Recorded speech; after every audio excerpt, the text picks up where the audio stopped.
Chapter 1 Congratulations, you have been linked to the daily intelligence system. 9 o'clock in the evening. Lovey, who had just got off work, didn't care about being tired. He rushed to the night market and bought his girlfriend's favorite spicy sausage. Carrying a cup of mango sago, he excitedly returned to the rental house he and his girlfriend lived in. Lovey's salary was not high and his savings were not much, so he could not afford gifts such as gold and silver jewelry. But he would change his ways every day and bring his girlfriend all kinds of little surprises in life.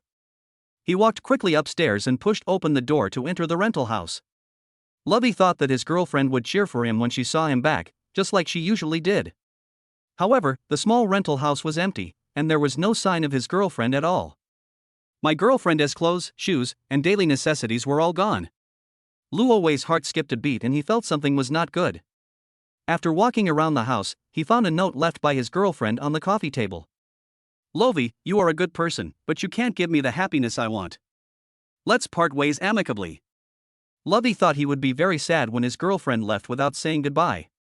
But apart from feeling lost, he didn't feel any heart-wrenching feeling. In fact, he had anticipated the breakup. He is a poor boy from the countryside. His parents died early. Not only could they not help him, but they also left behind a sister who was a burden. His younger sister had just been admitted to university, so naturally the expenses such as tuition and living expenses fell on the shoulders of her brother. Lo's salary is not high to begin with, and after deducting various expenses, there is little left every month. A poor boy like him wants to gain a foothold in a big city like Honghai City. It is as difficult as ascending to heaven. So, he had long guessed that his girlfriend would leave one day. Never mind. It's no big deal. Think about it from another perspective. I slept with someone else's wife for several years for free, hee hee. Lo tried to comfort himself, but his heart was still filled with frustration. He has graduated from college for several years. My former classmates have either found a good job or have married, had children, and bought a house and a car. He was the only one who had accomplished nothing and didn't even dare to go to class reunions. Next I have to work very hard. Lovey clenched his fists and swore secretly in his heart. Just then, a crisp prompt sound appeared in his ears. There were 3 lines of text hanging in the air in front of me. Congratulations, you are bound to the daily intelligence system. The system will randomly push information every day. Host, please grasp every piece of information.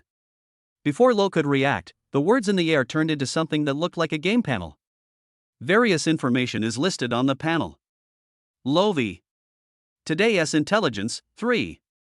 Previous unprocessed information, 0. Intelligence points, 0. Store, not open. Special ability, none. Inventory, empty. Warm reminder, for every piece of intelligence the host grasps, he will get 1 intelligence point. Intelligence points can be used to purchase various special supplies in stores. Lovey rubbed his eyes to make sure the system panel in front of him was not an illusion. With the intention of giving it a try, he picked up the spicy grilled sausage on the coffee table. Then, he said to himself, put the sausage into the inventory. The next second, the sausage in his hand disappeared out of thin air. The system panel changes accordingly. Item, spicy grilled sausage. Having successfully put the sausage into the system's inventory, Lovey was ecstatic. He couldn't wait to say to himself, open today's intelligence. A pop-up window immediately appeared in the air. Today's intelligence. 1. Shenyanxia was on a business trip, and her husband brought his mistress home to fool around. 2. In the second-hand house that Chen Ayla visited today, there was a mysterious package inside the kitchen ceiling. 3. Du Nanxiao offered a reward of 5,000 yuan to find her lost pearl earrings. Her earrings were located in the 3rd fitting room of Uniqlo in Yida Plaza, Honghai City. After Lo quickly read the 3 pieces of information, he subconsciously frowned. Why are all these information related to women? However, now is not the time to complain about this. Judging from the current situation, the 3rd piece of information is the most urgent. It would be bad if the pearl earrings you dropped in the fitting room were picked up by someone else. The reward of 5,000 yuan is almost 1 month's salary for Lo. He doesn't want to miss this opportunity to make money. What's more, if you grasp the intelligence, you can gain intelligence points. Lovey didn't hesitate and hurried out. He took a taxi and went straight to Yida Plaza. When he arrived at Uniqlo, it was already 10 o'clock in the evening. The staff were mopping the floor, apparently preparing to close for business. Lovey walked quickly into the store and headed straight for the fitting rooms. He successfully arrived at the third fitting room and saw at a glance a pearl earring lying quietly in the corner of the fitting room. Lovey was particularly excited about successfully finding the earring. This pearl earring could prove that the information provided by the system was absolutely true. As I walked out of Uniqlo with the pearl earrings in my hand, new problems arose. Luo Wei didn't know Gu Nanxiao who lost her earring. How should I contact the other party? Reopen Daily Intelligence. Lo read the third piece of information carefully and he immediately found the key words. Gu Nanxiao offered a reward of 5,000 yuan to try to find the lost pearl earrings. Most people who want to get something back will post the information on the local website. Luo Wei took out his mobile phone, opened the local website, and typed in the word reward. All of a sudden, various notices looking for cats and dogs came into view. After searching for a while, Lo successfully found a reward notice for finding pearl earrings among various notices for finding cats and dogs. The person who posted the information was named Miss Gu. She posted a photo of the pearl earrings in the announcement and listed the places she had visited today, hoping that someone could help her find the pearl earrings. The pearl earrings in the photo are exactly the same as the pearl earrings in Lovey's hands. Luo Wei immediately dialed the mobile phone number that Miss Gu left in the announcement. The call was connected quickly and Lo explained the situation immediately. Gu Nanxiao's voice sounded very alert. Please add me on WeChat and take some detailed photos of the pearl earrings for me. With a reward of 5,000 yuan, there must be someone trying to take advantage of the situation, so Gu Nanxiao is so vigilant. After adding the other party's WeChat, Luo Wei put the pearl earrings in his hand and took several photos to send them. Not long after, Gu Nanxiao sent a voice message, in which she said excitedly that the pearl earring was the one she had lost. Mr. Luo, I live in the Bishui Manor community. Could you please send the earrings over now? Don't worry, after I confirm the earrings in person, I will definitely give you the money. Lovey couldn't wait to get the money, so he agreed without hesitation. He hailed another taxi and headed straight to the Bishui Manor community. But he never expected that he would meet his girlfriend as soon as he got off the bus. To be precise, that woman is my ex-girlfriend. Chapter 2, Get Intelligence Points and Open the Store. At the gate of Bishui Manor community. Lin Fei held her best friend's arm, and the two were talking and laughing as they were about to enter the community. Not long ago, under the persuasion of her best friend, she packed her bags and parted ways with Lovey. In fact, Lin Fei is very satisfied with Luo Wei. After all, Luo Wei is handsome and has a good figure, and he can make her happy every night.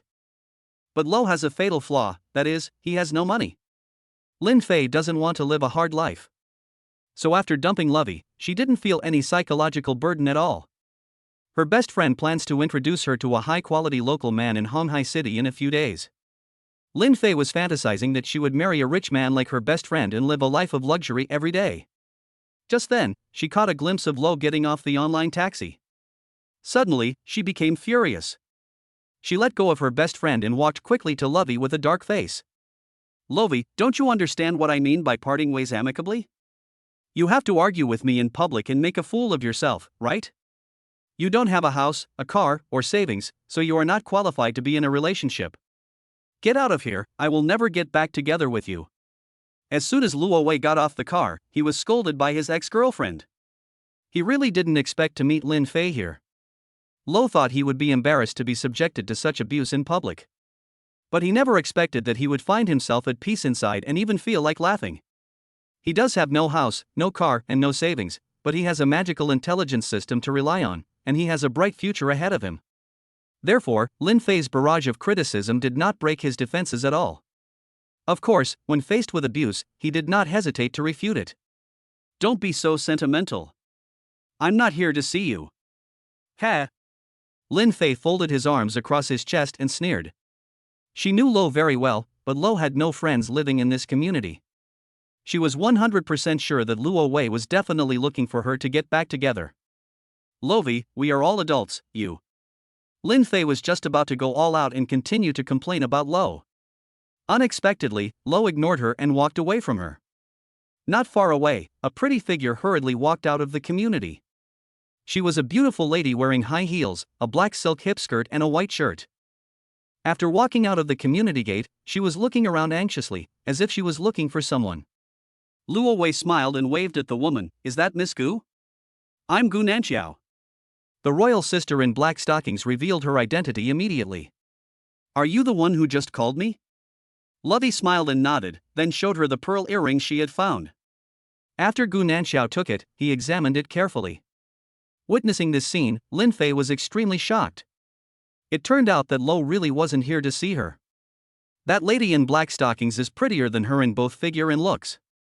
Seeing Luo Wei and that lady in black stockings standing together, Lin Fei couldn't help but feel jealous. At this time, a friend came over and asked curiously, "What's going on between Luo Wei and that woman? Could it be that Luo Wei has already found a new partner?" Lin Fei was extremely furious at her best friend's guess. She thought she had dumped Luo Wei. Judging from the current situation, Lo had cheated a long time ago. She walked forward with a dark face and prepared to fight. After careful observation, Gu Nanxiao has confirmed it. The pearl earring that Lovey picked up was the one she had lost. She almost cried with joy and quickly thanked him. "Thank you so much. This is a relic my mother left me. I wore it on a whim today, but I didn't expect to lose one. If it weren't for you, I really don't know what I would do." Gu Nanxiao thanked him repeatedly. It turned out to be a relic left by her mother. No wonder she offered a reward of 5,000 yuan for a mere pearl earring. Luo Wei smiled and nodded, accepting Gu Nanxiao's thanks. He did not forget to raise his mobile phone to open the payment code. Gu Nanxiao had no intention of defaulting on her debt, so she readily paid the 5,000 yuan reward. WeChat payment of 5,000 yuan. The payment reminder sounded. After receiving the reward, Lo turned around and left. From beginning to end, he never looked at Lin Fei directly. There is no point in being nostalgic about that kind of woman who despises the poor and loves the rich now that you have broken up with her. Lin Fei wanted to quarrel with him, but she heard what the lady in black stockings said. It turned out that Lovey picked up the pearl earrings of the lady in black stockings. Therefore, the queen in black stockings gave him a reward of 5,000. After seeing Lovey earn 5,000 yuan, Lin Fei felt a little regretful. If she had not broken up with Lovey, given Lovey's personality, he would definitely transfer the money to her without reservation. Her best friend came over and pinched her in frustration. "What are you regretting? Are you stupid? Even if he just made $5,000, so what? It's not like he can make 5,000 yuan every day, so what's there to regret?" "That is true." Lin Fei regrouped and put Luo Wei behind him. Luo Wei, who had not yet walked far, heard what Lin Fei's best friend said. He couldn't help laughing in his heart. With the intelligence system in his possession, it would be absolutely easy for him to earn 5,000 yuan a day. At this moment, a clear system prompt sound appeared in my ears. "Congratulations, you have obtained 1 intelligence point. System store is open." Lo opened the system store immediately. He couldn't wait to see what the system store had. A pop-up window in the shape of a shelf appeared in the air, with a variety of goods displayed on the shelf. See-through eyes can see through everything in the world. Gene evolution agents sustainably and continuously enhance the body. Infinite Desert Eagle, a pistol with unlimited bullets. Tai Xian Gong introduction to immortal cultivation. The goods in the system store almost blinded Lovey's eyes. There are all kinds of mysterious products. Too bad those items are all so damn expensive. It takes hundreds or thousands of intelligence points to purchase. But he currently only has 1 intelligence point and can't afford to buy anything. Even so, Lo was not discouraged at all, instead he was full of fighting spirit.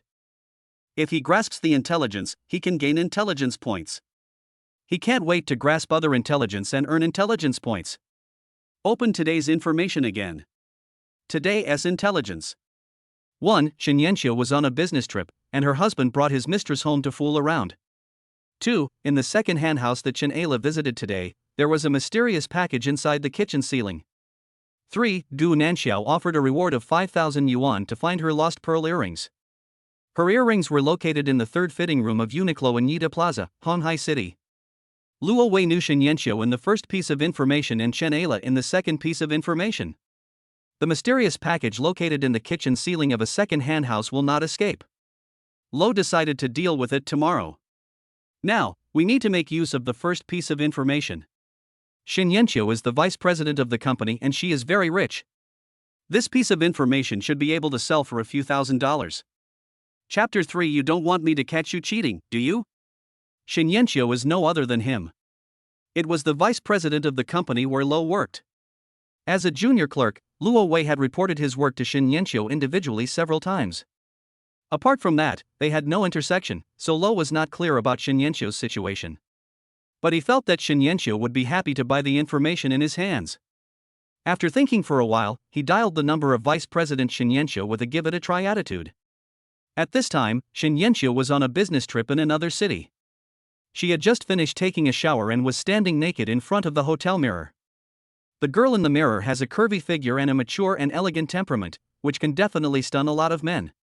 She is only in her early 30s and is extremely beautiful, but her husband has ignored her. Not only have they lived in separate rooms for several years, but her husband also filed for divorce some time ago. Shin Yanqiu had wanted to divorce for a long time, but divorce would inevitably require dividing the property equally, which she found difficult to accept. After all, her husband failed in his investment in a gym a few years ago and lost all his savings. Shin Yanqiu's career has been flourishing in recent years. She has a unique vision and has made money by investing in many industries. Shin Yanqiu didn't want the money she earned with great effort to be divided up by her husband. She consulted a lawyer, who said that if she could get evidence of her husband's extramarital affair, the lawyer would be confident that he could get her husband kicked out of the house. A few days ago, Shin Yanqiu commissioned a private detective to investigate her husband, but unfortunately, the private detective failed to collect any useful information. With a long sigh, Shin Yanqiu put on a bathrobe, then sat in front of the computer to prepare the information he would need for tomorrow. At this moment, the mobile phone placed aside rang and a strange number appeared on the screen. I don't know who called, maybe it was a harassing call. Shin Yanqiu hesitated for a moment and chose to answer the call. Hello. Mr. Shen. Luo Wei guessed that Shin Yanqiu definitely didn't know who he was. He quickly identified himself. I'm Luo Wei from the business department.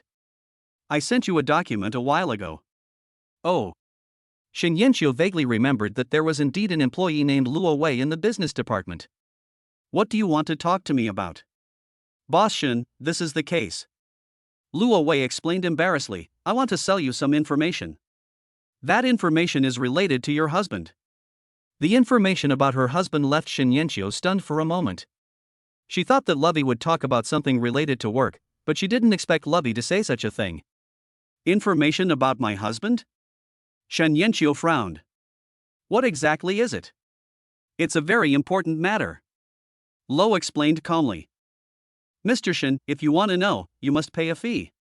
Although Shin Yanqiu was the company's vice president, Luo Wei was not afraid at all. With the intelligence system as his backing, he has no worries about being fired by the company. He thought that Shin Yanqiu would scold him severely or ask how much the information cost. Unexpectedly, the next second, the phone vibrated, and at the same time, Shin Yanqiu's clear and sharp voice came from the receiver. I have transferred the money to you. Luo Wei opened WeChat and saw a transfer information of 10,000 yuan. Shin Yanqiu was really generous. After all, she was just a small employee under her, so she didn't worry at all that she was cheating people out of money. Since he had received the money, Lo would naturally provide the relevant information as soon as possible. Boss Shin, I saw your husband bringing a woman home, and the two of them were behaving very intimately. Really? Shin Yanqiu on the other end of the phone slammed his fist on the table. She guessed that the information provided by Lovey might be that her husband was cheating on her.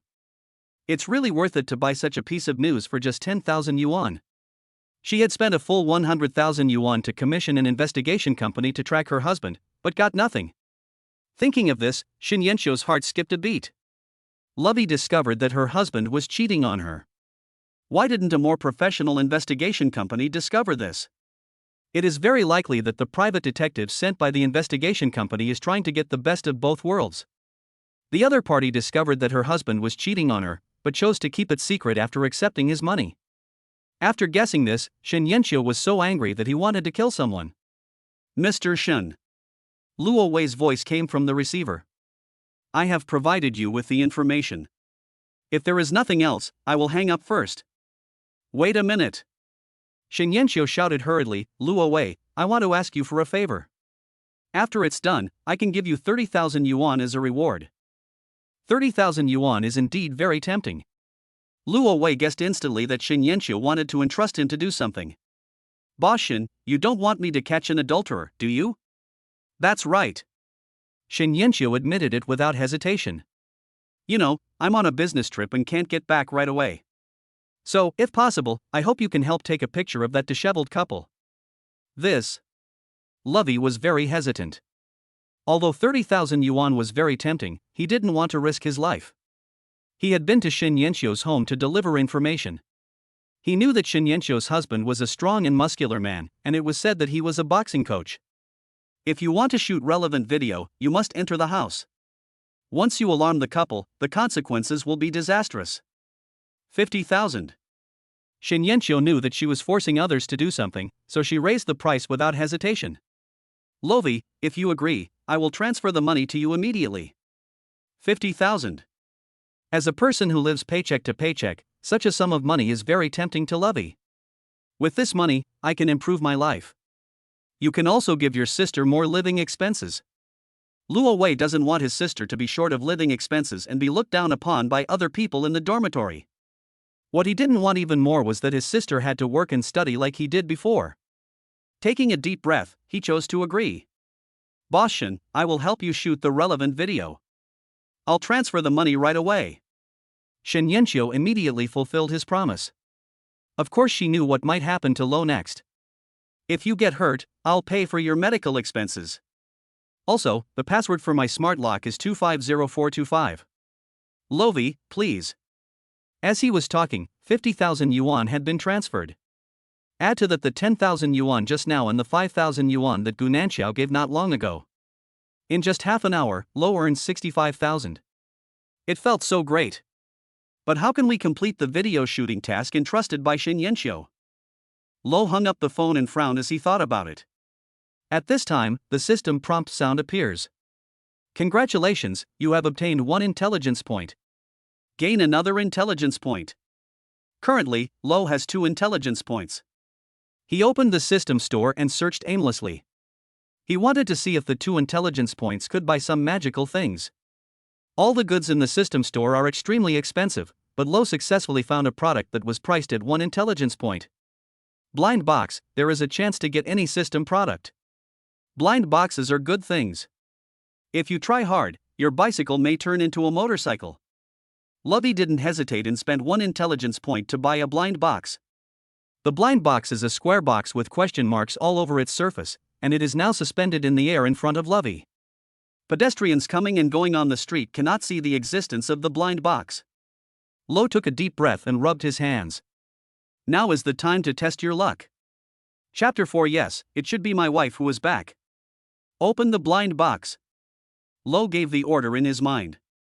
The blind box suspended in the air slowly opens. After a dazzling light, the blind box disappeared. Instead, there was something that looked like an oral liquid, suspended in the air. Lovey originally thought that the prize would be something like a thank you for patronage, but he didn't expect that he would actually get a certain product. At this moment, the oral liquid suspended in the air disappeared out of thin air and was automatically stored in the inventory. Extract. As Lo gave orders in his heart. The oral liquid stored in the inventory appeared in his hand. The oral liquid is only the size of a thumb, and the 5 big words body strengthening liquid are written on the bottle. Apart from this, there is no information about the manufacturer or the effects of the product. This is a unique product provided by the system, and Lo trusts it 100%. He opened the lid of the oral solution. Without hesitation, pour the body strengthening liquid in the bottle into your mouth. The body building liquid tastes sweet. After drinking it, it turns into a warm current that spreads throughout your limbs and bones. The next second, Lo's whole body was hot, and he felt as hot as if he was in a sauna. This state of affairs did not last long. After the heat dissipated, Lo found that his body shape had not changed.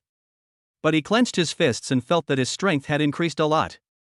Not only that, it seems like there is endless energy in the body. This feeling is really great.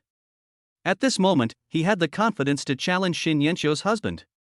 Luo Wei immediately took a taxi and went to complete the task entrusted by Shin Yanxiu. On the other side, Qianlongwan Community, Building 8, Room 1601. The muscular Lu Kailong, shirtless, was having a midnight snack with a scantily clad woman. While eating, the woman looked towards the entrance fearfully, for she was afraid that Lu Kailong's wife would suddenly come back and she would be caught in the act. Really? She glanced at Lu Kailong with a resentful look. It would be great if we could go to the hotel, but you insisted on taking me back to your house. What if your wife suddenly comes back? Ha ha ha, the woman's frightened look made Lu Kailong laugh out loud. Going to a hotel is so boring. The reason I brought you back is for excitement. You are so bad.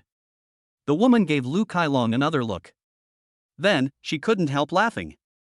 Come to think of it, this is indeed very exciting. I felt happier than ever just now, hee hee. The two thrill-seeking people had no idea that someone would be outside the house, ready to film them. Luo Wei arrived at the door of Shen Yanxiu's house and put his ear against the security door. After taking the body-strengthening liquid, not only his physical strength was strengthened. Even the perception ability has been enhanced a lot. At this moment, he clearly heard that Lu Kailong and his mistress were having a midnight snack. He did not rush to take action, but waited quietly outside the door. 10 minutes later, Lo listened again. This time, he heard the sound of water splashing and indescribable noises. Needless to say, Lu Kailong and Xiao San must have entered the bathroom to play. While they were making a fuss, Lo entered the smart lock password provided by Shen Yanxiu. Beep, beep, swish. Welcome home. The voice prompt from the smart lock scared Lo. It would be bad if Lu Kailong heard the sound of the broken lock and put on his clothes immediately.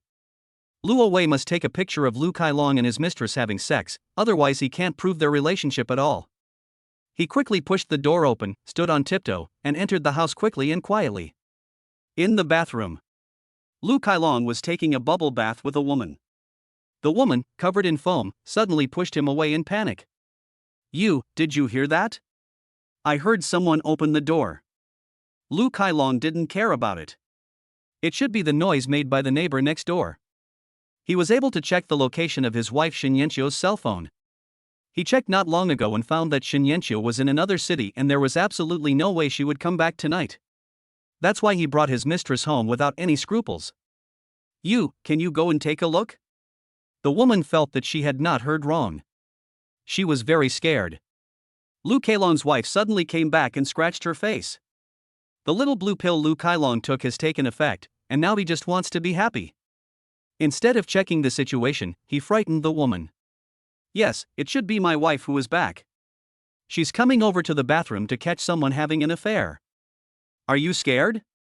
Ha ha ha. You are so bad. The woman was anxious and angry. She was really scared to death while having an affair, but she had to admit that it was really exciting.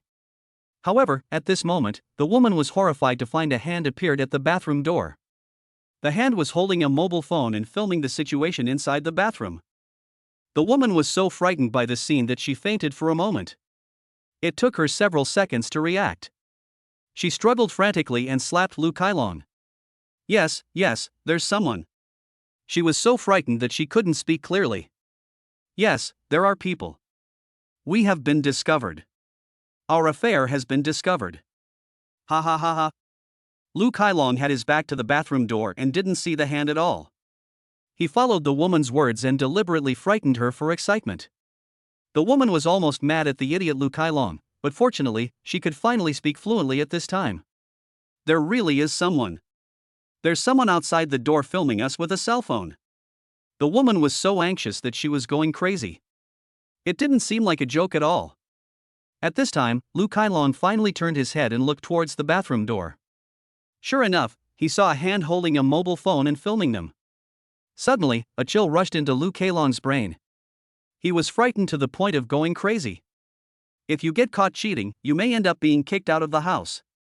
Lu Kailong's money had long been squandered, and his wife Shen Yanxiu didn't give him any money at all. Therefore, he planned to use divorce to get hundreds of millions from Shen Yanxiu.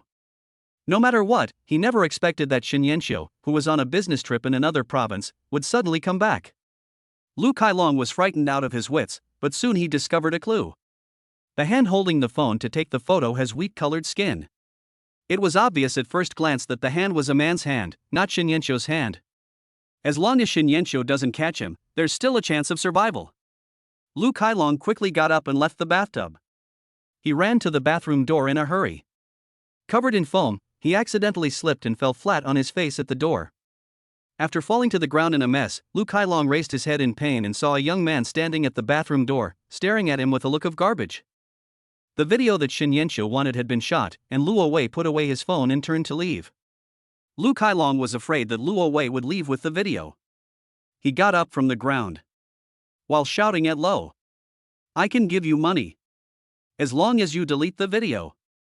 It doesn't matter how much money you want." Chapter 5, Such a Beast, Turning Hostile in an Instant. Lo was planning to leave. When he heard what Lu Kailong shouted, he immediately became interested. He stopped and waved his cell phone at Lu Kailong. "How much are you willing to pay me to delete the video? How much do you want?" Lu Kailong stood up and asked. Covered in foam, he had no time to put on his clothes. With a sturdy build and strong build, he strode towards Lovey with an extremely fierce look in his eyes. In fact, he had no intention of paying Lo to delete the video. Just now, the reason why he shouted such words. It was all about stopping Lo from leaving. Now, his goal has been achieved. When Lu Kailong walked in front of Luo Wei, his face was distorted. He punched Lovey without hesitation. He was having a great time just now, but now he was scared by Lovey and almost had problems. No matter what, he must take revenge on the young man in front of him. Luo Wei had long guessed that Lu Kailong would take action. He is ready. His body has been transformed by strengthening fluids, so he is not afraid of Lu Kailong at all. Luo Wei originally thought that even if he couldn't defeat Lu Kailong, he would definitely not lose badly. But he never expected that Lu Kailong's punching speed was so slow. No, as a boxing coach, Lu Kailong is not slow. But in my own eyes, time seems to have slowed down. Such a discovery made Lovey particularly excited. The bodybuilding liquid is really amazing. Before Lu Kailong's fist touched him, Lo also took action. He was not only fast, but also extremely strong. He kicked Lu Kailong in the chest, and the burly Lu Kailong suddenly flew backwards 2 meters and then fell heavily to the ground. Such a situation not only stunned Lu Kailong, but also dumbfounded Luo Wei.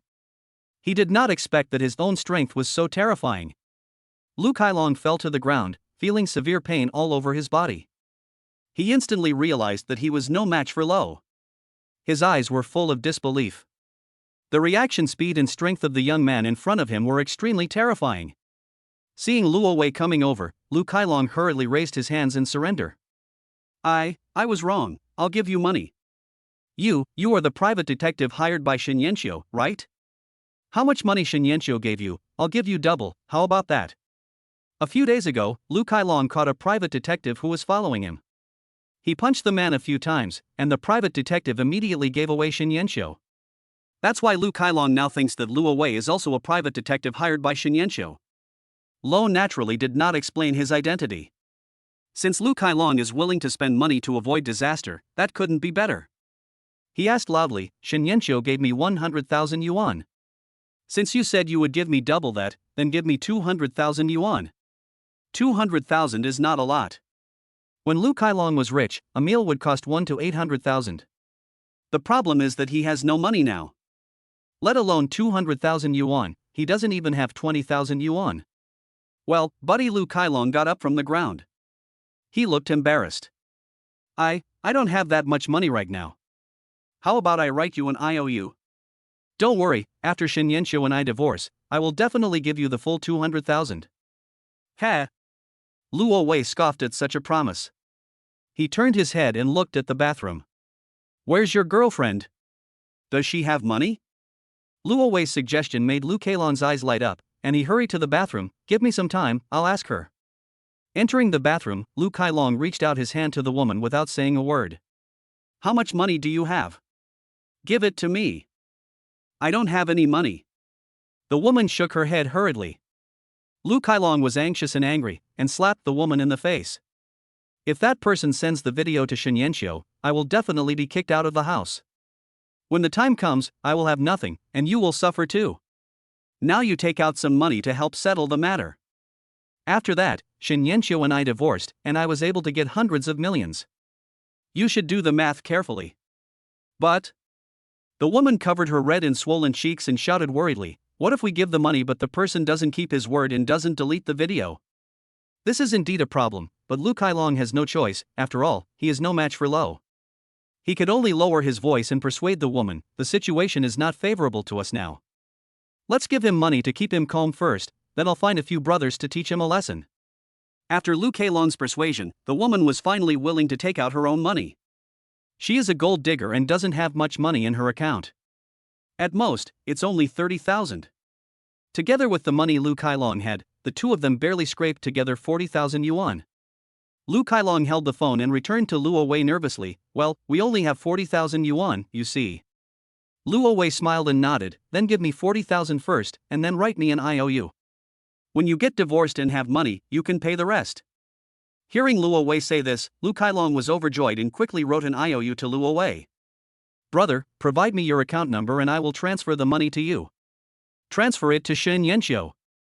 Luo Wei did not take out his cell phone. What if I take your money and you turn around and report me to the police for blackmail? That would be bad.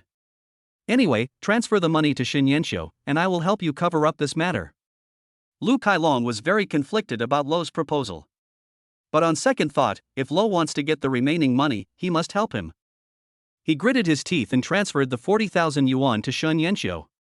Then he held up his phone and showed Lo the transfer record. Brother, look, I transferred the money, shouldn't you delete the video? Why should I delete the video? Luo Wei asked back with a smile, you didn't pay me, why should I delete the video? Lu Kailong really didn't expect that Luo Wei would be such a beast and turn against him in the blink of an eye. His face was distorted and he glanced at the fruit knife on the coffee table. He is no match for Lo, but that may not be the case with a knife in his hand. Unfortunately, as soon as he stood up and tried to grab the knife, Lo gave him a fatal kick. Just one kick made Lu Kailong fall to the ground in pain. He curled up like a shrimp with a pale face. Do you think I didn't hear what you just said? Lovi sneered. You plan to stabilize me first, and then find someone to deal with me, right? Just give it a try. Let's see whether you kill me or I kill you in the end. After saying that, Lo continued to use his powerful kick that could cut off his lineage. When the woman got dressed and walked out of the bathroom, she found that Lovey had left. The burly Lu Kailong curled up on the ground and howled like a dead dog. Lu Kailong was almost dying of pain. He reached out his hand to the woman tremblingly, hoping that she would take him to the hospital. However, the woman glanced at his blood-stained crotch and guessed that Lu Kailong must have become a waste. Lu Kailong now has no money and no one to help him. The woman greased her feet and abandoned him. Chapter 6. Please ask for leave for me. I don't want to go to work today. After Lu Kailong was eliminated, Luo Wei left Qianlongwan community with a swagger. Before I knew it, it was already midnight. While returning to the rental house, he dialed Shen Yanxiu's number. Shen Yanxiu was on a business trip and was waiting for Luo Wei's call. After receiving the call, she quickly asked, Luo Wei, what happened? Why did Lu Kailong suddenly transfer 40,000 yuan to me? When asked, Luo Wei smiled and explained, Mr. Shen, Lu Kailong wanted to use the money to ask me to delete the video. I was worried that after I received the money, he would report me to the police for blackmail, so I asked him to transfer the money to you. Ah. Upon learning about this, Shen Yanxiu immediately became extremely anxious. Did you get any video that was unfavorable to him? Did you really delete the video? No. Luo Wei continued to explain with a smile, I was just fooling Lu Kailong. I'll send you the video now. Soon, Shen Yanxiu received the video sent by Luo Wei. In the video, Lu Kailong was actually having sex with his mistress in the bathroom at home. Although the video is only a dozen seconds long, it was captured clearly and Lu Kailong absolutely cannot deny it. Faced with such a video, Shen Yanxiu did not feel sad, she just felt nauseous. She has made up her mind that after the divorce, she must sell the house. Luo Wei, thank you so much. Shen Yanxiu thanked from the bottom of his heart. You know, just with a video like this, she can make Lu Kailong leave the house and keep her own property. Mr. Shen, you don't have to thank me. After all, I'm doing this for money. By the way, the 40,000 yuan that Lu Kailong transferred. I'll transfer the money to you right now. Shen Yanxiu had no intention of keeping the 40,000 yuan. She knew very well that Luo Wei took a huge risk by filming the video of Lu Kailong cheating. Judging from the video, Lu Kailong discovered that Luo Wei was taking pictures secretly. I don't know how Lo managed to deal with Lu Kailong, who is a big and strong man and also a boxing coach. Shen Yanxiu didn't ask for details and just transferred the money. She thanked him again. Lo Wei, when I return to Honghai City, I will treat you to a meal and thank you in person. Well, Mr. Shen, it's getting late, you should take a rest. After the call ended, Lo happened to return to the rental building. Walk through the narrow and dark stairs and enter the cramped rental house. The living experience of renting a house is naturally uncomfortable. The idea of buying a house came to Lo's mind. In the past, he never dared to dream of buying a house in a big city like Honghai City. Now, he not only dares to think, but also has big ideas. Just now, he made 105,000 yuan. Although you can't make that much money every day. But it has an intelligence system to back it up. His future is absolutely unimaginable. I transferred 5,000 yuan to my sister as living expenses. Lo went into the bathroom, took a shower, then turned off his phone and went to sleep. On the other side, Honghai University, girls' dormitory. Luo Xiao woke up in the middle of the night and found that her brother had transferred 5,000 yuan to her at once. Not only that, she also saw her sister-in-law Lin Fei announcing on her WeChat moments that she was single again. But she couldn't get through to her brother on the phone. Luo Xiao couldn't help but think wildly, wondering if her brother was depressed because of a broken heart. The dormitory building was locked, and Luo Xiao had no way to go out, so she could only call her sister-in-law Lin Fei. Lin Fei naturally hadn't slept yet, so she wasn't surprised to receive Luo Xiao's call. When she received the call, she immediately expressed her attitude, "Yao Yao, don't try to persuade me. Your brother and I will never get back together." "Sister-in-law, what happened to you?" Luo Xiao was so anxious that she was about to cry. "My brother just transferred 5,000 yuan to me, and then I found that his phone was unreachable. Maybe he was heartbroken, so?" "You think too much." Lin Fei gritted her teeth. She remembered the situation when she saw Luo Wei at the gate of the community before. Luo Wei was so dismissive of her, how could he do something stupid just because of missing her? By the way, Lo is so nice to his sister. He actually transferred all the 5,000 yuan he earned tonight to his sister. If I hadn't broken up with him, those $5,000 definitely belonged to you. Lin Fei felt like she had lost 5,000 yuan for no reason. "Sister-in-law." Luo Xiao's crying voice came from the receiver. "I'm not your sister-in-law, don't call me that." Lin Fei was furious, but still helped Luo Wei explain. "Your brother helped someone pick up something very important tonight, and that person gave him 5,000 yuan as a reward. Also, he has the habit of turning off his phone before going to bed. You can contact him tomorrow morning." "That's it." Lin Fei hung up the phone and then blocked Luo Xiao. "It's just $5,000, what's the big deal?" In the blink of an eye, it was the next day. Waking up early in the morning, Lo turned on his cell phone. "I didn't expect my sister to send me hundreds of messages." The guy knew that they had broken up, and she was worried that she would do something stupid, so she tried her best to comfort herself. Lovey didn't know whether to laugh or cry, and quickly called the guy back to say that he was fine. "After comforting my sister and promising her not to turn off her phone before going to bed, I finally gave up." After hanging up the phone, Lo opened the intelligence system. Lovi. Today's intelligence, 0. Previous unprocessed information, 1. Intelligence point, 1. Store, opened. Special ability, none. Item, spicy grilled sausage. Ha! Why is there 0 intelligence today? Lovey was surprised for a moment, then he remembered that when he bound the system said that information would be pushed randomly. Let us put this matter aside for now. There was still a piece of information that we hadn't dealt with yesterday. In the second-hand house visited by Chanela, there is a mysterious package in the kitchen ceiling. Lovey decided to go and see what was inside the mysterious package. He took out his cell phone and found Chanela's contact information. Not only did Luo Wei know Chanela, but their workstations were next to each other and they had a good relationship. After dialing the phone, Lo got straight to the point. "Ella, I heard that you went to look at houses yesterday. I also plan to buy a house. Which agent did you find? Introduce that person to me. We can team up to buy it together. Maybe we can get a better discount." Hearing that Lo was also planning to buy a house, Chanila, who was squeezing into the subway, immediately became excited. "I'll send you that person's phone number right now. If we team up as a team, we can get a discount on the agency fee." "Thanks." Luo Wei thanked him with a smile. "By the way, please ask for leave for me, I don't want to go to work today." After hanging up the phone, Chanela quickly sent a mobile phone number. Lovey contacted the real estate agent immediately. He directly told the agent that he wanted to see the house that Chanaila had visited yesterday. This kind of thing is a piece of cake for the real estate agent. The other party can't wait to meet love at a certain location and go to see the house together. Chapter 7. Did you take my things away? Iyuan Community.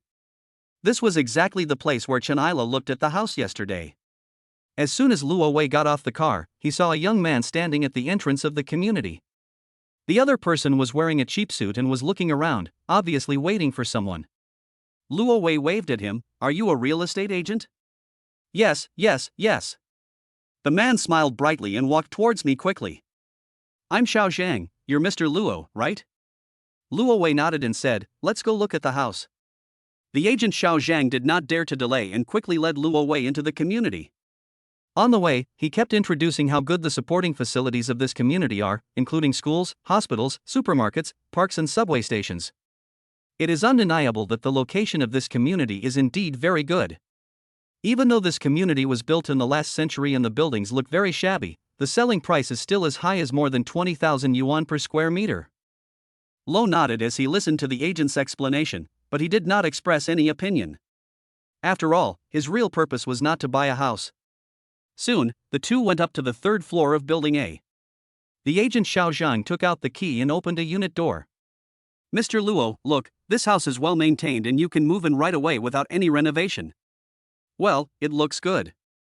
Lo said casually. He went into each room and walked around.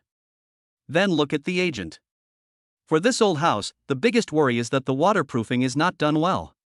Can I see the ceilings in the bathroom and kitchen? This is a very reasonable request. The agent Xiao Zhang nodded without hesitation. He couldn't help but feel secretly delighted. Generally speaking, customers take the initiative to learn about the specific details of the house. This means that the customer is interested in this house. It looks like the deal will be successful. Luo Wei had no idea what the agent Xiao Zhang was thinking, so he just moved a chair into the kitchen. The kitchen ceiling is an aluminum gusset ceiling.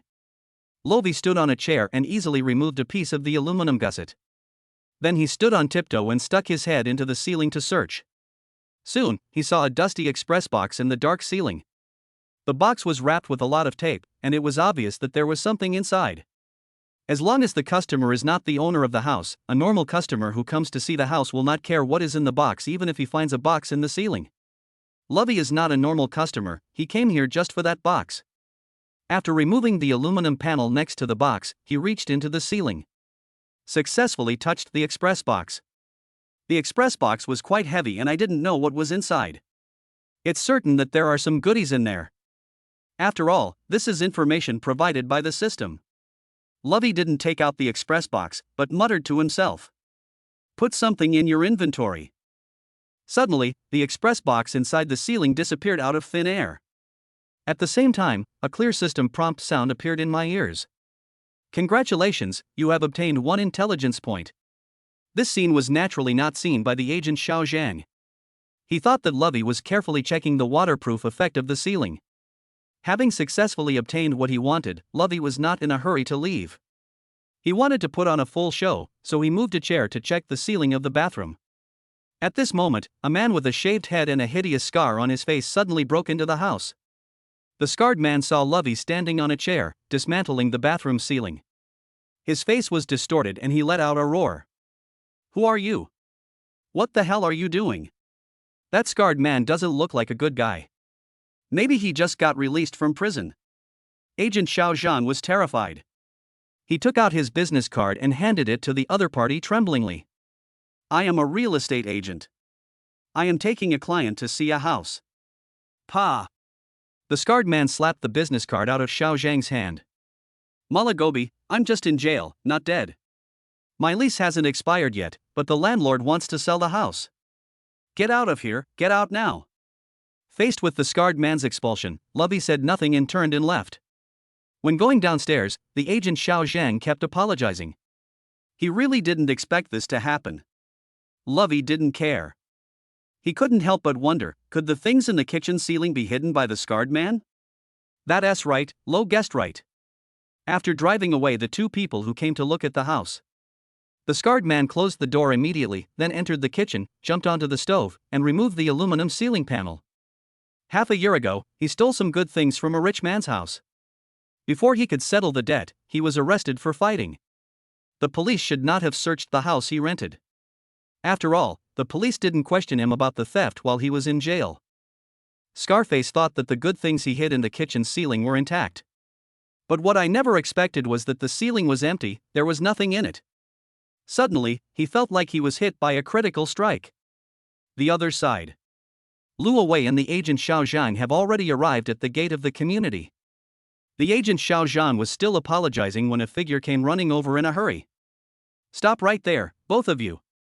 The scarred man's face was extremely gloomy, his eyes were red, and he was so angry that he wanted to kill someone. He roared at Lo with a dark face, "You just opened the kitchen ceiling, didn't you? Did you take my things? What is that?" Luo Wei pretended to be confused. "There's nothing in the ceiling?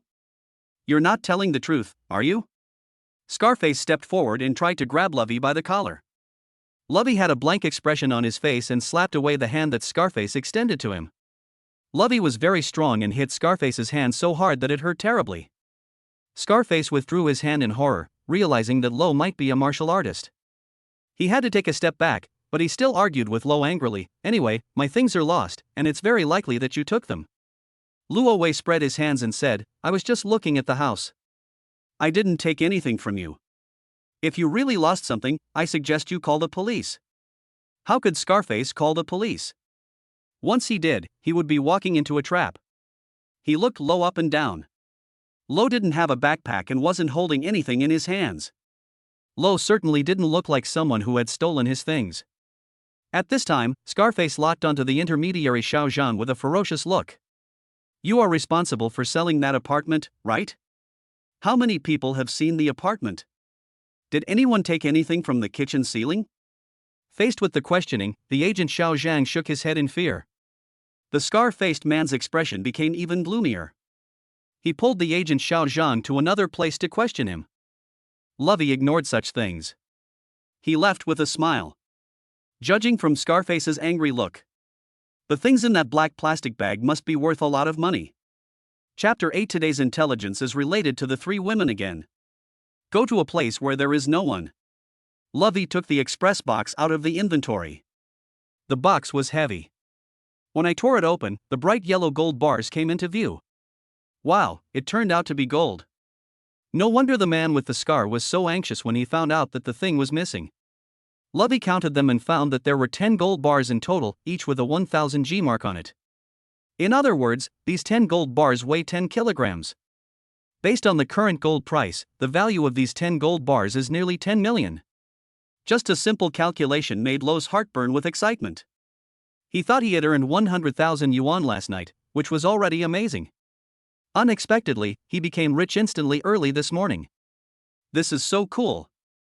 If possible, he really wants to find someone to show off to. But this matter cannot be made public, he will not let anyone know.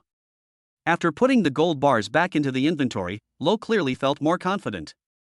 When he lived in this city, he always felt inferior because of his background and education. Now, the inferiority complex deep in his heart was swept away, and he was full of energy. The feeling of being rich is really wonderful. Lovey was thinking about where to sell the gold safely. At this moment, a pop-up window suddenly appeared in the air in front of him. Today's intelligence. 1. Shen Yanxiu is arranging for a lawyer to file for divorce, and Lu Kailong decides to find someone to threaten Shen Yanxiu for money. 2. Chen Ala was about to sign a problematic contract. The team leader accepted a cash bribe of 30,000 yuan from the client and gave it to his wife for safekeeping. If the truth came to light, Chen Ala would be blamed. 3. Gu Nanxiao passed by a lottery shop on Dongmen Pedestrian Street. In the cabinet on the left side of the store, there was a book of Shi Xiangfeng scratch cards on the top. The third page could win a prize of 10,000 yuan. Today's intelligence has been updated. Among these three pieces of information, the three women mentioned in yesterday's intelligence appeared again. Lo couldn't understand the logic behind the daily intelligence refresh, but now was not the time to dwell on such matters. Chen Ala is his slacking partner in the company, and they have a good relationship. He naturally wouldn't let Chen Ala sign a problematic contract. He immediately took out his cell phone to contact Chen Ala. At this time, inside the company, Chen Ala, who had neat short hair, was walking towards the meeting room. The cell phone in my pocket rang. I took it out and saw it was Lovey calling. She answered the call with a smile, thinking that Lo wanted to ask about taking leave. I've already asked for leave for you, so have fun today. Thank you. Lovey thanked him again. By the way, are you ready to sign a contract? That's right. Chen Ayla did not hide it. I don't know why Pig-Headedly was so kind to give me a business. The Pig-Headedly mentioned by Chen Ayla is naturally the team leader Li Guangbiao. Now, Li Guangbiao, with a big belly, is standing at the door of the conference room. Seeing Chen Ayla was hesitating on the phone, he frowned and waved at Chen Ayla to hurry up. I don't want to chat with you anymore. Pig-Headedly is urging me. Chen Ayla was about to hang up the phone. Luo Wei quickly spoke out to stop him. I think something is wrong. What's wrong? Chen Ayla was confused. There was no way Lo would tell anyone the information he had obtained. He reminded in an analytical tone, every business we sign has a commission. When Pig-Headedly gives you a business, it is equivalent to giving you a commission. He's such a miser that he even takes the company's toilet paper. Do you think he would be so kind as to give you a commission? That's right. Luo Wei's reminder made Chen Ayla feel more and more that something was wrong. Lovey, what do you think Pig-Headedly is up to? I don't know. Lo warned again. But I think you'd better not sign that contract. Yeah, I think so too. Chen Ayla was about to thank Luo Wei. At this time, the team leader Li Guangbiao came over angrily. Chen Ayla, what are you dawdling about? Do you know that the client has been waiting in the conference room for a while? Faced with Li Guangbiao's urging, Chen Ayla immediately covered her stomach with her hands, and her delicately made-up little face showed a look of pain. Ouch, team leader, my stomach suddenly hurts, I need to go to the bathroom. Before Li Guangbiao could react, Chen Ayla quickly ran to the bathroom. Li Guangbiao was anxious and angry, but there was nothing he could do. He had no choice but to give up Chen Ayla and went to the office area to call another team member to sign the contract. Luo Wei heard Chen Ayla's voice acting on the phone. Since Ella Chen had escaped death, he hung up the phone with a smile. He helped Chen Ayla, but didn't get any intelligence points. Lo reopened today's intelligence. Take a close look at that piece of intelligence. In addition to mentioning Chen Ayla, the intelligence also clearly stated that the team leader gave the kickbacks given by the clients to his wife for safekeeping. Maybe we need to get that money to get the intelligence point. However, Lo has not figured out how to do it specifically.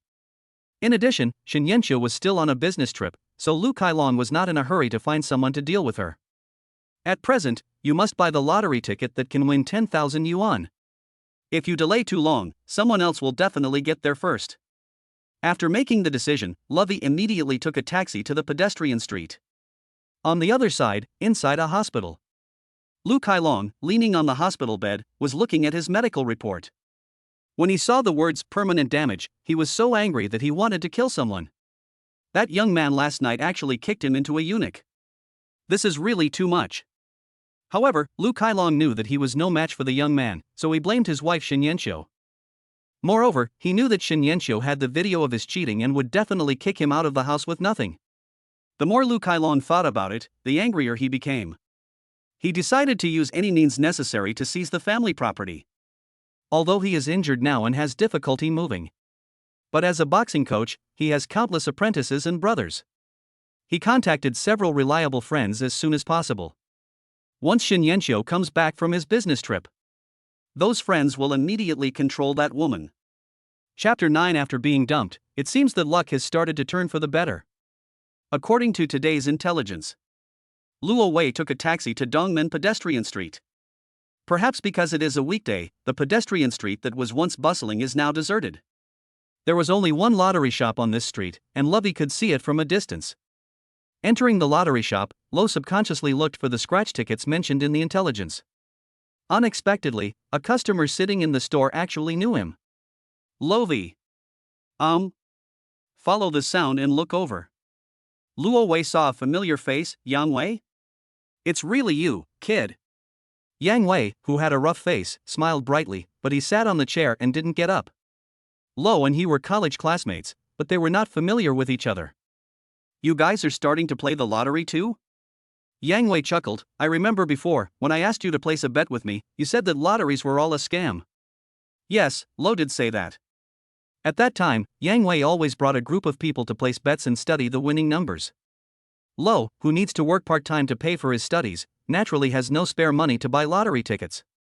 How's your luck? Yang Wei was very curious about Lo's situation. Have you ever won a prize? What's the biggest prize you've won? Faced with the question, Lo smiled. He has no habit of buying lottery tickets. The reason I entered the lottery shop today was entirely because of the information I obtained.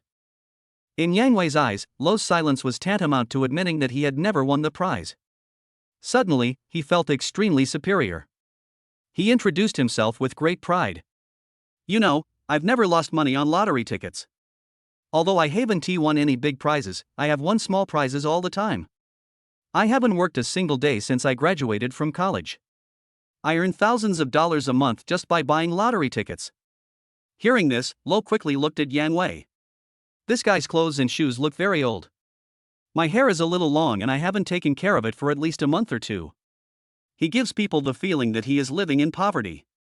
He doesn't look like someone who earns several $1,000s a month at all.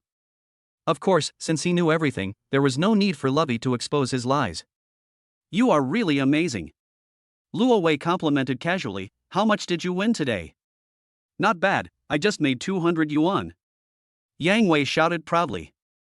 Hearing this, the lottery shop owner who was sitting behind the counter playing with his mobile phone glanced at Yang Wei with contempt. Just now, Yang Wei spent 200 yuan and carefully selected a few scratch tickets, but in the end, he didn't get anything. He clearly lost 200 yuan, but he had the nerve to say he made 200 yuan. Lovey, are you going to buy a lottery ticket or? I buy a scratch ticket. Actually there is a trick to buying scratch tickets. Lo pricked up his ears, wanting to hear tips on buying scratch tickets. However, Yang Wei stopped talking halfway. He shouted shamelessly, if you give me $100 as tuition, I don't mind teaching you the tricks. I guarantee that you will only lose and never win. Ha ha. There really is a trick to only losing and not winning, will you tell me? Luo Wei complained in his heart that he was too lazy to pay attention to Yang Wei. He had already seen the scratch-off book mentioned in today's intelligence. Boss, could you please take out this Happy Journey scratch ticket? Handsome guy, do you want a whole book? A customer came and the boss quickly took out the scratch card book. No, I just picked 2 at random. Lovey took the entire book of scratch tickets and flipped through it casually. Afterwards, he took out the 3rd and 4th pages together. The reason he took out one more page was that he naturally didn't want others to think that he knew which page would win the prize. Yang Wei, who had a face like a shoehorn, couldn't help but come over and say, you won't get any prizes for these 2. If you believe me, I'll help you draw 2 tickets, and you'll definitely win. If we win the prize, we'll each split it in half. Luo Wei sneered and chose to ignore Yang Wei. Being ignored, Yang Wei snorted and remained silent, ready to watch Lo make a fool of himself. The 2 scratch tickets cost a total of $40. Lo paid the money and picked up the scratch board aside. He scratched the 4th page first, and Yang Wei craned his neck to watch. As soon as Lo scratched off all the numbers, Yang Wei's face instantly turned ugly. He saw at a glance that Lo had won $100 on this scratch-off ticket. Damn, this kid must have stepped on dog shit, he is so lucky. Lo didn't expect this one to win the prize. He chuckled and scratched the 3rd page.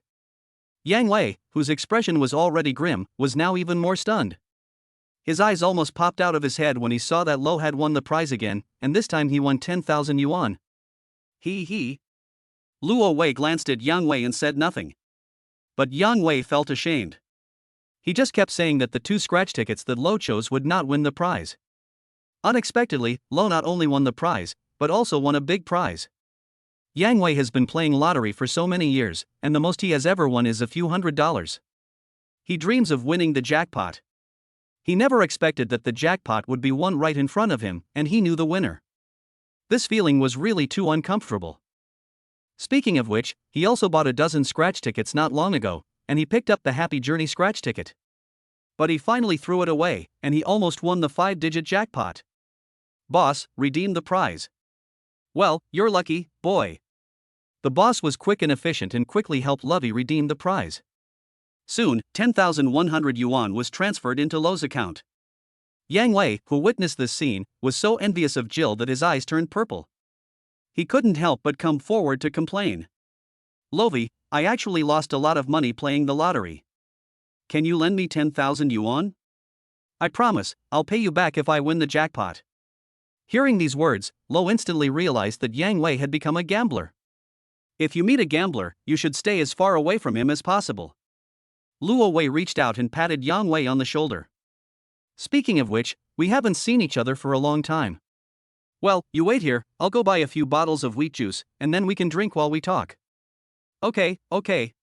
Yang Wei nodded ecstatically, then watched Lovey leave the lottery shop. The lottery shop owner who witnessed this scene smiled knowingly, for he knew that Lovey had run away. Yang Wei had no idea that he had been cheated. He was planning in his mind how he would spend the money. After waiting for more than 10 minutes, Lo still didn't come back, and Yang Wei realized that he had been fooled. He was so angry that he started cursing and wanted to call Lo to rant about it. But he found out that he didn't have Lovey's number at all. He was so angry that he could only run to the class group to yell. Lovey is such a mean person. I helped him buy a scratch ticket and he won 10,000 yuan, but he didn't even give me any commission. He is such a heartless person. Almost everyone in the group knew what kind of person Yang Wei was, and everyone chose to ignore the message he sent. Lin Fei was also in this group. When she saw Luo Wei won 10,000 yuan from a scratch-off lottery ticket, she was stunned. Last night, she heard with her own ears that Lo earned 5,000. I actually earned 10,000 today. After being dumped by me, Lo seemed to start getting lucky. When this thought came to mind, Lin Fei immediately felt very uncomfortable. Chapter 10 Husband, I seem to have been cheated. Congratulations, you have obtained 1 intelligence point. Lo grasped the information and successfully won a prize of 10,000 yuan. As he left the lottery shop, the pleasant voice of the intelligence system appeared in his ears. He obtained another intelligence point. Currently, he has 3 intelligence points in total. Intelligence points are extremely useful. The various wonderful items sold in the system store can only be purchased with intelligence points. If you want to gain intelligence points, you must grasp the various intelligence that is refreshed every day. Now, Lo opened today's intelligence again. Today's intelligence. 1. Shen Yanqiu arranged for a lawyer to file for divorce, and Lu Kailong decided to find someone to threaten Shen Yanqiu for money. 2. Chen Ayla was about to sign a problematic contract. The team leader accepted a cash bribe of 30,000 yuan from the client and gave it to his wife for safekeeping. If the truth came to light, Chen Ayla would be blamed. 3. Gu Nanxiao passed by a lottery shop on Dongmen Pedestrian Street. In the cabinet on the left side of the store, there was a book of Shixiang phone scratch tickets on the top. The third page could win a prize of 10,000 yuan. I don't know when Shen Yanqiu will return to Honghai City. If anything happens to her, I will definitely not be able to obtain any intelligence points. After thinking about it, Luo Wei took out his cell phone and sent a message to Shen Yanqiu. At this time, Shen Yanqiu had just finished meeting with a client. She was a little surprised to receive Lovey's message. When she saw the content of the message, she couldn't help but feel warm in her heart. Mr. Shen, I'm worried that Lu Kailong will harm you. When you return to Honghai City, you must tell me. Shen Yanqiu replied with the word okay and didn't think too much about it. After all, she still had a lot of things to deal with. Seeing that Shen Yanqiu agreed to him, Luo Wei temporarily put the matter aside. Next, he had to deal with the second piece of information. While heading to the home of team leader Li Guangbiao, Lo was thinking about how to grasp the intelligence. When he arrived at the community where Li Guangbiao lived, he had already thought of a plan that could be called an open conspiracy. Li Guangbiao once invited all the group members to dinner at his home, so Luo Wei knew the specific address of Li Guangbiao's home. Speaking of that dinner, nominally it was Li Guangbiao's treat, but in fact he charged each person 50 yuan for team building expenses. That stingy guy, that miser, must be made to bleed today. On the other side, in the company. Because Lo took a leave of absence. It was also because Chen Ayla had disobeyed orders before. Li Guangbiao, the pot-bellied team leader, assigned Chen Ayla a lot of work. He would never have thought that at this moment, Lovey was standing at his door and ringing the doorbell. Ding dong. Ding dong, ding dong. The urgent doorbell made the fat woman who was eating potato chips and watching TV series in the house very unhappy. She walked to open the door angrily, and looked at Lovey who was standing outside the security door with a puzzled look. Who are you looking for? The fat woman felt that Lovey looked familiar, but she couldn't remember who he was. Sister-in-law, I'm Luo Wei, and I'm a member of team leader Li's team. Oh. The fat woman immediately remembered that she had met Lovey a while ago. But she was still confused. It's working hours now, why are you? Sister-in-law, this is what happened. Luo Wei's face was full of nervousness. And he said this in an anxious tone. Team leader Li is under investigation by the company. It is said that the situation is quite serious. Team leader Li might be sent to jail. Ah. Upon learning this, the fat woman panicked immediately. Old Li is very conscientious, he didn't do anything wrong. Yeah. Luo Wei nodded. I also think the team leader is upright, but the company's top management seems to have evidence. In short, the team leader has been detained, his cell phone has been confiscated, and he cannot leave the company. He asked me to come to you to get the money while he was in the bathroom. He said that the client gave him a commission of 30,000 yuan, and he gave the money to you for safekeeping. If he hands over the money to the company, he will be considered to have confessed and will not be sent to jail. Lo clearly stated the bribe of 30,000 yuan, and the panicked fat woman believed it without hesitation. What a sin! Old Li never dared to take money from customers before. Why did something go wrong just after I collected it this time? The fat woman yelled and hurried back to the room. She took out a thick brown paper bag from the closet. The commission given by the client was in cash, and the fat woman planned to deposit the money into a bank card after a while. I never expected that the money would be exposed before I could even warm up to it. Luo Wei, you must pay the money quickly and save my Lao Li. Don't worry, sister-in-law. Team leader Li has been very kind to me. I will definitely make sure he comes back safely. Thank you so much. The fat woman was caught off guard and handed the 30,000 yuan directly to Lovey. She had no idea she was being cheated and kept thanking him. Under the gaze of the fat woman, Lovey swaggered into the elevator and went downstairs. Congratulations, you have obtained 1 intelligence point. Gained 1 intelligence point again. And with 30,000 yuan in hand, Lo was in a really good mood. Although he was committing fraud just now, the 30,000 yuan that Li Guangbiao obtained was not legitimate. Luo Wei bet that he would not dare to call the police and would have to suffer in silence. Of course, even if Li Guangbiao called the police, Luo Wei could ask Shen Yanxiu, the company's vice president, to testify for him and prove that it was the company that instructed him to recover the money. Moreover, Luo Wei is not worried that Li Guangbiao will make things difficult for him in the company in the future.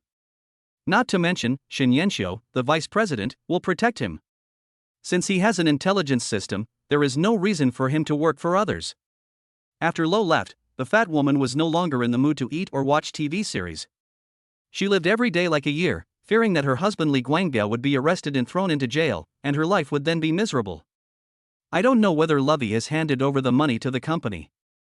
The fat woman became impatient and tentatively called Li Guangbiao. As soon as the phone rang, Li Guangbiao answered it. Hello, what's the matter? Hearing her husband's voice, the fat woman was so excited that tears welled up in her eyes. You're fine now. You don't have to go to jail anymore, right? What do you mean by jail time? Li Guangbiao, who was at the company, was completely confused. I'm very busy. I won't chat with you. Seeing her husband was about to hang up the phone, the fat woman's head buzzed and she instantly realized that she might have been cheated. Wuxi couldn't help crying. Hubby, I seem to have been cheated. What? Li Guangbiao, who was on the other end of the phone, was suddenly worried. What happened?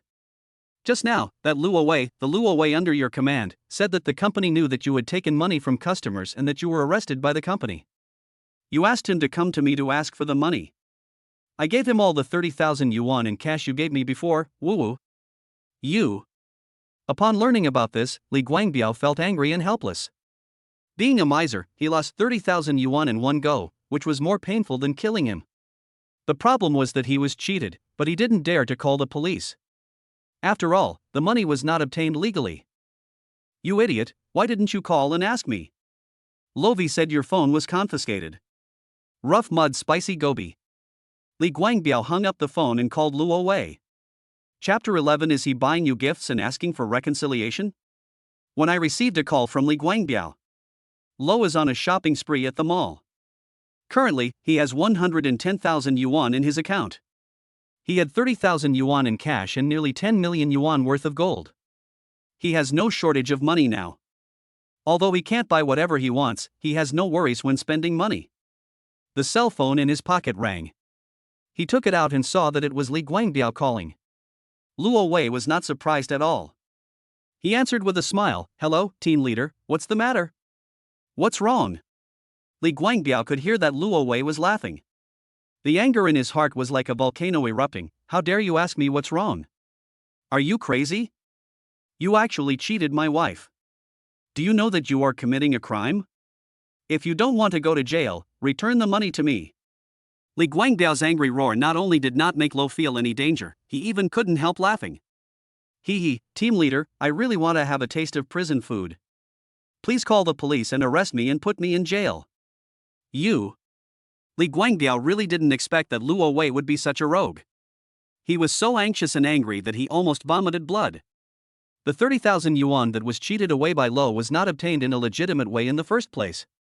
Li Guangbiao couldn't possibly call the police.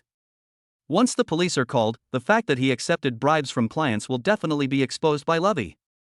By then, he didn't know whether Lo would go to jail, but he would definitely be kicked out of the company and held accountable. "Luo Wei, please have pity on me." Threats were useless, so Li Guangbiao began to play the emotional card. "I am old and still a team leader. I have a big family to support. It's so hard for me.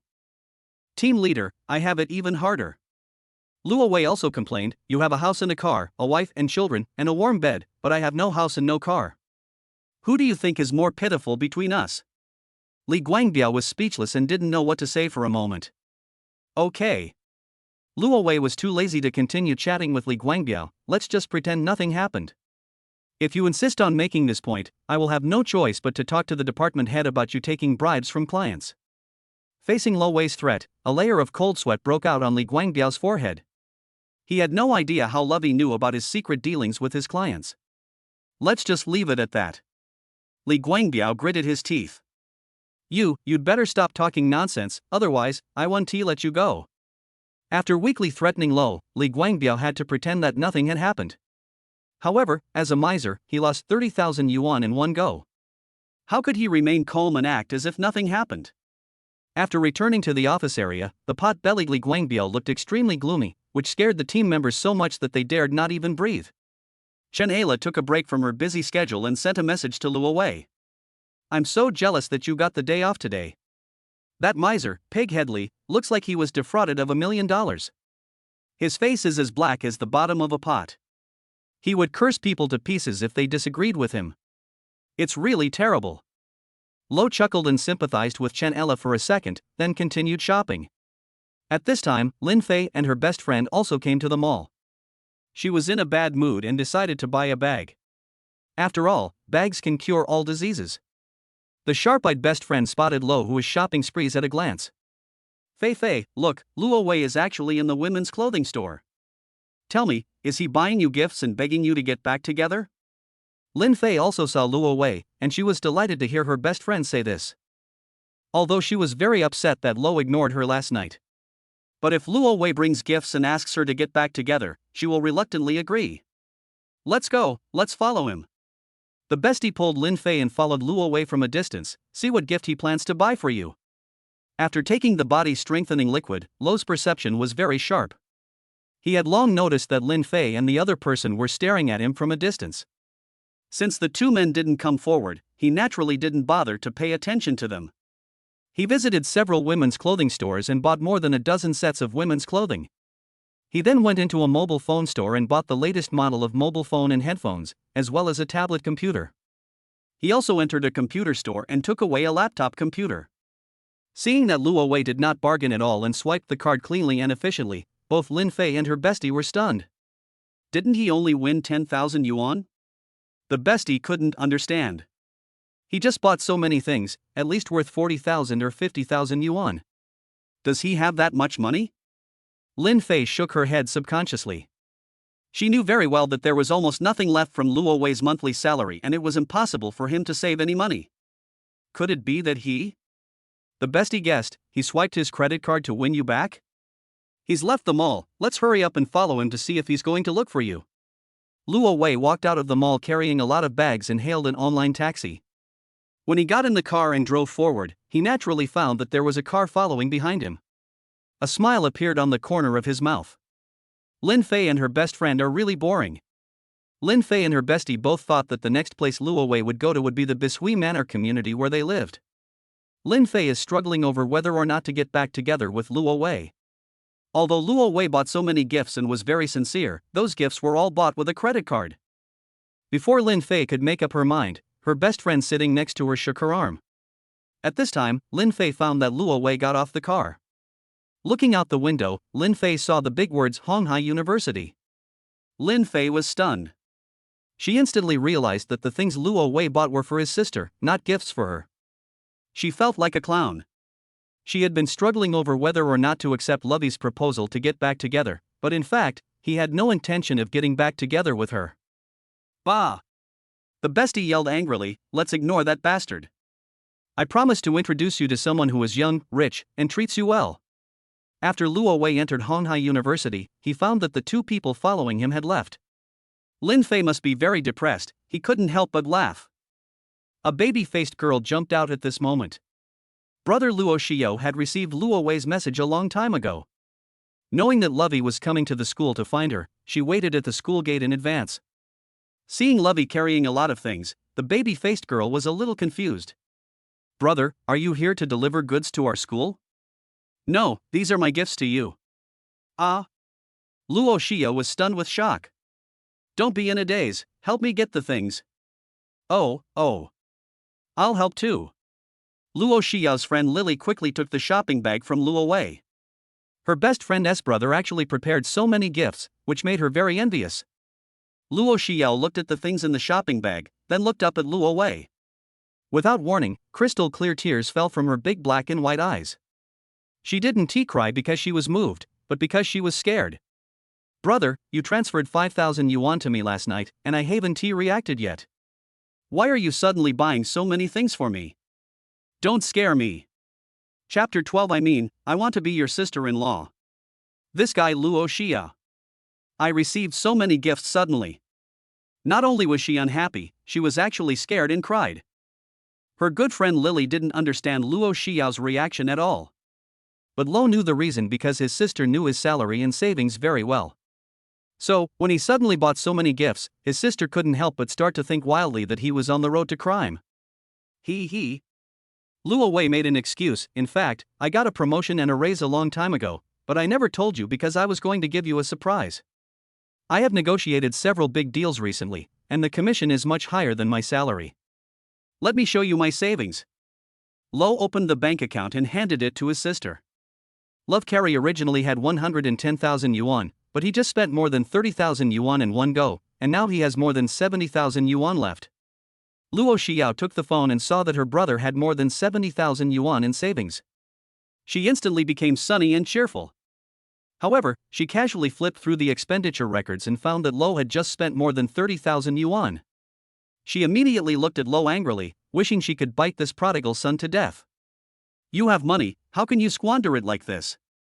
You haven't gotten married yet, but you're going to buy a car and a house in the future." "Okay." Luo Wei patted his sister's head. "Hurry up and take the things to the dormitory and put them there, then come down and treat me to a meal." Luo Xiao asked tentatively, "How about returning all these things?" Lovey threatened with a straight face, "If you don't want it, I'll give all these things to Lily." Okay. My good friend Lily nodded with a smile. Luo Xiao's face was full of black lines, and she stomped her feet helplessly. She knew her brother's temper, so she could only carry a bunch of gifts back to the dormitory. As soon as she put the shopping bag down, Lily couldn't wait to check what was in the bag. Wow, the latest computer, mobile phone, and tablet computer. There are a lot of clothes, they're not cheap, and they're all this year's popular styles. Yao, your brother is so good to you. Of course. Luo Xiao was of course very happy to receive the gift. She couldn't help but pick up the clothes and try them on herself. The corners of her mouth curled up, and her heart felt as sweet as if she had eaten honey. Yao, how about introducing me to your brother? Don't you know each other? I want to be your sister-in-law. Roll. Look at my body, curvy, your brother will definitely like it. You're so lazy. You only take a shower 2 or 3 times a week. You don't even deal with the pile of clothes you take off. Also, you like to grind your teeth and fart. Luo Wei waited for half an hour downstairs of the girls' dormitory. However, he did not feel bored. After all, the campus was full of female college students exuding youthful vitality. Luo Xiao came down from upstairs skipping and jumping, and Luo Wei thought she would change into new clothes. Unexpectedly, she was still wearing washed-out jeans and a t-shirt. "Brother," she cheered and threw herself into Luo Wei's arms. Then, she raised her chubby pink face and gave Lovey a sweet and silly smile. Luo Wei pinched her little face and said, "How old are you? Don't be so intimate. Be careful of being misunderstood by others." "Hee, I just want others to misunderstand me, it's better this way." Luo Xiao smiled and hugged Luo Wei's arms tightly. Luo Wei immediately understood what this guy meant. "Why, is there someone pursuing you?" "No." Luo Xiao explained with a smile. "I plan to let others misunderstand that I am already taken, so that no one will disturb me while I am studying." Lovey gave a thumbs up and approved of his sister's plan. Next, the two headed to the cafeteria to fill their stomachs. Afterwards, Luo Xiao took Luo Wei for a stroll around the school. In the past, Luo was busy with work and dating and had little time to spend with his sister. Now he has money and free time, and can finally spend more time with his sister. 4 o'clock in the afternoon. Luo was woken up by the phone in his pocket. When he opened his eyes, he realized that he had fallen asleep without realizing it. His sister sat on the grass leaning against a tree trunk, while he rested his head on the guy's legs, and no one knew how long he slept. Turning over, Luo Xiao covered her mouth and laughed secretly, and Luo Wei felt something on his head. When he reached out and touched it, he found that the guy had actually braided his hair while he was sleeping. Luo Wei was very upset and tapped her forehead. Then he took out his cell phone. I saw that it was Shin Yanxiu calling. "Hello, Mr. Shin. Lovey, I just got off the plane." Before, Luo Wei had told Shin Yanxiu to tell him when she returned to Honghai City. As agreed, Shin Yanxiu called Luo Wei as soon as he got off the plane. "I'll pick you up at the airport right now." Luo Wei's attentiveness made Shin Yanxiu's cheeks slightly blush on the other side of the phone. To be honest, she felt that Luo didn't want to work hard anymore and just wanted to cling to her thighs. However, Shin Yanxiu misunderstood. Luo did this just to obtain intelligence points. "Okay." After hanging up the phone, Luo Wei patted his sister's head heavily. "I'm going to work, you study hard, and tell me anything you encounter in school, understand?" "Yes." Luo Xiao nodded heavily. She would listen to her brother. After all, they were each other's only relatives. After leaving Honghai University, Luo Wei took a taxi and rushed to the airport. On the other side, Lu Kailong saw Shin Yanxiu's location and appeared in Honghai City. He ignored the pain and forced his way out of the hospital. Afterwards, he took a few good friends back home and waited for Shin Yanxiu to come back. As soon as Shin Yanxiu appears, he will immediately control that woman. Lu Kailong didn't know that Luo already knew his plan. As soon as Luo Wei arrived at the airport, he saw Shin Yanxiu walking out of the exit passage pushing a suitcase. Shin Yanxiu's long hair fell on her shoulders and was curled into big waves. She wore a white lapel chiffon shirt and a chic black A-line skirt. She dressed simply, but her clothes were full of fashion. At age in her early 30s, she gave people a feeling of maturity and elegance. Shin Yanxiu's appearance is naturally outstanding, even with just light makeup. But walking through the passage, he attracted many eyes. Many people were whispering, wondering if Shin Yanxiu was a female celebrity. "Mr. Shen." Luo Wei walked up with a smile and took the suitcase from Shin Yanxiu's hand. Shin Yanxiu acquiesced to this behavior, and she couldn't help but secretly glance at the young man out of the corner of her eye. She had never paid attention to Luo before, she just knew there was such a young man in the company. Now she was surprised to find that Luo Wei was not only sunny and handsome, but also had an extraordinary temperament and was a real handsome boy. Even though she didn't want to admit it, she clearly found that the more she looked at Luo Wei, the more she liked him. "Boss Shin, are you going home or back to the company next? Don't even bother to go back." Shin Yanxiu turned and walked towards the parking lot. "Come with me to get the car." Shin Yanxiu's car is a valuable domestically produced new energy vehicle. After getting in the car, she looked at Luo again. "You weren't hurt last night?" "No." Luo Wei smiled and patted his chest. "A fellow like Lu Kailong can't hurt me." After confirming this, Shin Yanxiu started the car excitedly. "Okay, come with me to a place." "Where should we go? Could it be a hotel?" Luo Wei had a lot of thoughts. Chapter 13, Shin Yanxiu, a mere woman, can't turn the world upside down. Depart the airport. Shin Yanxiu did not take Luo Wei to the hotel. Instead, he led Lovey to the city center of Honghai City. After driving into the underground garage of an office building, Shin Yenqiu explained the situation. Before, I asked someone to investigate Lu Kailong. I wanted to know whether Lu Kailong had cheated on his wife. If so, I wanted to obtain evidence of his cheating. The other party took 100,000 yuan from me, but the reply I got was that Lu Kailong did not cheat. If you hadn't helped take the video of Lu Kailong cheating last night, I really believed that investigation agency. Shin Yenqiu's beautiful face was full of resentment, and she stared at Luo Wei with her beautiful eyes. I don't like being made a fool of. Come upstairs with me later to get the money back. I promise you, no matter how much money you want back, it will all be yours. There is such a good thing. Luo's eyes lit up and he nodded without hesitation. No problem, Mr. Shin, let's go upstairs. Yeah. Seeing Luo Wei so confident, Shin Yenqiu felt full of confidence. Last night, Luo was able to escape unscathed from the fight with boxing coach Lu Kailong. This is enough to show that Luo is very skilled and is definitely not a coward. After getting off the car and taking the elevator, the two arrived at the 23rd floor of the office building. The company located on this floor is called Mashiro Research. The main business of this company is basically to investigate cheating and catch mistresses. Shin Yenqiu led Luo Wei into the Jinbai investigation company, and immediately a staff member came up to greet them warmly. Hello, may I ask? Without waiting for the other party to finish speaking, Shin Yenqiu walked into the company with a cold face. I'm looking for your CEO Yu. Take me to his office. Ah, this, you, Mr. Yu.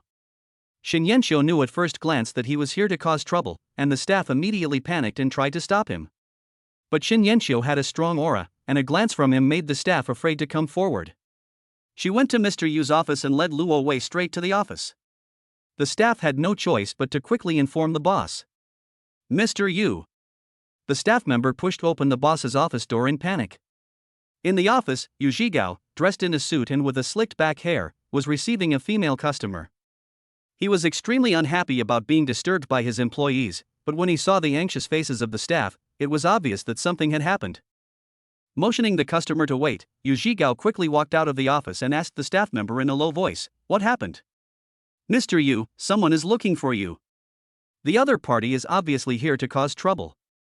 Before the staff member could finish speaking, the sound of high heels hitting the ground was heard in the distance. Yu Zhigao looked up and saw that it was Shin Yenqiu. He didn't understand what had happened, but he felt that Shin Yenqiu, a mere woman, couldn't cause any trouble. So it's Mr. Shin who has come to visit. I'm so sorry for not welcoming you in person. Yu Zhigao walked toward Shin Yenqiu with a bright smile. Yu Zhigao. Shin Yenqiu was not in a good mood and went straight to the point. Your company's work is not up to standard. There is even the possibility of defrauding me. I demand that you refund all my fees. Such words attracted the attention of many customers. Those clients are planning to entrust Mashiro Investigation Company to investigate certain matters. Suddenly they heard someone say that something was wrong with this company, and they naturally became hesitant. Yu Zhigao's face naturally changed drastically, and he became extremely furious. He refuted immediately. Shin Yenqiu, you have the nerve to ask me to return the money? It's already very good that I haven't asked you for medical expenses yet. He growled through gritted teeth. When you asked us to investigate your husband, you didn't even tell us that your husband is a boxing coach. Do you know that 5 or 6 people in my company were beaten by your husband and are now lying in the hospital? Oh? Shin Yenqiu suddenly realized after learning about this. That is to say, you are not good at your job and Lu Kailong found out. You were beaten and threatened by Lu Kailong, so you used false information to fool me, saying that Lu Kailong did not cheat, right? That's right, that's what happened. Lu Kailong not only beat someone up, but also broke into the company and threatened Yu Zhigao in person. Faced with Lu Kailong's reckless attitude, Yu Zhigao even returned all the 100,000 yuan commission given by Shin Yenqiu to Lu Kailong. Yu Zhigao dared to set up an investigation agency, so he must have a background. But he didn't dare to provoke a guy like Lu Kailong who didn't care about his life.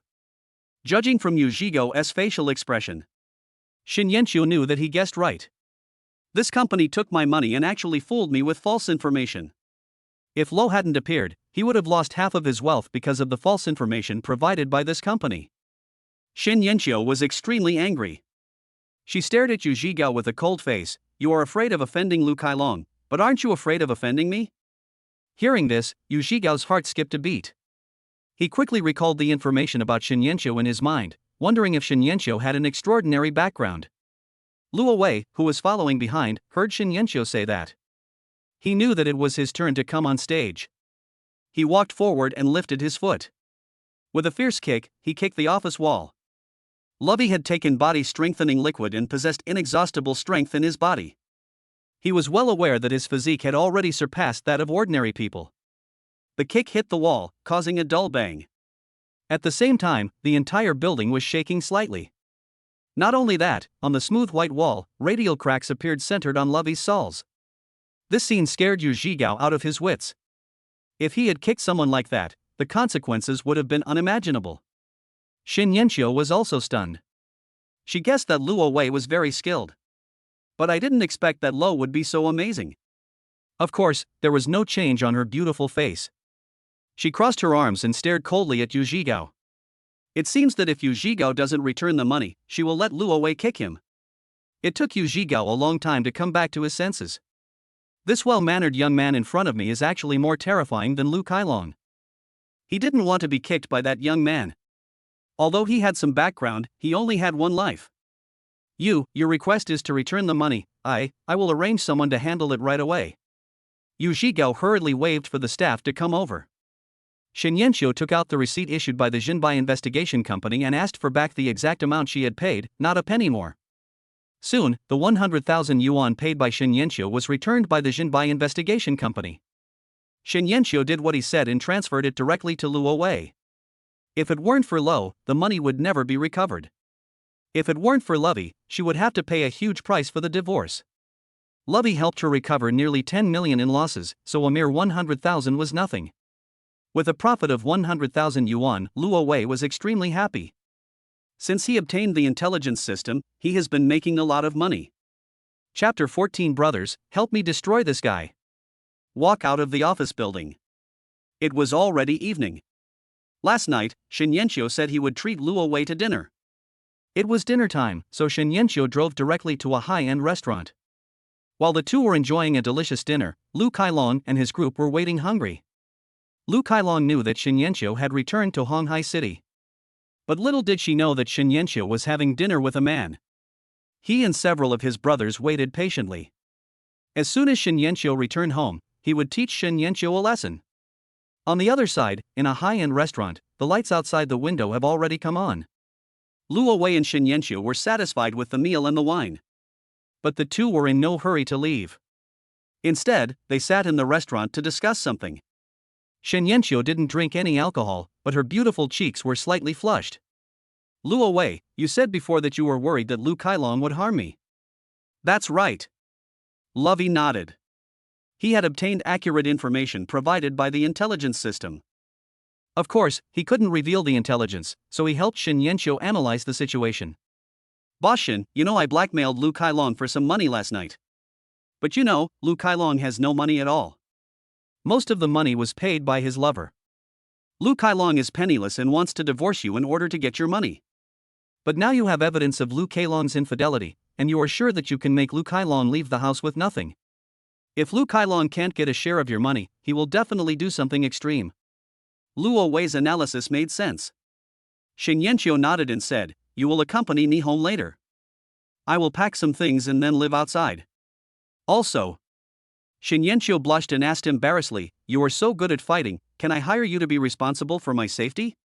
If Lo hadn't gained access to the intelligence system, he would have been happy to become the personal bodyguard of this beautiful boss. Unfortunately, Lo gets all kinds of information every day. He needed to run around and it was impossible for him to stay with Shen Yanqiu all day. Seeing that Luo Wei did not agree immediately, Shen Yanqiu's eyes became dim, and she knew Luo Wei's answer. Sorry, I'm going to the bathroom.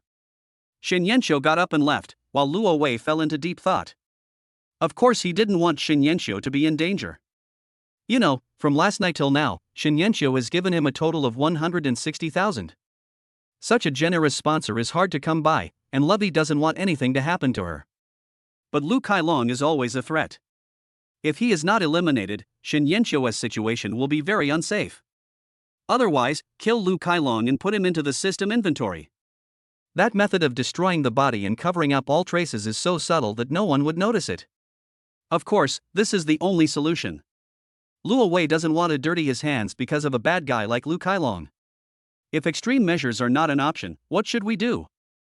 After much thought, Lo thought of the system store. There are all kinds of amazing items in the store. Previously, Lo spent 1 intelligence point and bought a blind box, but ended up opening a bottle of body strengthening liquid. After drinking the strengthening liquid, he had endless strength in his body, so he was able to kick the wall of Mashiro Investigation Company in pieces with 1 kick. At present, Lo has a total of 4 intelligence points in his hands, and he decided to spend 1 intelligence point to buy a blind box. He wanted to see if he could get something good this time. I bought another blind box with many question marks on the surface. Without hesitation, Lo opened the blind box floating in the air in front of him. After a dazzling light, when Lovey saw what came out of the blind box, a bright smile appeared on his face. When Shen Yanqiu came back from the bathroom, she found that Luo Wei was smiling warmly and in a very good mood. Did anything good happen to you? Shen Yanqiu asked curiously. He. Lo did not give an answer. He changed the subject. Mr. Shen, it's getting late. I'll go home with you to pack your things. Shen Yanqiu nodded and left the restaurant with Luo Wei. In Qian Longwan community, Lu Kailong and his group were already getting impatient waiting. At this moment, Lu Kailong was surprised to find that Shen Yanqiu's location was moving towards home. He clapped his hands excitedly. Brothers, cheer up, that bitch is on her way back. All of a sudden, those who were sitting on the sofa in a mess immediately stood up and found a place to hide themselves. After waiting for a while, the sound of the smart lock opening was heard, and then the living room door was pushed open. Lu Kailong sat carelessly on the sofa, watching Shen Yanqiu walk into the living room from the entrance. You're finally back. Lu Kailong sneered and took the lead in attacking. Don't think that just because you have the video of me cheating on you, you can kick me out of the house. I just wanted to give you half of your property, but now you've pissed me off, I'm going to take all your money. Hearing Lu Kailong say this, Shen Yanqiu obviously realized that there was someone else at home. Fortunately, Lovey came back with her, otherwise her situation would be very bad. Shen Yanqiu ignored Lu Kailong and looked behind him. At this time, Lovey walked in from the entrance. When Lu Kailong saw Lo, he immediately got furious. Last night, Lo broke into the house and filmed him cheating. At that time he thought that Luo Wei was a private detective commissioned by Shen Yanqiu. But judging from the current situation, it is obvious that Luo Wei is having an affair with Shen Yanqiu. Suddenly, Lu Kailong felt like there was a vast green grassland above his head.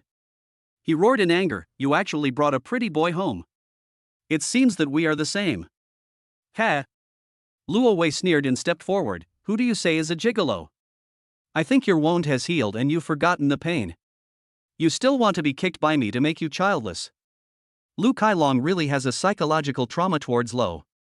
The injury he suffered last night has not healed yet and he is still in pain. He hated Lo extremely much, but luckily he was well prepared this time. He immediately yelled at the top of his lungs, brothers, come out and help me kill this guy. You don't have to kill him, just make him lie in bed for the rest of his life. As Lu Kailong shouted, people hiding in the house came out one after another. Those people were either big and strong or fierce and ferocious, they didn't look like good people at all. Faced with this situation, Shen Yanqiu was not at all panicked. She witnessed with her own eyes that Luo Wei kicked the wall to pieces. She once again felt grateful in her heart that it was so great that Lovey could come back with her. Boy, you still have time to kneel down and surrender now, otherwise. What else? Lo asked with a smile, and looked at the people who were surrounding him. He couldn't help but chuckle. By the way, didn't Lu Kailong tell you who ruined his happiness in the second half of his life? If you want to go to the palace with him and become eunuchs, I will be happy to oblige you. After hearing this, those people looked at each other in bewilderment. Lu Kailong was furious when his scars were revealed. He yelled hysterically, this kid has some skills, but he is just bluffing now. With so many of us, we can easily kill him. Brothers, hurry up. Before Lu Kailong finished speaking, Luo Wei took the lead. Chapter 15, Taking the Initiative to Fall into Shen Yanqiu's Trap. Bang, bang, bang. Ah, ouch. Lo did what he said and directly performed a crotch-kicking move. He was so fast that those people didn't have time to react.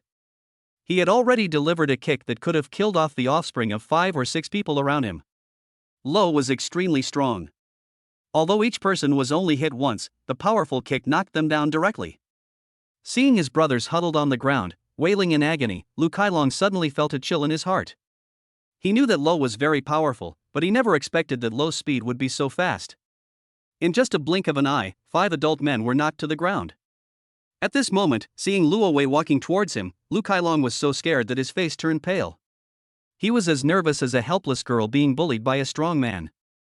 Even so, he still stiffened his neck and roared, "Kill me if you dare, or I will never let you go." Lu Kailong gritted his teeth and made a secret decision in his heart.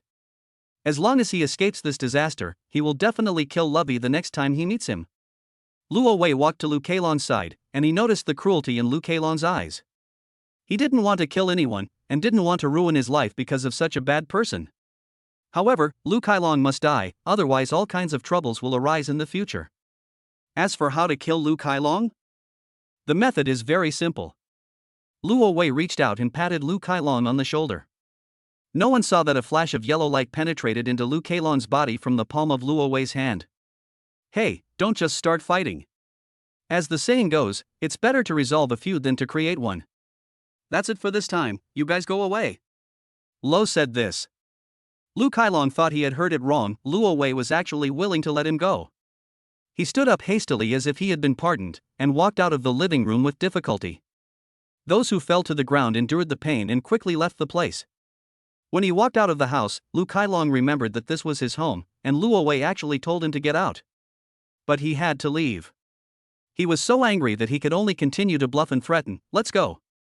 After this, I will definitely kill him." Inside the room, Shen Yanqiu heard the harsh words Lu Kailong uttered, and she was worried about it. She couldn't understand why Luo Wei let Lu Kailong go. But if you think about it carefully, what will happen if you don't let it go? Luo Wei can't kill Lu Kailong, right? Shen Yanqiu looked at Luo Wei uneasily. She felt that she had implicated Lo. She was about to say something apologetic, but unexpectedly, Luo Wei urged her with a bright smile, "Aren't you going to pack your things? Hurry up and pack them." Shen Yanqiu couldn't understand why Luo Wei could still look so happy in the face of Lu Kailong's time bomb. She said nothing and hurried back to her room to pack her luggage. Lovey walked to the French window and looked down. Not long ago in a restaurant, he opened a bad luck charm from a blind box. A bad luck charm can bring all kinds of bad luck, and if a bad luck charm is kept on someone, that person will become more and more unlucky. Not only that, the bad luck charm is not a disposable item. Lovey can recycle the bad luck charm at any time and use it on other people. Just now, when he patted Lu Kailong on the shoulder, he stuck the bad luck charm on Lu Kailong. Next, Lu Kailong will become more and more unlucky, and he will be unable to take care of himself. So, Lo was not worried about his threat at all. Through the floor-to-ceiling window, Luo Wei saw Lu Kailong and his group.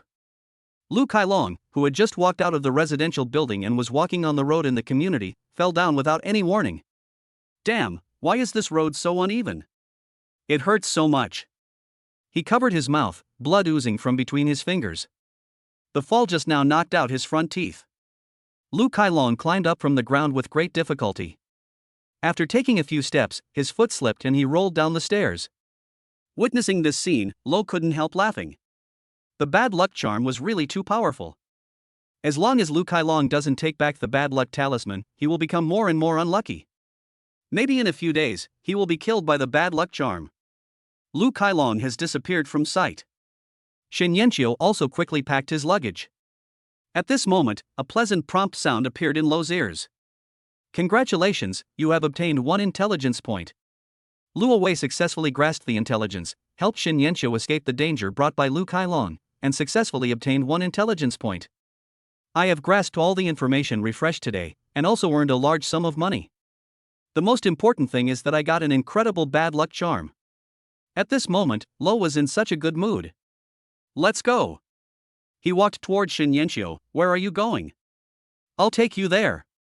Lu Kailong and his mistress had sex in this house last night, which made Shen Yanqiu extremely disgusted and nauseated.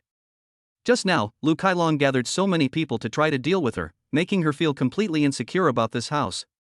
So, Shen Yanqiu decided to stay in the hotel for a while and take the opportunity to sell the house. Driving Shen Yanqiu's car, Luo Wei took this beautiful female boss to the hotel. After he helped push the luggage into the luxurious king-size bedroom, Shen Yanqiu, who followed behind, silently closed the door. After this small action was discovered by Luo Wei, Shen Yanqiu's beautiful cheeks turned slightly red. However, we are all adults and there is nothing to be embarrassed about. Let's have a drink. Shinyenshio took out a bottle of red wine from the suitcase. It seemed that she had already thought about what to do next when she packed her luggage. That's right, Shinyenshio had figured out how to keep Lovey. Although she didn't understand why Luo Wei was unwilling to be her personal bodyguard. But she was 100% sure that Lovey must have some feelings for her. Whether Lo wants to be a gigolo or wants to get a promotion and a raise in the company, it actually doesn't matter. After all, Lo is handsome and a very capable person. Shinyenshio doesn't mind developing further relations with him. Thank you so much for this time. If you hadn't accompanied me home, the consequences would have been disastrous. After pouring out the red wine, Shinyenshio held the wine glass and looked at Luo Wei with burning eyes while expressing his gratitude. Shinyenshio's eyes were very bold, as if seduction and temptation were written directly on his face. This beautiful female boss is really direct. Luo Wei gave her a thumbs up in his heart. This woman is worthy of being the vice president of a big company, she is really resourceful. Lu Keilong's threat has not been eliminated, and she has not agreed to be her personal bodyguard. So, she planned to use this method to keep herself by her side. Luo Wei knew clearly that Shinyenshio was using the beauty trap to seduce him. Instead of leaving, he fell into Shinyenshio's trap. He was not worried at all that he would be controlled by Shinyenshio in the future. With his intelligence system, he is fearless. Anyone who wants to plot against him, he will eventually play tricks on me. Chapter 16 Leader, what's wrong with you? Are you sick? No words were spoken that night. In the blink of an eye, it was the next day. Early in the morning, the alarm clock woke up Luo Wei and Shinyenshio. Trying hard to open her eyes, Shinyenshio reached out to turn off the alarm. She wanted to sleep a little longer. But thinking that there was an important meeting at the company today, she had to struggle to get up. She wasn't getting enough sleep and was aching all over. The culprit was naturally Lovey, who was lying beside him. Hurry up and get up. She pushed Luo Wei resentfully. Take me to the company later. Wouldn't it be bad if others saw us? Luo Wei went to bed in the early morning and he also wanted to stay in bed. Shinyenshio rolled his eyes at him and said, I'm not afraid, so what are you afraid of? After saying that, she threw back the quilt and walked towards the bathroom. Looking at her smooth back, Lovey couldn't help laughing. In the past, he was very satisfied with his girlfriend Lin Fei, but compared with Lin Fei, there was a world of difference between Shinyenshio and her. However, no matter how good Shinyenshio's figure was or how caring she was, Luo Wei had no intention of spending any time on her. After washing up, Shinyenshio put on makeup quickly. Under Luo Wei's gaze, she put on black stockings and changed into a professional and mature style suit. Afterwards, the two took the elevator together and went to the hotel's underground parking lot. As soon as he stepped out of the elevator, Lo immediately found himself being watched. Someone was hiding in the car, holding up his cell phone to take pictures of him and Shinyenshio. Needless to say, that person was definitely arranged by Lu Keilong to collect evidence of Shinyenshio's infidelity. Although he discovered the person taking the photos, Lo ignored it. As long as he doesn't take back the bad luck charm, Lu Keilong will become more and more unlucky.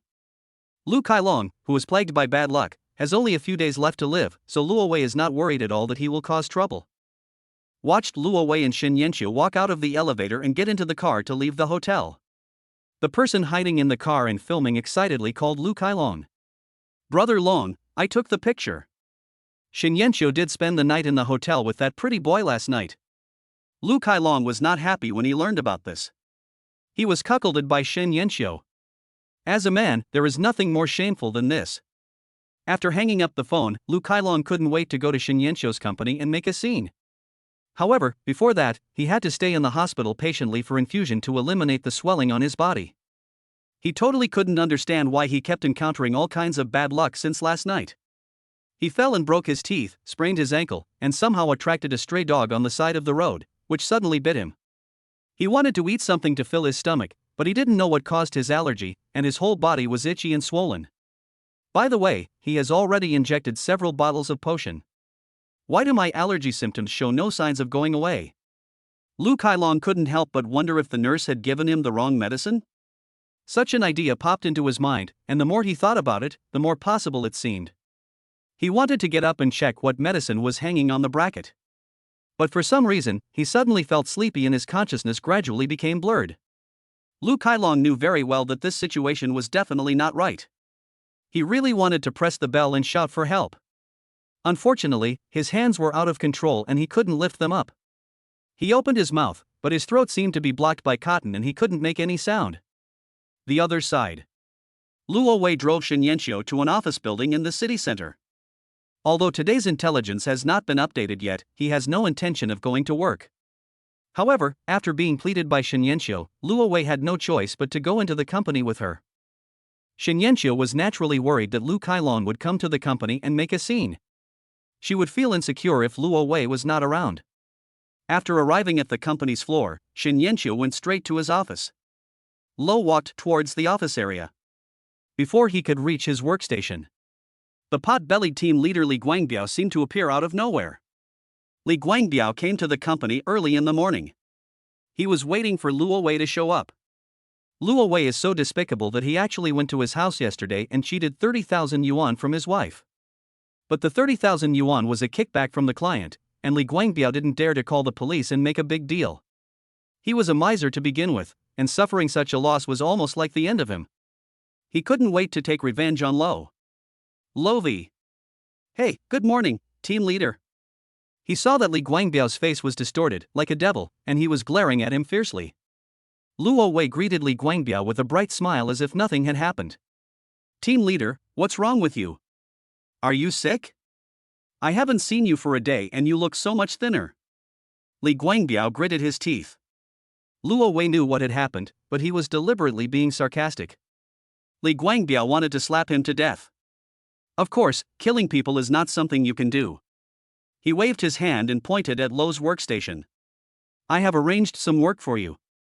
You must finish it before the end of the day. After saying that, Li Guangbiao turned around and left, not giving Luo Wei a chance to refuse. Lovey looked at his workstation, where all kinds of documents piled up like a small mountain. Li Guangbiao looked back as he walked. He thought that Lo would be embarrassed when he saw so many documents. Unexpectedly, Lo looked relaxed, as if he didn't see the documents on the table. He sat down on the office chair and took out his mobile phone to play games. Lovey's casual attitude made Li Guangbiao feel like he was punching cotton. He was so angry that he wanted to vomit blood. He racked his brains to think about how to punish Lovey. Wow!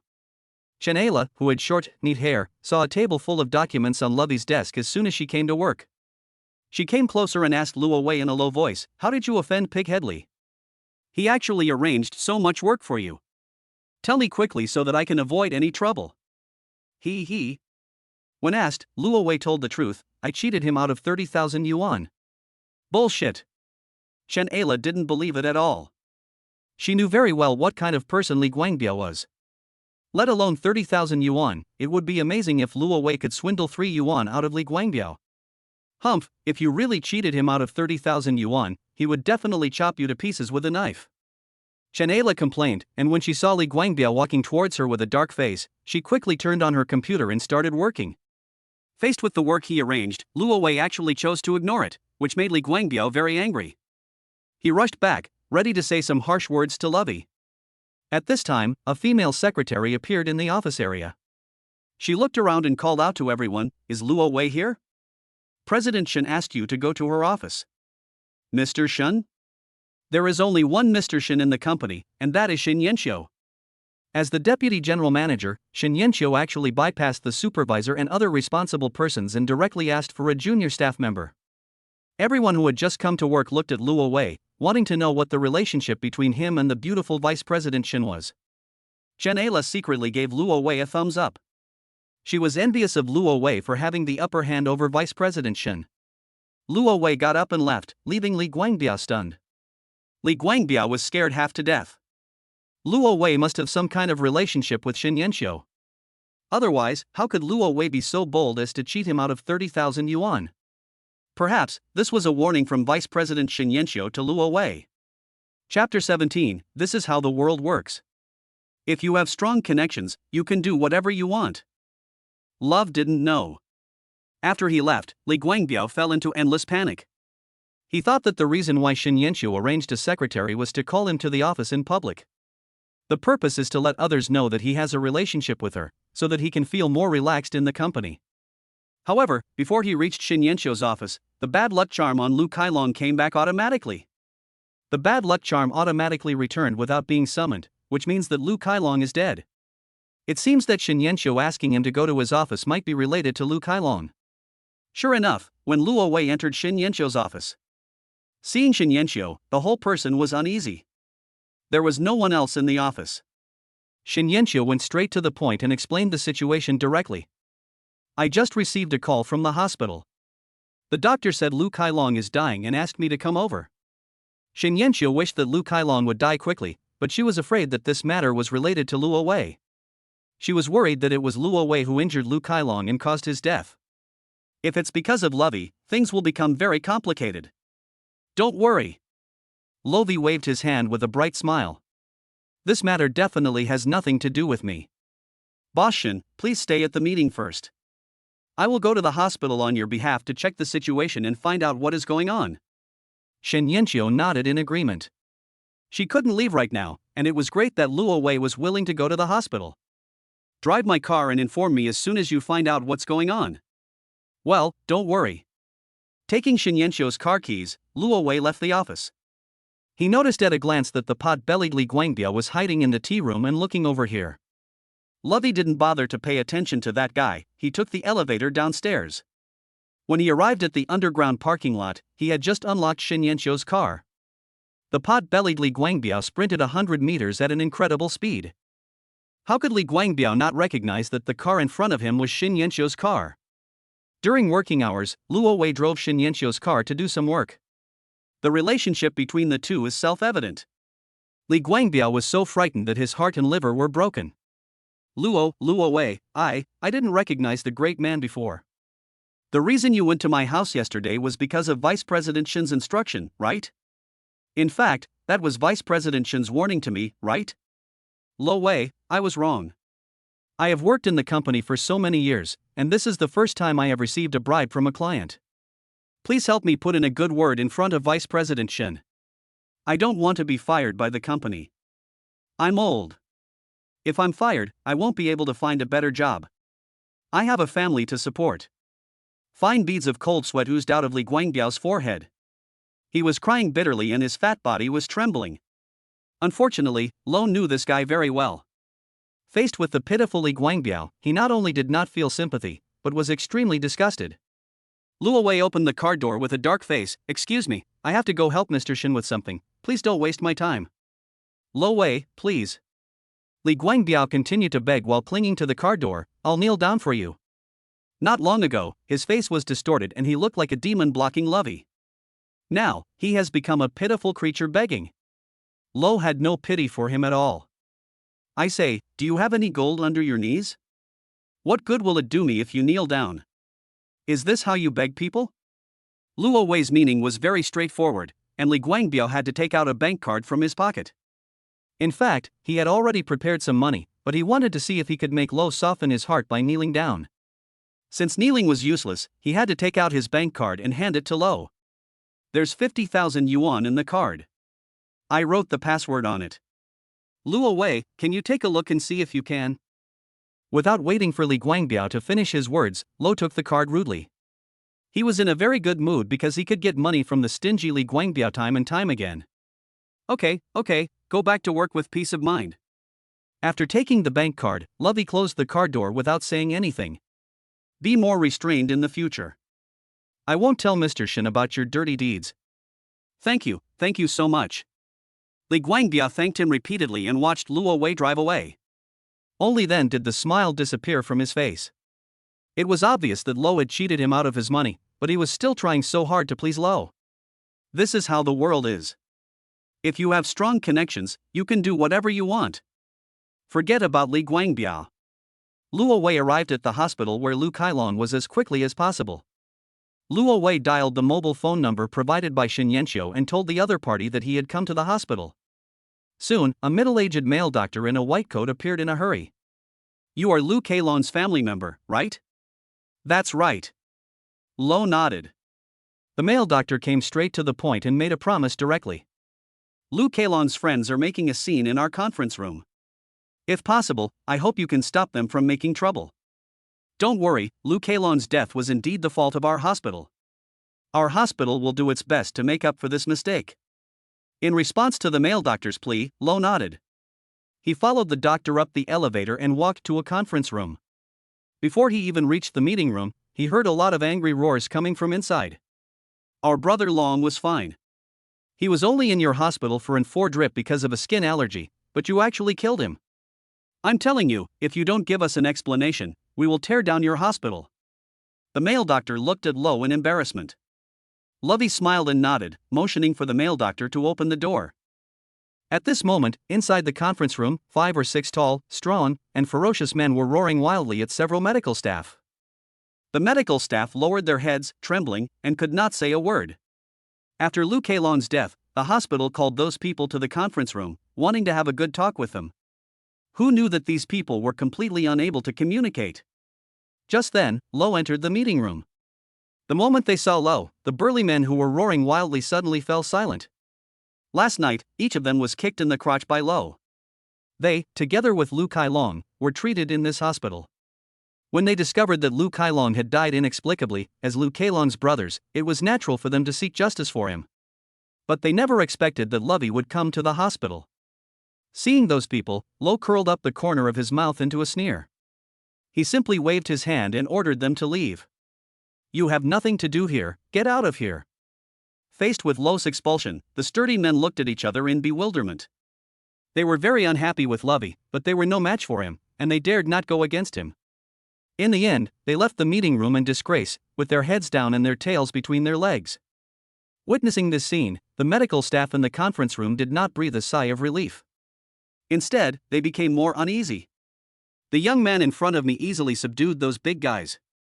In other words, he is more powerful and more difficult to deal with than those big guys. Chapter 18, even after death, one can still create such great value. Drive Lu Keilong's brothers away.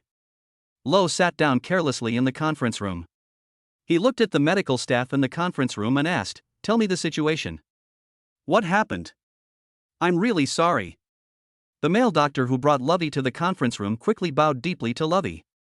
The thing is, due to a mistake made by our hospital, we gave Lu Keilong the wrong medication, which led to his death. When the middle-aged male doctor said this, all the medical staff in the conference room were nervous. They all thought that Lo would explode instantly when he found out about this. Unexpectedly, Lo's reaction was extremely calm. I see. Since the person is already dead, let's talk about compensation. How much compensation does your hospital intend to give? Lo was so calm and straightforward that the medical staff present were stunned. Coming back to his senses, the middle-aged male doctor quickly picked up the document on the conference table and handed it to Lo. Lovey took the document and glanced at it, and saw the compensation of 500,000. He frowned, isn't $500,000 a little too little? The middle-aged male doctor hurriedly explained, the specific amount can be negotiated. As long as the family of the deceased does not make trouble and is willing to sign documents such as a confidentiality agreement, everything will be fine. Luo Wei knew that Shin Yanxiu was anxiously waiting for a call, so he took out his cell phone and told the doctor, "I'll call my lawyer for advice." This was a matter of course. Under the watchful eyes of the medical staff, Luo Wei called Shin Yanxiu. Shin Yanxiu answered the call immediately. What's the situation? Lo smiled and gave his explanation.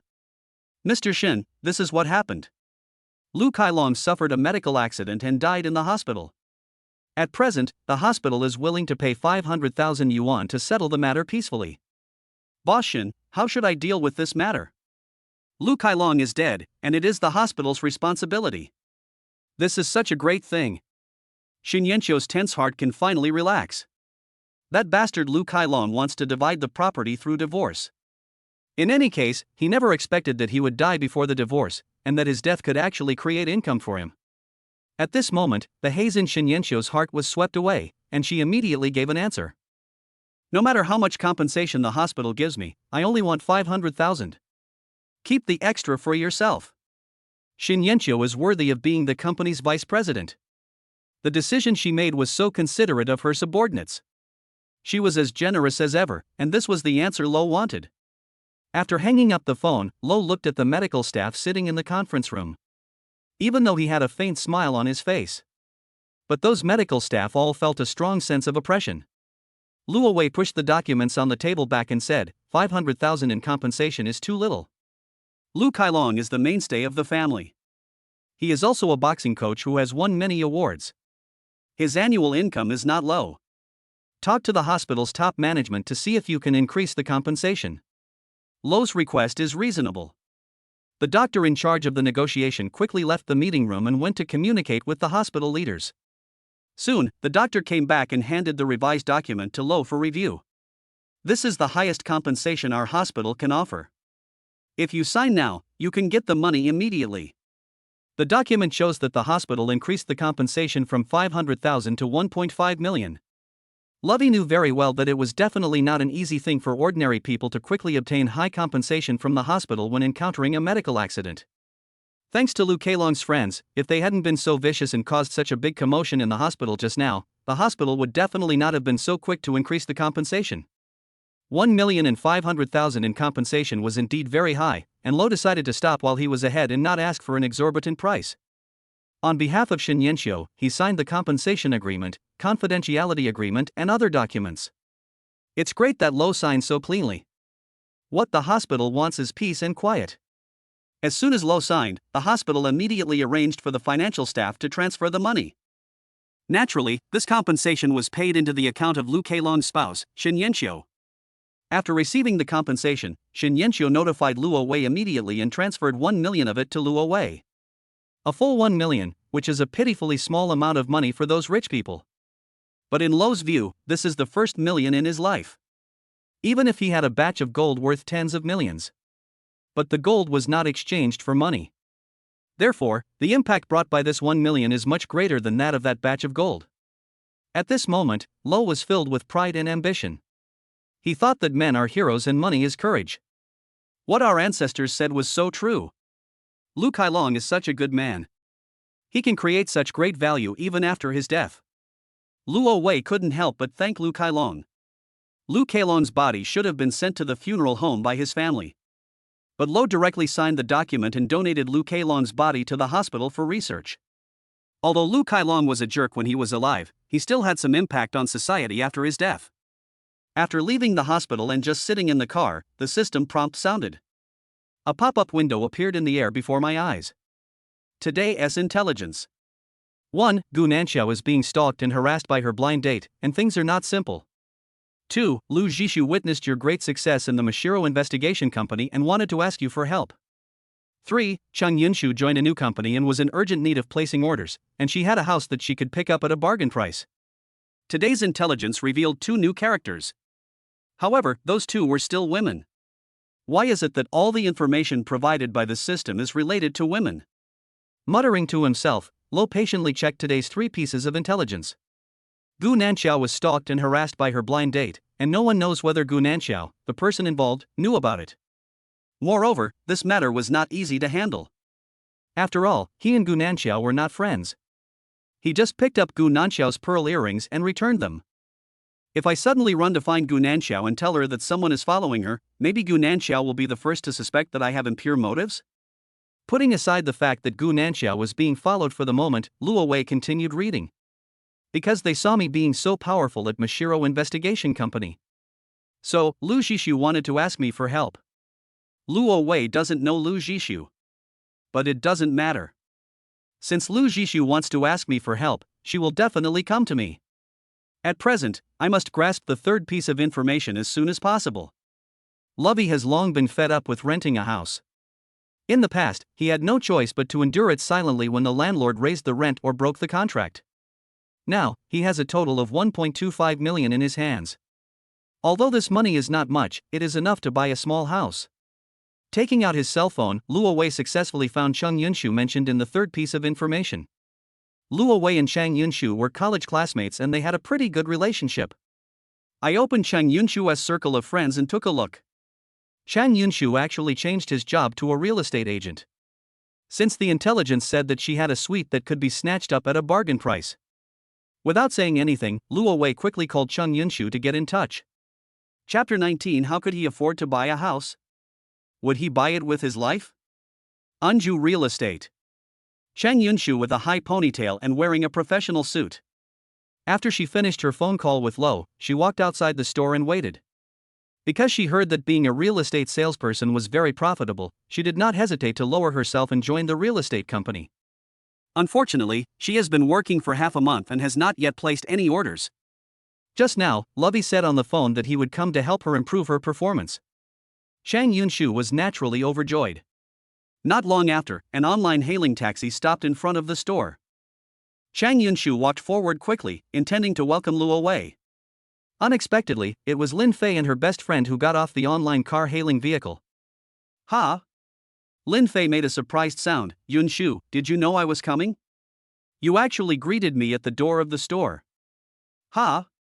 Chang Yunshu looked inside the online car hailing service in surprise. Didn't Luo Wei come with you? Hearing Luo Wei's name, Lin Fei instantly became unhappy. She simply explained, Lovey and I broke up. I saw in my circle of friends that you work in a real estate company, so I came to you to rent a house. After breaking up with Luo Wei, Lin Fei temporarily lived in her best friend's house, but her best friend did not live alone. It is very inconvenient to live with her best friend's family, so Lin Fei plans to find a house and move out. Chang Yunshu was not surprised to learn that the two had broken up.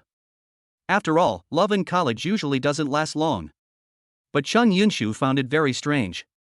Luo Wei was planning to buy a house, so why did Lin Fei break up with him? However, this was a personal matter, so Chang Yunshu did not ask. Come in quickly. Chang Yunshu invited the two to enter the store. Fei, what's your budget? Do you have any requirements for the location? Well. Faced with the question, Lin Fei felt a little embarrassed, as she knew nothing about renting a house. After all, after graduating from college, my boyfriend Lovey was responsible for everything like renting a house. I don't have a job now, so I want to rent a cheaper house. What are the houses that cost a few $100s a month? A few $100s?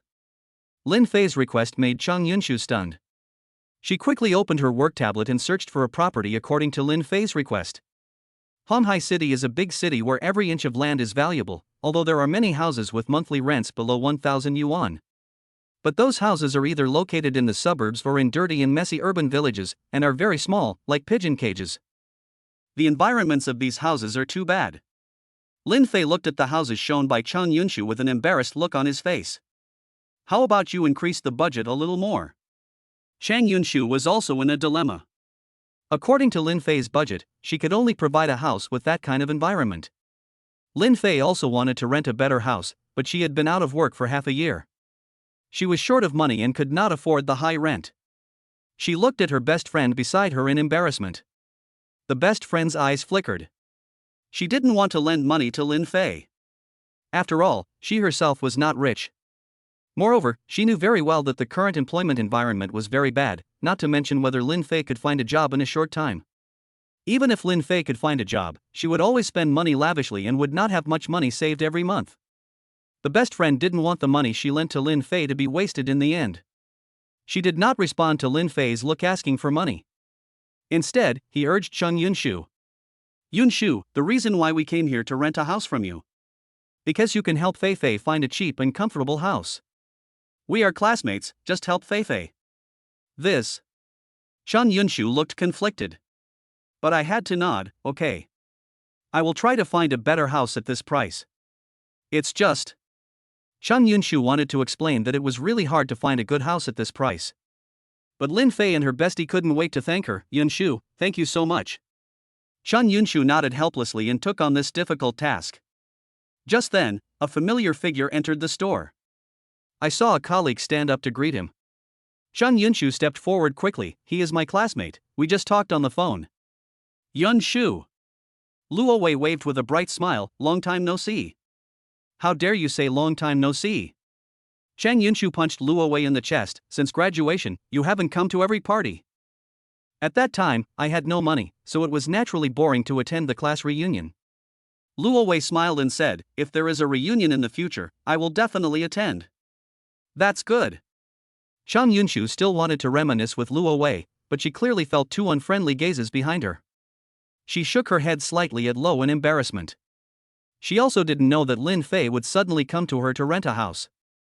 She was also caught off guard and did not intend for the two to meet. Luo Wei glanced at Lin Fei and her best friend and ignored them. I'll come over when you're done. No, I'm free now. Lin Fei and his partner came to rent a house from him, while Luo Wei came to buy a house. Chang Yunshu naturally knew what was more important. Let's talk over here. Chang Yunshu took Luo Wei to the other side of the reception room. Lin Fei and her bestie looked at each other in bewilderment.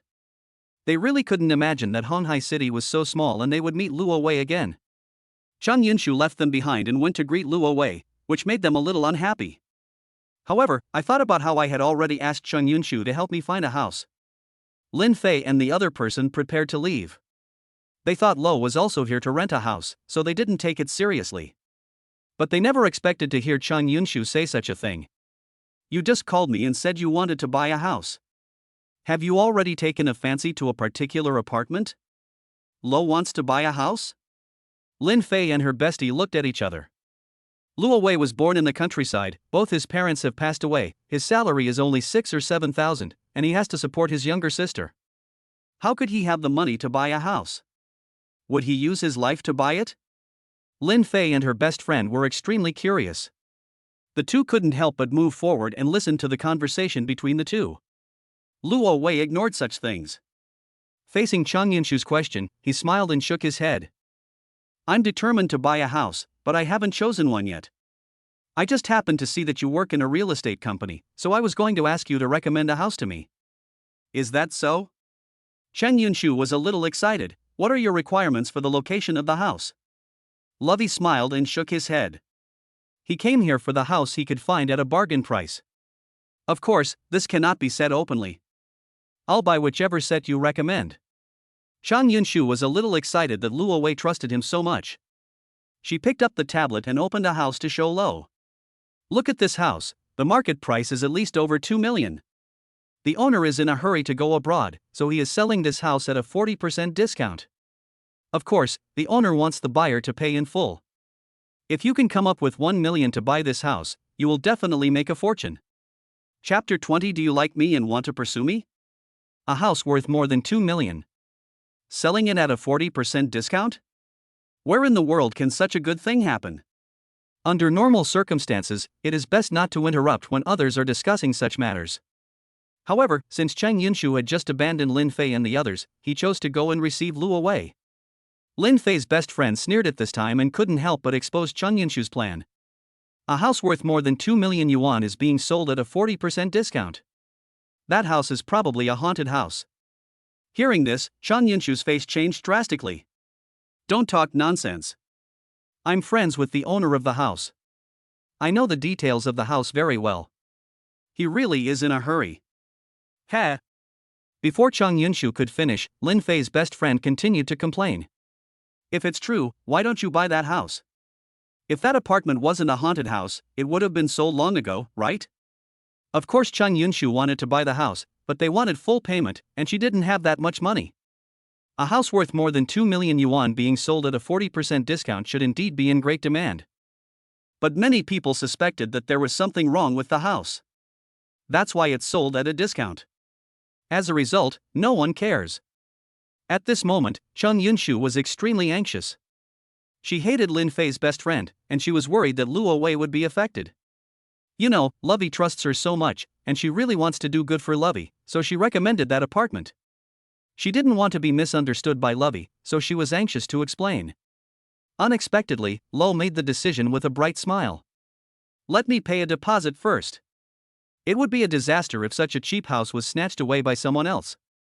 What? Not only Chang Yunshu was dumbfounded, but even Lin Fei and her best friend were dumbfounded. Luo Wei hadn't even seen the house yet, and had no idea where the house was located or what floor it was on, but he actually paid the deposit directly. Chang Yunshu came back to her senses, and she couldn't help but persuade, why don't you go look at the house first?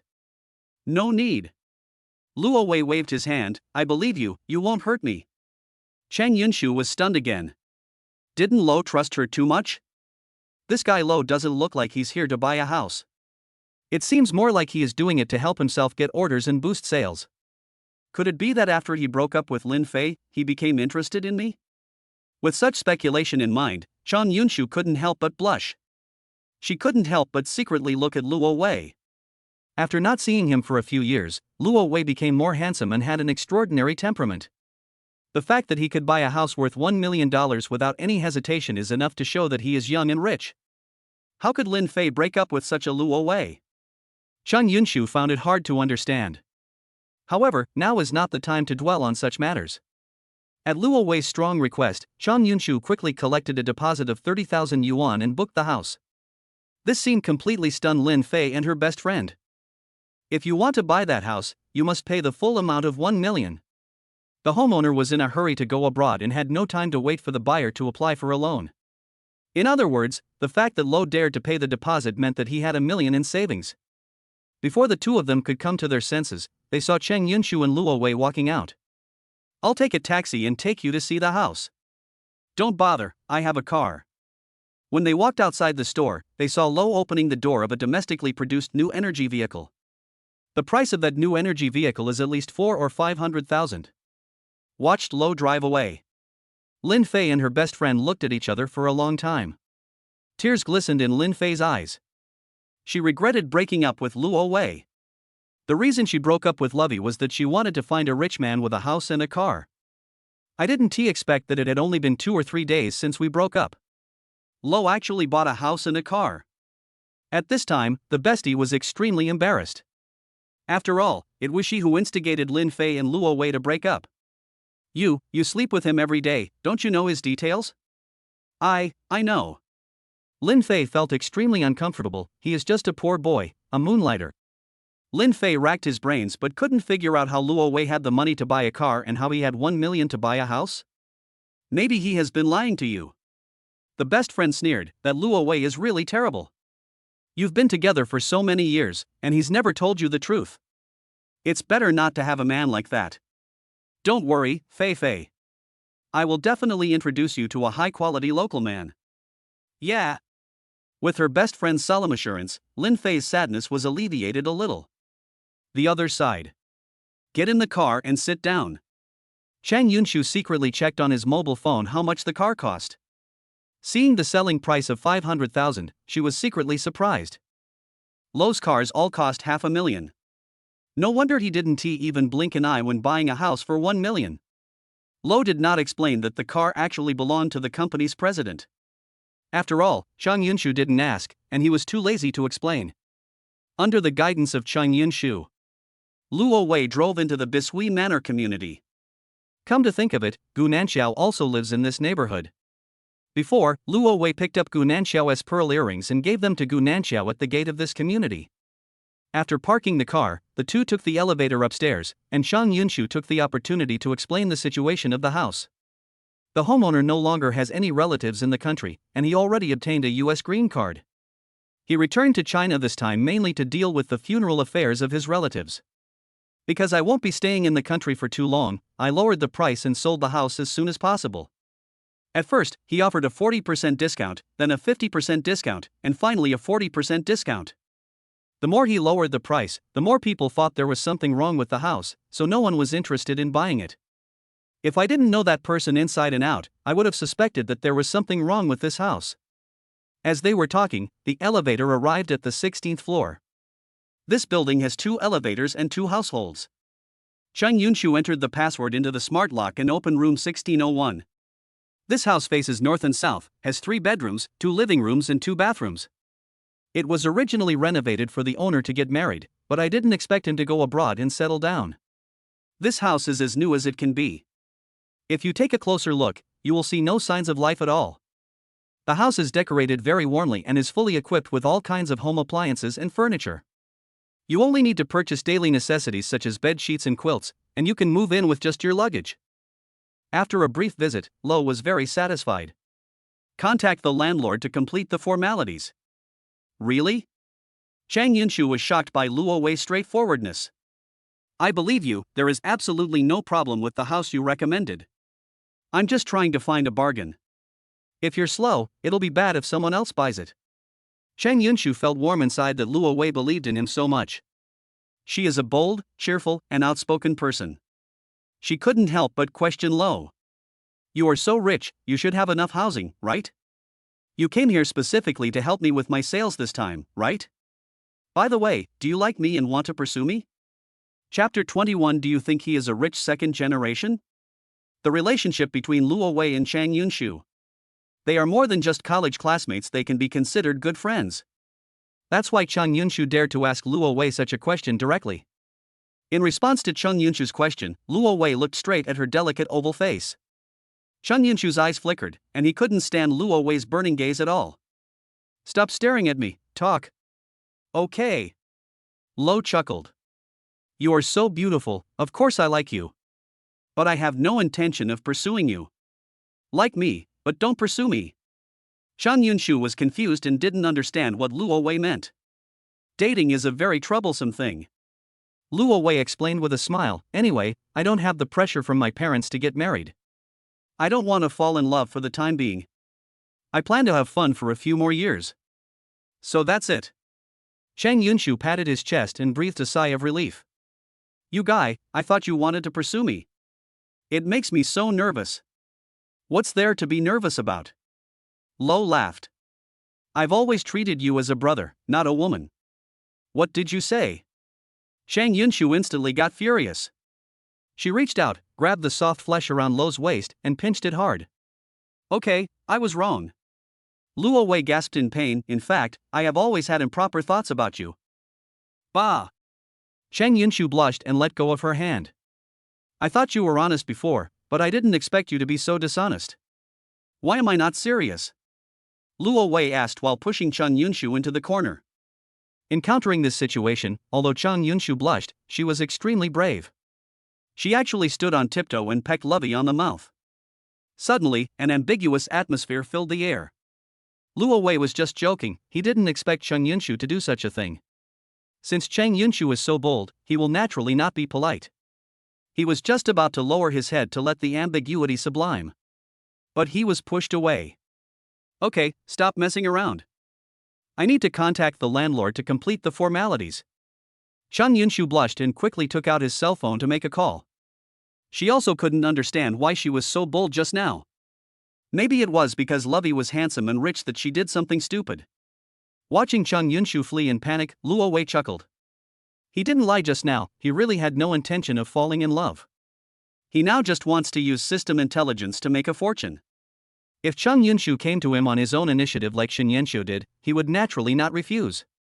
Let's go. Chang Yunshu's voice came from outside, I have an appointment with the landlord, and now I'm going to the housing management office to handle the formalities. Luo Wei walked outside and waited for the elevator with Chang Yunshu. During this time, he keenly discovered that someone was hiding in the fire escape. When I turned my head, I saw a man peeking and looking towards the elevator entrance. No idea what was going on with that guy.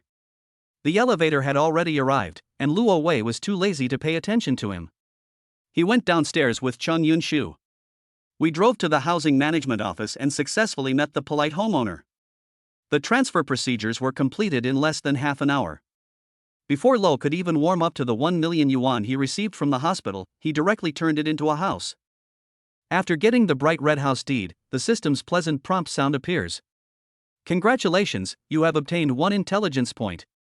It's great to grasp the intelligence and successfully obtain the intelligence point. It was already noon, so Luo Wei naturally invited Chang Yunshu to dinner. Chang Yunshu was not polite either. She knew that Luo Wei was rich, so she specially chose a high-end restaurant. After the exquisite dishes were brought to her by the waiter, she stopped Lo from eating and raised her mobile phone to take pictures. After taking the photo, she posted it directly on WeChat Moments. Thank you old classmates for your help. Let me place my first order since I started working here. This circle of friends was quickly seen by Lin Fei. At this time, she and her best friend were eating noodles in a small restaurant. The delicious food Chang Yunshu posted made the beef noodles in Lin Fei's bowl taste bland. Although Chang Yunshu did not mention it in her circle of friends, who exactly was the old classmate she was talking about? But how could Lin Fei not know that the old classmate Chang Yunshu was talking about was Luo Wei? Luo Wei really spent 1 million to buy that house. Lin Fei raised her phone and showed Chang Yunshu's circle of friends to her best friend with a bitter face. The best friend lowered her head and ate noodles in embarrassment. How could she not see that Lin Fei regretted breaking up with Luo Wei? When we were together, he never took me to eat in a fancy restaurant. Looking at the food photos posted by Chang Yunshu, Lin Fei felt extremely resentful. Tell me, could he be a rich second generation? he deliberately pretended to be a poor boy. My goal is to find a girlfriend who is not greedy for money. Lin Fei was almost going crazy. Her best friend quickly reminded her, don't let your imagination run wild. Even if Lo has a little money now, there are countless people in the world who are richer than him. Don't worry, I'll introduce you to someone who's richer than Lo. Lin Fei nodded. She must find a boyfriend who is richer than Lovey. Only in this way can she eliminate the regret and pain in her heart. On the other side, inside a high-end restaurant, Chang Yunshu was enjoying the food while complaining worriedly. After Lin Fei sees my circle of friends, she will probably hate me to death and will definitely not rent a house from me. Luo Wei did not comment on this matter, but the gossip fire in Chang Yunshu's heart was burning. Hey, why did you and Lin Fei break up? Lo didn't really want to discuss that matter. But Chang Yunshu stood up and sat beside him, hugging his arm and rubbing against him in a coquettish manner. Just tell them. Chang Yunshu said in a coquettish voice, staring at him with her big eyes full of curiosity. Okay. Luo Wei was annoyed by this woman. Lin Fei felt that I couldn't give her happiness, so. But. Before Luo Wei could finish his words, Chang Yunshu burst into laughter. You can easily buy a house with a credit card of 1 million. And she is still calculating how to rent a house worth a few $100s. She actually had the nerve to say that you couldn't give her happiness. She really was. Chang Yunshu was halfway through her words when she suddenly realized that there are other kinds of happiness in the world besides material happiness. She looked at Luo Wei in confusion. Lin Fei said that she couldn't give you happiness. Could it be that she meant that you are weak? Luo Wei was so upset. He didn't expect Chang Yunshu to be so imaginative and make such a guess. He grabbed Chang Yunshu's wrist and gave the order with a stern face. Hurry up and eat. I'll take you to the hotel later. Let me ask you to verify it. Before Luo Wei could finish speaking, Chang Yunshu blushed. She was like a prey caught in a trap, struggling desperately to escape. Chapter 22. That bastard is really too bold. Lo was joking, of course. I didn't really take Chang Yunshu to the hotel. After filling his stomach, Chang Yunshu quickly escaped. Luo Wei received a call from his beautiful female boss Shin Yanxiu. Shin Yanxiu said this on the phone. Just now a friend asked me for your contact information, saying that someone wants your help. I don't know who wants you to help me with anything. Just do it yourself. Don't force yourself just because I'm your friend. Upon learning about this, the first person Luo Wei thought of was Lu Zhishu mentioned in the intelligence. Boss Shin, I understand. By the way, I'll drive the car back to the company later. Of course Luo Wei did not forget that he had driven away Shin Yanxiu's car, and he planned to return it. No need. Shin Yanxiu on the other end of the phone laughed. I'll give you that car so it will be more convenient for you to do things. Wow, that beautiful female boss is so nice to me. This made Lo feel like he was a gigolo. But think about what happened last night. It was only natural for Shin Yanxiu to give him a car. After hanging up the phone, Lo felt a surge of emotion. In the past, he tried his best to gain a foothold in this city and realize his dream of buying a house and a car. And today, he has easily become a homeowner with both a house and a car. This is really unbelievable. Taking a deep breath, Lo left the restaurant. He drove to the mall and made another big purchase. This time, all I purchased were bed sheets, quilts, and daily necessities. Now that he has bought a house, it is impossible for him to return to live in the cramped rental house. Of course, he didn't rush to tell his sister about this, otherwise that girl would have imagined something crazy. After completing the purchase, Lo drove to the Bisui Manor community, entered the 16th floor of Building C, and opened the door of room 1601. Make the mattress you just purchased and put the daily necessities in place. From now on, this is my home. I finally have a place in this city. Luo Wei was feeling filled with emotion when the cell phone in his pocket suddenly rang. When I took it out, I saw an unfamiliar number on the screen. Could the person who called be that Lu Zhishu? While guessing, Luo Wei answered the phone. Hello. Hello? A soft female voice came from the receiver. You are Luo Wei, right? Yes, you are. My name is Lu Zhishu. A soft female voice quickly introduced herself. I saw you at Mashiro Investigations yesterday, but you probably didn't notice me then. Oh. Luo Wei had known about this for a long time. I heard that you wanted to ask me for help with something? That's right.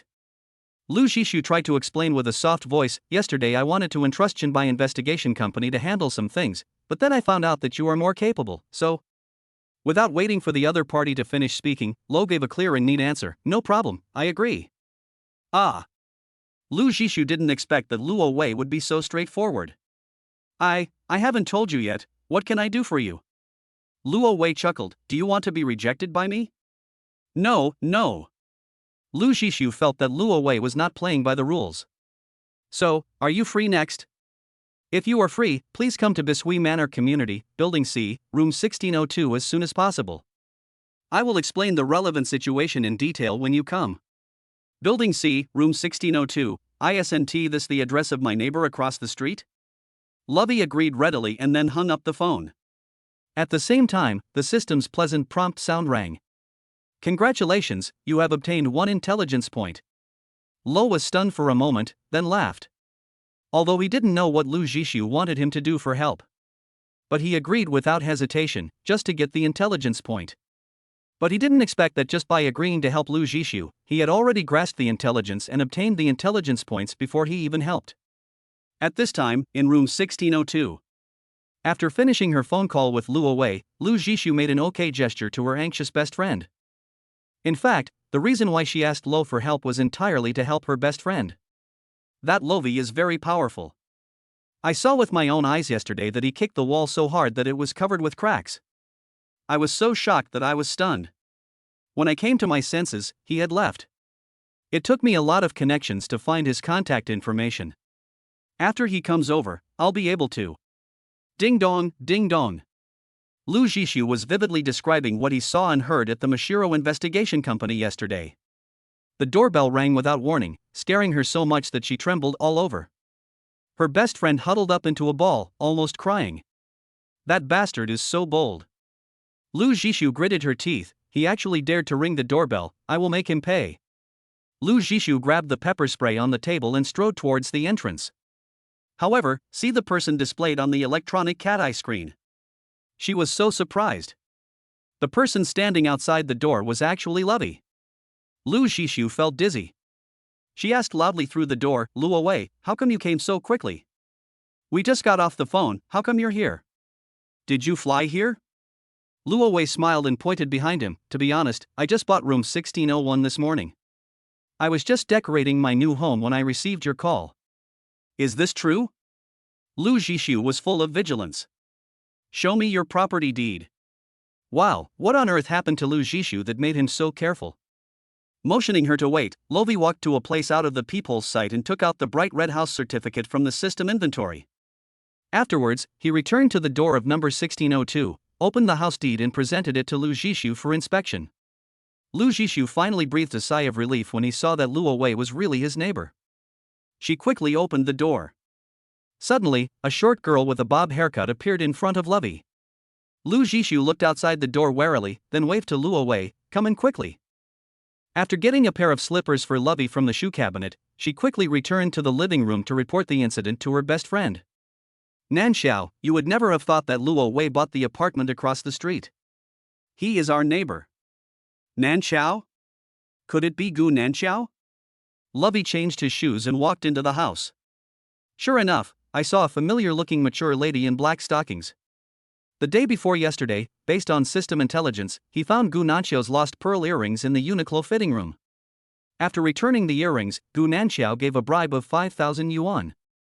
At this moment, Gu Nanxiao's delicate face was full of surprise. Of course she remembered Lo.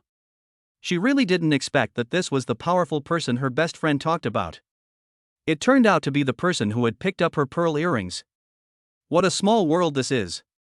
Chapter 23. Do you believe it or not? I will kill you. Hi. Luo Wei smiled and waved at Gu Nanxiao. The expression of the queen in black stockings was a little haggard. Needless to say, something bad must have happened to her. You two know each other? Lu Zhishu scratched her bob head, not understanding when her best friend Gu Nanxiao knew Luo Wei. To be precise, Miss Gu and I don't really know each other. Luo Wei explained simply, the night before last, I found Miss Gu's lost pearl earrings. Oh, Lu Zhishu suddenly realized that she had heard about this matter. She looked at Luo Wei with interest, are you a private detective? No. Luo Wei smiled and shook his head, but if someone pays me to do something, I generally won't refuse. This is really great. Lu Zhishu quickly helped her best friend Gu Nanxiao explain the situation. This is what happened. A few days ago, Nanxiao was arranged by a relative to go on a blind date with a man. Nanxiao explicitly rejected the other party.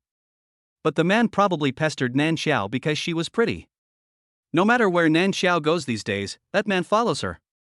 After I heard about this incident, I immediately called the police for Nanxiao. But the law enforcement officers only gave the man a few verbal warnings and didn't arrest him at all. After the law enforcement officers left, the man became even more aggressive.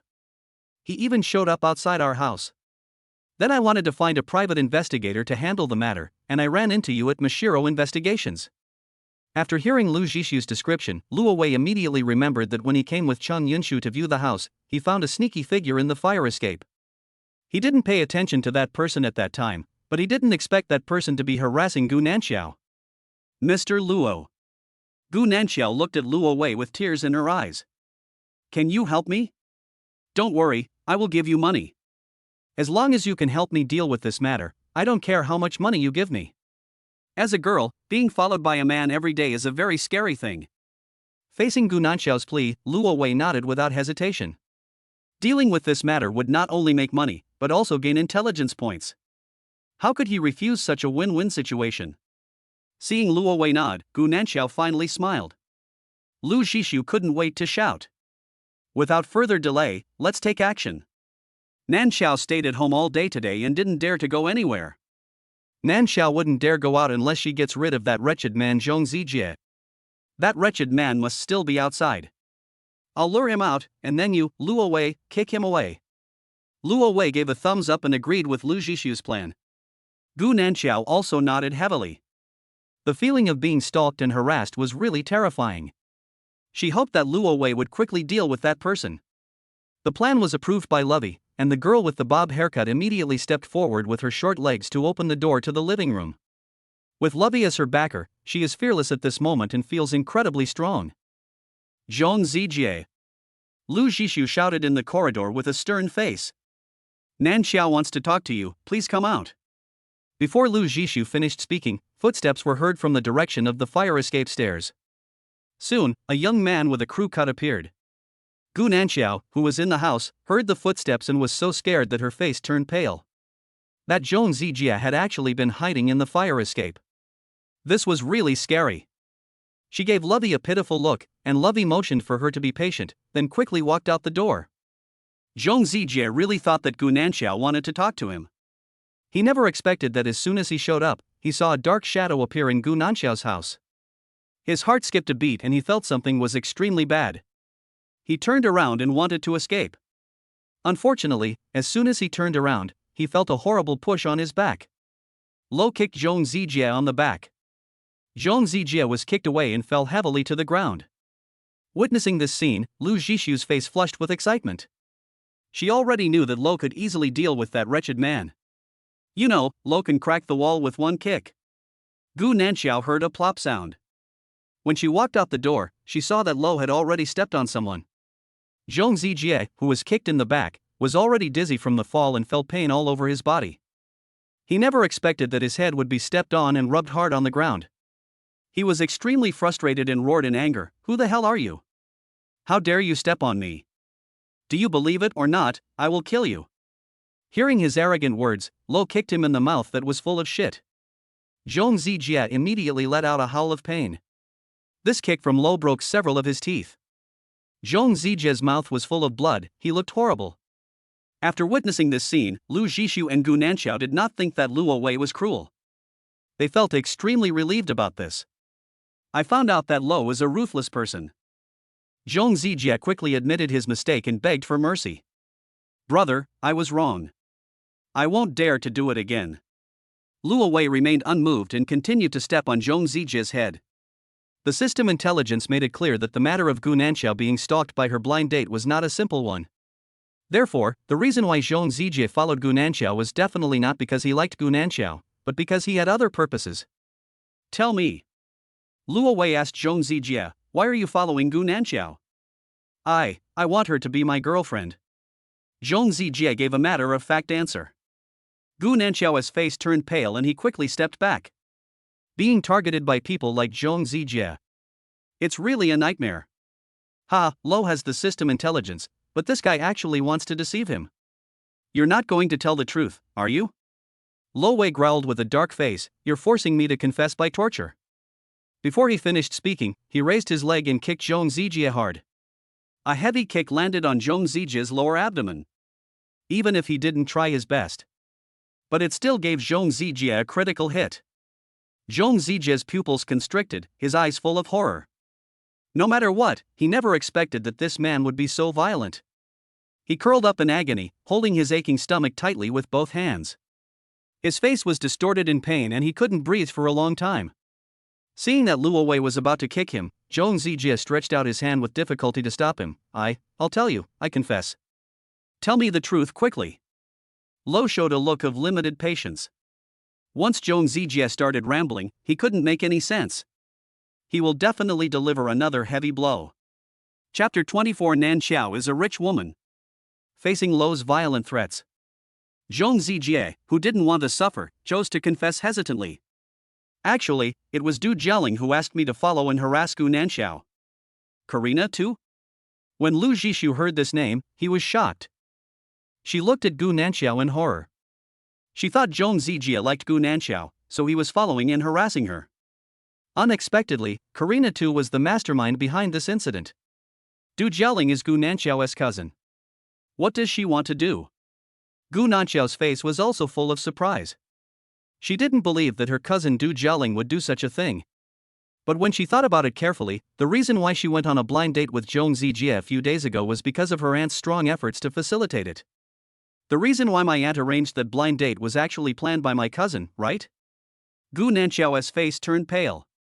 She was actually being plotted against by her relatives. And then? Luo Wei continued to question while still stepping on Zhong Zijie's head. Why did Du Jialing arrange for you to stalk and harass her? What was her purpose? Faced with this question, Zhong Zijie's eyes flickered and he didn't want to say it. Luo Wei raised his foot with a dark face, and Zhong Zijie was so scared that his pupils trembled. I'll say it. He didn't want to be tortured. I just got kicked, it hurt so much. He quickly told the whole story. Du Jialing has set her sights on Gu Nanxiao's house. She wanted to scare Gu Nanxiao into going abroad. Then, she will take the opportunity to occupy Gu Nanxiao's house. Hearing this, Lu Zhishu instantly got furious. Okay, so that's what it is. No wonder Du Jialing always talks about how great overseas countries are every time she comes here.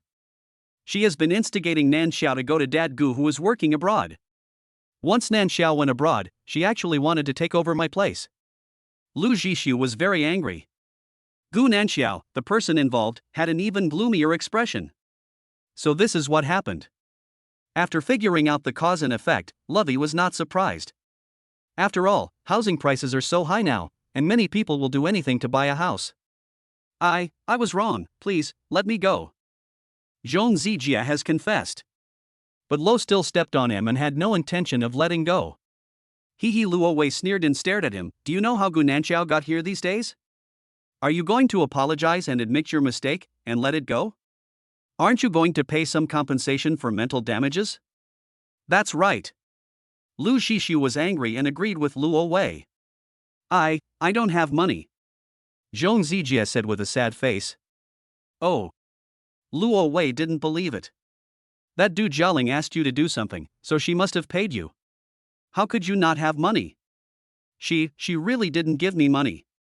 Zhong Zijie explained with his eyes flickering. Faced with the threat of violence, Zhong Zijie could not choose money over his life.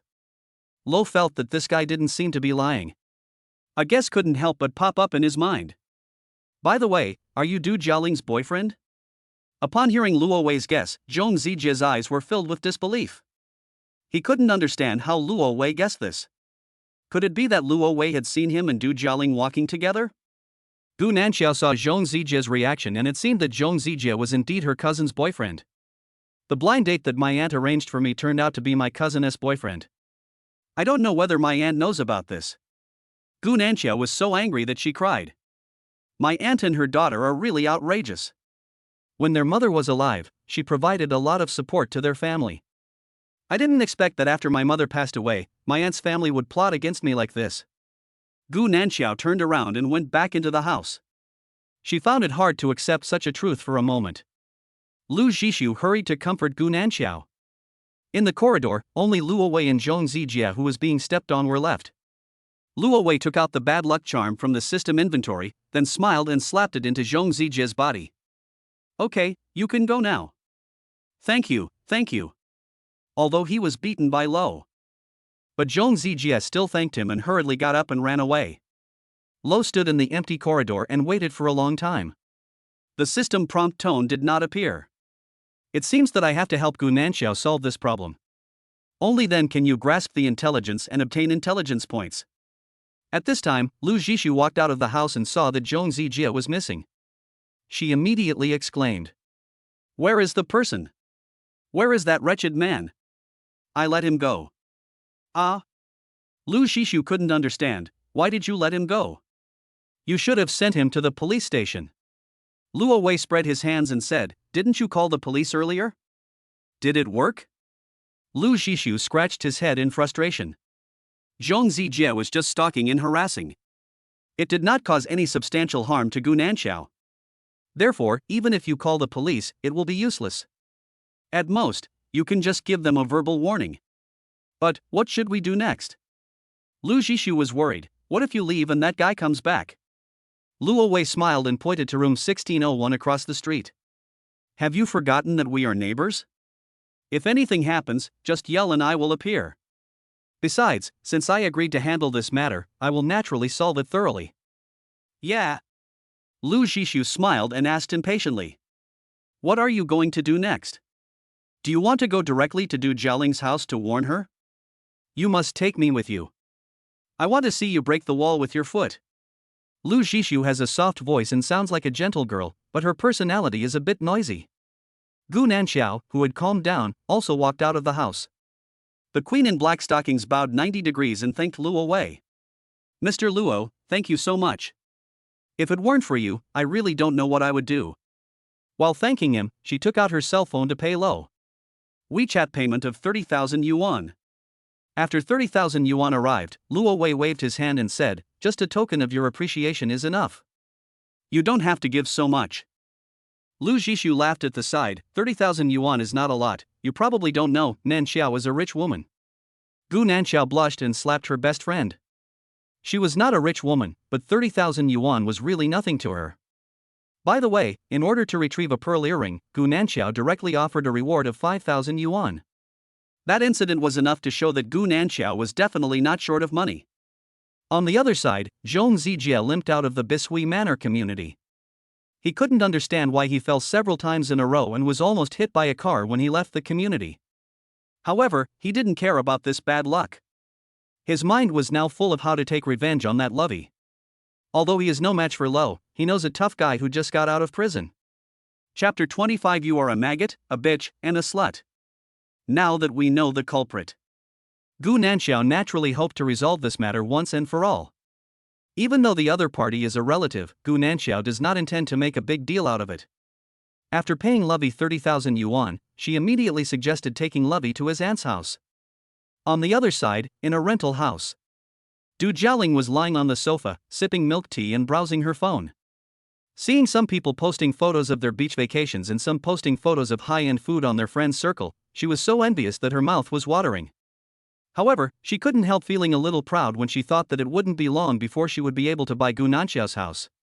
The door of the room next door suddenly opened, and a sleepy middle-aged woman walked out. She immediately saw the milk tea in Du Jialing's hand. Suddenly, she glared at Du Jialing with her triangular eyes. Why did you order milk tea again? Where did you get the money? Did you steal my money? You are already so old, but you don't hurry up and find a class to attend. Instead, you lie at home and rely on your parents every day. Do you have the nerve to do that? Mom, you are not like this. Du Jialing retorted without even raising her head. Have you ever worked a day since you got married? You play mahjong every day, and you are just eating off your grandparents.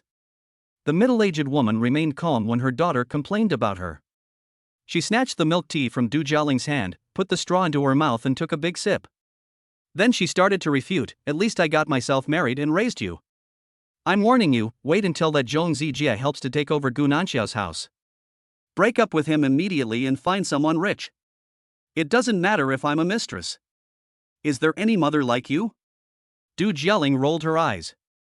However, she did not refute her mother's ridiculous remarks. The middle-aged woman patiently persuaded, "Look, I am a good example. When I was young, I was attracted by your father's good looks and didn't consider his family background at all. As a result, after I married him, I rented a house with him for the rest of my life." "I know." Du Jialing was extremely impatient about this.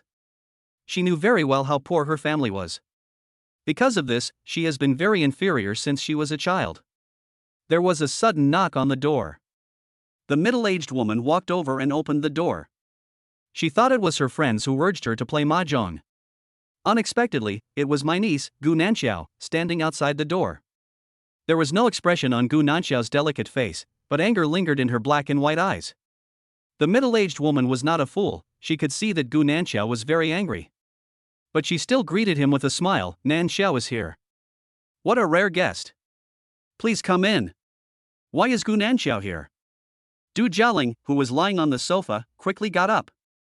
Compared with Gu Nanxiao, who is well-dressed and has exquisite makeup, Du Jialing can be said to be unkempt.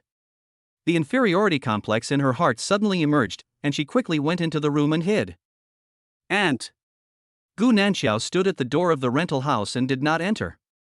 She questioned with a fierce look on her pretty face. "A few days ago, you kept pestering me to go on a blind date with that Zhong Zijie. I want to ask you, do you know that Zhong Zijie already has a girlfriend?" "What?" The middle-aged woman was surprised. She was a real acting talent. "Does Zhong Zijie have a girlfriend? I didn't know about this. He really killed me. If I had known that he had a girlfriend, I would never have arranged a blind date for you and him." He. Lu Zhishu, who followed Gu Nanxiao here, knew that Gu Nanxiao was definitely no match for that woman. She sneered and appeared at the door of the rental house. "Don't pretend, we already know. Zhong Zijie's girlfriend is your daughter Du Jialing." "What?" The middle-aged woman's face twisted instantly. She looked at Lu Zhishu viciously with her triangular eyes. "You are slandering me. If you dare to talk nonsense again, I will tear your mouth apart." Du Jialing, who was hiding in the room, naturally heard what Lu Zhishu said. Her heart skipped a beat, and she couldn't understand how her relationship with Zhong Zijie was exposed. Also, what on earth does Zhong Zijie do? Hasn't he been following Gu Nanxiao? Why didn't Zhong Zijie inform him in advance when Gu Nanxiao came to his house? Du Jialing's face darkened and she quickly called Zhong Zijie. On the other side, Zhong Zijie, with a bruised face and trembling, answered the phone. It wasn't that he was beaten by others, but he was just unlucky all the way. He either fell or hit his head against the wall, making himself look like a pig. "What are you doing?" Du Jialing asked in a low voice. "How did Gu Nanxiao know about our relationship? Why didn't you follow her? She came to my house to cause trouble." "Did she go to your house?" Zhong Zijie chuckled. "Just now, Gu Nanxiao hired someone to beat me up. But it doesn't matter. My big brother, who just got out of prison, has promised to help me deal with this matter." Du Jialing urged anxiously, "Stop talking nonsense and bring the person over here." Outside the rental house, Gu Nanxiao's upbringing prevented her from arguing with her aunt. But Lu Zhishu was different. She did not indulge the woman with triangular eyes. She knew everything about Gu Nanxiao. With her soft voice, she went all out and did not lose out at all. "Oh, don't think I don't know what kind of person you are. When Nanxiao's mother was still alive, you always called or came to complain. I can get thousands of dollars from Nanxiao's mother every month." Then he turned around and went to play mahjong. "I also heard that you lost money playing mahjong, and you slept with me to pay off your gambling debts. By the way, you also stole your father-in-law and mother-in-law's coffin book. Not only did you not support them, you also drove them back to the countryside. I'm not surprised at all that a scumbag like you would set his sights on Nanxiao's house. You are just a maggot, a bitch, a slut, a boss." Lu Zhishu exposed the middle-aged woman's true colors in one breath. The middle-aged woman was so furious that she stretched out her hand and really wanted to tear Lu Zhishu's mouth apart. But at this time, Luo Wei stood behind Lu Zhishu, his expression gloomy, staring straight at the middle-aged woman. The middle-aged woman's heart skipped a beat. Being stared at by Lo, she felt as if she was being stared at by a bloodthirsty beast. She didn't dare to act rashly. With Lo as his backer, Lu Zhishu can act recklessly and output like crazy. She is Gu Nanxiao's mouthpiece, and Gu Nanxiao has been full of anger for a long time. But all along, due to the relationship with her relatives and her own upbringing, she did not lose her temper. At this moment, Lu Zhishu was enjoying his scolding, and Gu Nanxiao felt happy too. The middle-aged woman who was scolded had her blood pressure rising steadily. Her distorted face was as black as the bottom of a pot. Just when she was about to go to the kitchen to get a knife to fight with Lu Zhishu, Zhong Zijie came over with a man with a shaved head and a hideous scar on his face.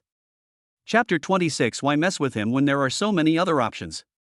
I saw Zhong Zijie bringing people over. Of course the middle-aged woman knew that Zhong Zijie came to the rescue. She quickly yelled at the top of her lungs, "Zhong Zijie, kill them right away." Zhong Zijie nodded with full confidence, assured of victory. Although he is no match for Lo. But he brought help. "Brother Scar, that kid hit me." Zhong Zijie pointed at Luo Wei and signaled the bald man next to him to take action. When he saw Lovey, the bald man with a hideous scar on his face was stunned. He didn't know Lo, but he had seen him yesterday. Yesterday, Lo followed the agent to see the house he rented. At that time, Scarface suspected that it was Lovey who took the gold he placed on the kitchen ceiling. However, Lovey had nothing in his hands at the time and was very strong, so Scarface did not struggle with Lovey for too long. From yesterday till now, he has been looking for his lost gold. But unfortunately, he couldn't find any clues. Zhong Zijie found him just now. He came here with the sole intention of making some extra money.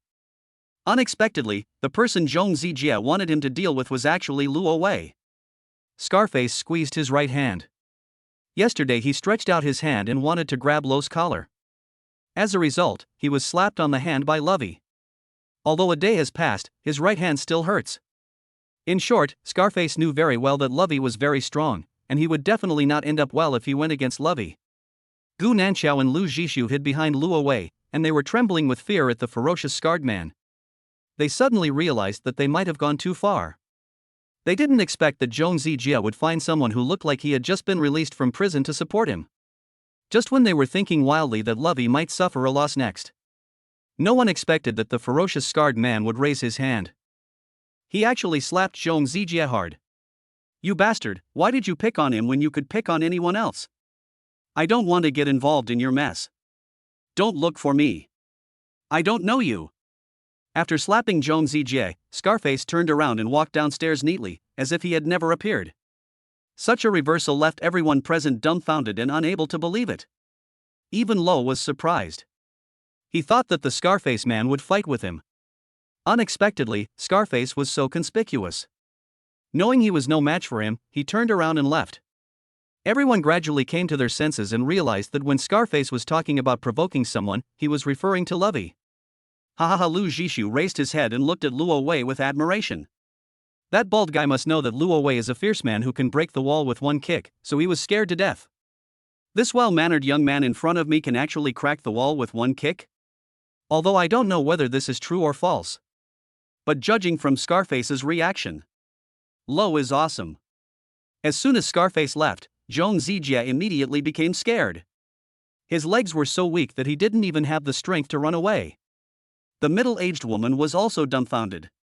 She didn't expect that the people brought by Zhong Zijie were so useless. Luo Wei stretched out his hand, like an eagle catching a chick, picked up the weakling Zhong Zijie, and threw him into the rental house. Then, he looked coldly at the middle-aged woman with triangular eyes. "You ordered this guy to follow and harass Gu Nanxiao. This incident has caused a great psychological trauma to Gu Nanxiao. How do you think we should compensate Gu Nanxiao? Do you choose to pay a sum of money?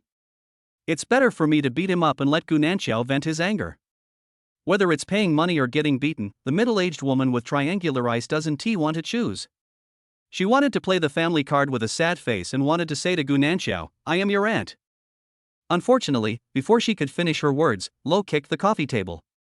The sturdy marble coffee table was kicked to pieces. The middle-aged woman gasped in shock. She swallowed her words of begging for mercy. She finally understood why the scar-faced man ran away. If this kick lands on a person, all the bones in the body will be broken, and the person will either die or be disabled. She didn't want to suffer that kind of pain, so she made a choice in a hurry. I will pay the money. I will pay Nan Xiao some compensation for mental damage. Shivering, she entered the room to look for her cell phone. As for Du Jialing, she kept pretending to be dead, hiding in the room and dare not come out. Seeing Lo show his power again, Lu Zhishu cheered and hugged Luo Wei's arm. She was so proud of it, as if she was the one who had kicked the marble coffee table to pieces. Gu Nanxiao's fair cheeks flushed and she gave Luo Wei a grateful look. Luo Wei really did help her vent her anger. She couldn't do this on her own. Not long after, the middle-aged woman walked out of the room. She looked embarrassed for the simple reason that she was short of money and had no money in her account. She was holding a jewelry box in her hand, her eyes twinkling as she handed the jewelry box to Gu Nanxiao. These jewelry are for you as compensation. Gu Nanxiao took the jewelry box, opened it, and almost cried out of anger. There is a diamond necklace, a gold bracelet, and a jade pendant in the box, all of which are her mother's jewelry. After her mother passed away, Gu Nanxiao counted all of her mother's jewelry, and she always felt that something was missing. These jewelry pieces have great commemorative significance to my mother and were definitely not given to this woman by my mother. I don't know when this woman stole these jewelry from my mother. Seeing Gu Nanxiao's reaction, Lu Zhishu instantly guessed what had happened. She frowned and roared angrily at the middle-aged woman. If you have any more, give them all back to me. No more, the middle-aged woman's eyes flickered. How could she hand over all her jewelry? Very good. Lu Zhishu glanced at Luo Wei. She is not honest, I will go find her myself. Lu Zhishu walked towards the middle-aged woman's room, and the middle-aged woman tried to stop him. But Lo grabbed her. Soon, Lu Zhishu walked out of the room. In her hands, she held 7 or 8 pieces of jewelry of various types. Gu Nanxiao recognized at a glance that all those jewelry belonged to her mother. After taking the jewelry, Gu Nanxiao didn't want to say a word. She looked at the middle-aged woman coldly, then turned and left. After the 3 of them left, the middle-aged woman collapsed on the ground as if she had lost her parents. She had thought that she could occupy Gu Nanxiao's house. Unexpectedly, she ended up losing more than she gained. All the jewelry she stole with great difficulty was taken away by Gu Nanxiao. Du Jialing, who had been hiding in the room, showed up at this time. She knew exactly what had just happened. Seeing my mother was distraught. Zhong Zijie walked out the door and planned to escape. Du Jialing was furious. She picked up a piece of marble and threw it at Zhong Zijie. You useless dog, you! Without waiting for Du Jialing to finish her words, the hard marble fragments hit Zhong Zijie on the back of his head. Zhong Zijie fell to the ground instantly and started twitching. This situation scared Du Jialing and the middle-aged woman to death. Chapter 27. Did you hate to see me doing well? Downstairs of the rental house, Lovey and the other 2 sat in the car. Gu Nanxiao was sorting out her jewelry, feeling both sad and relieved.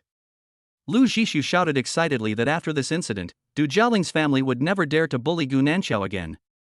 Lo was about to start the car. A pleasant system prompt tone appears. Congratulations, you have obtained 1 intelligence point. I have successfully grasped all 3 pieces of intelligence refreshed today. A pleasant smile appeared on Lo's lips, but the next second, he was stunned. Because the bad luck charm attached to Zhong Zijie actually came back automatically. There is only one reason why the bad luck charm returns automatically. That means the target person is dead. In other words, Zhong Zijie is dead. Lo was very surprised by this. Isn't Zhong Zijie just too unlucky? The bad luck charm was attached to him, and within less than an hour, he was already extremely unlucky. Zhong Zijie must have died in Du Jialing's house. If I am not mistaken, the mother and daughter would definitely not dare to make it public.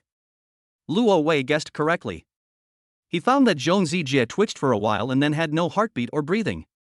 The first thing that Du Jialing and the woman with triangular eyes thought of was not to call an ambulance. But I am worried that I will be caught and put in jail. The middle-aged woman made a quick decision. I have a sister working abroad, and she always asks me to come over. Let's first find a place to dispose of Zhong Zijie's body, and then go abroad together. Du Jialing, who was at a loss, naturally agreed to her mother's plan without hesitation. The 2 men stuffed Zhong Zijie's body into a large suitcase. Then pack your bags and leave home before nightfall. On the other side, Lo was driving back to the Bishui Manor community. Lu Zhishu, who was sitting in the back seat, shook Gu Nanxiao's arm. Nanxiao, it's already dinner time, don't you plan to treat brother Luo Wei to dinner?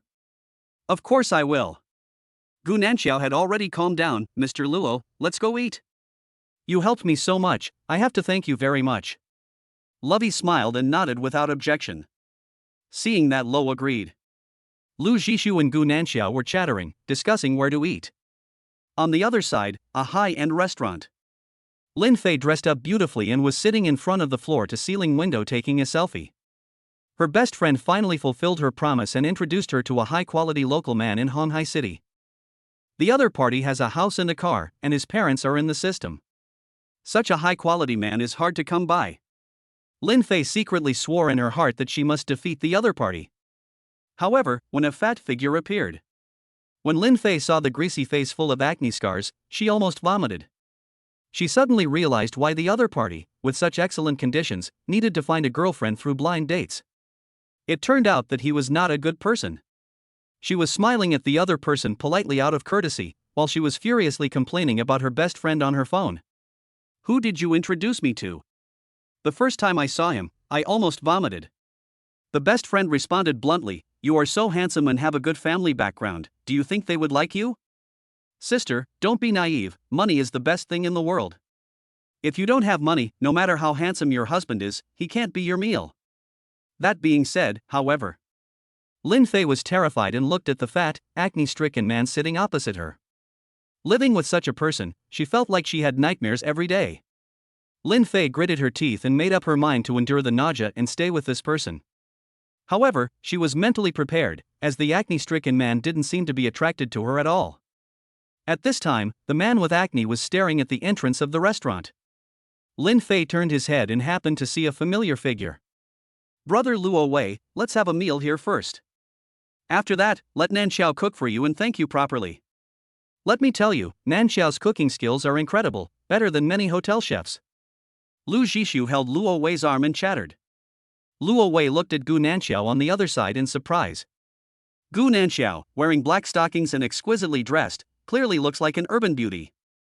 I didn't expect her cooking skills are better than many hotel chefs.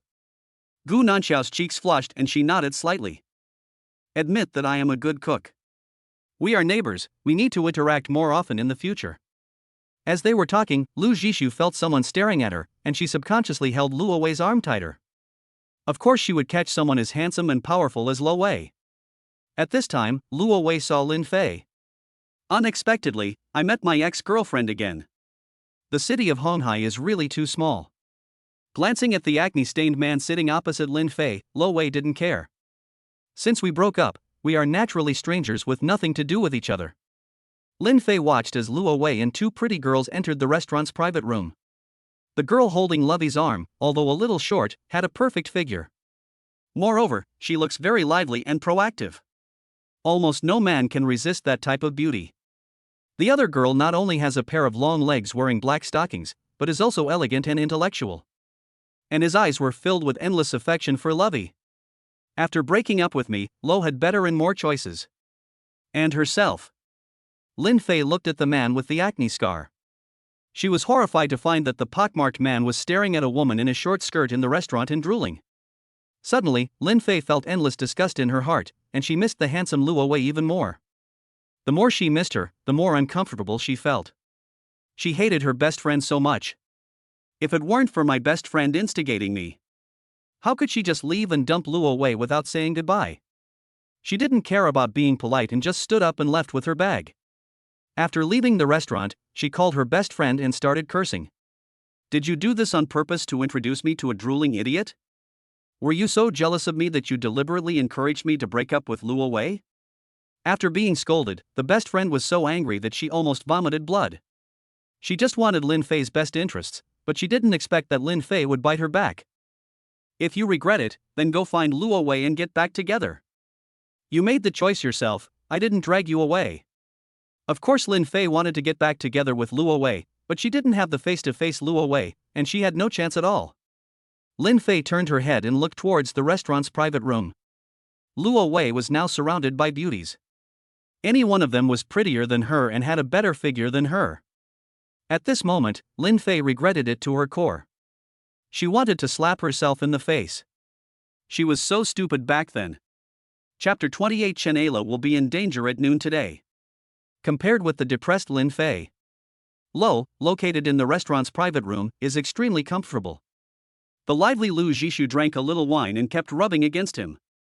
Gu Nanxiao also had a good impression of him and kept picking food for him.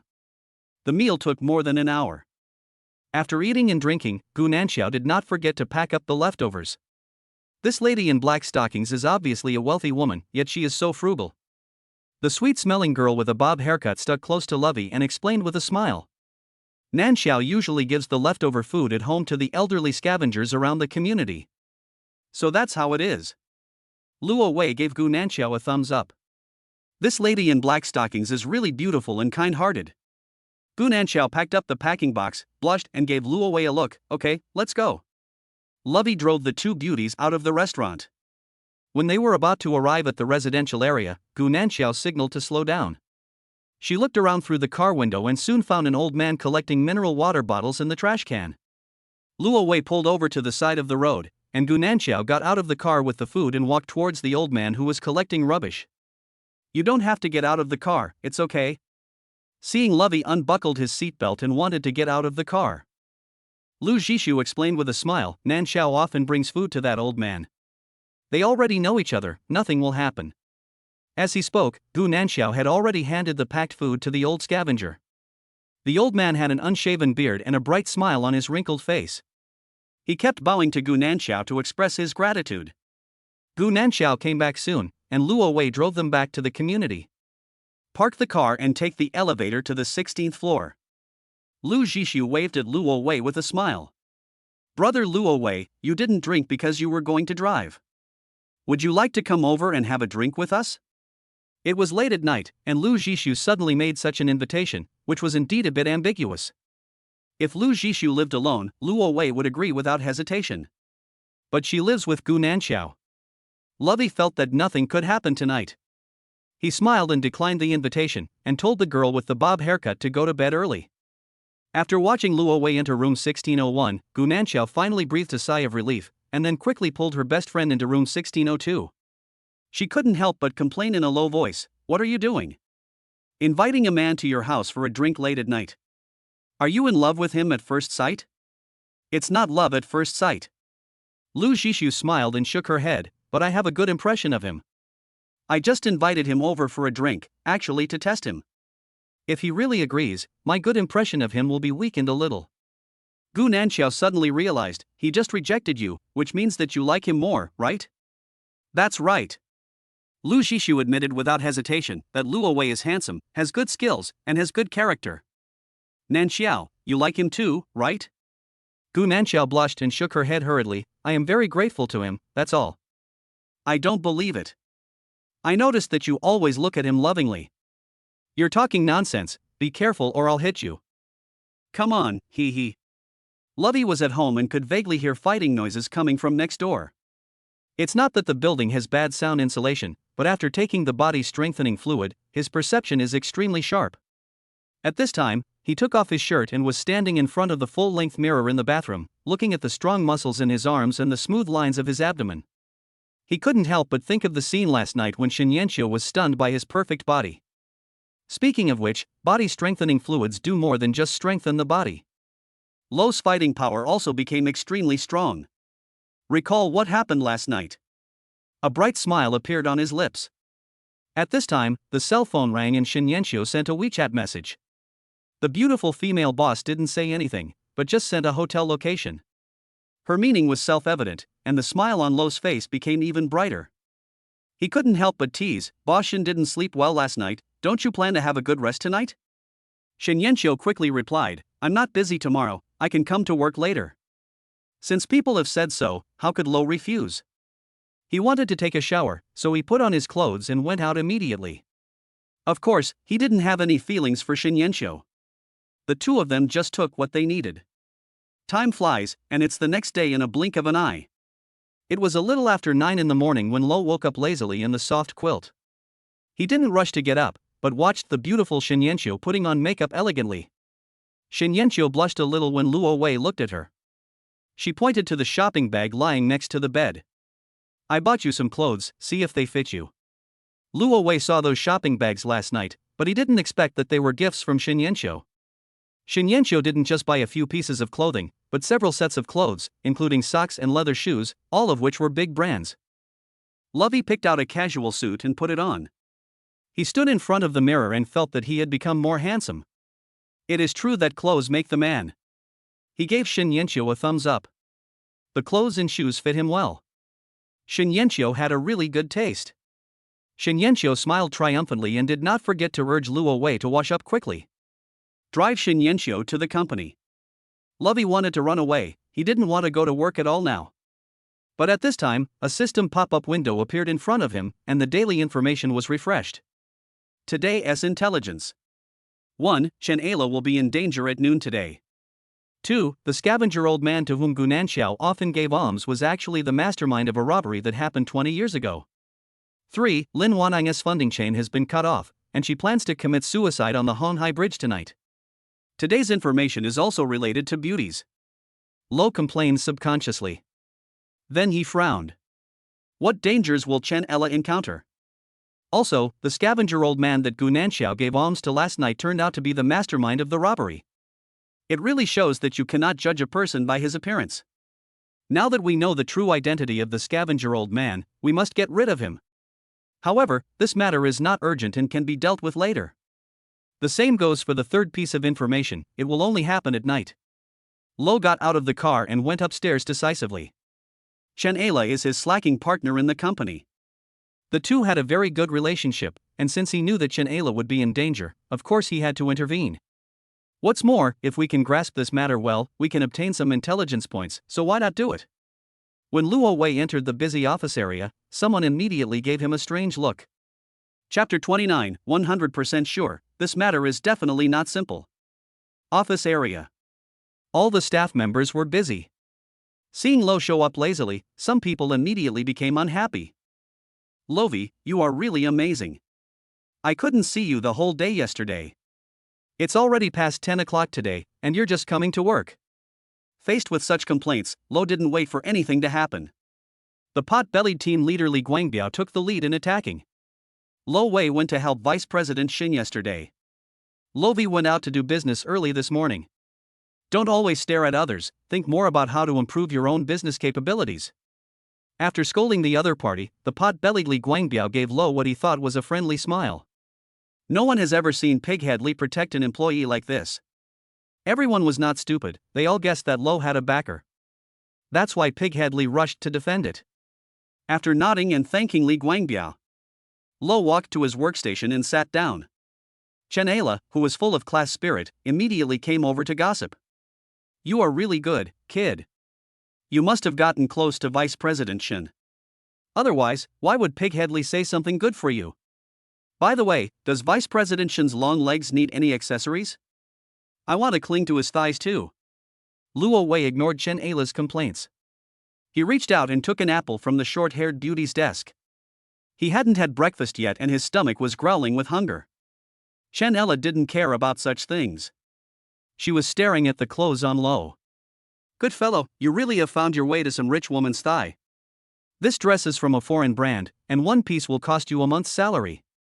I don't believe you'd be willing to buy it. It must be a gift from a rich woman. This is a replica. Lo explained casually. I don't believe it. Chen Ayla believed that she was not mistaken.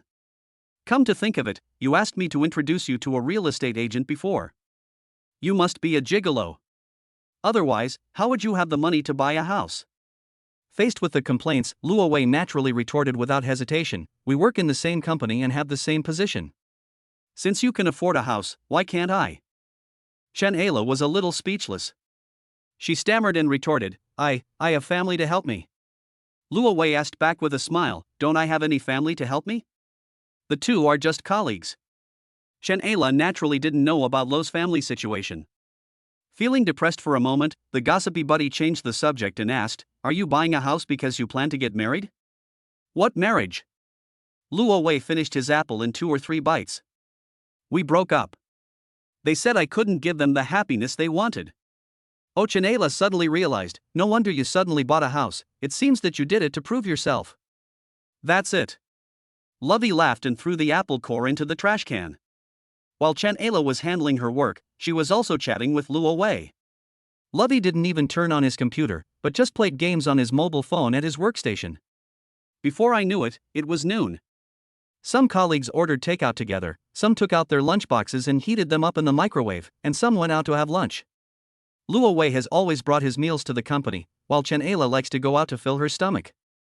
Picking up her bag, Chen Ayla walked out with light steps. Luo Wei put away his phone and followed slowly. I don't know what danger Chen Ayla will encounter. Lovey didn't stay too far away so that he wouldn't be able to help if Chen Ayla was in danger. He entered the same elevator with Chen Ayla, which was packed with people. Chen Ayla was playing with her cell phone and didn't notice Luo Wei. The elevator reached the first floor smoothly without any malfunction. Chen Ayla followed everyone out of the company gate. The building did not experience any exterior wall collapse or objects being thrown from high places. In other words, Chen Ayla might encounter dangers such as car accidents. Lo cheered up and followed Chen Ayla closely. At this time, Chen Ayla was standing in front of the zebra crossing waiting for the red light. Lo looked warily at the constant stream of vehicles on the street, trying to find out if a car was about to lose control. Soon, the green light came on, and Chen Ayla, who was playing with her mobile phone, followed the pedestrians and walked on the zebra crossing. At this moment, a man in the crowd suddenly ran up without any warning. He grabbed Chen Ayla's handbag and pulled it hard. The strap of the handbag was torn off in an instant, and Chen Ayla was pulled to the ground by inertia. Luo Wei originally thought that Chen Ayla would encounter danger such as a car accident. She never expected that her bag would be snatched in the street. Seeing that Chen Ayla was about to fall heavily to the ground, he quickly stepped forward and hugged her. Chen Ayla closed her eyes, thinking that she was going to fall badly, but the expected pain did not occur. Stand still. A familiar voice came from her ears. Chen Ayla opened her eyes tremblingly and saw the furious Lovey. Pick up your phone. After Luo Wei helped Chen Ayla up, he didn't have time to help her pick up the phone that fell on the ground. He rushed forward like a cheetah. Chen Ayla was stunned. The person who stole her bag had already run 100 meters away. But Lo was like a flash of lightning, and it felt like he only took 2 or 3 steps forward. He actually caught up with the person who snatched the bag. Lovey has taken the magical body-strengthening liquid. His physique had long surpassed that of ordinary people, so it was natural for him to easily catch up with the bag snatcher. After catching up with the man, Lo kicked him in the back. The person who snatched the bag was a yellow-haired guy in his 20s. He had a rat-like face and after being kicked, he stumbled forward and fell flat on his face. Before he could get up, Luo Wei stepped on his back and snatched Chen Ayla's bag from him. The yellow-haired guy was lying on the ground with his front teeth broken and his nose bleeding. He looked horrible and full of pain.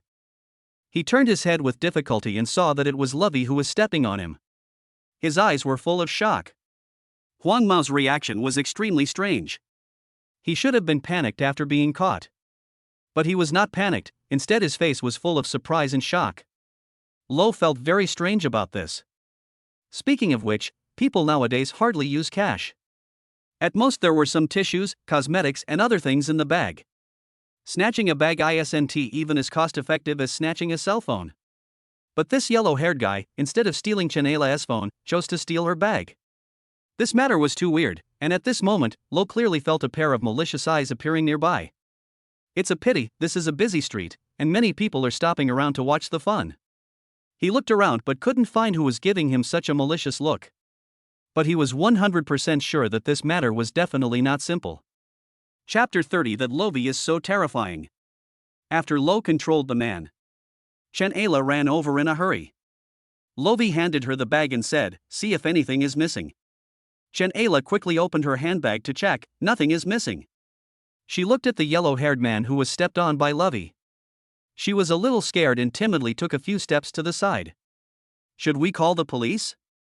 No need. Lovey shook his head. There was no point in calling the police for this kind of thing. The yellow-haired guy would only be detained for a few days at most. He took out the bad luck charm from the system inventory and stuck it on the yellow-haired man. Okay, you can go now. Suddenly, Huang Mao felt as if he had been pardoned. Although his mouth was full of blood, he did not dare to shout for medical expenses. He quickly got up and left. The reason why Lo let him go was naturally to play the long game and catch a bigger fish. Congratulations, you have obtained 1 intelligence point. The system prompt tone appears. Since Lo helped Chen Ayla escape danger, he naturally got the intelligence and deservedly obtained the intelligence points. I was so scared just now. Chen Ayla's face turned pale. She patted her bulging chest and let out a long sigh of relief. I never thought that I would encounter a bag snatching incident on the street. If it weren't for you, I wouldn't have lost anything. I must have fallen badly just now. She looked at Lo. You just helped me. I definitely want to thank you very much. Tell me what you want, just tell me and I'll help you realize it. My request is very simple. Luo Wei smiled and looked at Chen Ayla. Can you pledge your love to me? You wish. Chen Ayla blushed and punched Luo Wei. I'll treat you to noodles. Come with me. Seeing that Chen Ayla had recovered, Luo Wei smiled and went to a nearby noodle shop with her. Not far away stood a man with gnashing teeth and a sullen face. He was holding up his cell phone and taking a picture of Lo. Watching Lo and Chen Ayla walking closely together. He is going crazy. He should have been the hero who saved the beauty. He planned to help Chen Ayla get her bag back and then get Chen Ayla's gratitude. He never expected that in the play he planned, just as he, the leading actor, was about to go on stage, he was overshadowed by someone else. The yellow-haired man with a rat-like face walked around the area before walking in front of the man.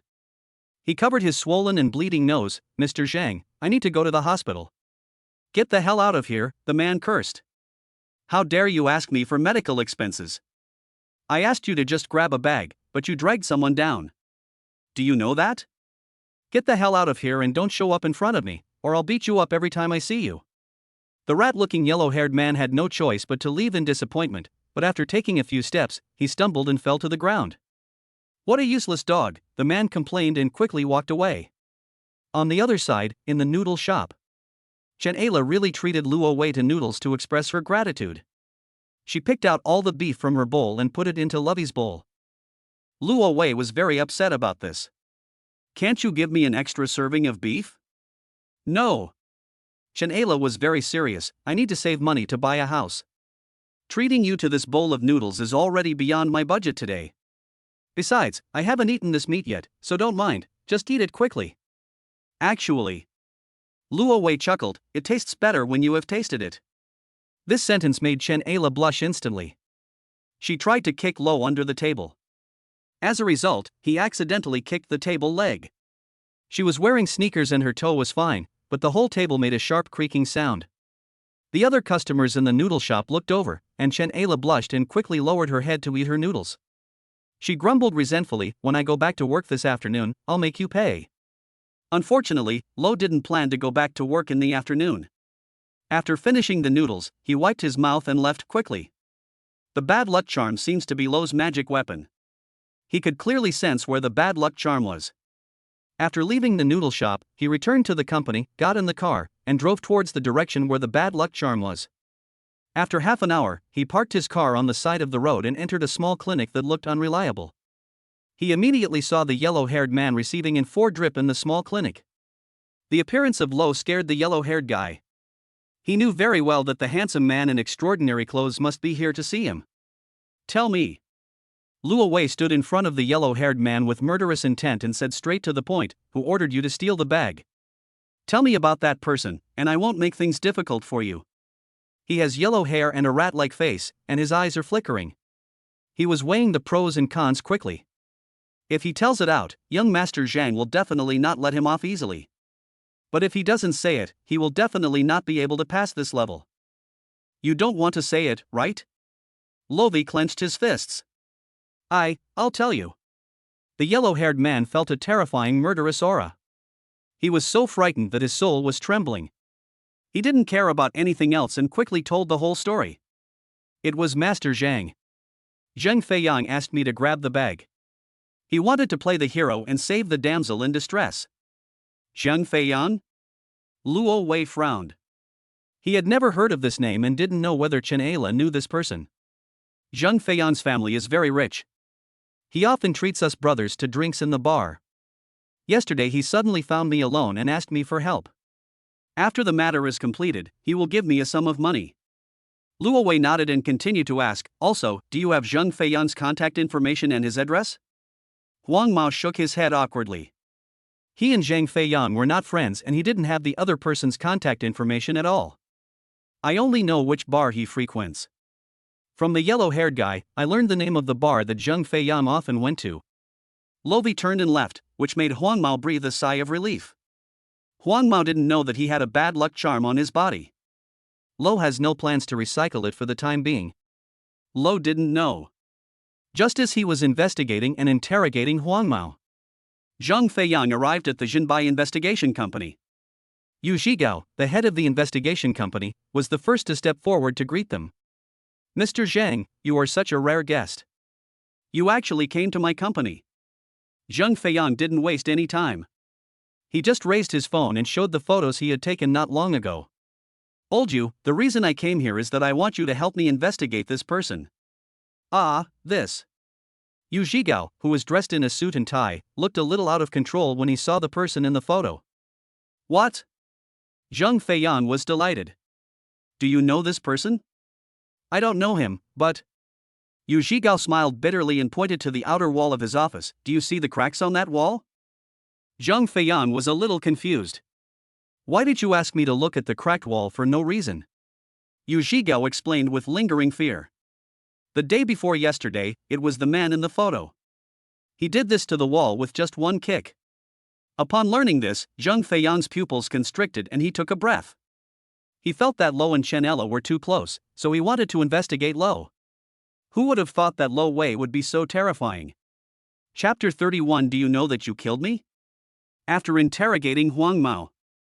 After walking out of the small clinic, Luo Wei thought about it and called Chen Ella. He felt that he should tell Chen Ella, the person involved, about this matter.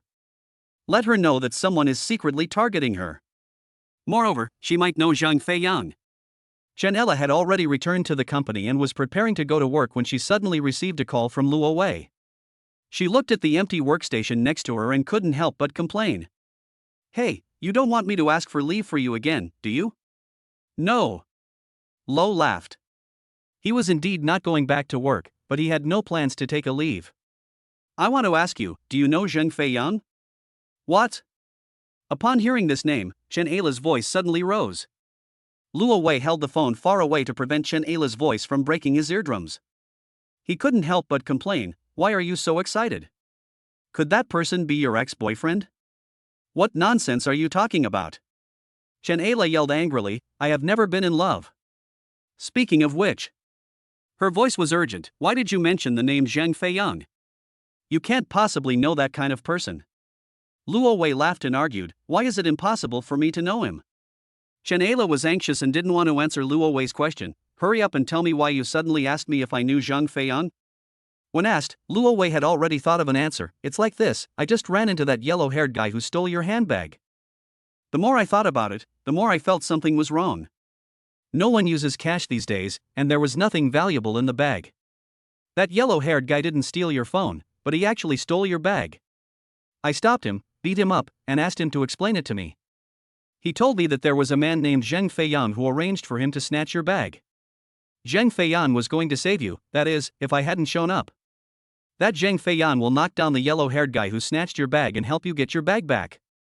Upon learning about this, Chen Aila was dumbfounded. When she came to her senses, she was extremely anxious. Next, you must be careful. Since you have stolen Zhang Feiyang's limelight, Zhang Feiyang will definitely not let you go. Luo Wei frowned, so, who is that Zhang Feiyang? You seem to know him very well? This Chen Aila had no idea how to explain it. This matter cannot be explained in just a few words. Anyway, you must be careful. After saying that, Chen Aila hung up the phone. Then she found a number she didn't want to call at all. However, for Lo, she had to dial the number. Luo Wei offended Zhang Feiyang in order to help her. Therefore, she must protect Lovey and not let him get hurt. At this time, in a company's conference room, a dignified man in his 50s was presiding over a meeting. The private cell phone beside him vibrated. He subconsciously refused to answer it, but when he saw the name displayed on the screen, he was a little surprised. After saying sorry, he left the dozens of people in the conference room and walked quickly outside to answer the phone. Ella, you finally. Before he could finish his words, Chen Aila's voice came over my head. Did you arrange for Zhang Feiyang to approach me? I didn't arrange for anyone to get close to you. The majestic man denied it immediately. Then, he asked worriedly, what's this Zheng Feiyan you mentioned? Chen Ayla sneered and told her everything Luo Wei had told her. That Zheng Feiyan wanted to get close to me and win my favor by being a hero saving a beautiful woman, but my colleague got there first. Zheng Feiyan will definitely take revenge on my colleague. If anything happens to my colleague, I will definitely put the blame on you. If it weren't for you, that Zheng Feiyan wouldn't have been able to get close to me. Upon learning of this, the majestic man's face turned pale. I'll take care of this. Ella, I heard that you were planning to buy a house. Actually, no need. Chen Ayla knew what the other party wanted to say. I will gain a foothold in Honghai City through my own efforts. After saying that, Chen Ayla hung up the phone and breathed a sigh of relief. The majestic man's expression was extremely ugly, and he was certainly not angry with Chen Ayla. He felt that the name Zheng Feiyang sounded familiar, but he couldn't remember who it was for a moment. He waved and called his secretary, check who Zheng Feiyang is. The secretary was stunned for a moment, then immediately lowered his voice and told about Zheng Feiyang's situation. Zheng Feiyang is the son of Zheng Shangqian.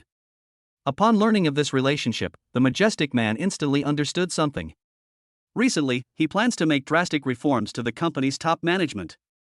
Zheng Shangqian was one of the company's senior executives, and he had obviously heard some rumors. In order to achieve a certain purpose, he actually arranged for Zheng Feiyang to get close to his daughter. You know, his relationship with his daughter Chen Ayla was not good. Zheng Feiyang's sudden action would only make Chen Ayla hate him even more. The majestic man was furious at this, but he quickly calmed down. My daughter disliked him very much, but she called him because of a colleague. He immediately arranged for his secretary to investigate Chen Ayla's colleagues. On the other side, in Mashiro Investigation Company, Zheng Feiyang originally wanted to find out whether Luo Wei had any backers.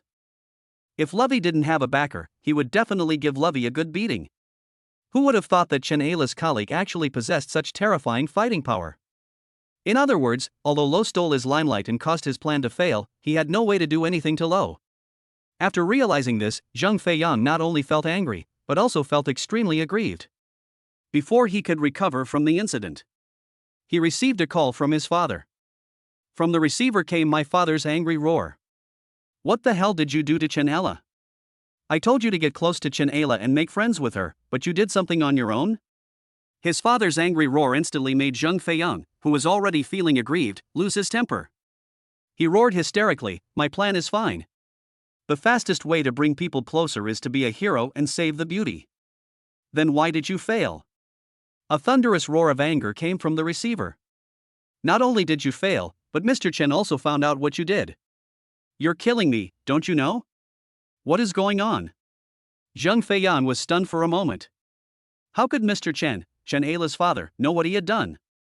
Even if Chen Ayla complained to her father and said that someone had snatched her bag, it would be impossible for Mr. Chen to investigate the matter so quickly.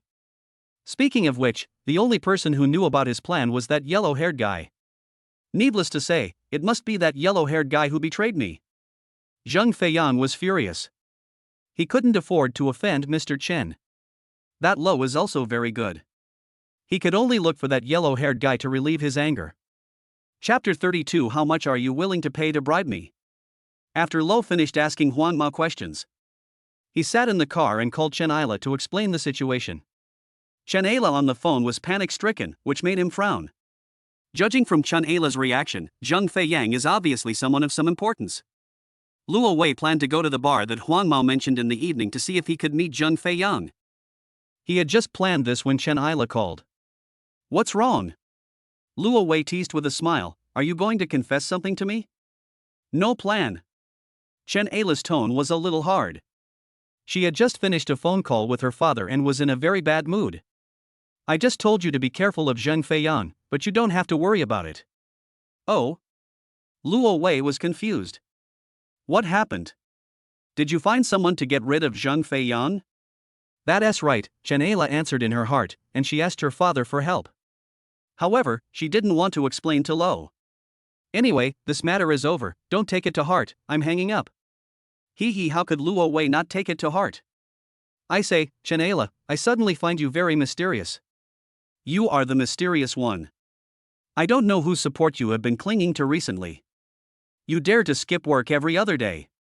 Bye. Chen Ayla hung up the phone without saying anything. Luo Wei smiled. It was not convenient for him to ask about Chen Ayla's private affairs. However, Zheng Feiyang made him very unhappy. He wants that person to pay the price. Putting down his phone, Lo was about to drive away. At this moment, Huang Mao, who was receiving in 4 drip in the small clinic, suddenly ran out of the clinic, crawling. No one knew what had happened, but the yellow-haired, rat-eyed face was filled with endless panic. As he ran, he turned his head to look at the vehicles on the street, as if someone was looking for him. Now that he had discovered this, Lo was in no hurry to leave. He was not in a hurry to get off the car. After all, he knew the location of the yellow-haired man. He sat in the car and waited for a while, and soon, a Wuling Hongguang came speeding from a distance. With a loud brake sound, the Wuling Hongguang stopped in front of the small clinic. Then, 7 or 8 people rushed out of the car. Those people were obviously coming for Huang Mao. They walked quickly into the clinic holding baseball bats, and naturally did not see the yellow-haired man. Then they split up and started searching the nearby area. Lo noticed a luxury car slowly parked nearby. I don't know who was sitting in the car. But the people in the car are definitely in the same group as the Wuling Hongguang people. Not long after, the luxury car drove forward a few hundred meters and then stopped on the side of the road. A young man got out of the luxury car. He was wearing sunglasses and walked towards the nearby alley with arrogant steps. Could that guy be Zheng Feiyang? Luo Wei guessed secretly. He also got out of the car and followed from a distance. Luo Wei guessed correctly that the man wearing sunglasses was Zheng Feiyang. After guessing that he had been betrayed by Huang Mao, he immediately asked someone to contact Huang Mao. After confirming the yellow-haired man's location, he brought a group of people to kill him. At this time, Huang Mao had been caught by his men. The yellow-haired man was kneeling on the ground with his arms twisted behind his back. He was extremely frightened and his whole body was shaking. Zheng Feiyang appeared in the alley with an arrogant step. Huang Mao was so scared that he almost peed himself. He shouted in panic, "Zheng, Master Zheng, spare my life, don't kill me." Zheng Feiyang's face turned pale, he hated Huang Mao so much. You are a dog that is always causing trouble but can't do anything good. I gave you a chance to make a contribution. But I didn't expect that you couldn't help me at all. You actually betrayed me. The yellow-haired man's pupils trembled violently. He knew that betraying Zheng Feiyang would not have any good consequences. But he never expected that he would tell Luo Wei about Zheng Feiyang's plan. Zheng Feiyang found out right away and rushed over immediately. Do you know that you have caused me so much trouble? Chen Ayla's father knows what I did.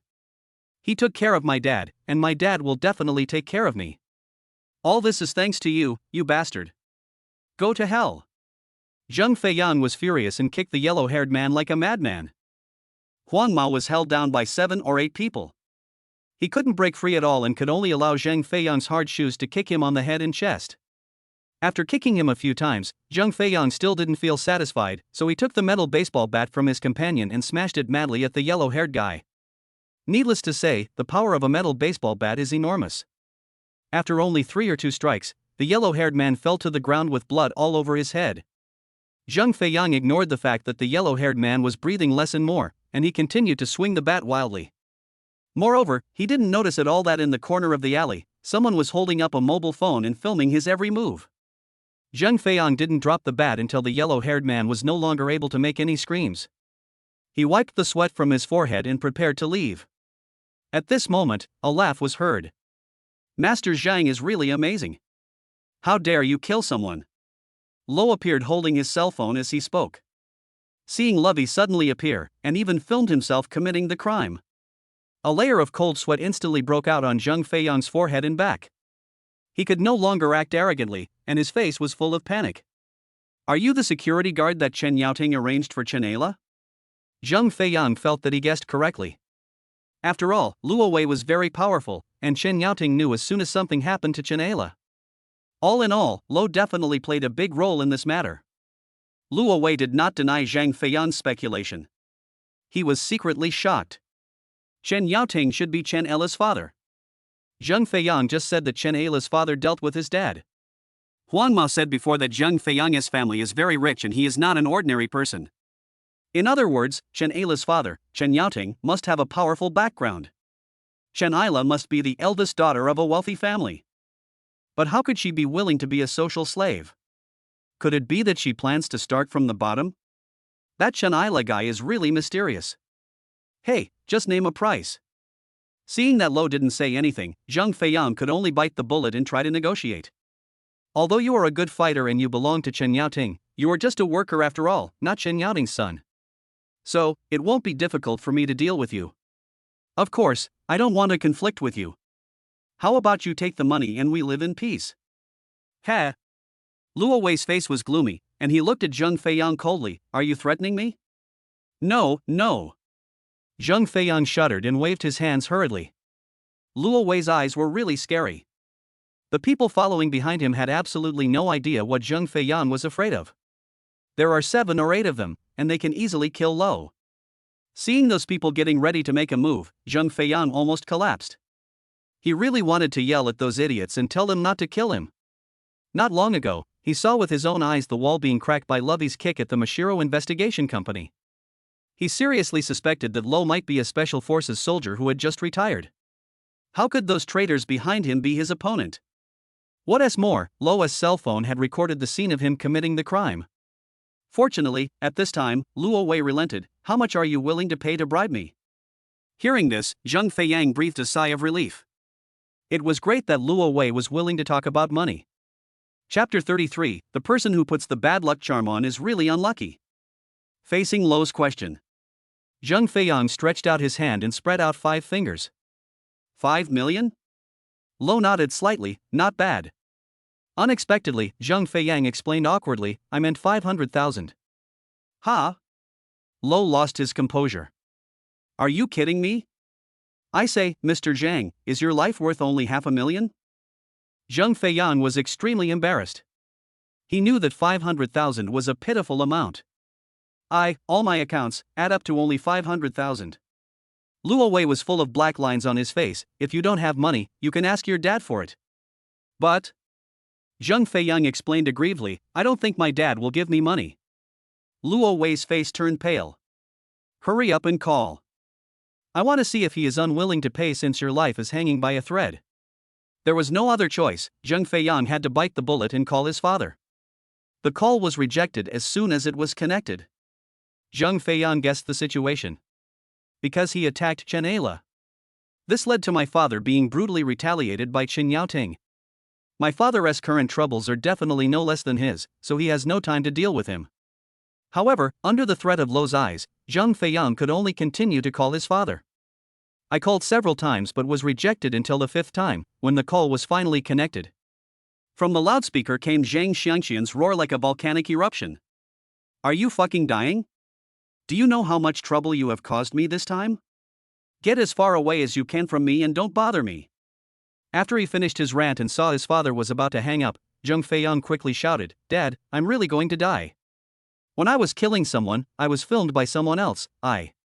What? Zhang Xiangqian really erupted like a volcano. He was on the other end of the phone, so angry that veins bulged and he almost went berserk. It's already this late, and you still dare to do that? Don't you think I'm in enough trouble? I must have done something sinful in my previous life, so I gave birth to a piece of shit like you. I don't have time to deal with you, you'll suffer the consequences yourself. Without waiting for Zhang Feiyang to react, Zhang Xiangqian hung up the phone. When Zhang Feiyang called again, the call was no longer connected. Apparently Zhang Feiyang's number had been blocked. Seeing this situation, Luo Wei's face became even uglier. Since your father won't give you money, then ask your mother for it. My mother.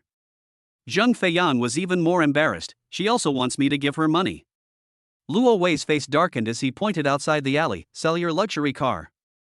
Zhang Feiyang quickly explained, the car was purchased in the name of the company to avoid taxes. Also, the same goes for the house I live in. After learning about these things, Lo didn't know how to complain. He had finally caught something wrong with a rich second generation. As a result, I could only get a mere 500,000 yuan from this rich second generation. Although 500,000 is not a small amount of money. But it doesn't fit Zhang Feiyang's identity as a rich second generation. However, at this point, Zhang Feiyang cannot come up with more money. Luo Wei was helpless. He could only take out his mobile phone and open the payment code. Transfer all the money in your account to me. He did not ask Lu Kailong to transfer the money to other people as he had blackmailed Lu Kailong before. You know, he has video evidence of Zheng Feiyang's murder. No matter what, Zheng Feiyang didn't dare to sue him for blackmail. Zheng Feiyang really didn't dare to go against Luo Wei. He now had only one thought in mind: to escape from Lo. After that, he will buy a ticket to go abroad as soon as possible and seek asylum abroad. Soon, 500,000 arrived and Lo felt happier. Yesterday, he just spent 1 million to buy a house. I immediately earned 500,000 yuan today.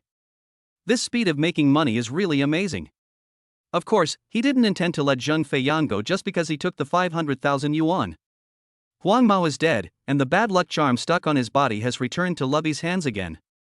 Luo Wei put away his phone, patted Zheng Feiyang on the shoulder with a smile, and slapped the bad luck charm into his body. Okay, don't be nervous. Luo Wei smiled brightly, but Zheng Feiyang couldn't relax at all. Please tell me, what's going on between Ella Chan and her father? Faced with this question, Zheng Feiyang was surprised. Just now, he guessed that Luo Wei was the security guard assigned by Chen Yaoting to Chen Ayla. If Lo was really a security guard, he would never ask such a question. You, who are you? He asked in a trembling voice, wanting to know Lovey's identity.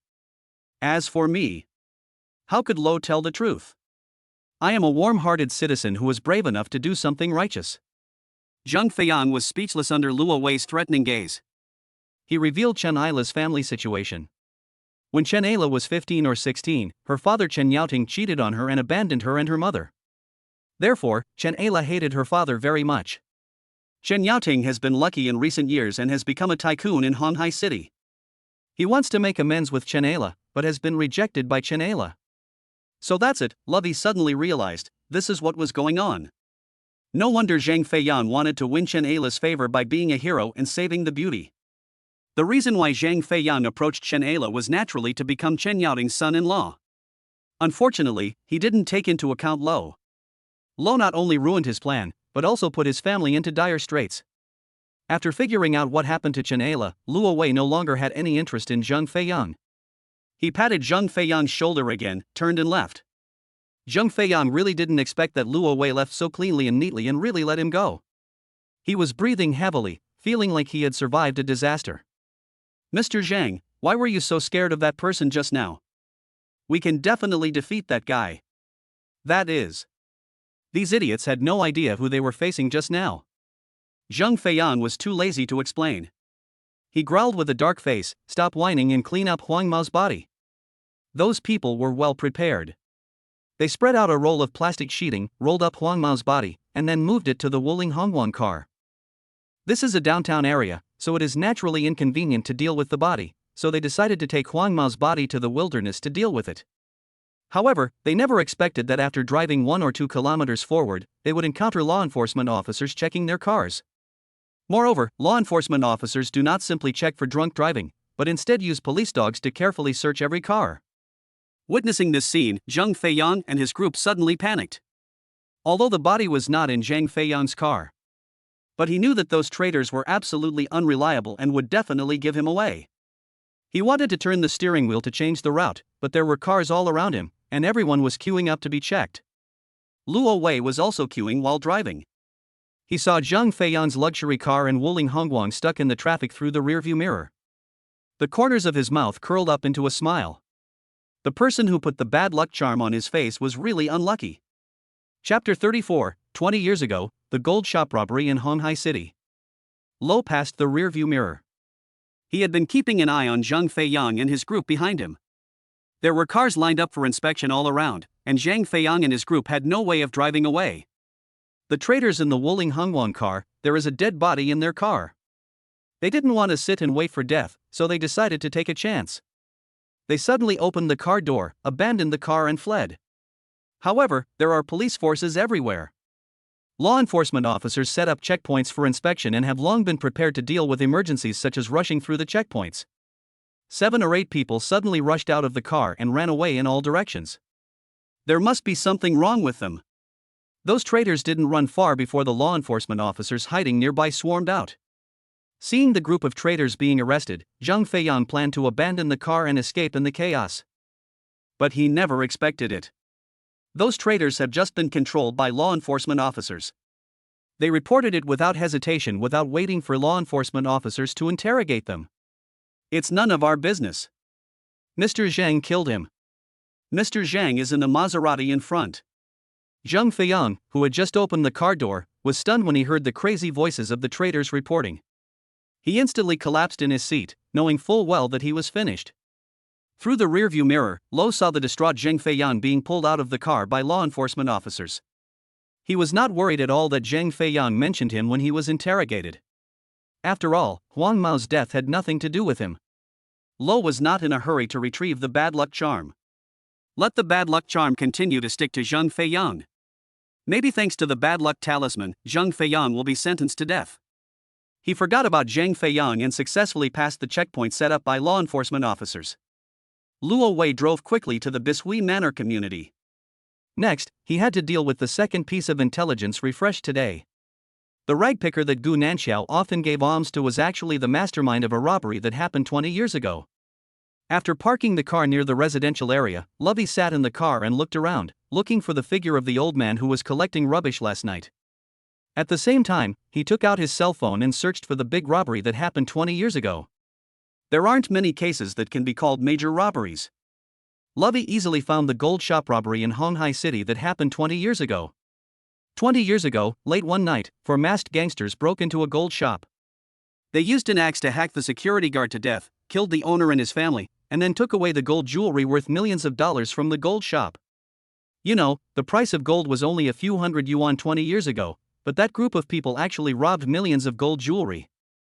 If that batch of gold were worth today, its value would definitely reach tens of millions, or even hundreds of millions. Lo was somewhat excited and he continued to read about the case. There was surveillance 20 years ago, but the image quality was extremely blurry. Through surveillance, the police only determined that the four masked gangsters were male. A week after the robbery, 3 male bodies were found on the beach. The police suspected that the 3 bodies were most likely robbers of the gold shop, and they were killed probably because of internal strife caused by uneven distribution of the spoils. In short, due to the backward investigative technology 20 years ago, the gold shop robbery case has never been solved and the murderer has never been caught. Before Lo finished reading the news about the big robbery, a shabby tricycle appeared on the street, loaded with various cardboard and plastic bottles. There was an old man, covered in dirt, pedaling a tricycle hard under the scorching sun. The old man had an untidy beard and a face full of wrinkles, and he looked like he had never enjoyed a good day. If the system intelligence hadn't suggested that the old man was the mastermind behind the robbery. No matter what, Lo would never associate the scavenger old man with the mastermind of the murder and robbery. So far, the intelligence provided by the system has not been wrong. In other words, the old man was indeed the mastermind. Getting off the car, Lo followed the old man who was collecting rubbish from a distance. He found it hard to understand, as the old man had clearly robbed a large sum of money 20 years ago. Why does he live like this? Was he cheated of all his money by a woman, or did he lose money in business, or is he pretending? Lovey didn't rush to call to report the old man. He wanted to see where the old man lived and see if he could find the gold from 20 years ago. After some time, the old man rode his bike to a scrap collection station. The owner of the purchasing station was a good man. He not only gave the old man some extra money, but also gave him a bottle of mineral water.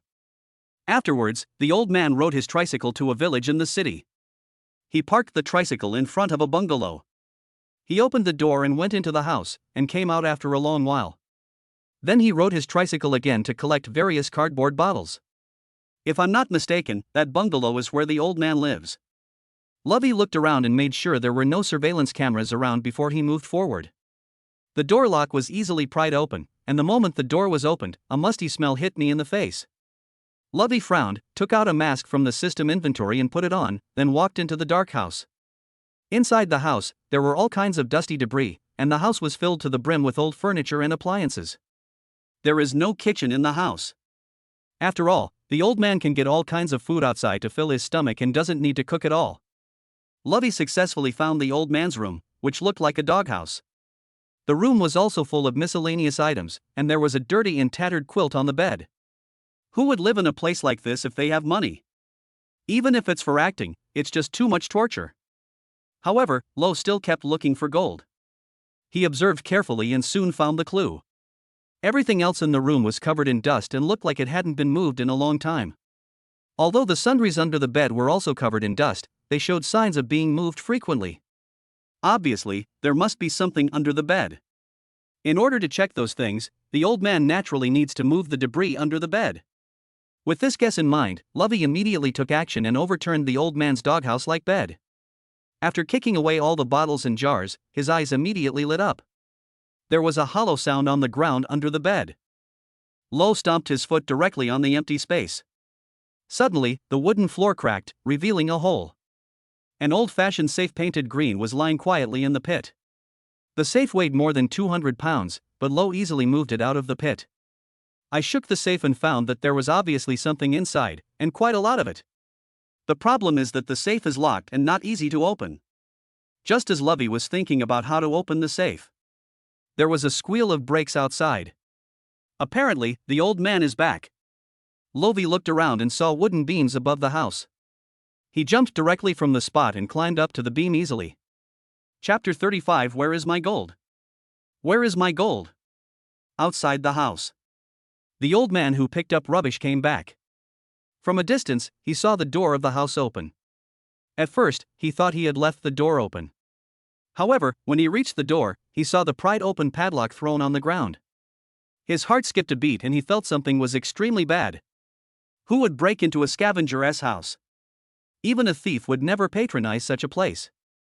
The old man who was picking up rubbish picked up a crowbar and walked into the house carefully. He looked carefully as he walked, making sure there were no Tibetans among the miscellaneous items. Finally, he walked to the door of the room, and just a look inside made his brain feel like an atomic bomb exploded, and his whole head was buzzing. The safe he hid under the bed was actually found and moved out. He totally couldn't understand why the other party could find the safe so accurately. Coming back to his senses, he quickly entered the room. He looked around but saw no one. He suspected that the other party might be looking for tools to pry open the safe. In his panic, he didn't even look up, otherwise he would have definitely spotted Lovey squatting on the beam. This place couldn't be stayed any longer, so the scavenger made a quick decision and found a backpack. Then turned the knob on the safe, and the door opens with a click. Then, he grabbed a handful of yellow things from the cupboard and put them into his backpack. There are all kinds of gold necklaces, bracelets, rings, bangles, earrings, pendants, for men, women, children. The variety of gold jewelry is dazzling. Just as he packed up the gold ornaments, Lovey jumped down from the beam and put a fruit knife on the old man's neck.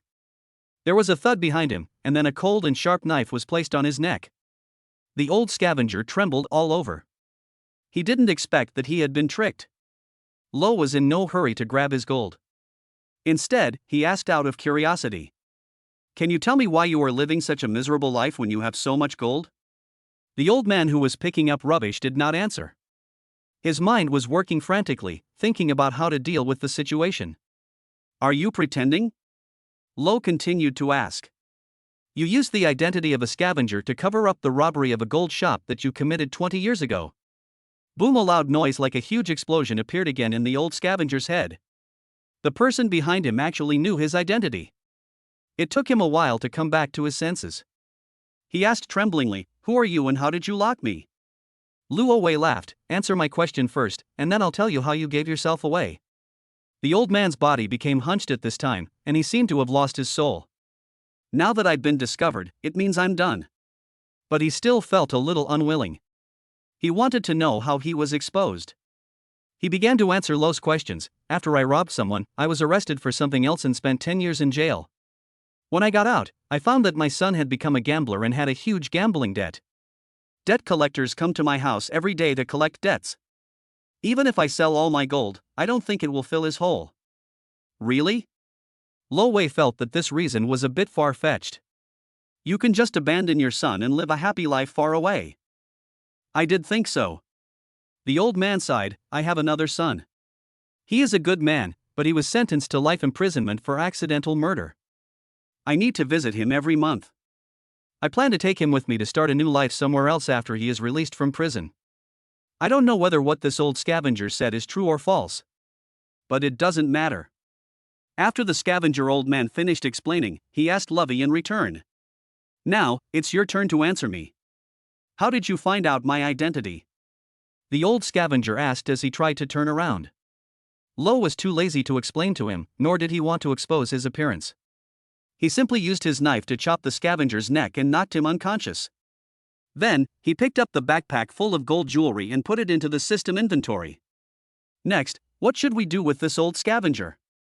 After some thought, Lo remembered a high school classmate. That classmate was admitted to the police station a few years ago. Although we haven't been in touch for several years. But Lo used to have a good relationship with her. Handing this old man over to her should allow her to gain some credit. But how to explain how I discovered the identity of this old man? Besides, I don't want to hand over that bag of gold jewelry. After thinking about it, Lo decided to report anonymously. I found a cell phone for the elderly in the pocket of an old scavenger. He called his high school classmate. At this time, Xiaoning Xue walked out of a residential building tiredly. When she saw her colleagues setting up checkpoints on the road, her eyes were filled with envy. She didn't want to be a local police officer who dealt with neighborhood disputes and trivial matters every day. She wanted to be involved in major cases. Unfortunately, she is just a newcomer and can only carry out whatever tasks her superiors assign her. The cell phone in my pocket suddenly rang, and I didn't know who was calling me. Xiaoning Xue took out her cell phone and answered the call. Hello, how are you? Hello, I want to report it. A strange male voice came from the receiver.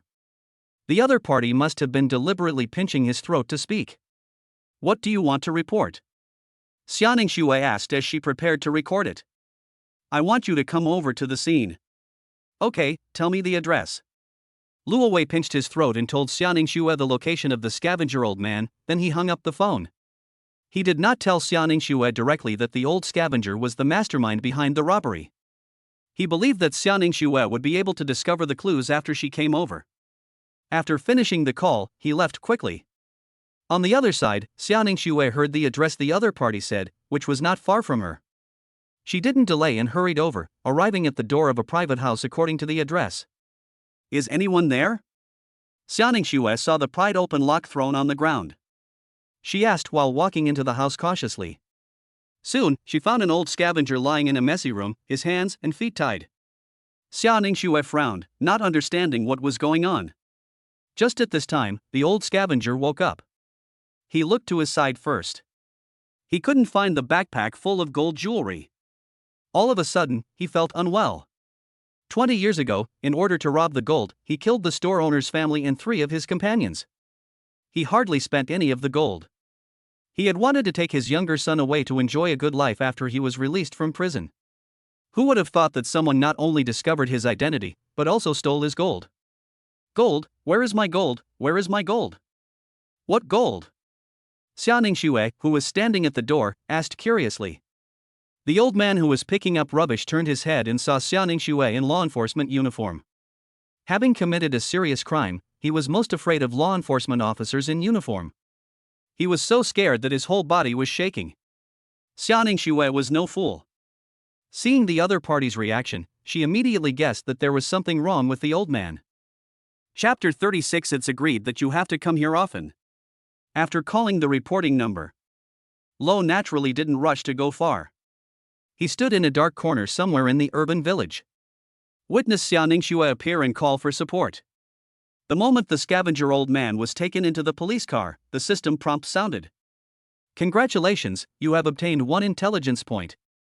Gain 1 more intelligence point. And I also got a backpack full of gold jewelry. Lo's mood at this moment can be said to be extremely good. After watching Xiaoning Xue drive away in the police car, he avoided the surveillance cameras and left the village in the city. After returning to the Bisui Manor community, going upstairs and entering the house, Lovey couldn't wait to take out his backpack from the system inventory. Unzip the bag and dump out the gold jewelry on the floor. These jewelry weigh at least 30 or 40 kilograms. It's worth at least tens of millions. This is really rich. Lovey smiled brightly and patiently sorted out the jewelry that were tangled together. The current gold price is at its highest level in history. You can definitely make a fortune by selling gold at this time. However, the large-scale sale of gold may attract the attention of relevant departments. In this case, then do it in small amounts and multiple times, and proceed slowly. Just as Lovey was sorting out the gold jewelry, Shanela, who was in the company, goes to the toilet to slack off with pay. When she was watching short videos, she saw the scene of Zheng Feiyang being taken away on the street by law enforcement officers.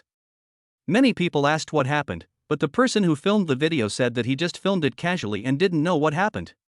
Chen Ayla was secretly shocked. She felt that it was her father Chen Yaoting's trick.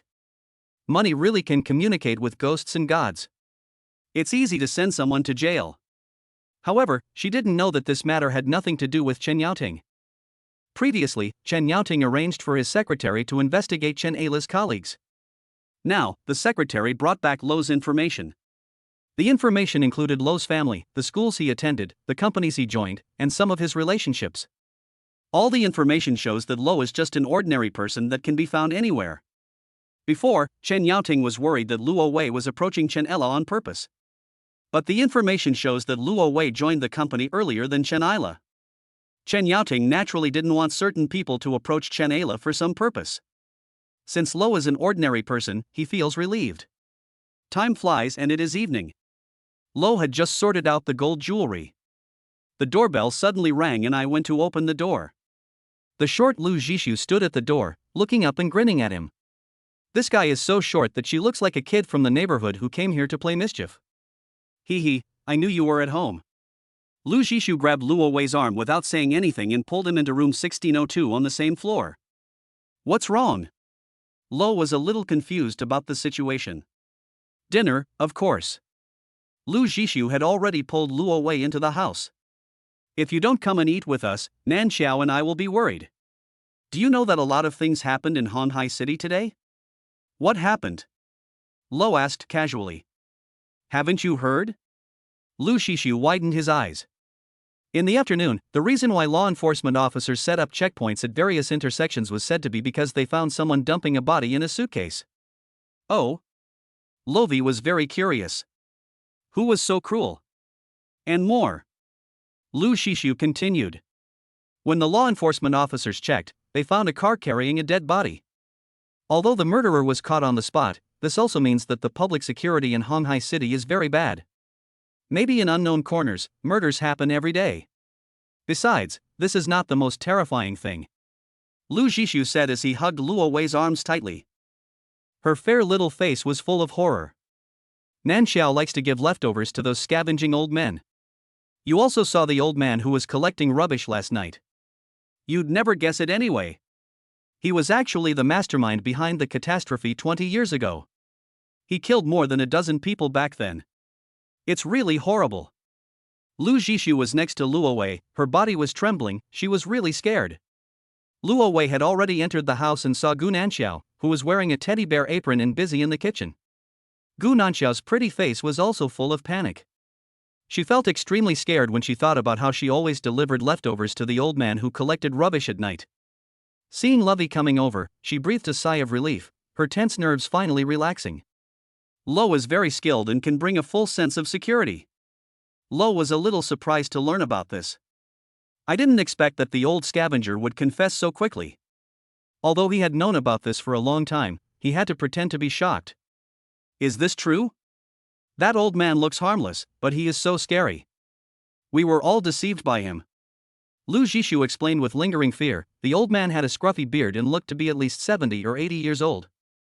But according to the information revealed by the police, he is only in his 50s. In short, it is really terrible. While explaining, Lu Zhishu snuggled into Luo Wei's arms, seeking a sense of security. Gu Nanxiao, who was in the kitchen, saw this scene and her face was filled with black lines.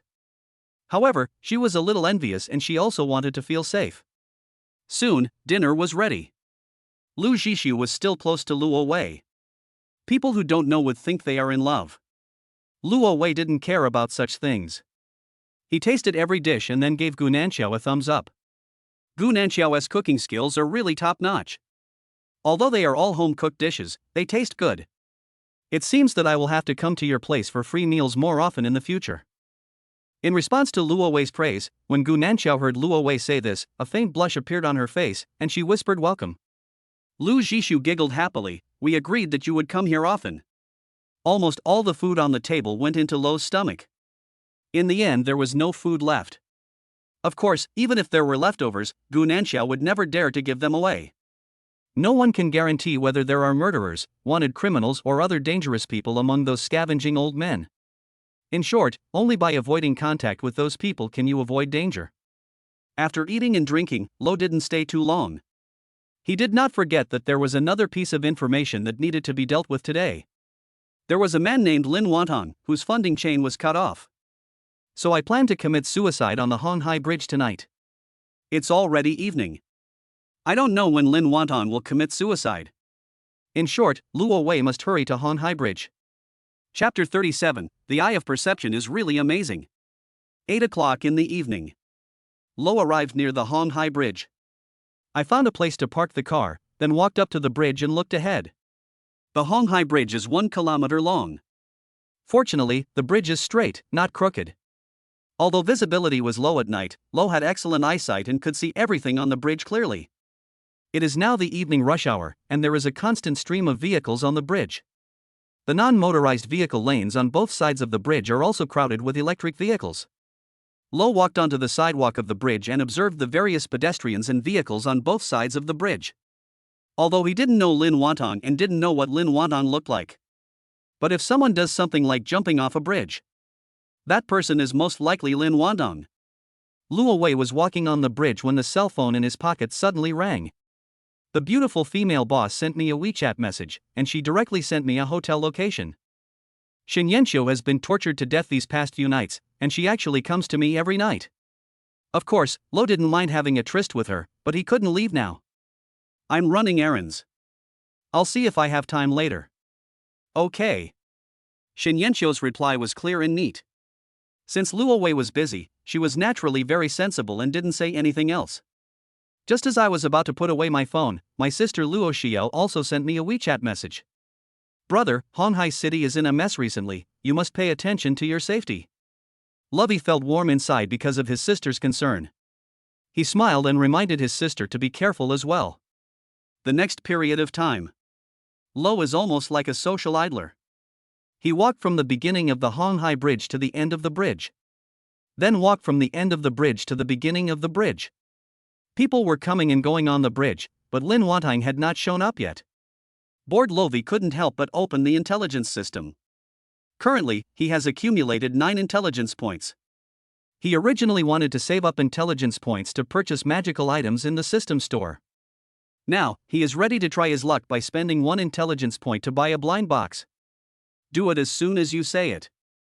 At the payment information point, a blind box with question marks all over it is suspended in the air. Although people were coming and going around, no one could see the magical blind box. Rubbing his hands, Lo took a deep breath and growled, "Open." Suddenly, the blind box opened and burst into dazzling light. After the light passed, a pair of tightly closed eyes appeared in the air. When the pair of eyes slowly opened, Lovey felt a burning sensation in both of his eyes. He was a little flustered by this and quickly closed his eyes. He had no idea what was going on. When the burning sensation disappeared, a system prompt sounded in my ears. Congratulations, you have obtained the Eye of Insight. What is the Eye of Insight? What's the use? Lo slowly opened his eyes. The next second, he thought he was dazzled. On the busy bridge, men, women, young and old, all are dressed very coolly. Lovey blinked in surprise, and the passers-by's clothes returned to normal, as if it was just an illusion. He blinked again, and the Eye of Transparency was successfully opened. Looking towards the vehicles on the bridge, Lo could see through the car body and see how many people were in the car and what they were doing. Looking at the tall buildings by the river, the buildings seem to be blurred, and you can see various desks, chairs, office equipment inside the buildings, as well as people floating in the air. This situation is like when you are playing a game and the building cannot be loaded immediately due to insufficient device performance. I have to say, the Eye of Perception is really amazing. This is an ability that many people dream of. This time I really hit the jackpot. Now, Lo no longer felt bored. Walking on the Hong Hai Bridge, he specifically looked at some beautiful women with graceful figures. Some are genuine, some are self-deceiving, and some are just playing around.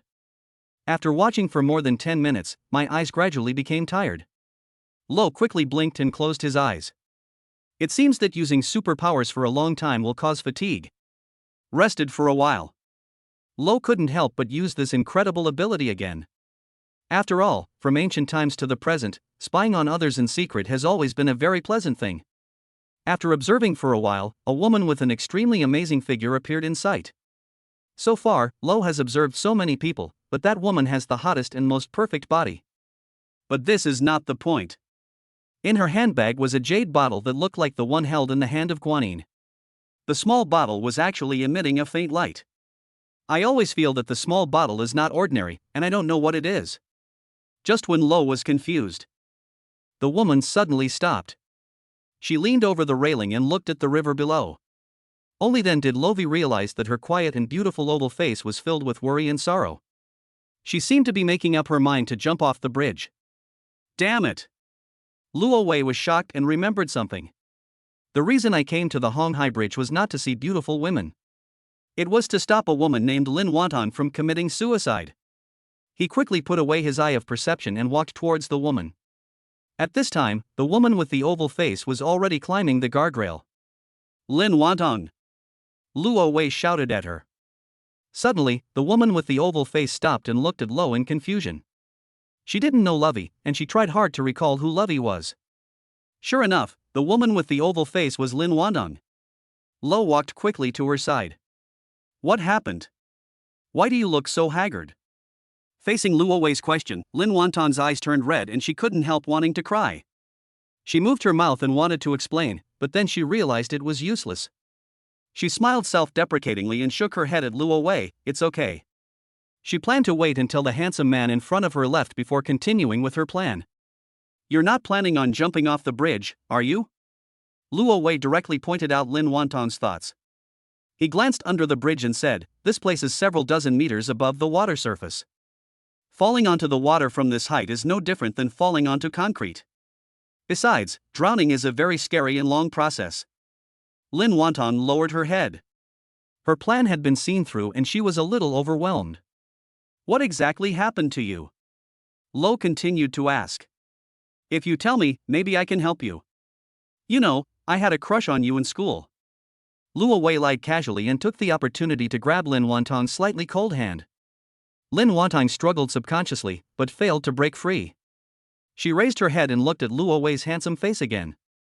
Unfortunately, she couldn't remember the name of the person in front of her. Let's go.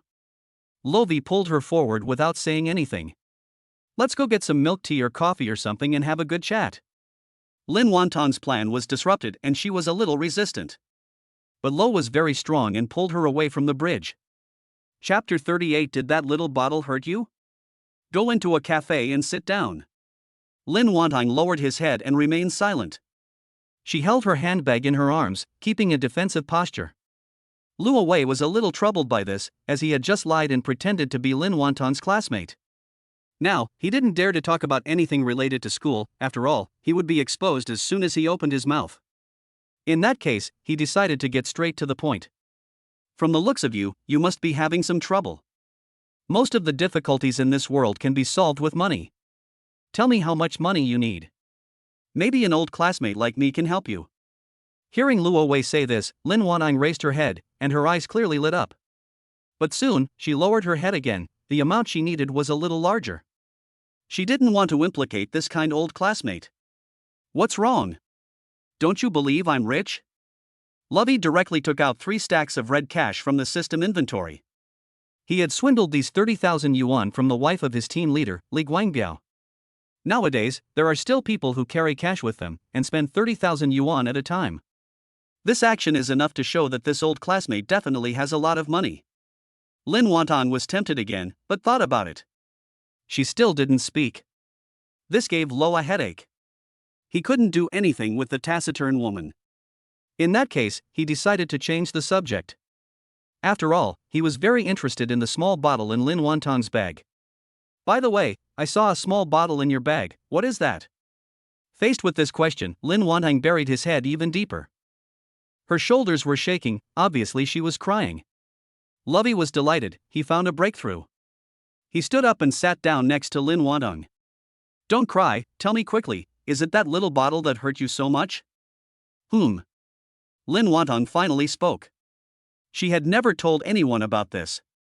She had been holding back a lot of anger and grievances, and she had long wanted to find someone to talk to. She raised her head and looked at Luo Wei with tears in her eyes. Do you remember Xia Ximin?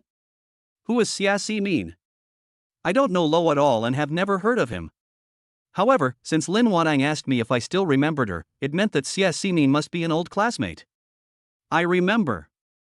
Luo Wei nodded seriously. She is our classmate. What happened to her? Could she have lied to you? System intelligence said that Lin Wantan was planning to commit suicide because his funding chain was cut off. Judging from the current situation, the reason why her capital chain was broken was most likely related to that small bottle. So, Lo asked this question tentatively. Suddenly, Lin Wantan's tears fell like beads from a broken string. Luo Wei quickly took out a tissue and handed it to her. Lin Wantan took the tissue and wiped away her tears. Then she opened her handbag and took out the white jade porcelain bottle that looked like a jade bottle. Xia Ximin used this thing to cheat me out of 1 million. For ordinary people, 1 million is an astronomical figure. No wonder Lin Wantan planned to commit suicide. Luo Wei took the white jade porcelain bottle. This thing looks very ordinary and there is nothing special about it when you hold it in your hand.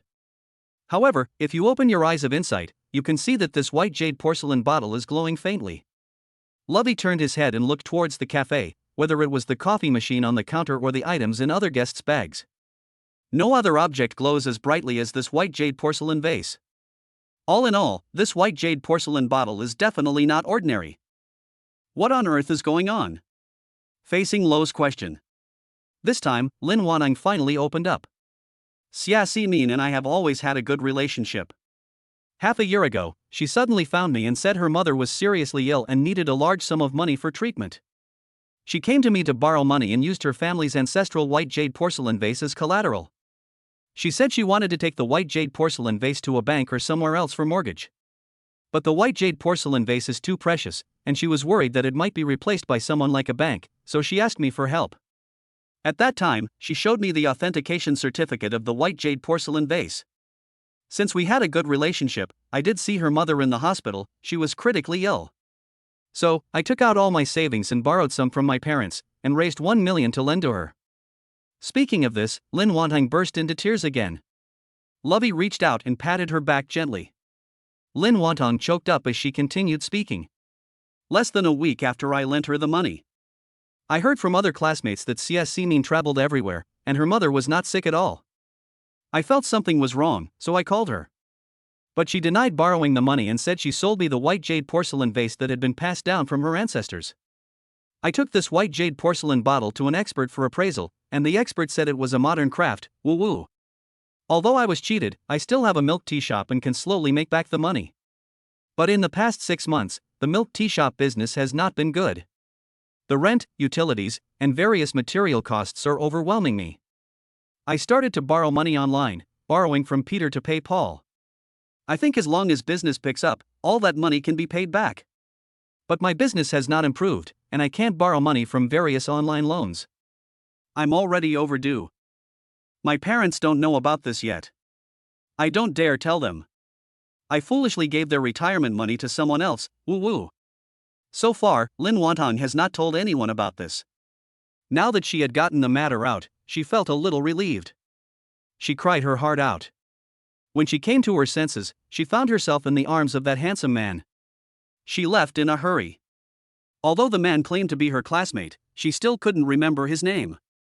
Upon learning about Lin Wantan's experience, Luo Wei naturally felt very sympathetic towards her. Not long ago, he took out 3 stacks of cash and placed them on the table to show off his financial strength. Now, he has put away the money. Since Lin Wantan was defrauded. Well, every wrong has its perpetrator and every debt has its creditor. Want to resolve Lin Wantang's issue? We must make Xia Ximin return the money. Moreover, it is not just as simple as paying back the money, she must compensate Lin Wanang for a large amount of mental damage. After all, if Lin Wanang hadn't met me, his fate would have been extremely terrible. Give me this bottle. Lovey decided to take the white jade porcelain vase for himself. Lin Wantan subconsciously explained, that bottle is fake. It doesn't matter. Lo smiled and shook his head. He wanted to find out why the bottle glowed. Lin Wantan was stunned for a moment, and she instantly guessed that Luo Wei wanted to buy the bottle in order to help her. She thought of what Lovey had said before, that he had a crush on her. She immediately became nervous and was completely at a loss. She knows that she is beautiful and has a good figure. But she doesn't want to exchange her body for money. Chapter 39. After saving Lin Wantong, I found a treasure. Lin Wantong lowered his head again. She hunched her shoulders and was in a state of panic. Luo Wei naturally guessed what this oval-faced woman was thinking. He explained with a smile, I don't plan to use my money to pay off your debt. So you don't need to worry that I will make some unreasonable demands on you. Since Xia Ximin cheated you out of your money, I will help you get it back. Hearing this, Lin Wantong raised his head in surprise. But soon, her eyes became dim. She continued to say something. When I realized I was scammed, I called the police immediately. But Lin Wantong shook his head helplessly. Xia Ximin insisted that the white jade porcelain bottle was sold to me. Since we didn't sign a loan agreement or anything like that, law enforcement officers couldn't help me get my money back. Luo Wei chuckled, since we can't go through legal procedures, then we can use other means. Lin Wantong was very curious about what method Luo Wei planned to use. Lo didn't explain, after all, he hadn't figured out a solution yet. However, he would definitely help Lin Wantong with this matter. Although he stopped Lin Wantong from committing suicide. But the intelligence point has not arrived yet. I guess I have to help Lin Wantong solve this matter before the intelligence points will be credited to my account. Not long ago, he used the intelligence point to buy a blind box, but it opened a miraculous and penetrating eye. In short, intelligence points are good things, and he will not miss any opportunity to earn intelligence points. Okay. Luo Wei stood up, it's getting late, let's add each other as friends. Let's meet up again tomorrow, and I'll definitely be able to help you get your money back. Lo was firm in his vows and full of confidence. Lin Wantong had little confidence. But she didn't disagree. After adding the friend, Luo Wei stared straight at the woman with an oval face. After we separate, you won't walk onto the Rainbow Sea Bridge again, right? Lin Wantong looked embarrassed and shook his head hurriedly. That's good. Lo turned and left. Unexpectedly, a hand grabbed the corner of his clothes. What? Luo Wei found that it was Lin Wantong who pulled him. Do you want me to stay with you overnight? Lin Wantong blushed and shook his head frantically. I still can't remember. What's your name? Okay. Luo Wei said with a straight face, I just talked to you for so long, and I have been secretly in love with you for so many years, but you actually forgot about me completely.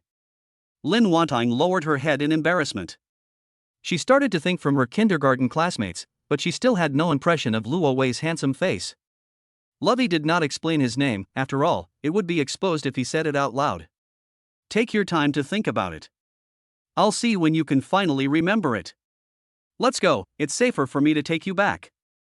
Luo Wei pulled Lin Wantong out of the cafe without saying anything.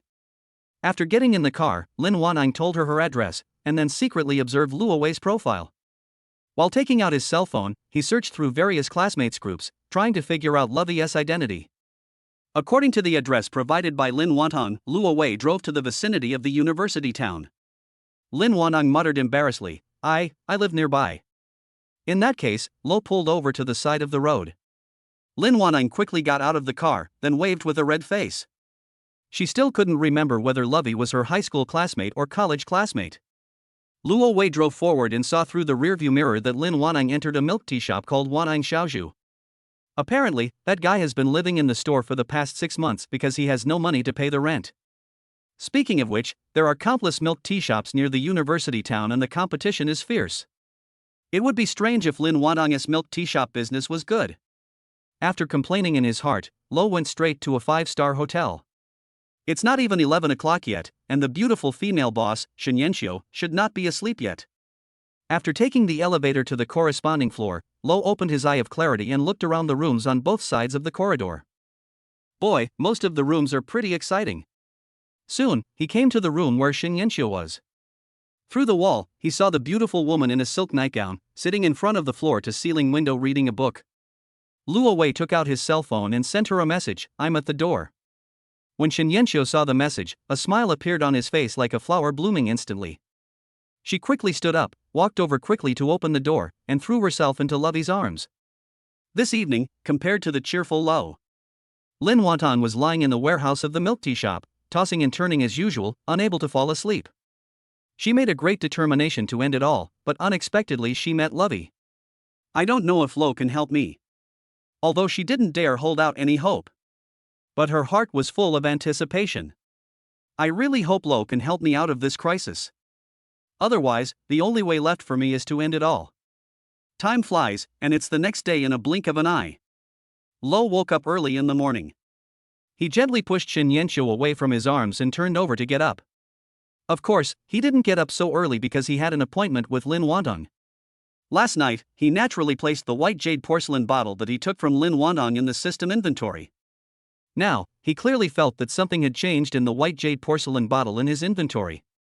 I took out the white jade porcelain bottle from the inventory. It had obviously become heavier. Shake gently and you will hear the sound of water splashing in the bottle. Lo was extremely surprised by this. This white jade porcelain bottle is really unique. Put it in the system inventory, and it can actually generate some kind of liquid. Lovi put the bottle mouth under his nose and sniffed, but he didn't smell anything. However, when he poured the liquid in the porcelain bottle into the cup, suddenly, a rich fragrance lingered in the air. The fragrance doesn't smell like perfume. It smells more like medicine. One sniff and you'll feel relaxed and refreshed. I don't know what this liquid does, but it shouldn't be poisonous, right? Lo took out some of the liquid and applied it to the skin on the back of his hand. After waiting for a while, there was no discomfort such as tingling. Moreover, the skin on the back of the hand seems to have become whiter and smoother. This thing should not be poisonous. Lo tasted it carefully. A hint of sweetness enters the mouth and spreads throughout the body, making the whole body feel extremely comfortable. After waiting for a long time, I didn't feel any discomfort or any poisoning reaction. Lovey is 100% certain that the liquid produced in the white jade porcelain bottle is absolutely non-toxic. He drank the liquid in the cup in one gulp. As the liquid spread in his body, he clearly felt that his physical strength was slightly strengthened. Even if it is only enhanced a little bit, it is still very remarkable in Lovey's eyes. After all, the white jade porcelain bottle can definitely produce liquid continuously. If you continue to drink it, your body will definitely become stronger and stronger. I really didn't expect that after rescuing Lin Wantong last night, I actually found a treasure.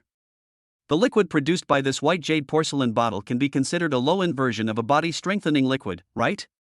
No, Lo raised his hand and looked at the back of his hand where the liquid had just been applied. The backs of my hands have become noticeably whiter and more delicate, and body-strengthening fluids shouldn't have this effect. After thinking about it, Lo decided to call the liquid produced in the white jade porcelain bottle spiritual liquid. Chapter 40. Wait, she will definitely come home soon. Give that liquid a name.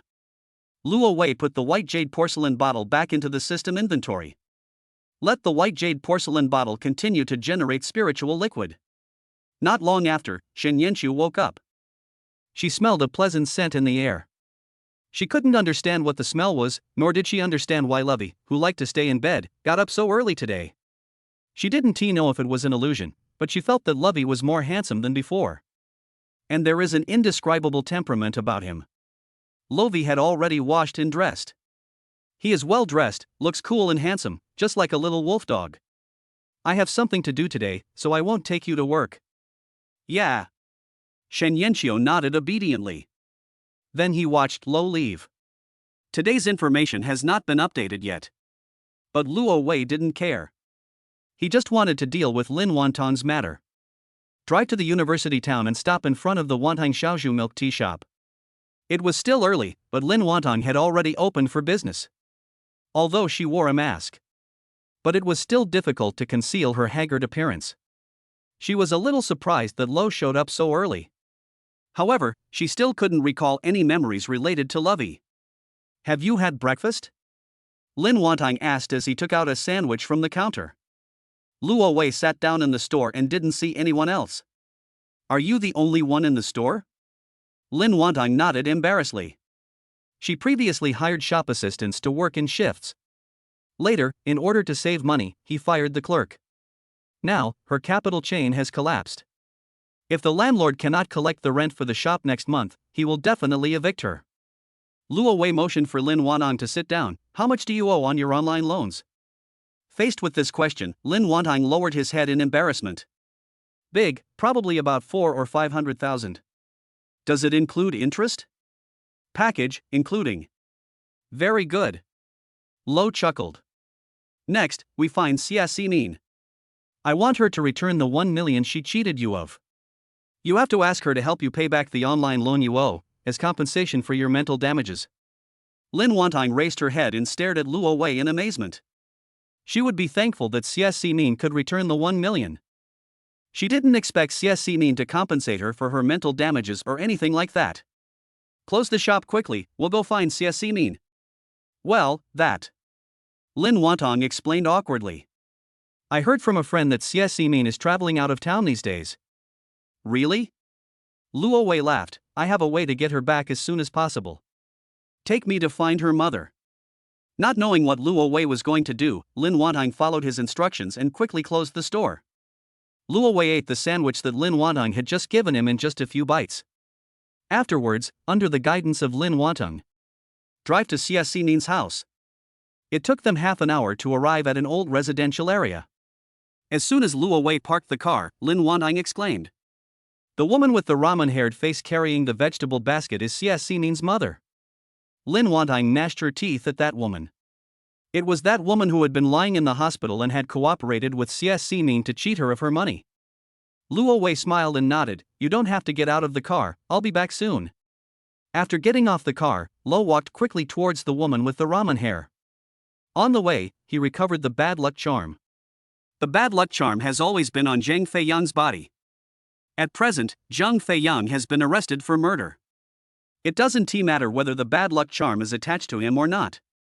The bad luck charm appeared out of nowhere in his hand, and Lo had already caught up with the ramen-haired woman. He reached out his hand and patted the woman's shoulder. Aunt. Ha! Zhang Guiying, who had a head full of curly hair, turned her head in confusion. She quickly looked at Luo Wei and said, You are. Sorry. Luo Wei smiled and shook his hand. I recognized the wrong person. It turned out that she had recognized the wrong person. Zhang Guiying didn't take it to heart and walked quickly into the residential building. She planned to bring the vegetables she had just bought back home, and then go downstairs to dance square dance with her old sisters. After watching Zhang Guiying go upstairs, Luo Wei returned to the car. Lin Wantang was a little confused. She had no idea what Lo had just done.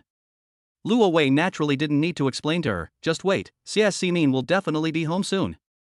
Lin Wantang found it hard to understand, but since Luo Wei said so, she just waited silently. Not long after, a heart-wrenching voice was heard from the corridor. The neighbors who were relaxing downstairs heard the noise and went to check what was going on. Zhang Guiying, with her ramen-like hair burned, was seen lying on the corner of the stairs with all kinds of fruits and vegetables scattered on the ground. Teacher Zhang, why did you fall? Everyone rushed forward to help. Ouch! Zhang Guiying let out a cry of pain. I was in a hurry to go home, and I accidentally stepped on empty air and rolled down the stairs. Ouch, please call 120 for me, don't touch me, it hurts, ouch. Neighbors quickly made phone calls, some called an ambulance, and some called Zhang Guiying's husband and daughter. Soon, an ambulance with sirens sounded drove into the community. Medical staff went upstairs and carried Zhang Guiying down on a stretcher. Although Lin Wantang was sitting in the car, it was a bit far away from the residential building. But she will never make a mistake with Zhang Guiying's iconic ramen hair.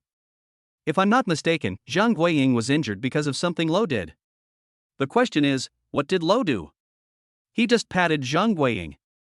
Lin Wantang stared at Luo Wei in amazement, while Luo Wei had a confident smile on his face. What do you think? Will CSC Min rush home as quickly as possible next? Definitely. Lin Wantang nodded heavily. Zhang Guiying only had one child. Now that she was in trouble, CSC Min, as her daughter, naturally had to go home quickly. That's good. Luo Wei's smile became even brighter. Next, we just need to wait and see. Oh. Lin Wantang was full of questions. Once he caught CSC Min, could he make her spit out the money? Lin Wantang did not express her doubts. After all, she had already witnessed the magic of Luo Wei. As he watched the ambulance carrying Zhang Guiying away, a pop-up window of information suddenly appeared in front of Luo Wei. Today's intelligence. 1. Yi Weilan's company had a debt that couldn't be collected, and Shen Yanqiu recommended you to her. 2. Lin Wantang's classmate CSC Min has the habit of writing a diary, and she keeps her diary in the drawer of her room. 3. Cheng Yunshu will sell a house in the afternoon, but the owner feels that Cheng Yunshu has cheated him and tries to retaliate. Today's intelligence has been updated and a new character has appeared. Needless to say, Yi Weilan is definitely a great beauty. Old classmate Chun Yunshu will be in danger, but there is no rush for this matter.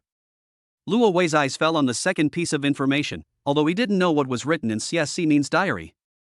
However, since it is information provided by the system, it must be useful. Chapter 41, The Red Cash Piled Up into a Small Mountain. Close today's information. Luo Wei looked at Lin Wantong, who was sitting in the passenger seat.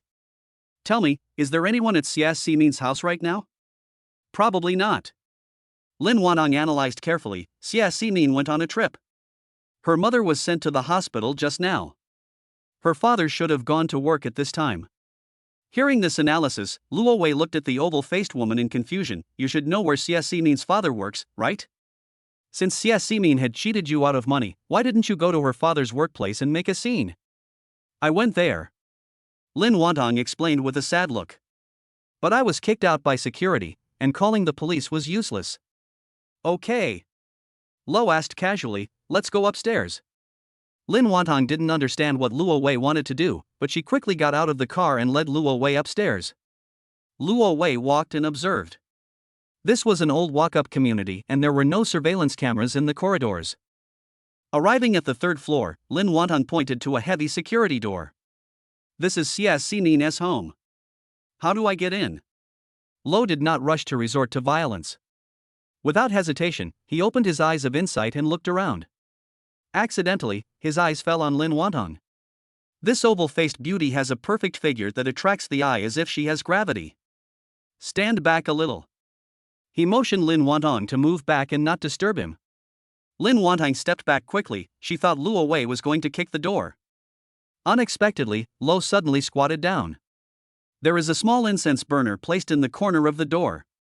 Lo reached into the incense burner and found a key in the sand. Insert it into the security door keyhole and open the door easily. Lin Wantong couldn't understand how Luo Wei knew where the key was. But when I think about it carefully, I feel it is understandable. After all, many people keep a spare key somewhere outside their home. Compared with the dilapidated neighborhood and narrow corridors outside, the decoration of Xia Xinin's home can be described as magnificent. Just a set of mahogany sofas with carvings of dragons and phoenixes would probably cost at least hundreds of thousands. Speaking of which, Lo glanced at the situation in the room.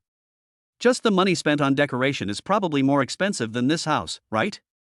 You say, Xia Ximin's family is so rich, why don't they buy a new house, but have to live in this old and shabby house? Lin Wantong shook her head. She had no idea about this matter. Xia Xinin's room is easy to find. After entering the room, Lovey pulled hard and easily pulled out the locked drawer. In the drawer, there were some of Xia Ximin's valuable jewelry, such as gold necklaces, diamond rings and the like. In addition, there are several thick notebooks. I picked up a book at random and opened it. Lo was stunned for a moment. Lin Wantong, who was following nearby, was made uneasy by Luo Wei's rude behavior. Seeing Luo Wei stunned, she moved forward curiously, wanting to see what was written in Xia Xinin's notebook. Unexpectedly, after just one look, she was frightened and her face turned red and she hurriedly stepped back. Inside the diary, there is a photo taken with a Polaroid camera. In the photo, there is a round-faced woman having fun with a black man. Next to the photo, the time and place were recorded, as well as several hundred words expressing the feelings of the group. Turning to the next page, there is also a photo of her having fun with a white muscular man, and there is a detailed record of the experience next to it. Each diary records similar content, which means that Xia Xinin has experienced at least hundreds of men.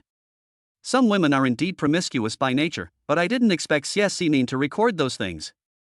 Luo Wei turned his head to look at Lin Wantong, who blushed and shook her head hurriedly. Although she has a good relationship with Xia Ximin. But she really didn't know that Xia Ximin actually had such a habit. Lo didn't know what to say, so he closed the drawer. Lin Wantong had no idea. The moment the drawer was closed, Lo put all the things in the drawer into the system inventory. After getting Xia Ximin's diary, the system prompt sounded. Congratulations, you have obtained 1 intelligence point. Grasp the intelligence and gain intelligence points. Lo was in a particularly good mood. The two were about to leave Xia Xinin's room. At this time, the sound of the security door opening was heard. Lin Wantong was startled. She hurried over and closed the door. She didn't know who came back, and she was so scared that her face turned pale. Lovey opened his eyes and saw a bald middle-aged man hurriedly returning home. He went into the bedroom, rummaged through the drawers for his ID, took some clothes, and left quickly. The bald middle-aged man was obviously Xie Ximin's father.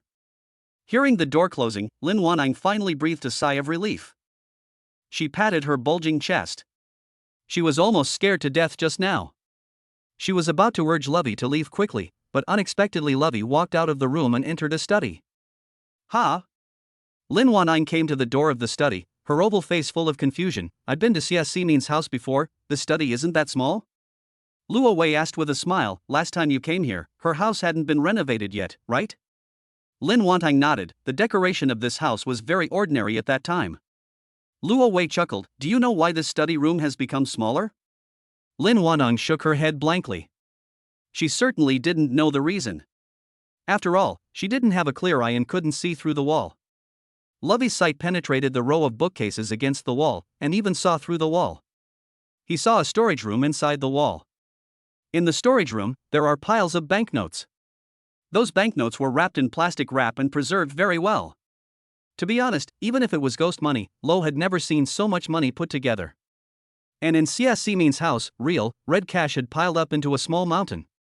We are all human beings, but the gap between us is so huge. The reason why the money was not kept in the bank. It must be because of unknown origin. Xie Ximin definitely didn't know that there was so much money hidden in her house. Otherwise, why would she go to so much trouble to deceive Lin Wanang? Wait for me outside. I'll do something. Oh. Lin Wanang didn't know what Luo Wei was going to do, but she walked out of the study obediently. Lovey closed the door and locked it. He didn't intend to let Lin Wanang know that there was money inside the wall. Once Lin Wanang knew about this, or saw the mountain of cash, she would definitely be terrified. Moving the bookshelf against the wall, Lovey found a locked invisible door. He kicked the door open with great force. When he entered the storage room and saw the mountain of cash, he couldn't help but hold his breath. There was at least 100 million in cash piled up in front of him. The scene was really shocking. He reached out and gently stroked the cash wrapped in plastic wrap. All the cash that is touched will disappear in an instant and be stored in the system inventory. In the storage room, in addition to the mountain of cash, there were also various famous cigarettes and liquors, as well as miscellaneous valuable items. Luo Wei accepted everything without hesitation. The system inventory seemed like a bottomless pit. All the things in the storage room were easily stored. Chapter 42. I know you know a lot of niggers. Successfully emptied the storage room. Lo felt so refreshed. This time, it's a real wave of getting rich. Walking out of the study, Lin Wanang thought that Luo Wei was finally leaving. Who would have thought that Luo Wei actually entered Xie Ximin's parents' room? With your eyes open, you can easily find some gold and silver jewelry in the drawer of the dressing table. Luo Wei totally disdained those things that were worn by the elderly, and he motioned Lin Wanang to take the things away. Take these things. Ah. Lin Wanang was scared half to death. Me, the reason we broke in here was to steal? No. Lo smiled and shook his head. Theft is just something that happens easily. Xie Ximin dared to defraud you, so it's totally natural for you to take something from her family. I don't dare. Lin Wanang was terrified. She just wanted to run away. Don't worry, her family will never dare to call the police. Luo Wei persuaded. Lin Wanang couldn't understand why Luo Wei was so sure. However, given her personal qualities, she is not capable of stealing. Since Lin Wanang had his own principles, Luo Wei did not force him. Those gold and silver jewelry are not worth much anyway. He became rich overnight and didn't take those things seriously at all. When I walked out of the room, Lin Wanang was already waiting at the door of the living room. She was so anxious that she was about to cry. Breaking into someone else's home illegally made her feel very uncomfortable. In any case, she never expected that Lovey would actually sit down on the sofa, turn on the TV and start eating melon seeds. What are you doing? Lin Wanang was so anxious that she was about to collapse. She didn't understand Luo Wei's operation at all. I'm waiting for Xie Ximin to come home, and then I'll help you get back the money you were cheated of. Loa's answer is a matter of course. But, can't we wait in the car? Where in the car is as comfortable as here? Luo Wei waved to the beautiful woman with an oval face and said, "Come over here. It'll be fine. If you're not even afraid of death, what is there to be afraid of in this situation?" Lin Wantong was stunned for a moment. She remembered what she did last night. If she hadn't met Lovey, she would have become a corpse long ago. To be honest, I have already been at my wit's end. All the online loans she borrowed have been overdue. She has no face to face her parents. All this was caused by Xia Ximin. The more Lin Wantong thought about it, the angrier she became. She quickly walked into the bedroom she had just been in, grabbed the gold and silver jewelry and stuffed them into her pocket. Afterwards, she returned to the living room and sat down next to Luo Wei, waiting for Xia Ximin to come back, and then she had a confrontation with Xia Ximin. Luo Wei asked her with a chuckle, "How is it? Is it fun to do this?" "Yeah." Lin Wantong nodded. Her heart was pounding. At this moment, she felt scared and excited. She hadn't had breakfast, so she grabbed the banana on the table and started eating it. Xia Ximin didn't let the two wait too long. After all, she was on her way back from a trip. After visiting her mother in the hospital, she returned home. There was the sound of the security door opening. Lin Wantong's heartbeat suddenly intensified. Even though she was prepared, she was still a little scared. "Come in." Xia Ximin's voice came from the entrance. "I never thought this would happen." Judging from the voice, Xia Ximin did not come back alone. Lin Wantong subconsciously moved closer to Luo Wei to gain a sense of security. Soon, Xia Ximin, who had a round face, led a tall man with glasses into the house. Xia Ximin was dressed up carefully and looked like a beauty. The man with glasses was wearing a suit and his clothes were obviously custom-made. There is absolutely none of that cheap feeling you would see from an insurance salesperson or a sales guy. After entering the house, Xia Ximin wanted to relax with her boyfriend.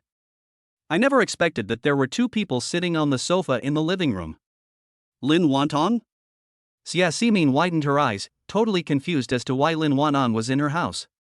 "What's going on between you two?" In Xia Ximin's eyes, besides surprise, there was also a hint of panic.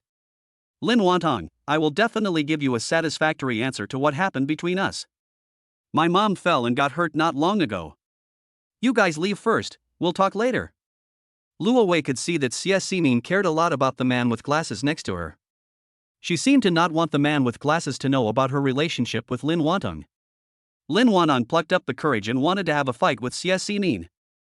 Lovey patted her arm inconspicuously. Lin Wantong understood immediately and gave the initiative to Luo Wei.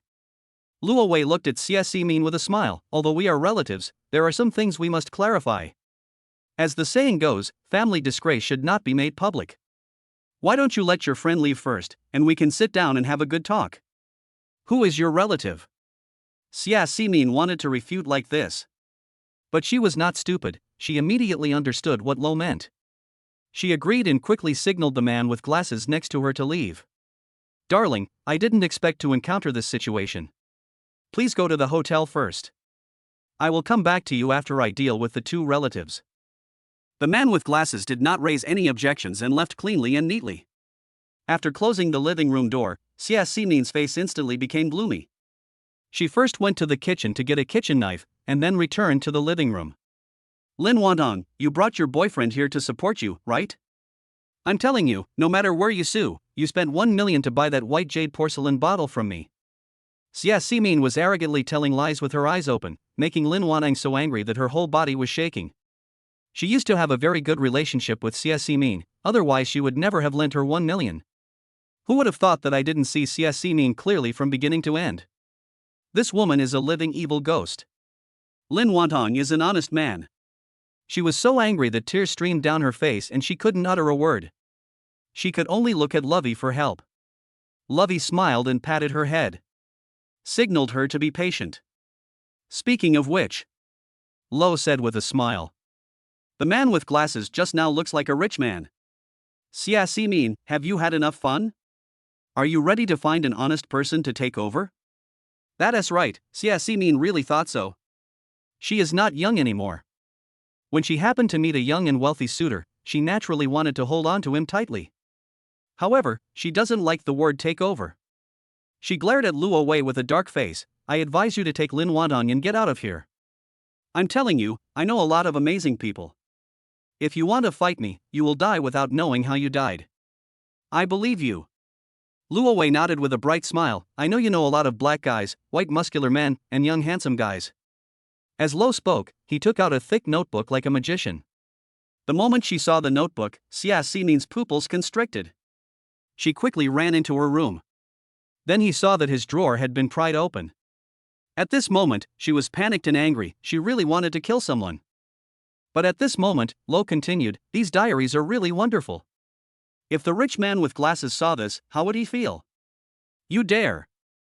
Xia Ximin's face twisted, and she raised the kitchen knife in her hand. I want to kill. Without waiting for her to finish her words, Luo Wei quickly stood up, snatched the kitchen knife, and slashed at Xia Ximin's head. Chapter 43. He prayed madly in his heart that nothing would happen. Lin Wantong covered her mouth. She was scared to death by Lo's behavior. Xia Ximin, the person involved, was so frightened that her soul was almost destroyed. Puff. The sound of slashing was heard. The kitchen knife in Luo Wei's hand hit the wall next to Xia Ximin's head. Witnessing this scene, Lin Wanhang breathed a sigh of relief, but when she took a closer look, she was dumbfounded. The blade of the kitchen knife was completely embedded in the wall, with only the handle left outside. The wall inside is made of red bricks, so it will take a while to drill it even with an impact drill. Lo's strength is truly incredible. I realized that the kitchen knife did not hit my head. Xia Ximin was still so frightened that it felt like her soul had been pulled out of her. She was sitting crookedly on the ground, leaning against the wall. There were watermarks on her pants. Obviously she was scared to death. Wow. She was not only scared to pee, but also scared to tears. Can crying solve the problem? Lo Wei frowned and threw the diary in his hand at her. Return Lin Wantong's 1 million. In addition, you have to compensate Lin Wanhong for 500,000. Otherwise, I will never let you go. I will take a photo of your diary and post it online to completely discredit you. Of course, if you pay the compensation obediently, your grudge with Lin Wantong will be written off. At this moment, Xia Ximin's lifeline was completely controlled. She had no choice but to pay the money. Wow. I don't have any money. Lin Wantong's money has all been spent. After hearing this, Lin Wantong also wanted to chop people with a kitchen knife. She opened a milk tea shop and earned hundreds of thousands of dollars with great difficulty. Adding the hundreds of thousands of dollars her parents gave her for retirement, the total amount was 1 million. It was only half a year, and Xia Ximin had squandered all that huge sum of money. Luo Wei sneered, not caring whether Xia Ximin had money or not. If you have no money, ask your boyfriend for it. Or ask your parents for it. I give you 1 hour to transfer the money. Otherwise, I will be the first to post your diary on the bulletin board in this community. Faced with this threat of social death, Xia Ximin hurriedly picked up her phone and called her father. Dad, Wu, please come back home quickly, Wu. On the other side of the phone, bald father Xia was waiting anxiously outside the operating room. His daughter suddenly called him crying, which made him so upset that he had to leave the hospital quickly. He returned home very quickly and saw his daughter slumped on the ground, smelling of urine. And there were 2 strangers with bad intentions in the house. Suddenly, he was furious. Who are you? What did you do to my daughter? How dare you break into my house and cause trouble? We live in a society ruled by law now. I'll call the police right now. Dad, Xia Ximin screamed, don't call the police. Xia Ximin didn't want to make a big fuss about this matter. If the matter gets out of hand, it won't benefit her at all. Bald father Xia put down his phone helplessly. Ximin, what happened? I. Xia Ximin quickly found an excuse. I borrowed 1.5 million from them. The loan was due and I had no money to pay it back, so they came to my house. So that's what it is. Bald father Xia really wanted to scold his daughter. However, now is not the time to discipline my daughter. It's just 1,500,000, he has plenty of money. You should have told your family about this earlier. It's not like they don't have money for you to spend. After saying that, he glared at Luo Wei fiercely and said, wait for me, don't act rashly, I'll go get the money now. Get the money? Lo laughed. He knew where the bald middle-aged man was going to get the money. The money in the study storage room had already been emptied by him. Sorry, we don't want cash, we only accept transfers. Hearing what Lo said, bald father Xia was at a loss. He gritted his teeth and said, okay. Lin Wantong was delighted, as she was going to get her money back. Then, the bald father Xia took out his mobile phone and prepared to transfer money.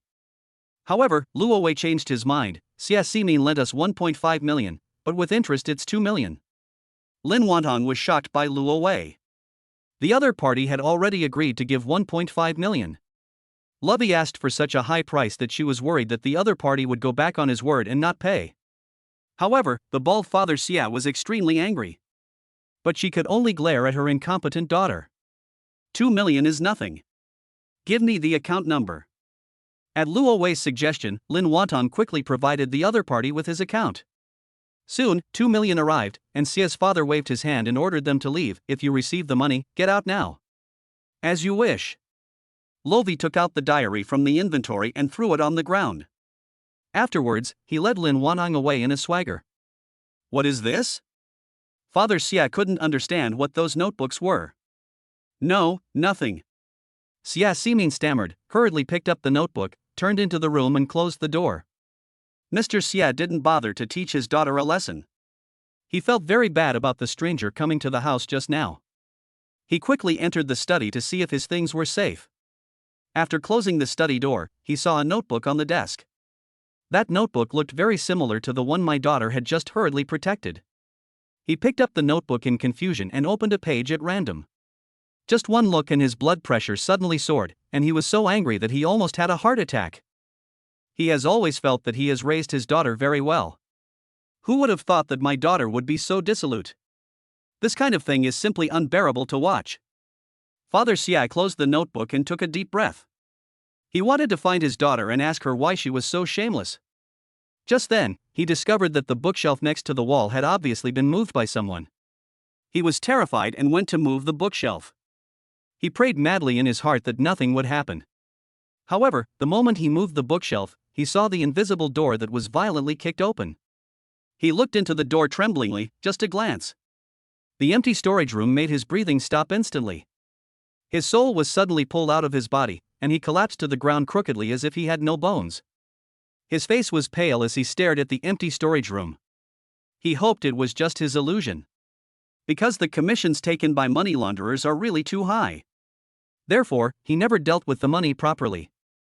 He didn't spend much of the money in the storage room, and now it has been emptied by someone else. Father Xia felt weak all over and his heart was in great pain. He really had a heart attack. He wanted to call his daughter, but he couldn't make a sound. Outside the house, Xia Ximin thought her father had gone to the hospital to accompany her mother. She went into the kitchen with her diary. These things had to be disposed of, otherwise it would affect her chances of marrying a rich man. She put the diary directly on the gas stove and lit it. The smell of burning paper and leather was very pungent. Xia Ximin covered her nose and tried to turn over the diary with chopsticks. Accidentally, the burning diary fell to the ground. The flames almost burned her feet. She was so scared that she screamed and quickly left the kitchen. She changed into a pair of shoes to protect her feet, but she never expected to see thick smoke in the kitchen. The flames ignited the aprons hanging on the kitchen wall and the various plastic bags that my mother had collected. Chapter 44. Not only did my father die, but he was also taken away for investigation. When Luo Wei and Lin Wantong went downstairs and left, I heard the pleasant prompt sound of the system. Congratulations, you have obtained 1 intelligence point. Gain intelligence points again. Luo Wei knew that this was an intelligence point that could be obtained by grasping the information related to Lin Wantong. Currently, he has a total of 10 intelligence points in his hands, and he is itching to get his hands on them. Plan to continue buying blind boxes when you have time. Go downstairs and get in the car. Lin Wantong remained in a state of shock. This beautiful woman with an oval face feels like she is dreaming. No matter what, she never expected that Lovey would really help her get the money back. Moreover, it was really easy for Lo. Not only did he help him get his principal back, but he also demanded a large sum of compensation. At this time, Lin Wantong's cell phone was emitting various notification sounds. Lovey leaned over to take a look and saw various deduction information. Those online loan companies discovered that she had money in her account. Transfer the corresponding money immediately. Soon, the 2 million that had just arrived in the account turned into 1.5 million. The online loan was completely repaid, and the huge rock that was weighing on Lin Wantong disappeared. She felt extremely relaxed all over, and she looked at Lo with gratitude. Thank you. Give me your account number and I'll transfer 500,000 to you as a reward. Lin Wantang is certainly a person who knows how to repay kindness. If it weren't for Lo's help, she wouldn't get a penny back. Now, giving Lo 500,000 is absolutely a matter of course. No need. Lovi refused cleanly. I have already received my reward. Lin Wantang was confused and didn't understand what Luo Wei meant at all. Because of Lin Wantang, Luo Wei obtained the white jade porcelain vase. That thing can generate spiritual fluid, which is a priceless treasure. It was also because of Lin Wantang that he was able to, by chance, evacuate the huge sum of money hidden by Xiaoximin's father. While dealing with Lin Wantang's matter, he gained a valuable piece of intelligence. In short, what Luo Wei gained this time was beyond Lin Wantang's imagination. Since Luo Wei didn't want to take the money, Lin Wantang didn't force it. She planned to use other methods to compensate Lovey later. Speaking of which, she began sheepishly, asking the question that had been bothering her. Are you really my classmate? What's your name? He. Lo thought this guy was stupid. She still hasn't figured this out. Well, the mystery should be revealed. I'm not your classmate. Lo came clean. The reason I said that last night was entirely to get close to you and let you let down your guard. After learning about this, Lin Wantang suddenly realized that it was no wonder that she could not remember having such a classmate. She was about to say something, but unexpectedly, Luo Wei added, "But it's true that I have a crush on you." Hearing this, Lin Wantang blushed instantly and was completely at a loss. However, she nodded boldly, I do. Although she still doesn't know the name of the person in front of her. But this man saved her life and helped her recover her money. He is a very good person. We can try to get along.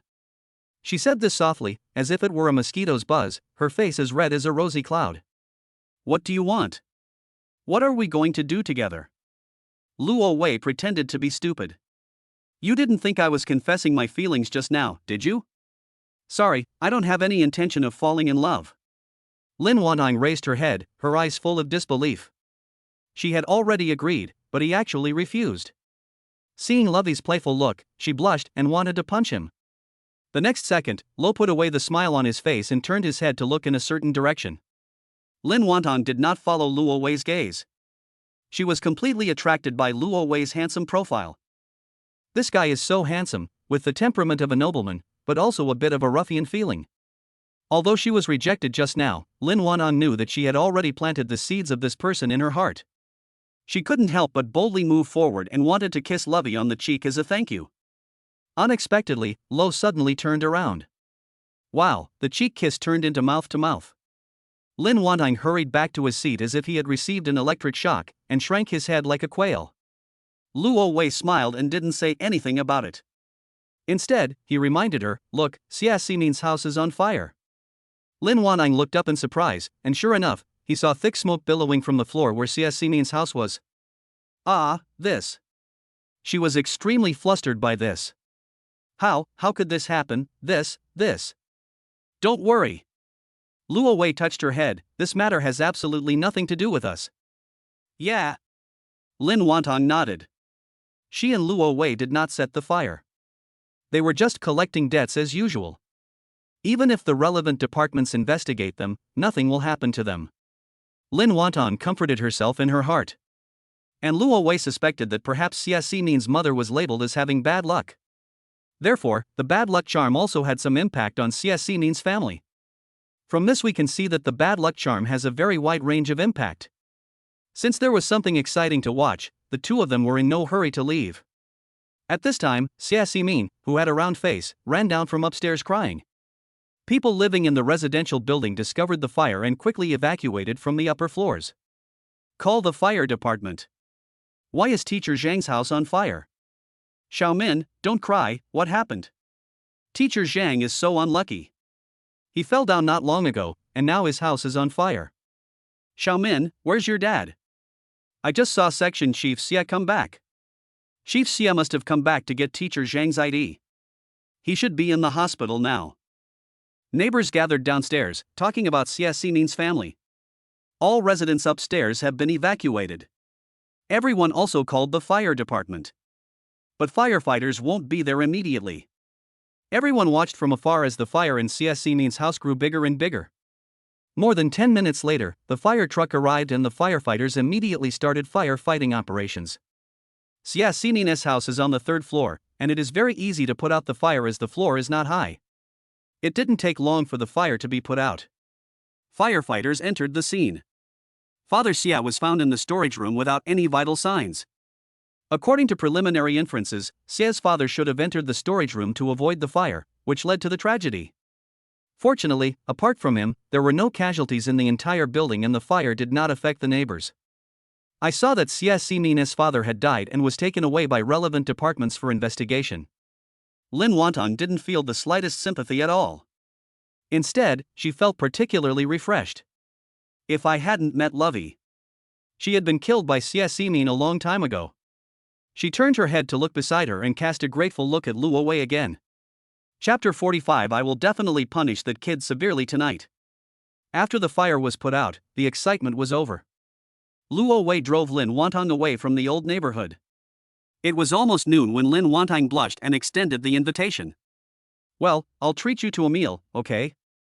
Her voice was filled with a hint of pleading. Lovey didn't want her money, or even her as a person, which made her completely confused about what Lovey was trying to do. In fact, Luo Wei didn't abandon her as a person, he just didn't want to fall in love. Okay. Faced with Lin Wantong's invitation, Luo Wei agreed promptly. You pick a restaurant and I'll drive over. Yeah. Lin Wantong quickly took out his cell phone and started searching. Lovey looks very rich, so we definitely can't invite him to a low-class place. Besides, my money is going to be returned. I now have 1.5 million in my pocket, so it's no problem to go to a more expensive place. Soon, Lin Wantong chose a high-end restaurant located in the city center. Following the navigation, the two soon arrived at their destination. There were not many customers in the restaurant. After sitting down and ordering the food, Lin Wantong went to the bathroom. Luo Wei took out his cell phone and called his old female classmate Chang Yunshu. Today's intelligence mentioned that someone would take revenge on Chang Yunshu, so she must be reminded. Hello, what's wrong? Chang Yunshu's voice was a little unclear, and he was obviously eating lunch. You called me suddenly, is there something wrong with the house? A few days ago, Luo Wei found a house at a great price on the recommendation of Chang Yunshu. Chang Yunshu felt that Luo Wei's sudden visit to her might be related to the house. The house is fine. Luo Wei smiled. By the way, have you opened an order today?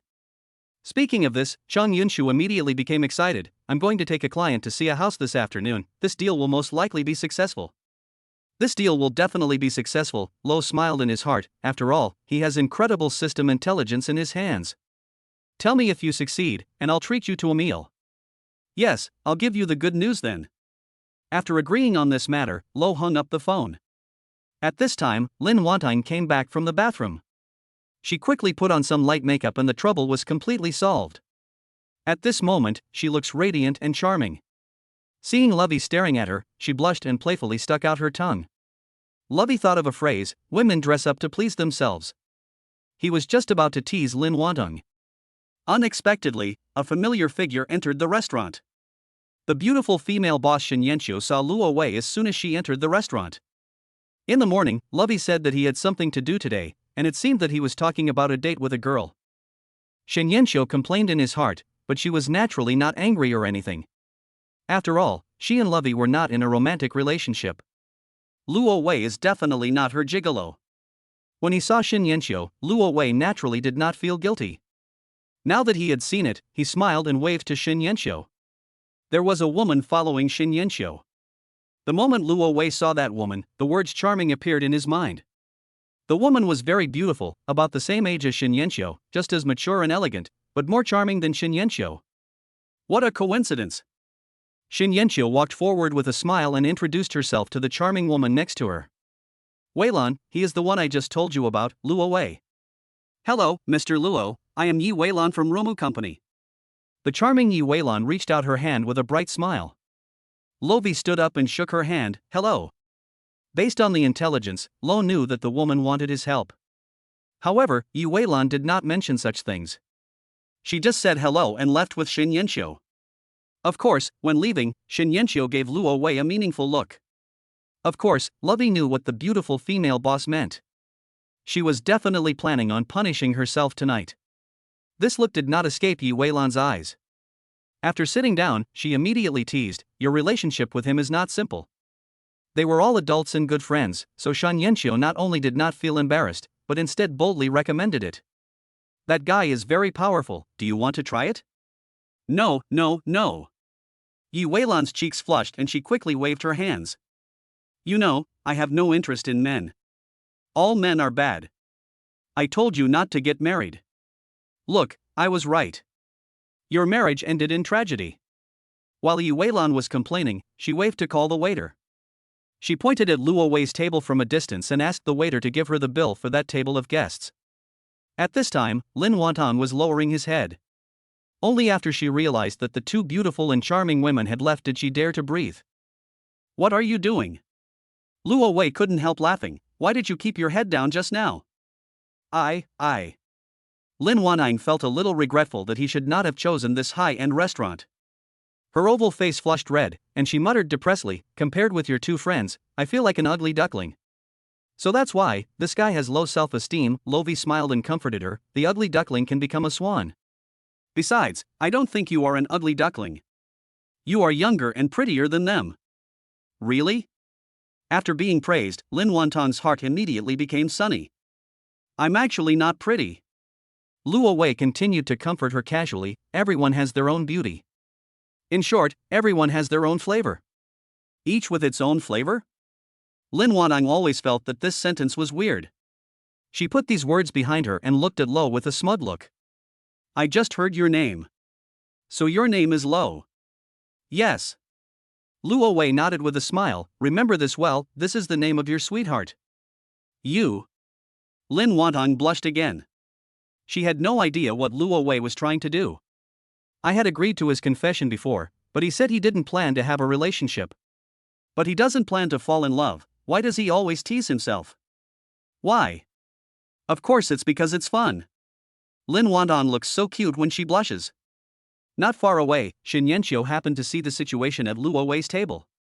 When he saw Lin Wantong, he would blush sometimes, and sometimes his cheeks would puff up with anger.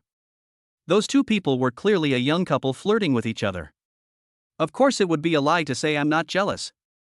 Of course, she had no intention of breaking up the two. Instead, I made up my mind secretly in my heart. Tonight, that kid Lo must be severely punished. He must raise his hands in surrender and beg for mercy. Chapter 46. This male friend likes me even more.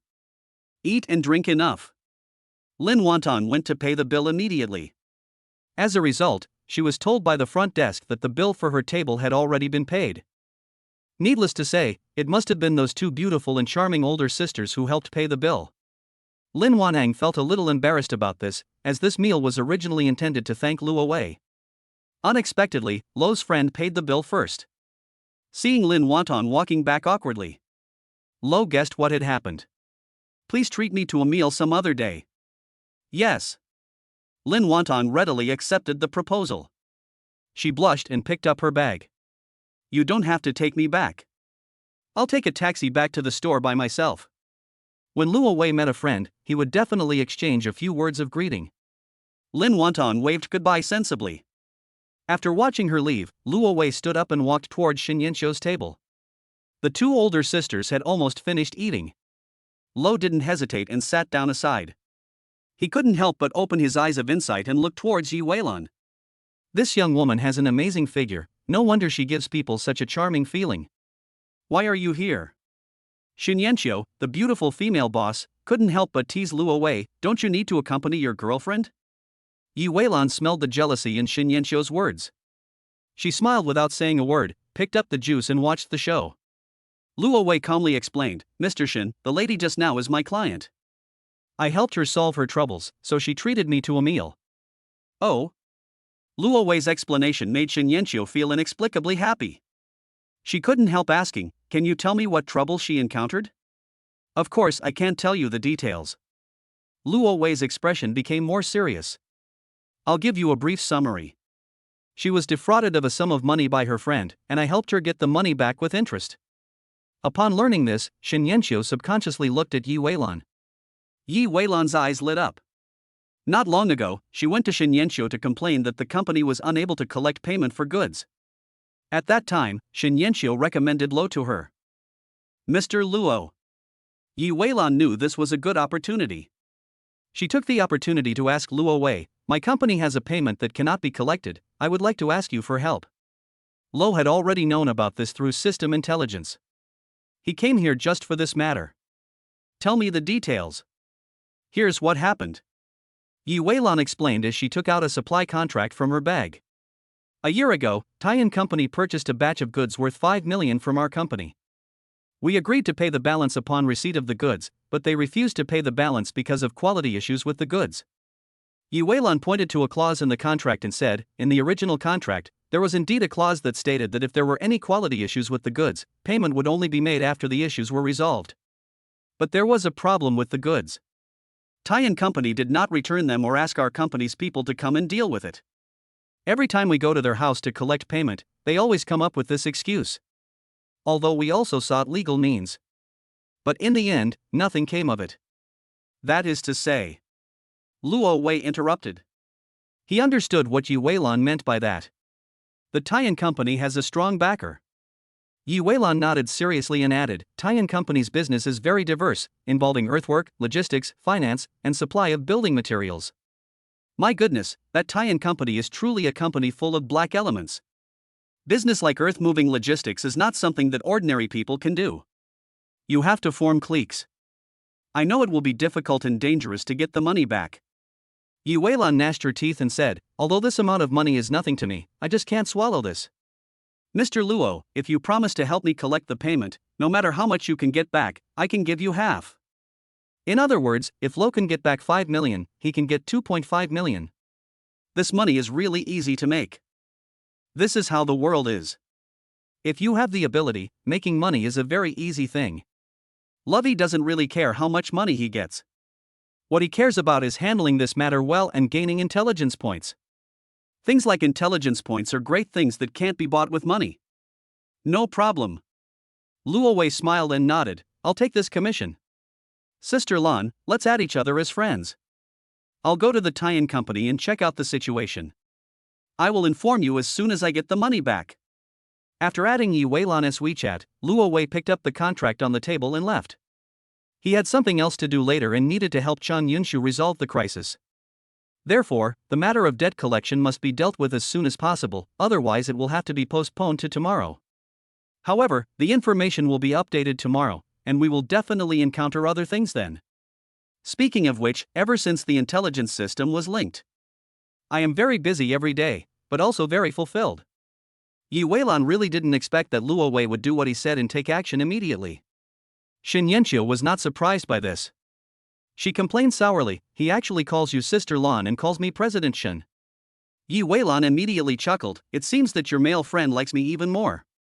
Shin Yanxiu's face was full of resentment, and she became more intent on taking revenge on Luo Wei at night. The contract shows that Taiyan Company is located in Xinqing District. It didn't take long for Luo to arrive at the majestic and domineering headquarters of Taiyan Company. Get off the car and enter the magnificent first-floor lobby of Taiyan Company. Luo was about to find the front desk to inquire about the situation. Unexpectedly, someone waved and greeted him from afar. Lovi. A tall man walked quickly towards them from a distance. Wu Yuhao. Luo Wei recognized him at a glance. He really didn't expect to meet an old classmate here. Ha ha ha! Wu Yuhao walked over with a bright smile, standing tall. In fact, he and Luo Wei are just ordinary classmates and they are not familiar with each other. However, Wu Yuhao was somewhat excited to meet old classmates whom he hadn't seen for a long time.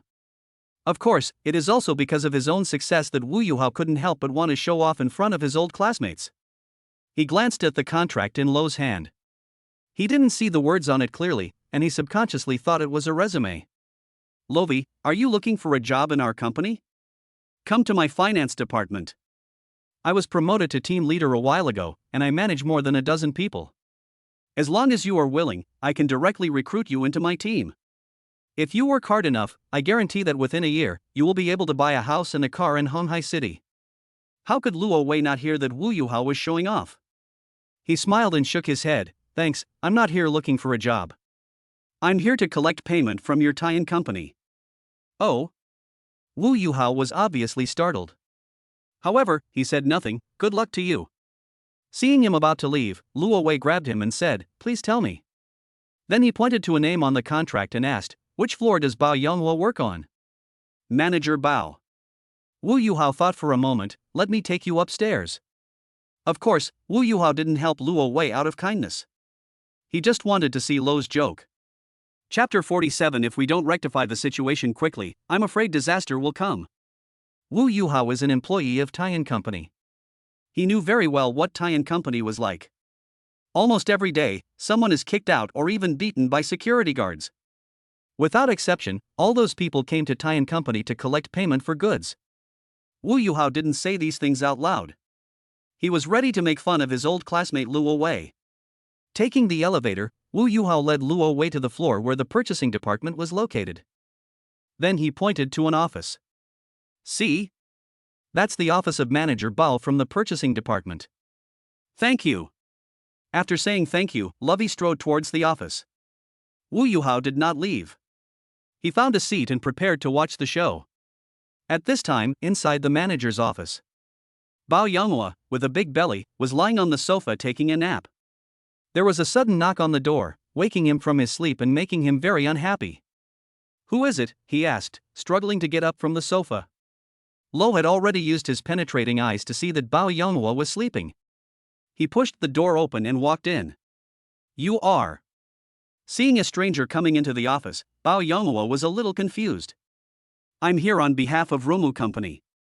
Luo Wei went straight to the point and showed the purchase contract in his hand. Manager Bao, your company purchased a batch of goods worth 5 million from Rumu Company last year, but you haven't paid the balance yet. Rumu Company? Bao Yonghua couldn't remember the specific situation of Rumu Company at all, so he just waved his hand perfunctorily. We are following up on this matter. We will pay it as soon as the company allocates funds. You go back and wait. Oh, okay. Lo nodded. He had no intention of using violence to collect the debts. After all, this is a company loan, not a loan between individuals. It would be useless even if Bao Yonghua was beaten up. On the way to Tian Company, Lovey had already thought of a solution. Of course, that method might not work, but he decided to give it a try. Seeing Luo Wei turn around and leave, the pot-bellied Bao Yonghua didn't care. He encounters similar people every day. If the other party is unwilling to leave, he will not hesitate to ask the security guard to kick them out. When Lo walked to the office door, he reached out and patted the wall, then turned around and looked at Bao Yonghua. Manager Bao, I know a little bit about feng shui. From the moment I entered your company, I felt something was wrong. Your company's location is not ideal, and the layout is not right. If you don't make corrections as soon as possible, I'm afraid disaster will come. Are you done? Bao Yonghua waved his hand with disgust on his face. If you are done, then get out of here. Bao Yonghua doesn't believe in feng shui or anything like that. That thing is a scam. Lo smiled but said nothing. Just as he was slapping the wall, he took the bad luck charm back from Xia Xinin's mother. He wanted to give it a try to see if he could stick the bad luck charm on the building. Just now, the bad luck charm sank into the wall. From this we can see that bad luck charms can not only be attached to people, but also to anything. Walking out of the office, Luo Wei saw that his old classmate Wu Yuhao had not left yet, and a hint of disappointment flashed across his eyes. The reason why Wu Yuhao felt disappointed was naturally because he did not see the scene of Luo Wei being driven away by the security guards. Of course, he couldn't show it so obviously, so he hurried forward to comfort her. Oh, it's normal to be in arrears with payments. Do you work at that Rumu company? How much do you want to work for me? Wu Yuhao seems enthusiastic, but in fact he is just trying to show off his superiority. No thanks. Luo Wei refused again. I'm quite happy working at Rumu company. As for the salary, I can make $1 million a year. Earning $1 million a year? Just bragging. Wu Yuhao wanted to refute, but he couldn't produce any evidence to expose Luo Wei. The two chatted as they walked downstairs. Wu Yuhao took out his car keys and unlocked a car. Where are you going? I'll take you there. No thanks. Lo unlocked a car next to him. I have a car. Lovey's car is a domestically produced electric car worth 500,000 or 600,000 yuan. In contrast, my own car is a joint venture gasoline car worth 100,000 yuan. Wu Yuhao was very embarrassed about this. He vaguely believed that Lovey earned $1 million a year. We both graduated from the same school, but he already has an annual salary of 1 million, while I only earn about 20 at most.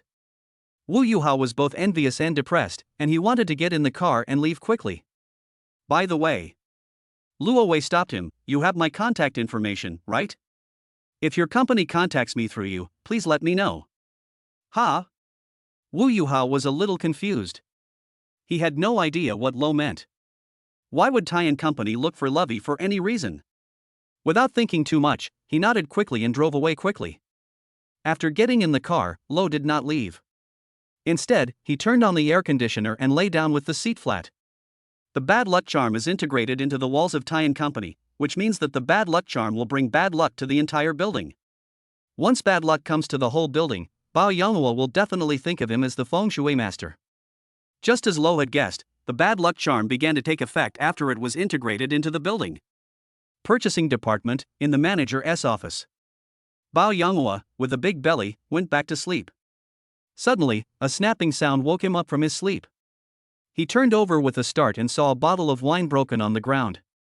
The bottle of wine was clearly placed on the shelf as a decoration. It was fine, so how could it fall down? Bao Yonghua didn't understand, but didn't think too much about it. He called the employees from the purchasing department to come and clean the floor. The lunch break was almost over, and Bao Yonghua didn't sleep anymore. He went to the bathroom and came back to deal with some work matters. But at this moment, he found that the lights in the office flickered a few times strangely. Not only that, a twisted crack appeared on the flat wall at some point. That crack was not just a crack in the paint on the wall. Through the 1-inch wide crack, you could see that the red bricks inside were cracked. Bao Yonghua was observing the crack when suddenly there was a commotion coming from the office area outside. He walked out of the office and heard the employees talking about 3 elevators that had stopped working at the same time, trapping at least dozens of people in the elevators. Everyone was talking about this when suddenly there was a huge splashing sound outside. Then, shouting was heard outside. Oh my god, the bathroom drain burst. Also, the company's exterior wall fell off and almost injured someone. Accidents occurred one after another, and Bao Yonghua's first thought was that someone was messing with Tai & Company. But for some reason, a sentence spoken by the young man just now emerged in his mind. The location of your company is not ideal, and the layout is not right. If you don't make corrections as soon as possible, I'm afraid you will be in big trouble. Chapter 48. Find that kid and bring him to me. The majestic and imposing Tai & Company headquarters building. For more than an hour, the situation was dire. Elevator failure, water pipe burst, exterior wall falling off, building cracks. All these circumstances make it seem like someone is deliberately causing trouble in Tai & Company. But after careful investigation, it was found that all this was an accident. But these accidents happen too frequently. It's so weird. At this time, Li Tian, the boss of Tai & Company, was angrily scolding the head of the logistics department. Just now, an important person came to the company to discuss cooperation. When that important person went to the toilet, the sewage in the toilet gushed out like a fountain. It doesn't matter if the cooperation fails, but if this matter angers that important person, Tai & Company will not be able to withstand his anger. Tell me, what is going on? Li Tian was extremely angry and scolded the company's senior executives viciously. He seriously suspected that this group of senior executives were too greedy when building the headquarters building. As a result, a large amount of inferior materials were used in the entire building. This leads to the problems we have today. The staff looked at each other, unable to express their grievances. When the company was building its headquarters building, they did take the opportunity to make a lot of money. But even if there are quality problems with the building, it is impossible for so many problems to occur on the same day. Mr. Li. The pot-bellied Bao Yonghua was naturally the confidant of the boss Li Tian, otherwise he would not have been able to take the position of purchasing manager. Now all the senior executives were afraid to speak. Bao Yonghua walked to the boss and said this in a low voice. Not long ago, someone came to our company to collect payment for goods. When he left, he said that the feng shui of our headquarters building was not good. Hearing this, Li Tian looked at Bao Yonghua as if he were an idiot. Do you think the problems that the company is facing now are related to feng shui? I don't know. Bao Yanghua shook his head quickly, and then continued to explain, "What I want to say is that after that guy left, problems first appeared in my office, and then the whole building began to have problems of one kind or another." Ha ha. Li Tian sneered as he suddenly realized something, that is to say, the things we are facing now are probably caused by that guy. Regardless of whether it was true or not, Li Tian gave the order without further ado, "Find that guy and bring him to me. I want to see why my company's feng shui is so bad." The boss spoke, and Bao Yanghua quickly asked his men to contact Romo Company. But soon, the staff member came over with a constipated look on his face and shook his head. Managerly, Romo Company said that they didn't arrange anyone to come over to collect the payment today. Shouldn't it be? Bao Yanghua was sure that he remembered correctly. That kid said at the time that he was definitely here on behalf of the Romo Company. At this time, another staff member came forward to report, "Manager Bao, that person was brought here by Wu Yuhao from the finance department. Wu Yuhao must know him." Immediately, Bao Yanghua quickly asked someone to contact Wu Yuhao. At this time, Wu Yuhao, who was driving out, was promoting credit business to customers. It is normal to receive a call from the company. However, the company was actually looking for Lo. Wu Yuhao was a little confused about this. The company really tried to find Lo through him. Lovey had said this before, but he didn't care at all. He was extremely puzzled and couldn't help asking, "Manager, why does the company want to find Luo Wei?" It's hard to explain in just a few words. The person on the other end of the phone was very impatient. "Anyway, give me his number, or bring him back to the company as soon as possible. I'll look for it." Wu Yuhao quickly opened the address book, trying to find Luo Wei's contact information. Unfortunately, he and Lo were not familiar with each other and did not exchange contact information. Wu Yuhao quickly opened the university classmates group. He first gave out a red envelope to lure everyone out. Then he called out to his former classmates, "If anyone knows Lo's cell phone number, please send it to me." "Brother Hao, what do you want from Luo Wei? You seem to be in a hurry." "Lovey, I don't know him well and I don't have his number." "Look for Lin Fei. Lin Fei is Luo Wei's girlfriend." "That's right, at Lin Fei." At this time, Lin Fei had already left Honghai City and returned home. Ever since that blind date, she and her best friend broke up and she wanted to move out. But a rental house that costs less than 1,000 yuan is like a pigeon cage, and she can't afford a house that is too expensive. Moreover, she submitted many resumes but did not receive any interview notification. Feeling disheartened, she could only run back home dejectedly.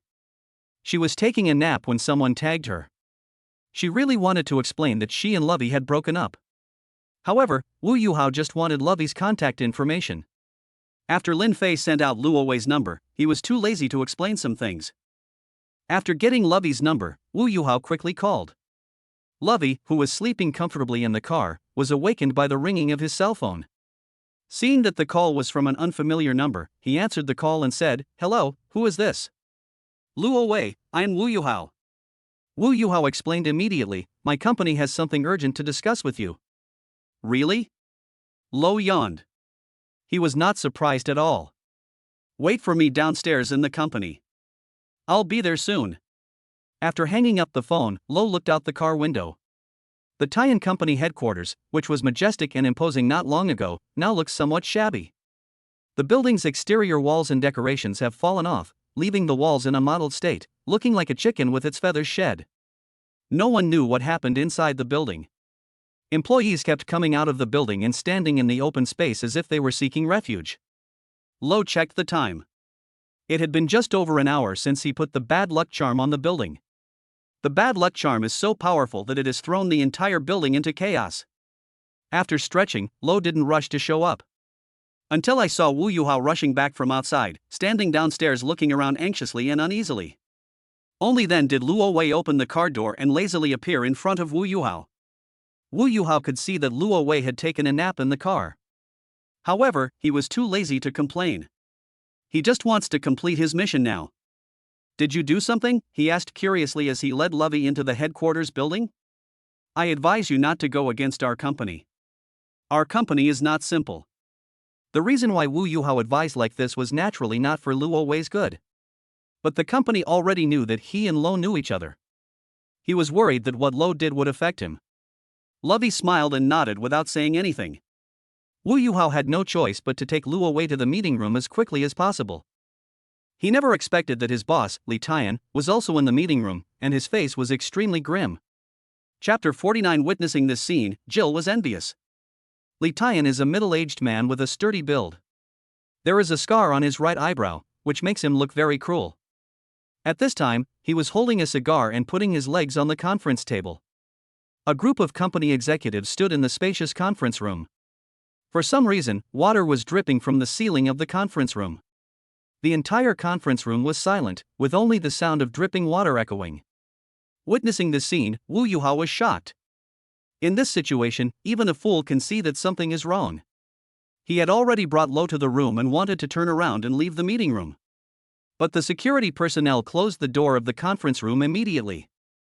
Wu Yuhao knew very well that this situation was aimed at Lo. He silently retreated to the corner and shrank back into himself. He cursed Lo madly in his heart. What on earth have you done? Please don't let me get involved. Compared with the frightened Wu Yuhao, Luo Wei was calm and composed. The pot-bellied Bao Yonghua stood beside Li Tian. He had a stern face and attacked Lo the first time. Let me ask you, with so many incidents happening in our company building, are you behind this? Faced with the questioning, Lo smiled and pulled over a chair. Not only did he sit down, but he also put his legs on the conference table like Li Tian. This scene frightened Wu Yuhao so much that he almost died on the spot. It's obvious that Lo is dancing on top of a grave. He is too arrogant. Doesn't he know the background of the boss of Tian Company? Li Tian is a man who has his feet on both the black and white sides. Lo is simply courting death. After sitting down, Lo did not answer Bao Yonghua's question. Instead, he asked him, Manager Bao, when will you pay Romo Company the 5 million yuan for the goods? In Bao Yonghua's view, Lo's question was tantamount to admitting that everything that happened in the Tian Company's headquarters building was exactly what he did. Bao Yonghua didn't say anything, but looked at his boss Li Tian beside him. Li Tian took the cigar from his mouth and exhaled a long puff of white smoke. He gave some people a look. Suddenly, two sturdy security guards came out. The two men's strong muscles made the black vest bulge. They were wearing army green camouflage pants and tactical boots, just like two special forces soldiers, flanking Lovey from the left and right. Seeing that Luo Wei was sitting on the chair, he was about to be caught by those two people and beat him up. Wu Yuhao turned his head away, somewhat afraid to watch what happened next. Everyone felt that Lo was bound to be in trouble next. No one expected that Lo, who was sitting on the chair, didn't even get up. He turned the chair and kicked the two security guards who were approaching him left and right. The two men wanted to take the opportunity to grab Lovey's feet, but the next second, they both flew backwards like cannonballs. Their combined weight was nearly 400 kilograms, yet they flew into the air, then fell heavily to the ground, unconscious. This scene stunned everyone. Wu Yuhao was even more dumbfounded. He and Lo were college classmates. But he never knew that Lo was so powerful. Witnessing such a situation, Li Tian was the least surprised person. He had guessed long ago that since Lo was acting so arrogant, he must have something to rely on. Seeing other security personnel wanting to come forward, he simply waved his hand, signaling them not to come forward to deliver the food. He put his feet down from the conference table, then looked at Lo seriously. The various situations in my company's building are related to you, right? It has nothing to do with me. Luo Wei denied without hesitation, your company's feng shui is not good, so you encounter some strange things. You? The pot-bellied Bao Yonghua wanted to say something. But Li Tian gave him a sidelong look and told him to shut up. Li Tian was able to establish a big company, so he is definitely not a fool. Even if the company has problems with its feng shui, all sorts of messy problems will never erupt at once. He looked straight at Luo Wei and said, I heard that you know feng shui. Can you help our company deal with those messy problems? Okay. This is what Luo Wei was waiting for. First, settle the payment for the goods from Romo Company. Then, I will perform a ritual to drive away the evil spirit. Romo Company, right? Li Tian nodded. He remembered this company. He looked at Bao Yonghua and said, please settle the payment. Since the boss had spoken, Bao Yonghua immediately went to deal with the matter. The other side. Yi Weilan is still with Shen Yanxiu. The two hadn't seen each other for a long time, and after sitting down, they simply forgot about time. Yi Weilan suddenly received a call from the company's financial staff, saying that they had received a payment of 5 million yuan for goods from Tian Company. Upon learning this, Yi Weilan was truly shocked. Luo Wei's efficiency was simply too high. Her company's employees had been running back and forth for a year, but the problem was still not resolved. Luo did it easily. Judging from Yi Weilan's reaction, Shen Yanxiu guessed what had happened. Seeing Yi Weilan hang up the phone, she couldn't help laughing. "I told you, that guy is awesome." "That's right." Yi Weilan nodded. "I never thought that he would get the money back so quickly. I wonder what method he used. By the way, he is a salesman in your company, right? I want to bring him back to my company and provide him with good food and drink." Shen Yanxiu did not object because she knew Luo Wei would definitely refuse. She took a sip of red wine and reminded Yi Weilan, "Why don't you thank them quickly?" In the meeting room of Tian Company, Bao Yanghua, who had gone out to remit money, came back. Luo Wei also received the thank you message from Yi Weilan. In addition to expressing her gratitude, Yi Weilan immediately gave half of the promised remuneration. 2.5 million was deposited, and at the same time, the system prompt sounded. "Congratulations, you have obtained 1 intelligence point. Grasp the intelligence and gain intelligence points." At this moment, Lo was in such a good mood. Bao Yanghua, who was paunchy, couldn't help but urge, "I have already transferred the money to Romu Company, it's time for you to do something." He. Luo Wei sat in his chair motionless. "The 5 million yuan payment was originally owed by you to Romu Company. You want me to perform a ritual to ward off disaster, but don't you plan to give me a little reward? You're looking for death." Bao Yanghua felt like he was being fooled. Wu Yuhao was also terrified. Is Lo crazy? Why doesn't he know when to quit? Having offended Li Tian, does that mean he doesn't want to stay in Honhai City anymore? As the boss, Li Tian was very calm. He signaled Bao Yanghua to shut up and asked directly, "How much?" Lovi raised a finger unceremoniously, 1 million. 1 million is just a drop in the bucket for Tian Company. But all along, only Tian Company was taking advantage of others. Now, some people actually regard Tian Company as a fat sheep. "Boy, you are asking for too much. Then you can ask someone else to do it." Lo's patience was limited, and he stood up and prepared to leave. Li Tian ordered quickly, "Transfer the money." Suddenly, a staff member came forward timidly and asked for Lovi's account number. Not long after, Lo received a message on his mobile phone. He picked it up and a smile appeared on his face. 1 million, has it arrived just like that? Wu Yuhao witnessed the scene, and he was so envious that Jill's eyes turned purple. Chapter 50. I am willing to pay 10 million to reconcile with you. That's right, 1 million has arrived. At this time, the funds in Lovi's account reached 4.25 million. This amount of money is certainly not as much as the mountain of cash obtained before. Even so, Lo was still very excited. After all, that mountain of cash amounting to 100 million yuan needs to be laundered before it can be spent. And he can squander the more than 4 million in the account at will. After receiving the money, Lo naturally has to do the job. He walked towards Li Tian. Bao Yanghua, who was carrying a big belly, immediately became nervous. "You, what do you want to do? Stop right there." Luo Wei stopped and explained with a smile, "If we want to eliminate the disaster, we must start with the owner of this building. Don't worry, I won't do anything rash." Li Tian signaled Bao Yanghua to go away. He was not afraid of Luo Wei at all. He wanted to see what tricks Luo Wei was up to. Luo Wei walked in front of Li Tian, and the pot-bellied Bao Yanghua subconsciously stepped back. The young man in front of me is really weird. He felt a little scared. The security personnel in the conference room were all on edge. If Lo dares to do anything wrong, they will step forward immediately. Lo reached out and retrieved the bad luck charm that had been posted on the building. Then, he put his hand on Li Tian's shoulder, and the bad luck talisman naturally penetrated into Li Tian's body. Luo Wei bent down and whispered in Li Tian's ear, "I know you will definitely investigate me next and then take revenge on me. I won't sit and wait for death, so..." Before Lo finished speaking, Li Tian's pupils shrank. He kicked his feet and the office chair slid back quickly, keeping a distance from Lo. He stood up quickly and put his hand behind his waist.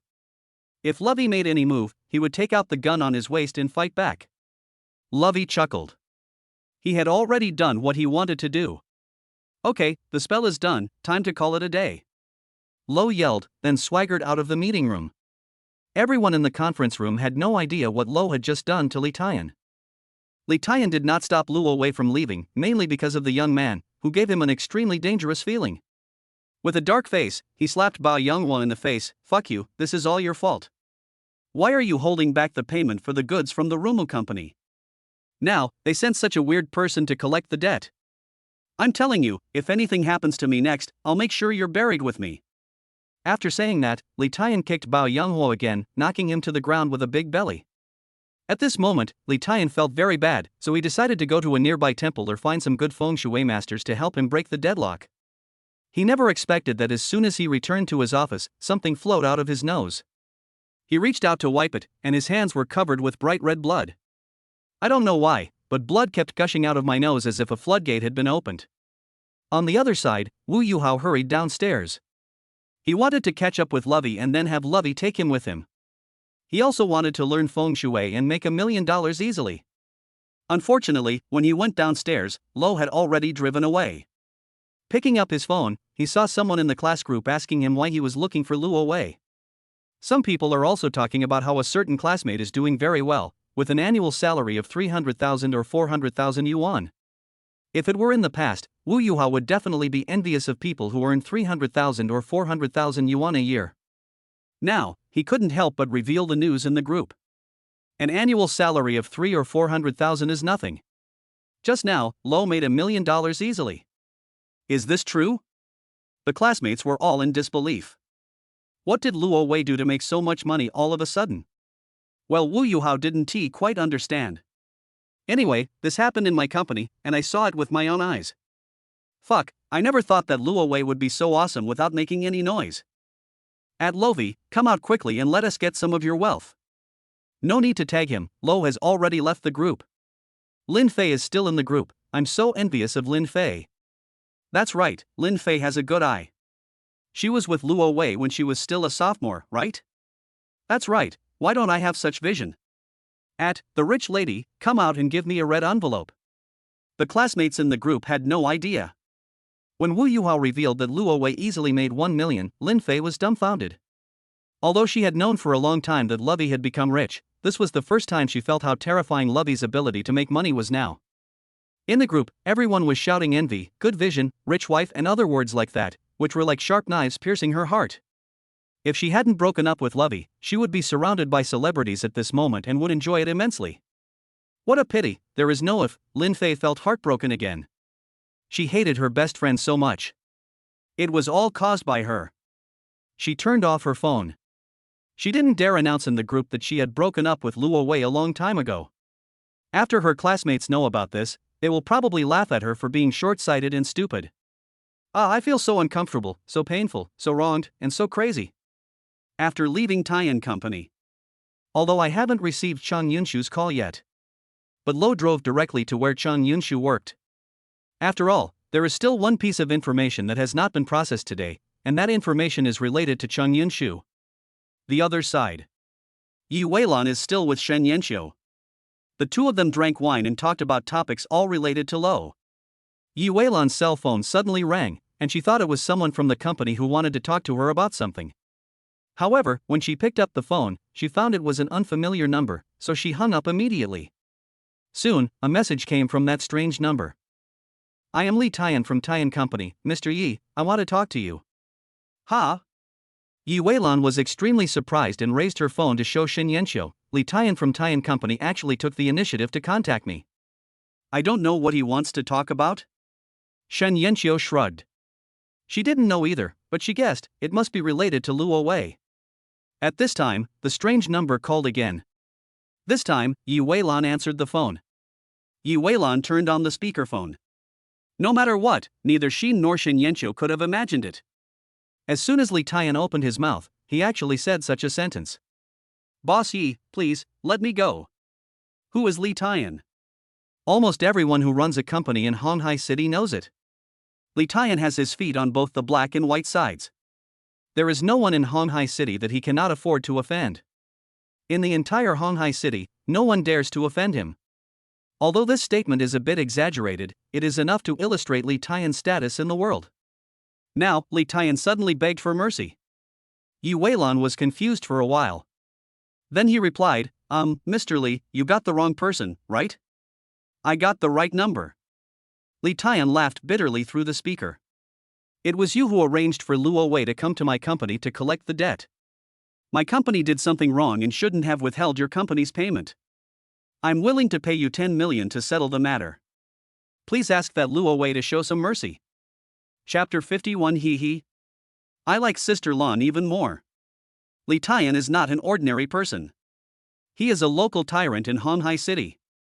Now, he took out 10 million yuan on his own initiative and wanted to reconcile with Yi Weilan.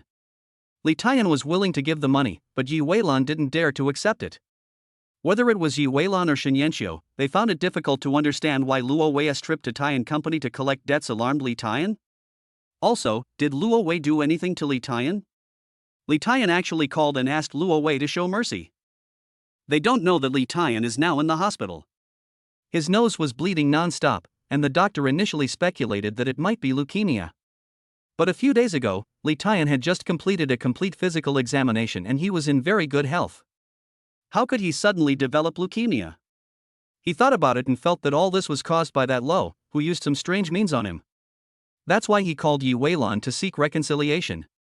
After giving Li Tian a perfunctory response, Yi Weilan hung up the phone. Then quickly contact Lo. At this time, Lo is located in Unju Real Estate. He sat at Chang Yunshu's workstation, waiting for Chang Yunshu to come back from handling the transfer procedures. When he received a call from Yi Weilan and learned that Li Tian wanted to reconcile with him, he was not surprised. He knew very well that it must be the bad luck charm that took effect. Li Tian was frightened, so he called to beg for mercy. Luo Wei was not interested in the 10 million promised by Li Tian. After all, he had no shortage of money now. What's more, if we let Li Tian go, there will definitely be troubles in the future. Although Lo is not afraid of any trouble or provocation. But he also has a younger sister who is in college. So, we can't keep a local tyrant like Li Tian, just let the bad luck charm kill him. Sister Lan, how about this? Luo Wei decided to delay it for a few days. Tell Li Tian that I agree to reconcile.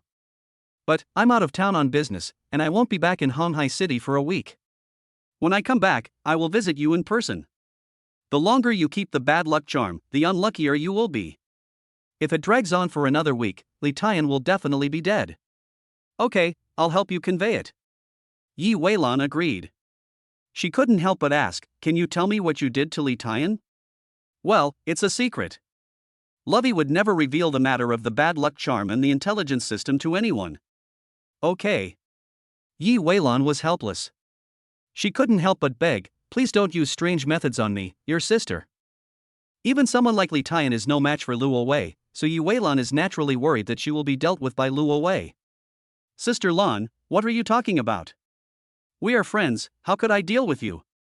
Besides, you are so generous. I like you very much. He.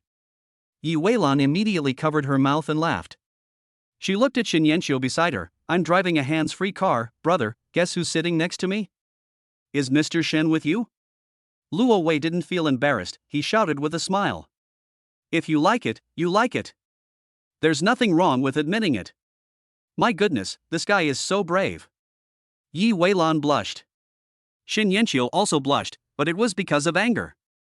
She couldn't help but growl, you kid, just wait for me tonight and see how I deal with you. Luo Wei didn't feel threatened at all. Who is the one who begs for mercy every time? Call Sister Lan to help, maybe you can defeat me. You. Shen Yanxiu's face was full of black lines, and he roared viciously, don't be so shameless, your Sister Lan is very pure, don't say dirty words. Pure? Luo Wei guessed something. Speaking of which, he heard Yi Weilan say in the restaurant that she didn't like men or something. I like Sister Lan even more. Yi Weilan couldn't bear to listen any longer and hung up the phone. She blushed and complained depressedly, so, I don't like men. Look at that boy, isn't he too much? How long have we known each other, and he dares to talk nonsense? He really went too far. Shen Yanxiu gritted her teeth. Luo Wei kept calling her Sister Lan, but addressed her as President Shen, which made her very angry. The call was hung up, but Lo didn't care. He couldn't help but chuckle. Come to think of it, he didn't dare to say such things before. As his strength and wealth grew, he couldn't help but become a little inflated. There's nothing you can do about it. People are just like this. Even if they have money and power, how many people can keep a low profile? He put away his phone and continued to wait in the store. After a while, a figure with a high ponytail appeared. As soon as Chang Yunshu entered the store, her colleagues couldn't help but tease her. "Xiao Chang, your boyfriend is here to pick you up from get off work. He's been waiting for you for a long time." "Exactly. Xiao Chang also said that you don't have a boyfriend. Your boyfriend is so handsome." "Boyfriend?" Chang Yunshu was a little confused. She wasn't dating anyone, so where did the boyfriend come from? At this moment, she saw Lovey sitting at her workstation. She walked forward with a frown on her face. "What did you say to make my colleague misunderstand you?" Luo Wei spread his hands and said, "I didn't say anything. They just overimagined and thought I was your boyfriend." Chang Yunshu rolled his eyes. "Really? Why did you come to pick me up from get off work? You don't really want to pursue me, do you? You think too much." Luo Wei denied without hesitation, "I just came here to get a free meal from you." "Did you successfully place the order?" "Of course." Chang Yunshu was quite proud. "I used a little trick and successfully sold a house this afternoon. I don't know what strategy this guy used." In short, follow the system intelligence prompts. The homeowner felt that he was cheated by Chang Yunshu and was ready to take revenge on her. "It's almost time, let's get off work." Lovey got up and walked out. "Not so fast, I need to enter some information into the computer." "Okay, I'll wait for you in the car." Chang Yunshu sat down at his workstation. She discovered that her snacks had been stolen. Several leaves of the green plant on the table were plucked off. Needless to say, all of this was done by that guy Lovey. Chang Yunshu was speechless about this. But she was not angry. She was a little surprised that Luo Wei could come to pick her up after get off work, and she felt inexplicably happy. Chang Yunshu didn't let Luo Wei wait too long. After recording the message, she immediately picked up her bag and got into the car after get off work. "Let's go." Chang Yunshu fastened his seatbelt. "I saw in the group that you made $1 million today. You're going to take me out for a nice meal, right?" "What do you mean by 1 million? Luo Wei would never admit such a thing. What nonsense did Wu Yuhao say in the group? I helped the company receive a payment of 1 million yuan for goods. How did it become that I made 1 million yuan?" "That's right." Chang Yunshu nodded. Making $1 million a day is truly astonishing. She believed Luo Wei's explanation, while Wu Yuhao was talking nonsense. "Then I'll treat you to a meal at a food stall." Chang Yunshu was in a very good mood. "Although I sold a house today and got a lot of commission, I still want to save money to buy a house." "No problem." Luo Wei would not refuse if someone treated him. "Let's eat at a food stall tonight." Chapter 52. Where are you looking? I will poke your eyes out. As night falls, Luo Wei and Chang Yunshu arrived at the riverside food stall. They used to frequent this place when they were in college. The food at the food stalls is not only affordable, but also has large portions and tastes great. Chang Yunshu knew what Luo Wei liked to eat, so as the host, she quickly took the order and arranged all the food without Luo Wei telling her. "Here you go." After taking the order, Chang Yunshu handed Luo Wei a can of iced cola, and she held a bottle of soy milk in her hand. I don't know if it's because she likes drinking soy milk that she has developed so well. I noticed that there was something wrong with Lovey's eyes and he was staring at me. Chang Yunshu blushed and pinched Luo Wei's arm without hesitation. "Where are you looking? I'll poke your dog eyes out. Be gentle." Lovey grimaced in pain. Although he had taken strengthening fluids and was physically very strong, it didn't mean he wasn't afraid of pain. "Oomph, I told you not to look around." After pinching Luo Wei hard, Chang Yunshu sat down aside with a red face. Luo Wei was just about to tease her when the cell phone on the table rang. An unfamiliar number appeared on the screen and he answered it.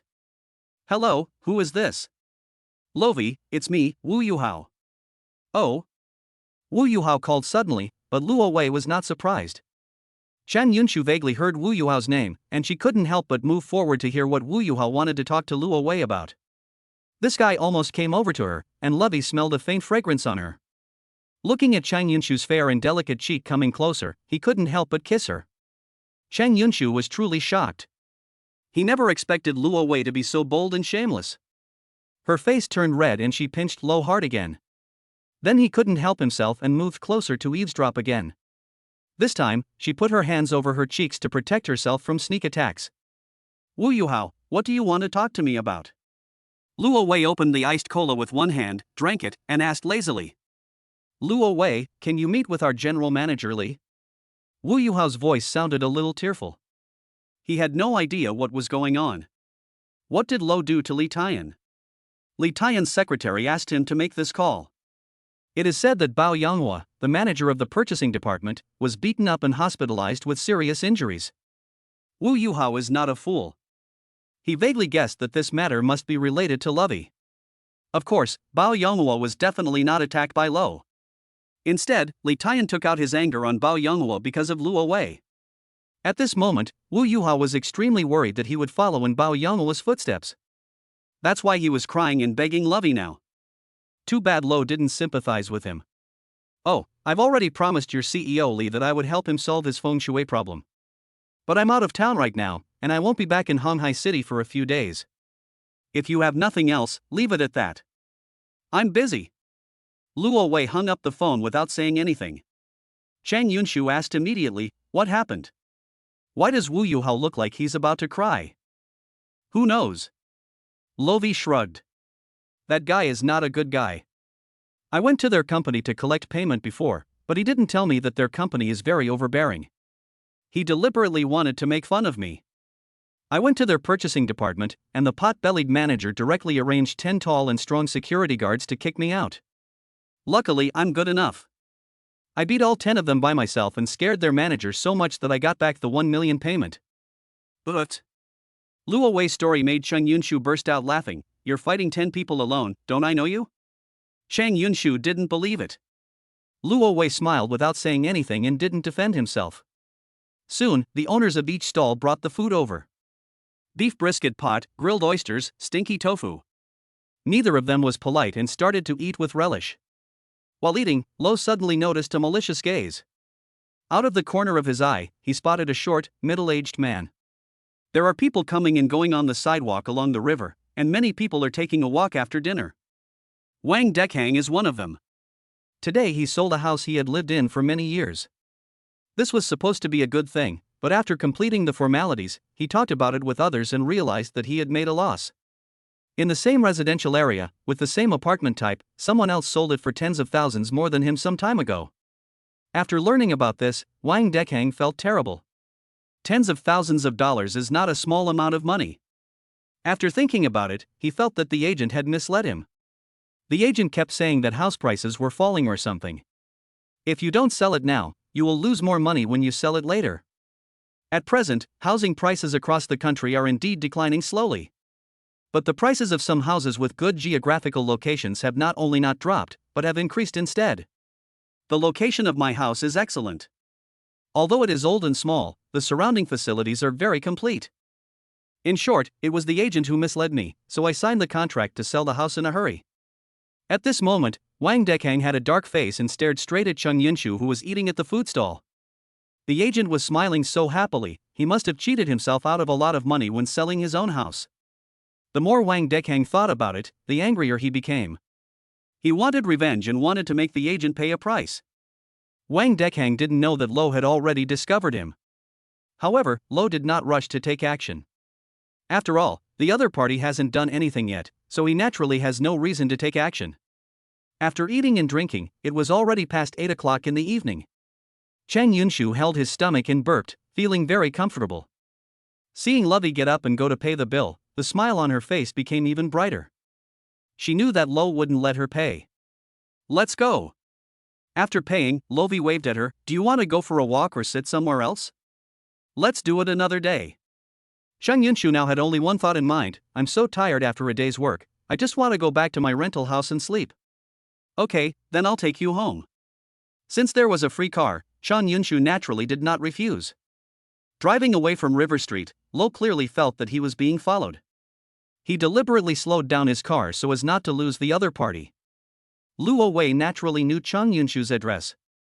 It didn't take long for him to park his car under an apartment building. Bye. Chang Yunshu waved to Luo Wei after getting off the car. Bye, I'll ask you out again when I'm free.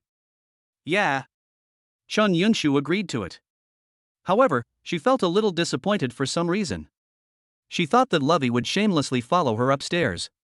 If Lo did that, would he agree or refuse? While thinking about this, Chang Yunshu entered the apartment building and stood at the elevator entrance waiting for the elevator. At this time, other people entered the apartment building, and Chang Yunshu thought that they also lived in this building. But she never expected that the man had his head covered with a coat, leaving only a pair of eyes exposed, staring at her viciously. Chapter 53. No, don't go, I'm so scared. After Chang Yunshu got off the car, Lo naturally didn't drive away. He knew very well what was going to happen next. He found a place to park the car, then stood on the side of the road waiting. With his eyes of insight turned on, he could see through the building and clearly see Chang Yunshu waiting for the elevator. When the short man with his head wrapped with clothes entered the apartment building, he also walked towards the apartment building. In the lobby on the first floor of the apartment building, Chang Yunshu was stared at by that strange man, and he felt creepy. When she saw the man take out a utility knife from his pocket, she screamed in fright. Seeing the man with a bandaged head rushing towards him like crazy, Chang Yunshu had no way to escape. There was a dead end behind her. She could only shrink into a corner, close her eyes, and pray that someone could save her. "Who are you?" A familiar voice came. "What do you want to do?" Hearing the sound, Chang Yunshu opened his eyes. She was surprised to find that Lovey showed up. Luo Wei grabbed the man's arm from behind to prevent him from getting close to Chang Yunshu. "Luo Wei, he has." Chang Yunshu wanted to remind Luo Wei that the man had a knife. However, before she could finish her words, the man swung the utility knife in his hand, turned around and slashed at Lovey behind him. This scene frightened Chang Yunshu so much that her face turned pale. She didn't want Luo Wei to get hurt.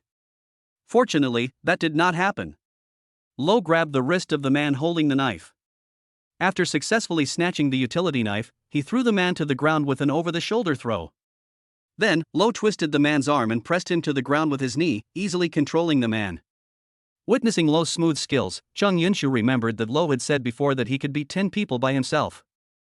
Obviously, Lo wasn't bragging, he was just exaggerating. His skills are really amazing. Lo tore off the clothes that covered the man's face. When Chang Yunshu saw the man's face, she exclaimed, "Wang Dekang? What are you doing? I helped you sell your house this afternoon, and you treat me like this? How dare you say that?" Wang Dekang, who was pinned to the ground, was furious. "If you hadn't kept saying that house prices were falling, how could I have signed to sell the house? After I transferred the ownership of the house, I heard that someone else in the same neighborhood and with the same house type sold it for tens of thousands more than I did. It's all your fault. I lost tens of thousands of dollars. So that's why he wanted to take revenge on me because of this kind of thing." Chang Yunshu was furious. "I didn't point a gun at your head and ask you to sign the transfer agreement. Besides, you don't even look at what's in your house. You don't have a chair left in your house. Other people will give away some furniture and appliances when they sell their houses, so it's normal for them to pay more than you. Also, I'm not talking nonsense when I say house prices are falling. Although the facilities around your house are good, your house is so run down that not many people will buy it." "All right." Luo Wei stopped Chang Yunshu from making excuses. "It's useless to say anything now, just call the police." When Wang Dekang heard that they had to call the police, he immediately panicked. The reason he sold the house was to buy a new house for his son to get married. If the news of his attempted murder and his arrest and detention reaches the ears of his in-laws, maybe it will mess up my son's marriage. Also, my youngest son plans to take the civil service exam. If I get a criminal record, it will definitely affect my youngest son's future. Wang Dekang was frightened at this time, and he begged frantically, I was wrong, I was just impulsive, please let me go." Luo Wei sneered, "If I hadn't intervened in time just now, a few random cuts from you might have ruined my friend's life. Even if you acted on impulse, you still have to pay the price for what you did." Chang Yunshu nodded heavily. If Luo Wei hadn't appeared in time, the consequences would have been disastrous. "Don't call the police. You absolutely cannot call the police. I know I was wrong. What's the point of admitting your mistake?" Luo Wei growled with a dark face, "Pay the money. Sure, I can compensate you. As long as you don't call the police, I'm willing to pay you 10,000 yuan. $10,000? Luo Wei's face was extremely ugly. "Are you sending away beggars? Think about it yourself. If you had cut my friend's cheek just now, how much would it cost to heal him? If you had done that just now, you would have committed intentional injury and you would have to go to jail for at least 2 years. Besides, if you go to jail, you will have a criminal record, which will affect your descendants. Do you think this problem can be solved with 10,000 yuan? 30,000 yuan, how about it? Wang Dekang naturally knew the consequences, so he gritted his teeth and raised the price. 30,000 yuan is a lot. Chang Yunshu looked at Luo Wei expectantly, hoping that Luo Wei would agree. Unexpectedly, Luo directly made an offer. 100,000 yuan, not a cent less. Luo is asking for too much. Because he lost tens of thousands of dollars, Wang Dekang wanted to take revenge on Chang Yunshu. To charge him $100,000 now would be like asking for his life. Wang Dekang didn't want to pay so much money, he would rather go to jail. But thinking of his eldest son who was about to get married, and his younger son who was taking the civil service exam, he has no choice. 100,000 is 100,000. Very good. Luo Wei let him go and signaled Chang Yunshu to show the payment code. Luo Wei didn't forget and pointed to the surveillance camera installed at the elevator entrance. I'll ask the property management to make a copy of the surveillance video. After you pay the money, if you dare to accuse us of extortion, or if you dare to appear in the sight of my friends, I will immediately report the surveillance video to the police. Wang Dekang nodded with gritted teeth. With trembling hands, he paid Chang Yunshu 100,000 yuan. Since you have received the money, you are not allowed to call the police, otherwise. Wang Dekang wanted to say something harsh. But he looked at Luo with fear. The look in that young man's eyes was so scary.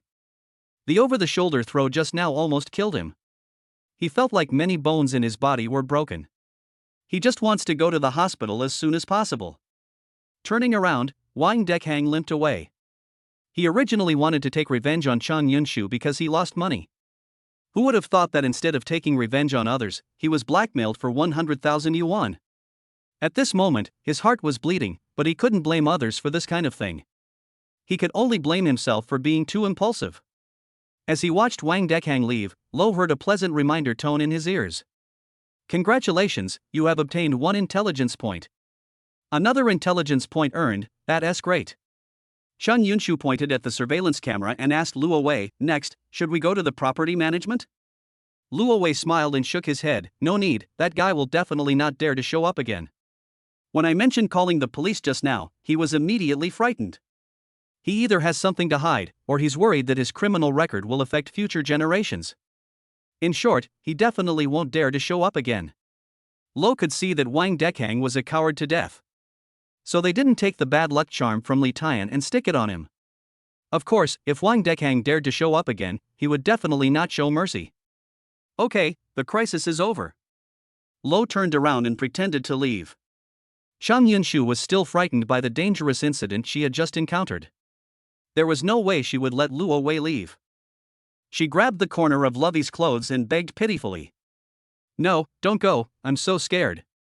Chapter 54. Sorry, I want to play for a few more years. Luo had guessed this situation long ago. It was natural for him to follow Chang Yunshu upstairs. After entering the house, Chang Yunshu, who was suffering from psychological trauma, quickly locked the door. Although the single apartment that Chang Yunshu rented was small, it was kept in perfect order. Please sit anywhere. I'll take a shower first. This was not the first time that Luo Wei came here, and Chang Yunshu did not treat him as a guest. Worried about being misunderstood by Luo Wei, she hurriedly explained, just now, I was scared and broke into a cold sweat, so I wanted to take a shower first. Luo Wei nodded and signaled Chang Yunshu to take a shower quickly.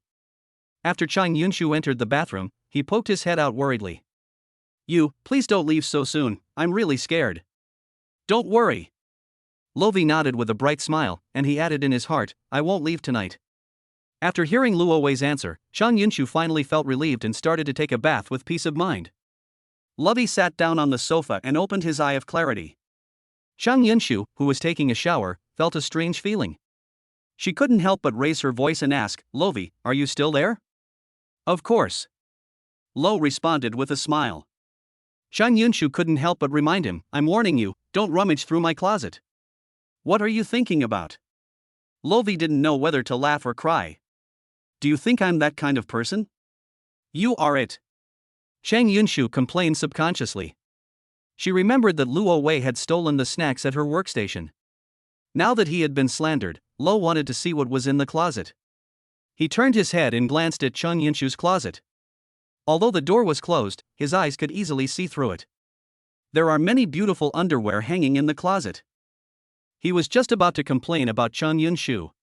At this moment, the cell phone in my pocket rang. When I opened it, I saw a seductive emoticon sent by my beautiful female boss. Speaking of which, Shin Yenshu planned to punish him tonight, and Luo Wei responded with a smile. Mr. Shin, I'm sorry, I have something to take care of tonight. Shin Yenshu was extremely depressed after being stood up. Since Luo Wei was busy, she naturally wouldn't make trouble. Tomorrow night, then. It depends. Lo was not in a hurry to agree. After all, he didn't know whether he would be free tomorrow night. After chatting with Shin Yenshu for a few more sentences, Chun Yunshu had finished his shower and walked out of the bathroom. Who are you chatting with?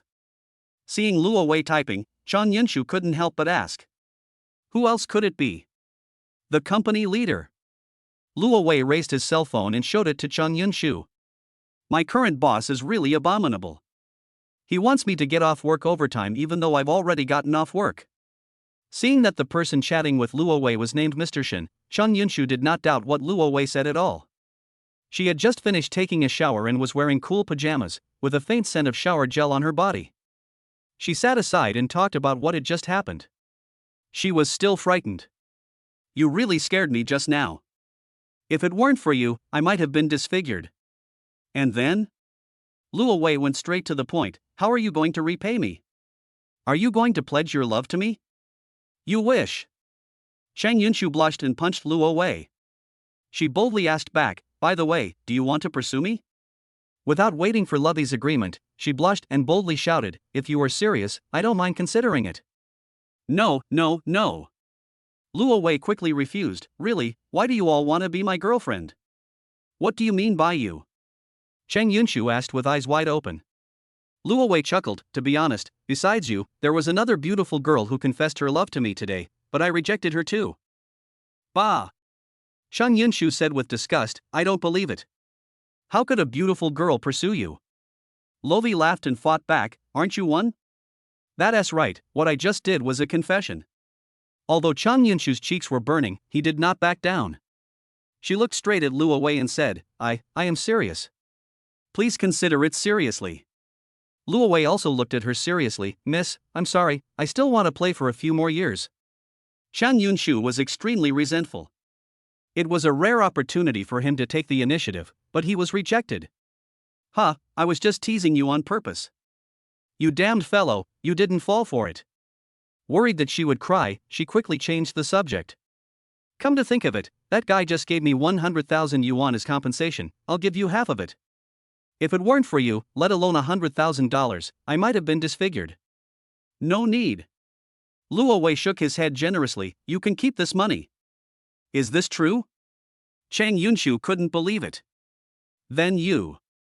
She wanted to persuade Lovey, but she never expected that guy was looking at her with a smile. Suddenly, Chang Yunshu understood what Luo Wei wanted. This dead guy is interested in me.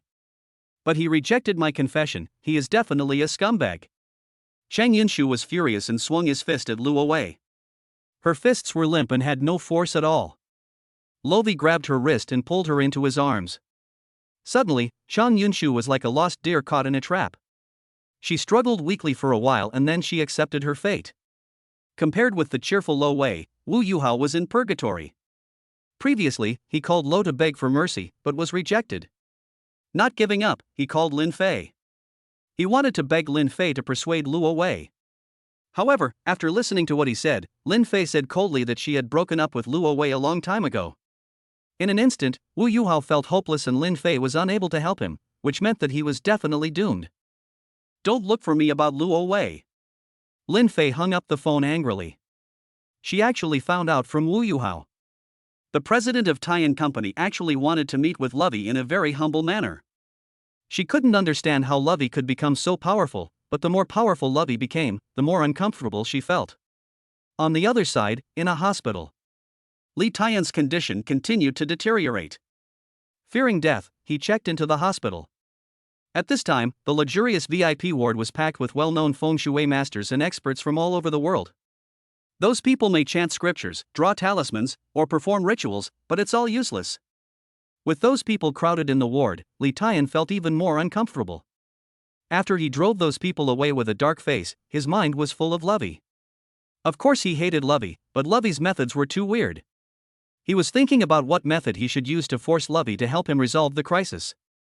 At this moment, his secretary suddenly entered the ward, looking terrified, obviously having encountered something very bad.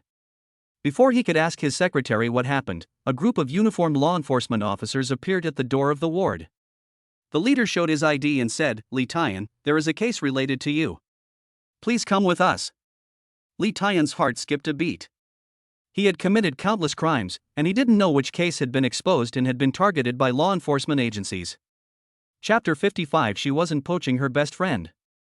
In the blink of an eye, it was the next day. Early in the morning, the alarm rang first. Then, Lo felt himself being bitten by the puppy. When he opened his eyes, he saw Chang Yunshu lying in his arms, biting his wrist.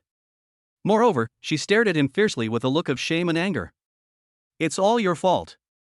Chang Yunshu's tone was full of resentment. "I'm so sleepy now, and my whole body is in pain. How can you let me go to work? Just take a day off, it's no big deal." Lovey gave a natural solution. "I have an appointment with a client to view the house today." Chang Yunshu gritted his teeth and struggled to turn over and get up. She vaguely remembered that she went to bed at around 3 in the morning. She is seriously sleep deprived now and really wants to bite that damn guy Lovey to death. Watching Chang Yunshu dazed as he entered the bathroom, Luo Wei smiled and took out the white jade porcelain bottle from the system inventory. "Shake it gently and you will hear the sound of water splashing inside the porcelain bottle." The white jade porcelain bottle produced spiritual liquid again. Lovey was particularly excited. He quickly got up and found Chang Yunshu's cup. After filling the cup with water, add a drop of spiritual liquid into it. Just a single drop fills the air with a refreshing fragrance. "What's that smell? It smells so good." In the bathroom, Chang Yunshu asked curiously while brushing his teeth. Lovey did not answer. He found an empty mineral water bottle and collected the spiritual liquid generated by the white jade porcelain bottle. He did not drink it directly, but planned to store some for future use. The transparent spiritual liquid only fills the bottom of the bottle. Even so, if this thing were to be sold at an auction, it would definitely fetch a sky-high price. Not long after, Chang Yunshu finished washing up and walked out of the bathroom with tired steps. Lovey handed over the glass of water mixed with spiritual liquid. "Drink it." "What is this? It smells so good." Chang Yunshu picked up the cup and drank it in 3 or 2 gulps. This glass of water seemed like nectar. After drinking it, her sleepiness and fatigue disappeared quickly. She was pleasantly surprised. "What did you put in the water? It's amazing. I feel so energetic now." Luo Wei smiled brightly and did not explain, "If you are in high spirits, then go to work." Since Luo Wei didn't say anything, Chang Yunshu didn't continue asking. It was getting late, so she quickly changed her clothes and put on makeup. After Lo finished washing up, the guy hurried out while tying his hair. "Don't forget to close the door when you leave." Before she finished speaking, she had already gone out. After taking out a set of clothes from the system inventory and changing into them, Lovey slowly went downstairs. Walking into a breakfast shop and sitting down casually, looking at the workers hurrying by on the street, Lo felt as if he was in another world. Not long ago, he was one of those cattle and horses. And now, he has the confidence not to go to work. "I thought of the mountain of cash and dozens of kilograms of gold jewelry in my inventory." Lovey couldn't help but chuckle. While eating breakfast, he was thinking about how to deal with those things. "Just after I filled my stomach, a pop-up window appeared in front of me, and today's information was refreshed. Today's intelligence. 1. In order to protect the entire family, Li Yana decided to kill Li Tian. 2. Lu Zhishu is currently hospitalized in the People's Hospital due to severe menstrual pain. 3. Yang Weiniang plans to borrow money from you." The information provided by the system, as always, is all about women, and Lovey has gotten used to it. Today's intelligence is not a big deal. What needs attention is the first piece of intelligence. For the sake of the entire family, Li Yana decided to kill Li Tian? Who is that Li Yana to Li Tian? Sister, younger sister, or daughter? Li Yana didn't know that Li Tian still had a bad luck charm on his body. Even if she did nothing, Li Tian would not escape death. So, how do we grasp this information? Could it be that he wanted to inform Li Tian and let him escape? After thinking it over carefully, in order to obtain intelligence points, Lo decided to call Li Tian. Tell him that someone named Li Yana wants to kill him, and after he escapes, continue to use the bad luck charm to kill him. After confirming this, Luo Wei took out his cell phone and called Yi Weilan. He planned to obtain Li Tian's contact information through Yi Weilan. At this time, the charming Yi Weilan had just gotten up. She stretched lazily, revealing her curves, which was extremely attractive. She was a little surprised to see Lovey calling her so early in the morning. After answering the phone, she smiled and asked, "Good morning, Mr. Luo." "Good morning, Sister Lan." Luo Wei greeted her and went straight to the point. "Didn't you say yesterday that Li Tian wanted to reconcile with me? Give me his contact information. I plan to talk to him." "Huh?" Yi Weilan was surprised.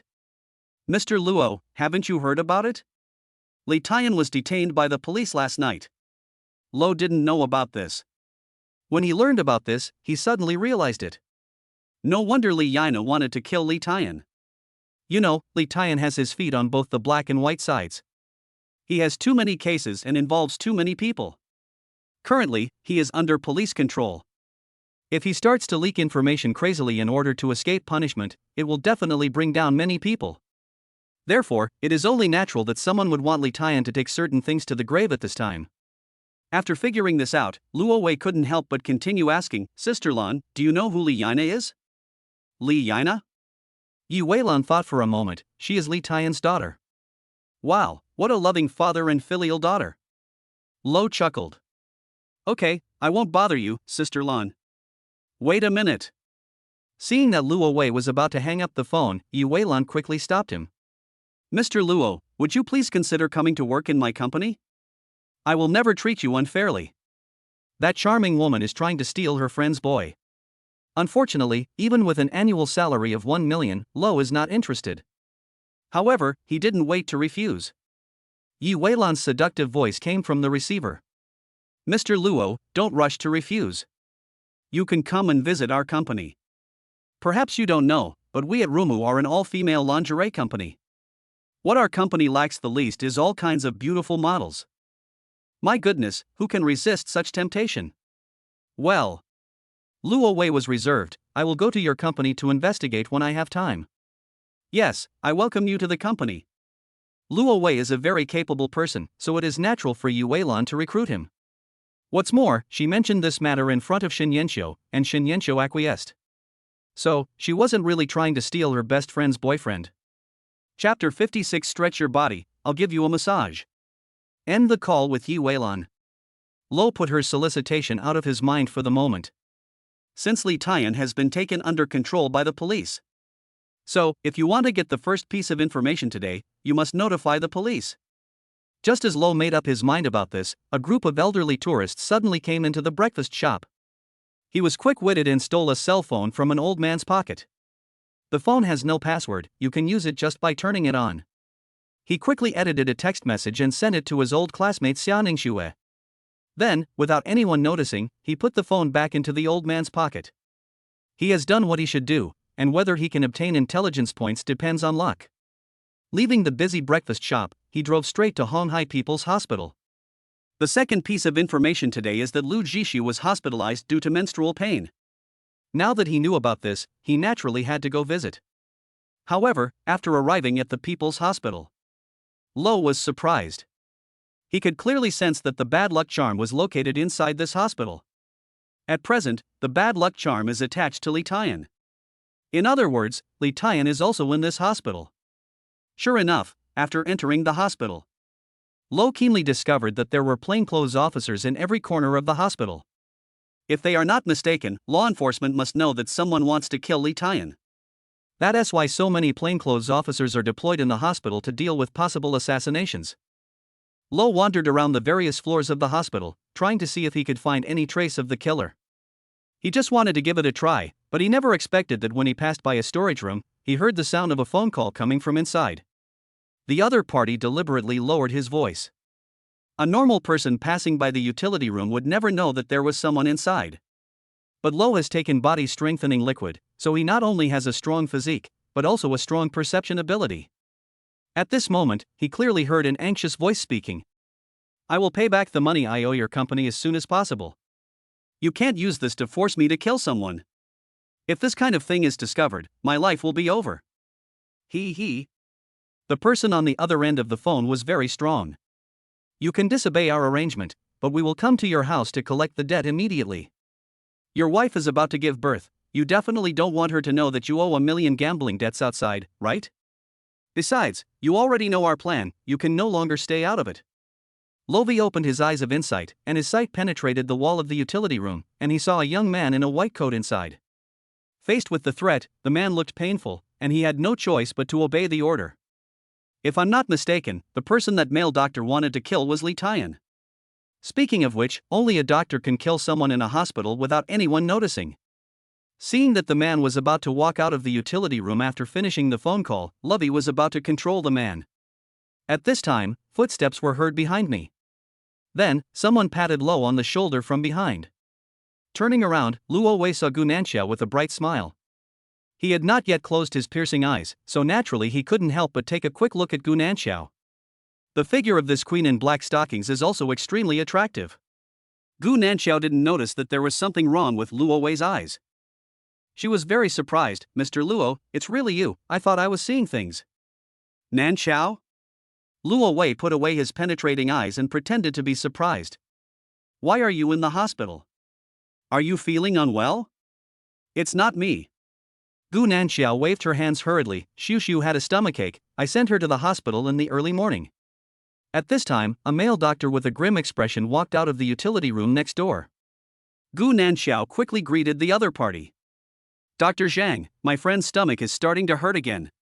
Did you massage her? The male doctor yelled impatiently. I pressed it. Gu Nanxiao answered timidly.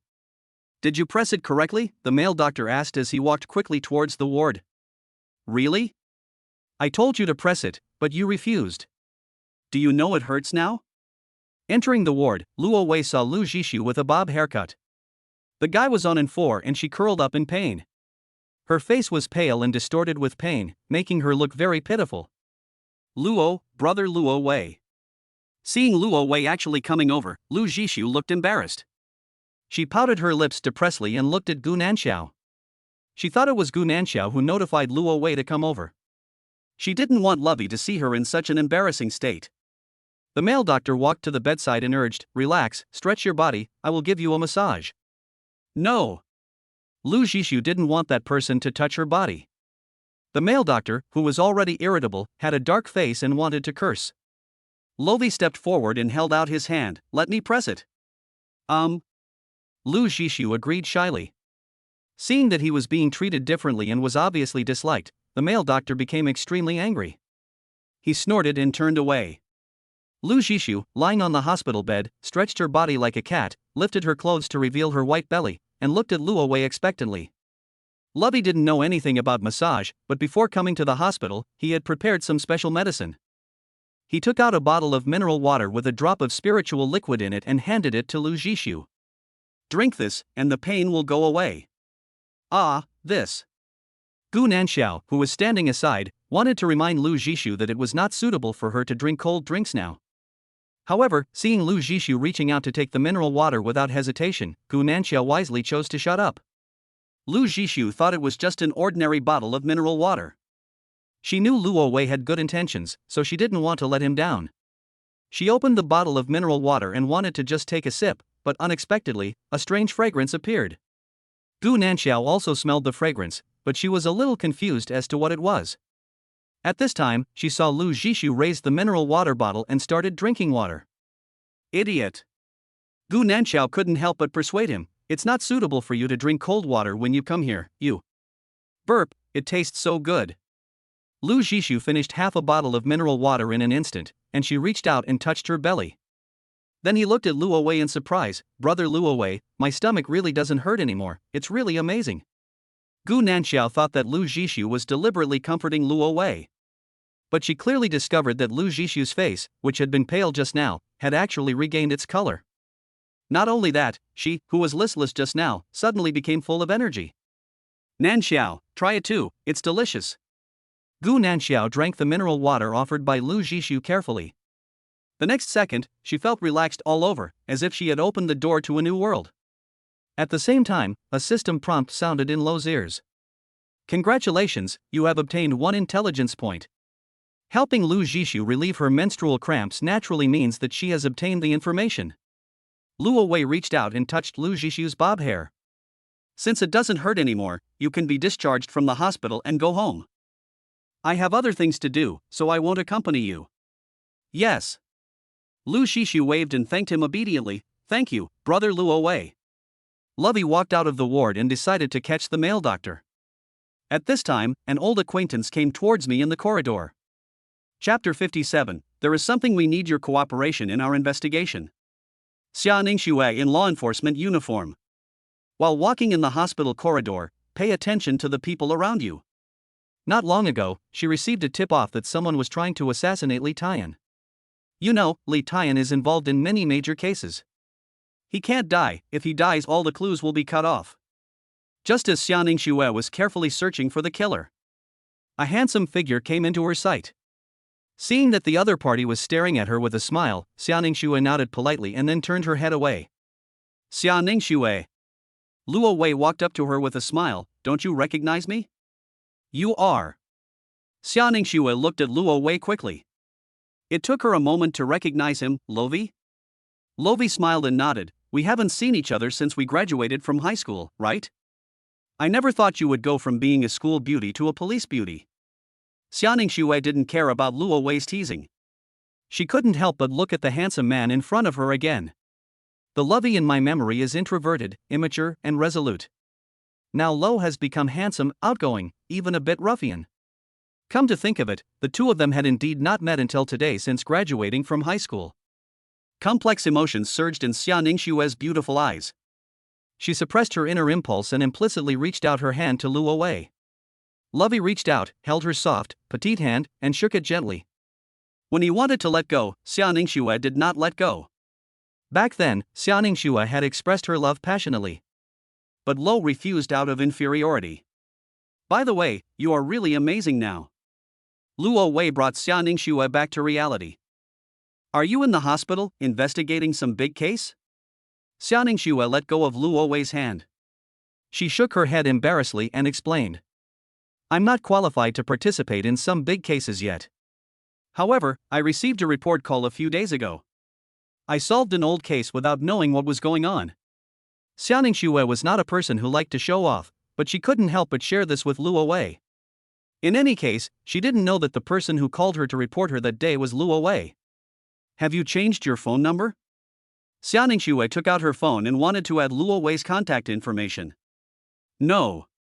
Luo Wei shook his head. I'm still using the same number as before. Me too. Xia Ningxue happily put away her phone. Then she punched Lo with resentment. You are so cruel.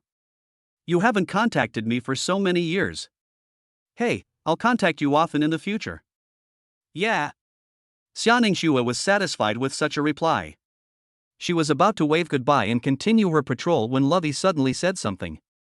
By the way, I just passed by a room and heard a doctor talking on the phone with someone else. The person on the phone seemed to be threatening the doctor to kill someone. Hearing what Luo Wei said, Xia Ningxue was ecstatic. Are you sure? It's absolutely true. Lo assured, patting his chest. Which doctor is it?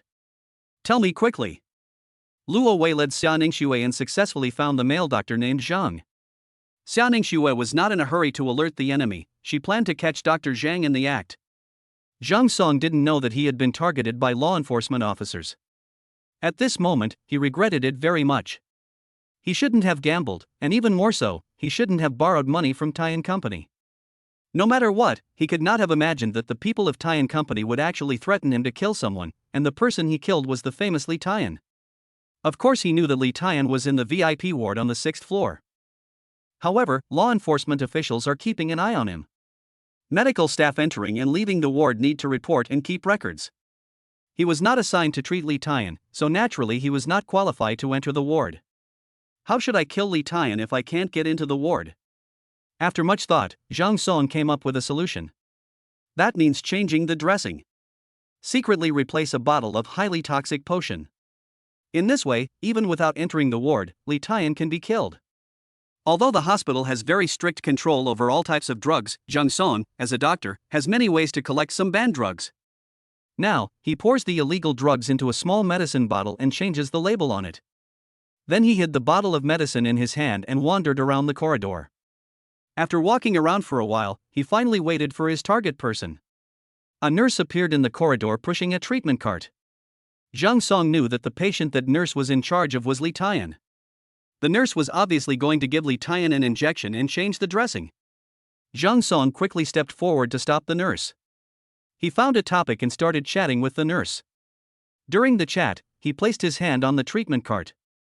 While the nurse was not paying attention, he quickly put the medicine bottle hidden in his hand on the treatment cart and mixed it with other medicines. After doing this, Zhang Song breathed a sigh of relief in his heart. He thought his actions were unnoticed by anyone. In fact, Xiaoning Xue, who was hiding in the corner of the corridor, used her mobile phone to capture his little movements. Seeing Zhang Song and the nurse separate, Xiaoning Xue stepped forward quickly. She first picked up the bottle of medicine from the nurse's treatment cart to prevent Zhang Song from destroying the evidence. Then, she yelled angrily, "Dr. Zhang, could you please explain what's going on with this bottle of medicine?" Hearing the sound, Zhang Song turned his head and saw a heroic female police officer holding the medicine bottle he had just put into the treatment cart. Suddenly, he felt as if he had been hit by a critical strike, his face turned pale, his legs went weak, and he collapsed to the ground. His mind was blank and he had only one thought: he was finished. Xiaoning Xue quickly took out the handcuffs and restrained Zhang Song. And call other colleagues over. Lo had not left yet, he was standing not far away and witnessing the scene. With Zhang Song being captured, Li Yina's plan to kill Li Tian naturally failed. A pleasant prompt tone from the system appeared in Lo's ears. "Congratulations, you have obtained 1 intelligence point. Successfully captured the intelligence point." Lo was in a particularly good mood. He turned and went downstairs, intending to leave the hospital. However, just as he walked to the hospital gate, he received a call from Xiaoning Xue. Luo Wei chuckled and guessed, "Why, you've done something great, so you want to treat me to a meal." "That's right, but..." Xiaoning Xue's voice was extremely anxious. "Don't leave yet, there is something that requires your cooperation in our investigation." "Okay." Lo agreed, but he was still a little nervous. He tried hard to recall where he had let himself be fooled. He has always been very careful and doesn't want to get involved in any mess. He just wanted to be a handsome man who made a fortune quietly and occasionally played the pig to eat the tiger. Chapter 58. Can you assist us in the investigation? Not long. Xiaoning Xue ran downstairs in a hurry. Her heroic face was full of anxiety. She pulled Lo, who was standing at the hospital entrance, aside and asked in a low voice. "My colleague said that you went to Tian Company yesterday and acted very powerfully there. What's going on?" In response to Xiaoning Xue's questioning, Luo Wei suddenly realized that the law enforcement authorities had noticed him because of this incident. Just as Lo was about to explain, a man in plain clothes walked out of the hospital. The man saw Xiaoning Xue holding Luo Wei's hand with an anxious look on her face. All of a sudden, he felt jealous and angry. He took the handcuffs right off his body and walked quickly towards Lo. "I just noticed you. You were sneaking around on every floor of the hospital. Please come with us." "See that man want to handcuff Lo." Xiaoning Xue was extremely anxious, she just kept Luo Wei behind her. His action made the man in handcuffs even more jealous and furious. "Xiaoning Xue, are you protecting the suspect?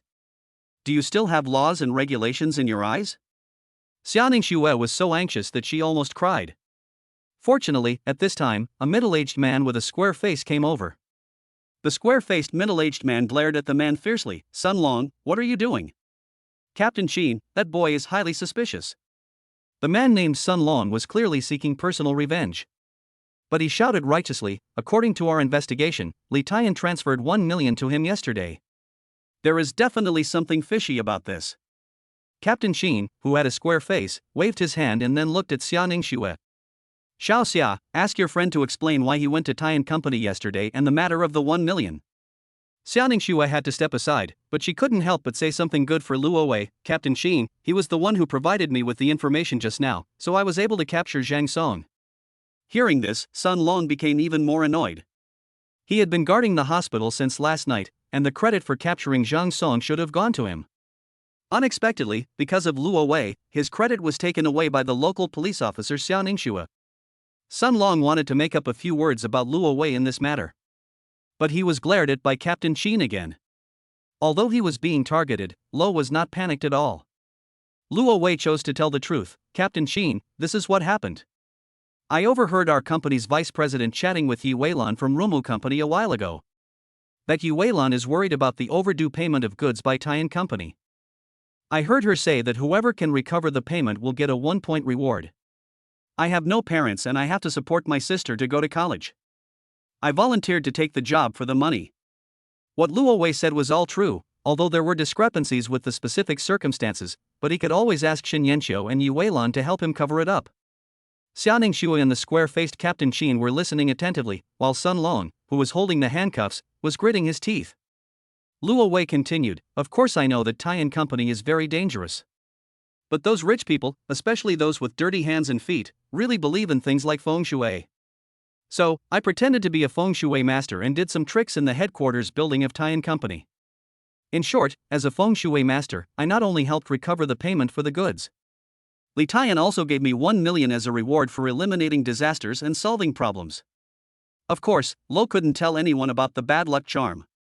He said that all the situations that occurred in the Tian Company headquarters building were just his tricks. Xia Ningxue believed Luo Wei's explanation, but it was useless for her to believe it. Captain Qin has to believe it. Captain Qin has a square face, is serious and doesn't look easy to fool. Unexpectedly, he nodded and said, Mr. Luo, I believe what you said. In fact, he had already investigated what Lo did at Tian Company yesterday. It was great that Captain Qin believed in Luo Wei. Xia Ningxue finally put her mind at ease. However, Sun Long couldn't hold back and started yelling again. Even if you didn't collude with Li Tian. But the 1 million you defrauded from Li Tian must be turned over and confiscated. He. Loei looked at the guy with a sneer. He couldn't understand how he had offended this guy. He is so shameless that he actually wants me to hand over the 1 million that I earned with great effort. Lovey will remember this guy and will definitely teach him a lesson later. Captain Qin frowned and glared at Sun Long again. Then he looked at Lo and continued speaking. Li Tian is absolutely convinced of your tricks. Perhaps you don't know, after you left Tian Company yesterday. Not long after, Li Tian was admitted to the hospital. He was diagnosed with leukemia, but he didn't think he had it. He firmly believed that he was cursed by you. According to our investigation, Li Tian is prepared to spend 10 million to ask you to break the curse on him. 10 million? Lo had known about this for a long time, but he pretended to be surprised. That's right. Captain Qin explained with certainty. He probably has been controlled by us before he has the chance to contact you. Li Tian is in a very bad condition now. He keeps repeating your name. So? Captain Qin changed the subject and stated his purpose. Mr. Luo, we are collecting all kinds of evidence related to Li Tian's crimes. If he is willing to be honest and confess some things, it will greatly reduce our workload. I have an idea, since he wants you to help him remove the curse. I think we can use this to get him to confess something. Mr. Luo, can you assist us with the case? Captain Qin's suggestion made Xia Ningxue's eyes widen. It turned out that Captain Qin had this plan when he asked her to keep Luo away. Sun Long, who was standing aside, was also dumbfounded. He thought the captain was going to arrest that Lo. Who would have thought that the captain actually planned to ask Lovey for help? He objected immediately, Captain Qin, this does not comply with the regulations. Rules are dead, but people are alive. Captain Qin retorted coldly with a stern face. He was very unhappy with people like Sun Long who had connections with others. He looked at Lo with sincerity and expectation. What he proposed just now was no joke. Xia Ningxue, who was standing aside, was surprised and delighted, and she wanted to help Luo Wei agree to this matter. Chapter 59, in fact, you have become a discarded pawn. Facing Captain Qin's plea. Lo did not agree immediately. In fact, he doesn't mind helping others. But he doesn't want to give selflessly, he wants to gain some benefits. However, when Captain Qin asked for help, he did not mention any benefits. Since he didn't mention the reward, Lo naturally had to take the initiative to fight for it. Captain Qin, you just said that Li Tian wanted to spend 10 million to ask me for help. If he really transfers 10 million to me, Can this money be considered my legal income? Luo Wei's question scared Xia Ningxue. It is a citizen's duty to cooperate with law enforcement officers. How can he ask for money? Moreover, Captain Qin is a person who cannot tolerate any grain of sand in his eyes. Sun Long couldn't help laughing, thinking that Luo Wei was simply courting death. But what they didn't expect was that Captain Qin actually nodded. At present, Li Tian has not been convicted and he is not a prisoner yet. We have no control over who he transfers money to. But I have only one request. I hope to obtain evidence of his crime. With Captain Qin's approval, Lo immediately became full of energy. Come on, take me to Li Tian's ward. Captain Qin immediately turned around and led the way. Xia Ningxue and Luo Wei walked together. She thought Lo was really messing around. She couldn't help but reach out and try to pinch the soft flesh on Lo's waist. Luo Wei was quick to grab her little hand and squeeze her palm. Xia Ningxue struggled hurriedly with a red face. She was wearing a uniform and it would be bad if someone saw her. This scene was naturally seen by Sun Long, who was following behind. He was already feeling aggrieved and annoyed, and when he saw this situation, he was almost furious. Although Xia Ningxue is a local police officer, there are countless people who like her, and Sun Long is one of them. Many people confessed their love to Xia Ningxue, but were all rejected by her. Who would have thought that she actually liked such a pretty boy? Sun Long secretly made up his mind that he would find ways to make things difficult for and punish Luo Wei. On the 6th floor of the hospital, in the most luxurious VIP ward. Since I was admitted to the hospital yesterday, Li Tian felt that his body was rapidly deteriorating. He is only in his 40s, in the prime of his life, with a sturdy build and a strong body. But in less than a day, he felt that he had aged into an old man. Now, not only can he not turn over and get up from bed, he even has difficulty breathing. He knew very well that if he continued like this, he would die soon. He knew that all this was done by that Lo. That Lo is so weird and scary. He didn't want to die yet, and he hoped very much that Lovey would let him go. Just then, a handsome and ruffian young man appeared. Li Tian widened his eyes, thinking he was seeing things. Lo really showed up. Hey, why are you so miserable? Luo Wei entered the ward alone, while Xia Ningxue, Captain Qin, and Sun Long were waiting in the reception room outside. You. When Li Tian saw Luo Wei again, he was anxious and angry. He breathed rapidly and wanted to curse. But the next second, he coughed violently, and bits of blood foam came out of his mouth, staining the white sheets red. Lo sat down in a chair next to the bed and got straight to the point. Don't get excited, I'm here to save you. If you want to get better, you must agree to 2 conditions of mine. First, I want 10 million, and second, you have to hand over the evidence of your crime. Ha ha. Li Tian lay on the hospital bed and sneered weakly, you're dreaming. I know exactly what crime I have committed. Even if you save me, if I hand over the evidence, I will only end up dead. In the reception room separated by a wall, Xia Ningxue frowned when she heard what Li Tian said, feeling that there was no hope for this matter. Sun Long couldn't help but curl his lips. He hoped that this plan would fail. He was waiting to see Lo make a fool of himself. Captain Qin had no expression on his face and he was very calm. He asked Lo for help on a whim, and even if Lo failed, it would not have much impact on the entire case. However, Lo was not willing to give up easily. He wanted to get Li Tian's 10 million. He said this with a chuckle. Do you think that if you are unwilling to explain some things, some people will be grateful to you? Li Tian, you are wrong. In fact, you have become a discarded pawn. Just now, a doctor was threatened and was ready to kill you. You know, if it weren't for me, you would be dead. Upon hearing this, Li Tian's pupils shrank. Lo told what had just happened. Captain Qin clearly heard Li Tian's breathing become rapid. The doctor captured by Xia Ningxue has not yet been escorted back to the headquarters. Captain Qin gave Sun Long a look, indicating that he should bring Zhang Song over. Sun Long didn't want to help Luo Wei, but he didn't dare to disobey Captain Qin's orders. He gritted his teeth, and with a dark face, he went to bring Zhang Song over and pushed him into the ward. Zhang Song, who was handcuffed after the attempted murder, was already in a state of panic. Now, being brought in front of Li Tian, he was almost scared to death.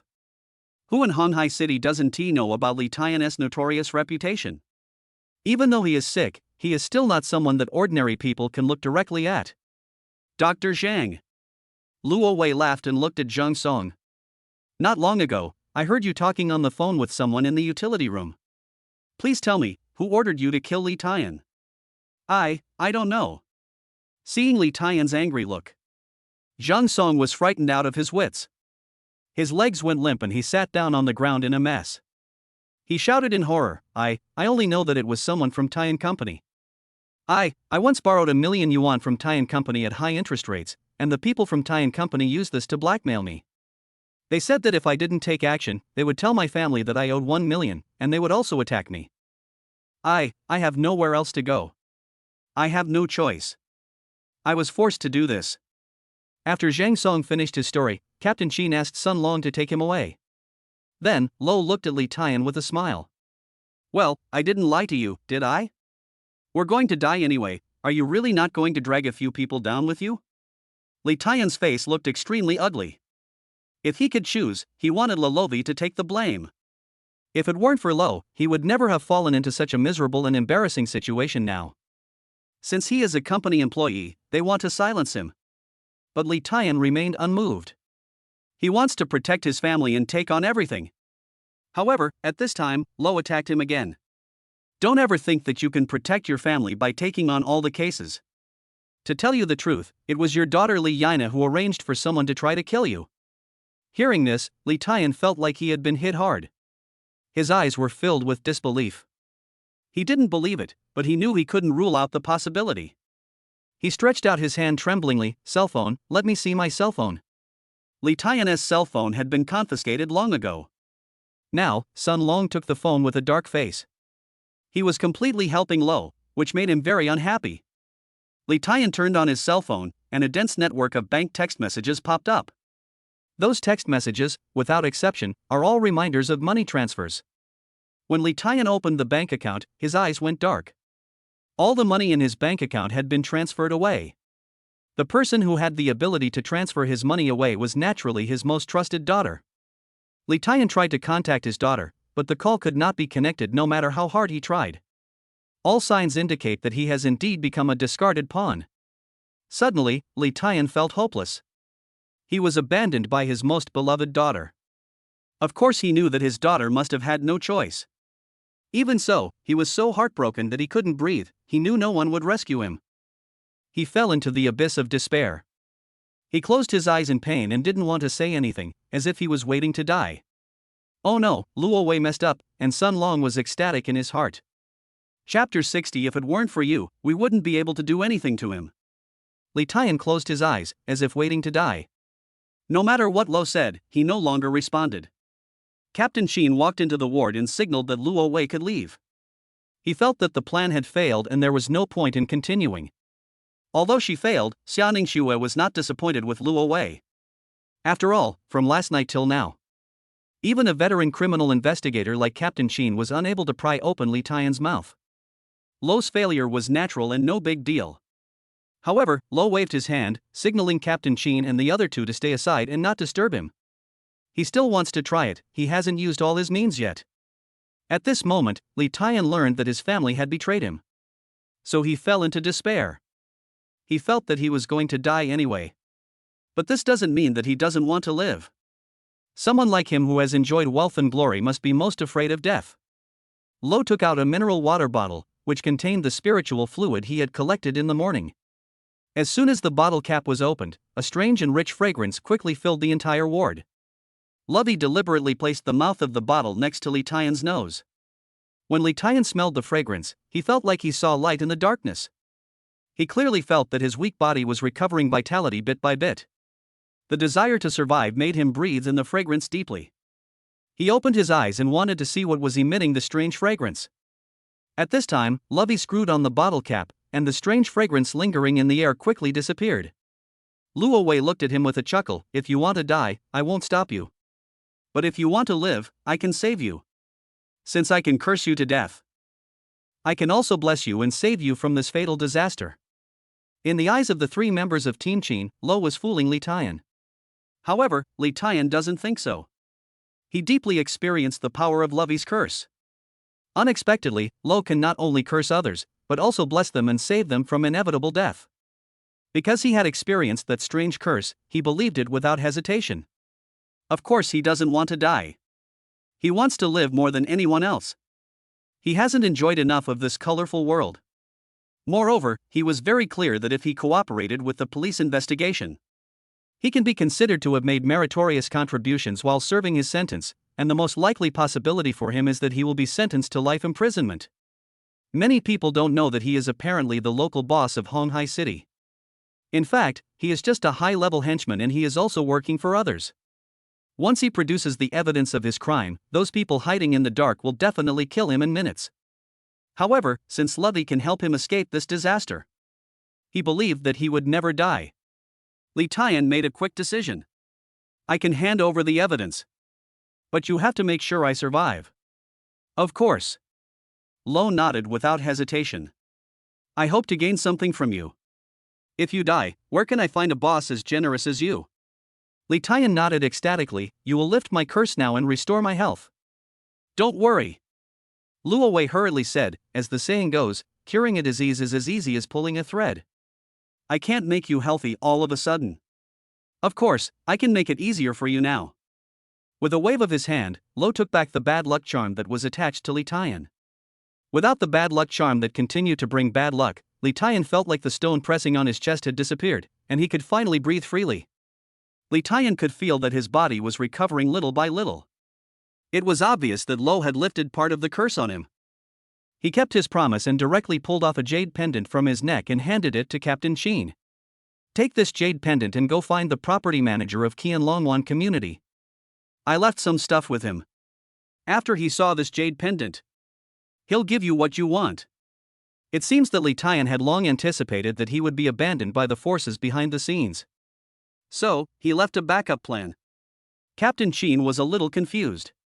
He didn't expect Li Tian to hand over the evidence so readily.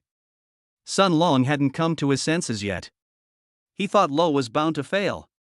Xianing Xue was the happiest person. In her heart, she was cheering for Lovey.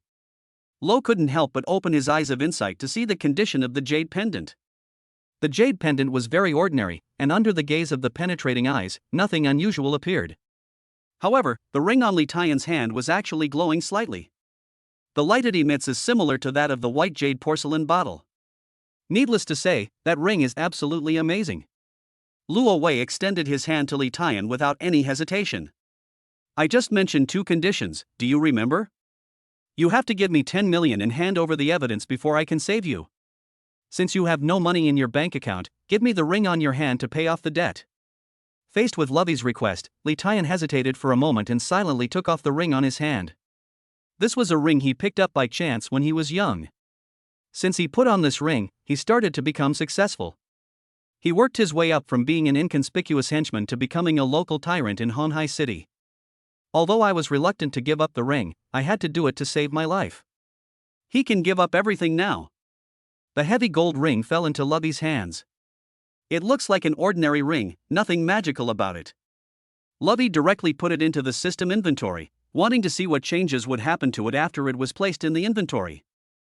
After successfully completing the task assigned by Captain Qin, Luo Wei turned and walked out of the ward. The serious Captain Qin immediately held Lo's hand tightly. Mr. Luo, thank you so much. If it weren't for you, we really wouldn't be able to do anything to Li Tian. Xianing Xue was also sincerely happy for Luo Wei. This guy was really awesome. Only Sun Long felt as uncomfortable as if he had eaten a fly. Thank you very much. Captain Qin took the jade pendant provided by Li Tian and hurried to get the evidence. Luo Wei was also planning to leave the hospital. He smiled and patted Sun Long on the shoulder. Keep a close eye on Li Tian and make sure he's safe. Sun Long's face was full of black lines and he snorted with disdain. He was very unhappy that Lo actually spoke to him in such a way in the tone of a superior. He had no idea that when Lo tapped him on the shoulder, he sent the bad luck charm into his body. This Sun Long was full of malice towards him, how could Luo Wei not feel it? It is not convenient for him to attack Sun Long in public. But use the bad luck charm. He was able to kill Sun Long without anyone noticing. Chapter 61, A good hand of cards was played badly. Walk out of the hospital gate. Luo Wei discovered that Xianing Xue was actually following him. He gave her a puzzled look, and Xianing Xue explained embarrassedly. At present, I am in charge of public security. I am not qualified to participate in major cases like Li Tian's. Not long ago, I came to the hospital to pass on the relevant information because I received a text message reporting the incident. Now, my mission is complete and I need to return to my post. So that's why Lo invited her. Let me take you back. Xia Ningxue gladly accepted. Saw Lo opening the door of a car. Xia Ningxue was surprised. Of course she knew the price of this car. It seems that Lo has been doing well over the years and has made some money. Sitting down in the passenger seat, she first looked around, trying to find some girl stuff. She was somewhat happy that she found nothing, but she had to confirm it. Don't you have a girlfriend yet? No, I'm too poor, no one cares about me. Nonsense. Xia Ningxue complained happily in her heart. What about you, policewoman? Luo Wei asked back, you must have a lot of suitors, right? That's right, but I don't like any of them. Xia Ningxue's tone was quite arrogant. Others think she is picky, but that's not the case. Her eyes fell on Lo. Hey, where do you live now? Also, Yao Yao should be in college now, right? I don't know if she still remembers me. After not having any contact for many years, Xia Ningxue couldn't wait to know what Luo Wei had experienced over the years. Luo Wei was driving and talking at the same time, while Xia Ningxue looked at him intently and listened attentively. She hesitated and was reluctant to get off the car until she arrived at her workplace. She grumbled resentfully, what the hell are you doing driving so fast? Luo Wei smiled and encouraged her, why don't you take a leave and I'll take you for a ride? Xia Ningxue was a little tempted, but in the end her reason overcame her impulse. A lot of bad things have happened recently, and I have a lot of work to deal with. Is that so?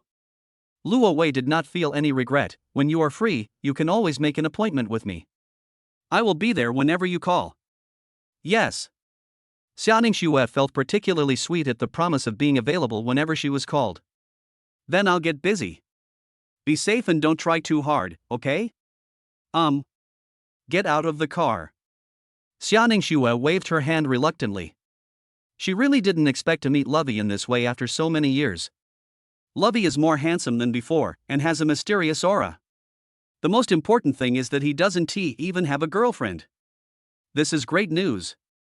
After separating from Xia Ningxue, Lo drove forward for a distance and then parked the car on the side of the road. He wanted to take out the ring given by Li Tian from the inventory to see if there were any changes to the ring.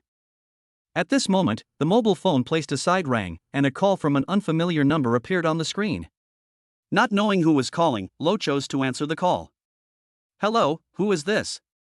Hello, I'm Yang Weining. A slightly playful voice came from the receiver. Who is Yang Weining? Lovey was 100% sure that he didn't know the other person. However, he immediately remembered the third piece of information provided by the system. Yang Weining is planning to borrow money from you. I know, I definitely don't know me. Yang Weining explained on the phone, my sister is Yang Qian. Yang Qian? Luo Wei recalled carefully, he had a vague impression of this name. Unfortunately, he couldn't remember who Yang Qian was all of a sudden. I'm sorry, I don't know Yang Qian. Yang Weining was speechless for a moment. Worried that Lo would hang up the phone, she hurriedly continued to explain. You must have met Tang Hui. He was your good friend who lived in the same dormitory with you in college. He is my brother-in-law. Oh. Luo Wei immediately remembered that Yang Qian was Tang Hui's girlfriend. Tang Hui also came from a rural background, and Luo Wei had a good relationship with him. When he was a junior in college, he got his girlfriend Yang Qian pregnant. The two got married before they graduated from college. It is said that Tang Hui inherited his father-in-law's factory. Since graduation, Lo has been busy looking for a job and running his business. He did not attend any class reunions, and naturally drifted away from his former classmates. Luo Wei really didn't expect that Tang Hui's sister-in-law would suddenly contact him. Yang Weining, right? What do you want from me? Yang Weining on the other side of the phone was a little embarrassed. Of course she wanted to borrow money from Lovey, but she was too embarrassed to ask on the phone. Are you free? Let's meet, okay? Yang Weining's tone was a little humble and pleading. No problem, just tell me a place and I'll go there right away. If he could get intelligence points by handling this matter, Lovey naturally had no reason to refuse. On the other side of the phone, Yang Weining gave an address and then stood on the side of the road waiting anxiously. Although Lo answered straightforwardly, he might not come over. Yang Weiniang waited for more than 10 minutes. A valuable domestically produced tram slowly stopped beside her. The car window rolled down and she saw Lo sitting in the car. She waved excitedly. Yang Weiniang was wearing hot pants and a tight t-shirt. She looks youthful and beautiful, giving people a feeling of being full of vitality. Seeing that energetic girl, Luo Wei remembered that he had met Yang Weiniang when he attended Tang Hui's wedding. Of course, Yang Weiniang was only 15 or 16 years old at that time. Of course, Yang Weiniang also remembered that she had met Luo Wei before. At that time, although Lo was very handsome, he was a little skinny. Now Lo has a tall posture, is well dressed, and his face is even more handsome. Hi. Yang Weiniang blushed and waved her hand embarrassedly. Long time no see. Lovey got out of the car with a smile. Yang Weiniang was delighted, realizing that Luo Wei remembered her.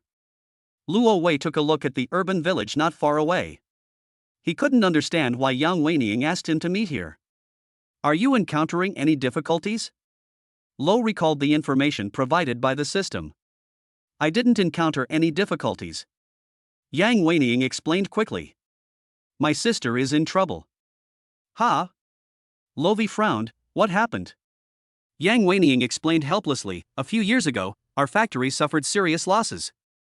Tang Hui not only didn't focus on the factory, but he became addicted to gambling and lost all his family property.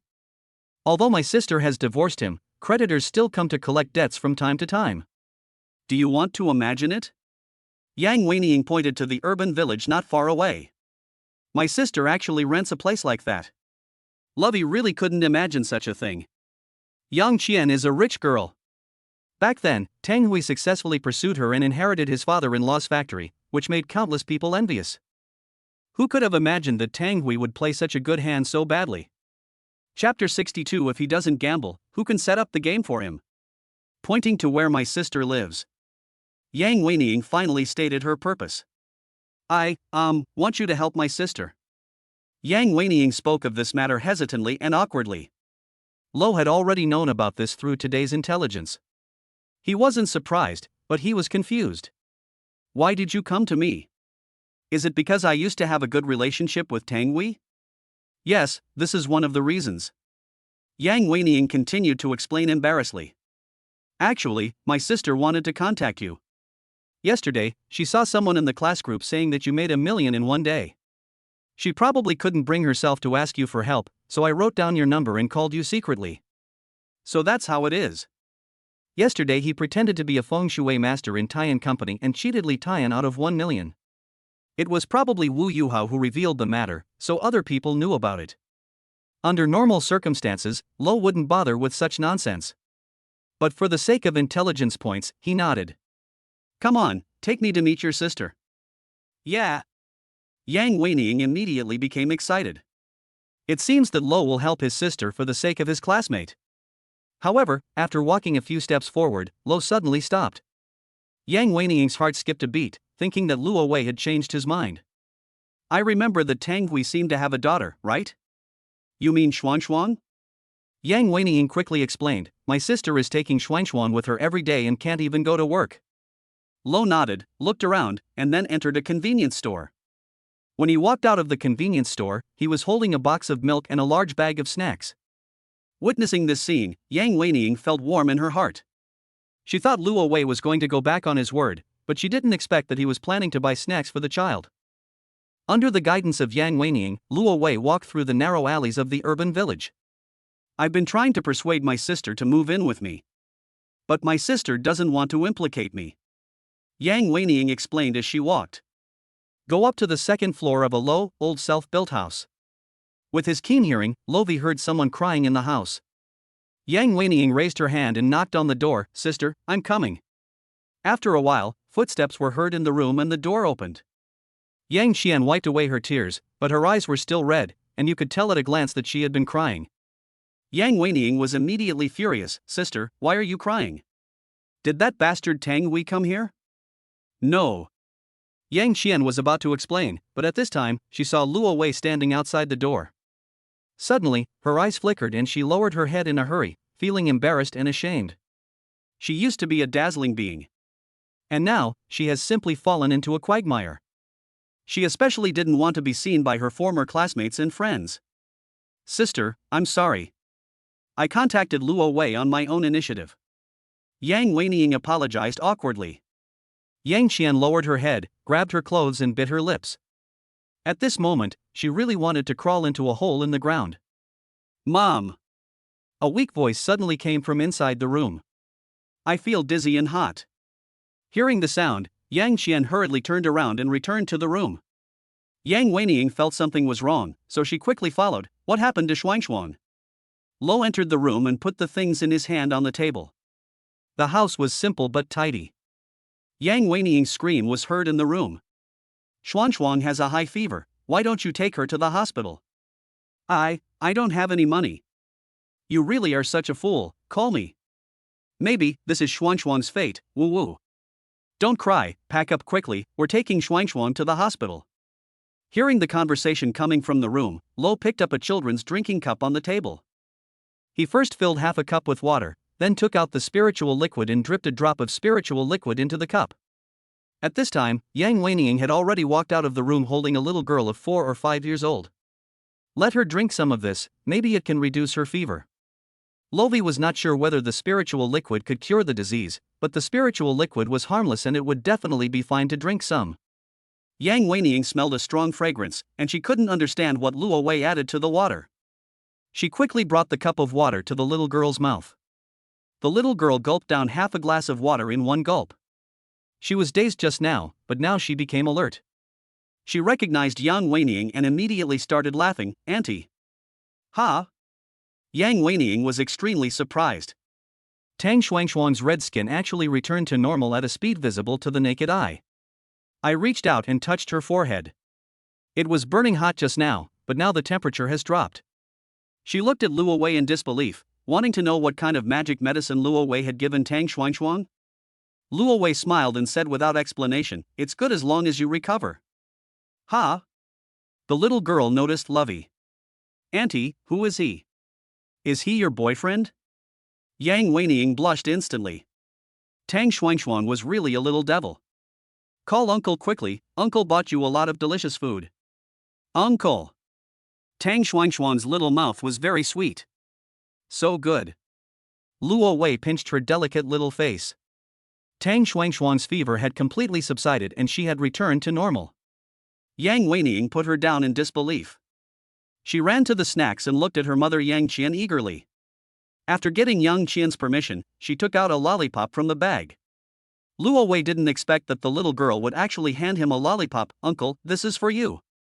Thank you, I don't like candy, I'll peel it for you. Yeah, uncle is so nice. Taking the peeled lollipop from Lovey, the little girl went into the room to enjoy it.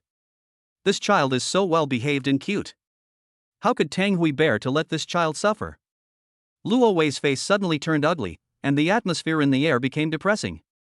Where's Tang Hui? Luo Wei looked at Yang Qian. What on earth is going on? How did you ruin such a huge family business? Yang Qian lowered her head and started crying again. Yang Weining explained, I said before that Tang Hui got addicted to gambling and lost the factory. No. Yang Qian couldn't help but explain, he was set up by those people. You're still protecting him. Yang Weining was furious. If he doesn't go to gamble, who can set up the game for him? Yang Qian lowered her head, speechless. At this time, several footsteps were heard outside the house. Then, there was a rough knock on the door. Tang Hui, open the door. Pay back the money now. Yang Weining was furious and walked over to open the door. Then, he roared at the people outside, Tang Hui is not here. Also, Tang Hui is divorced from my sister. He owes you money, go ask him for it. I'm warning you, if you dare to harass me again, I will call the police and send you to jail. The debt collector standing outside the door was not afraid of Yang Weining, the hottie. They were about to say something teasing, but the next second, their faces changed drastically. Chapter 63 I'll help you get back everything that belongs to you. There were 3 people standing outside the door. Seeing them smiling and unafraid of my threats at all, Yang Weining took out her cell phone and decided to call the police. Just then, the 3 men fell silent. Yang Weining was surprised to find out those 3 people actually lowered their heads in fear. They were like three primary school students who were fighting in the classroom and were suddenly given a death stare by their head teacher. Yang Weining had no idea why these three people suddenly became like this. Just then, she noticed someone standing behind her. Turning her head, she saw Lo. Suddenly, Yang Weining's heart skipped a beat. She instantly realized that the three people in front of her were afraid of Lo. "Do you know me?" Seeing the three people's terrified looks, Lo was also confused. We. The leader stammered and explained awkwardly, we are employees of Taiyan Company. Yesterday, many people witnessed Lo's extraordinary performance at Taiyan Company.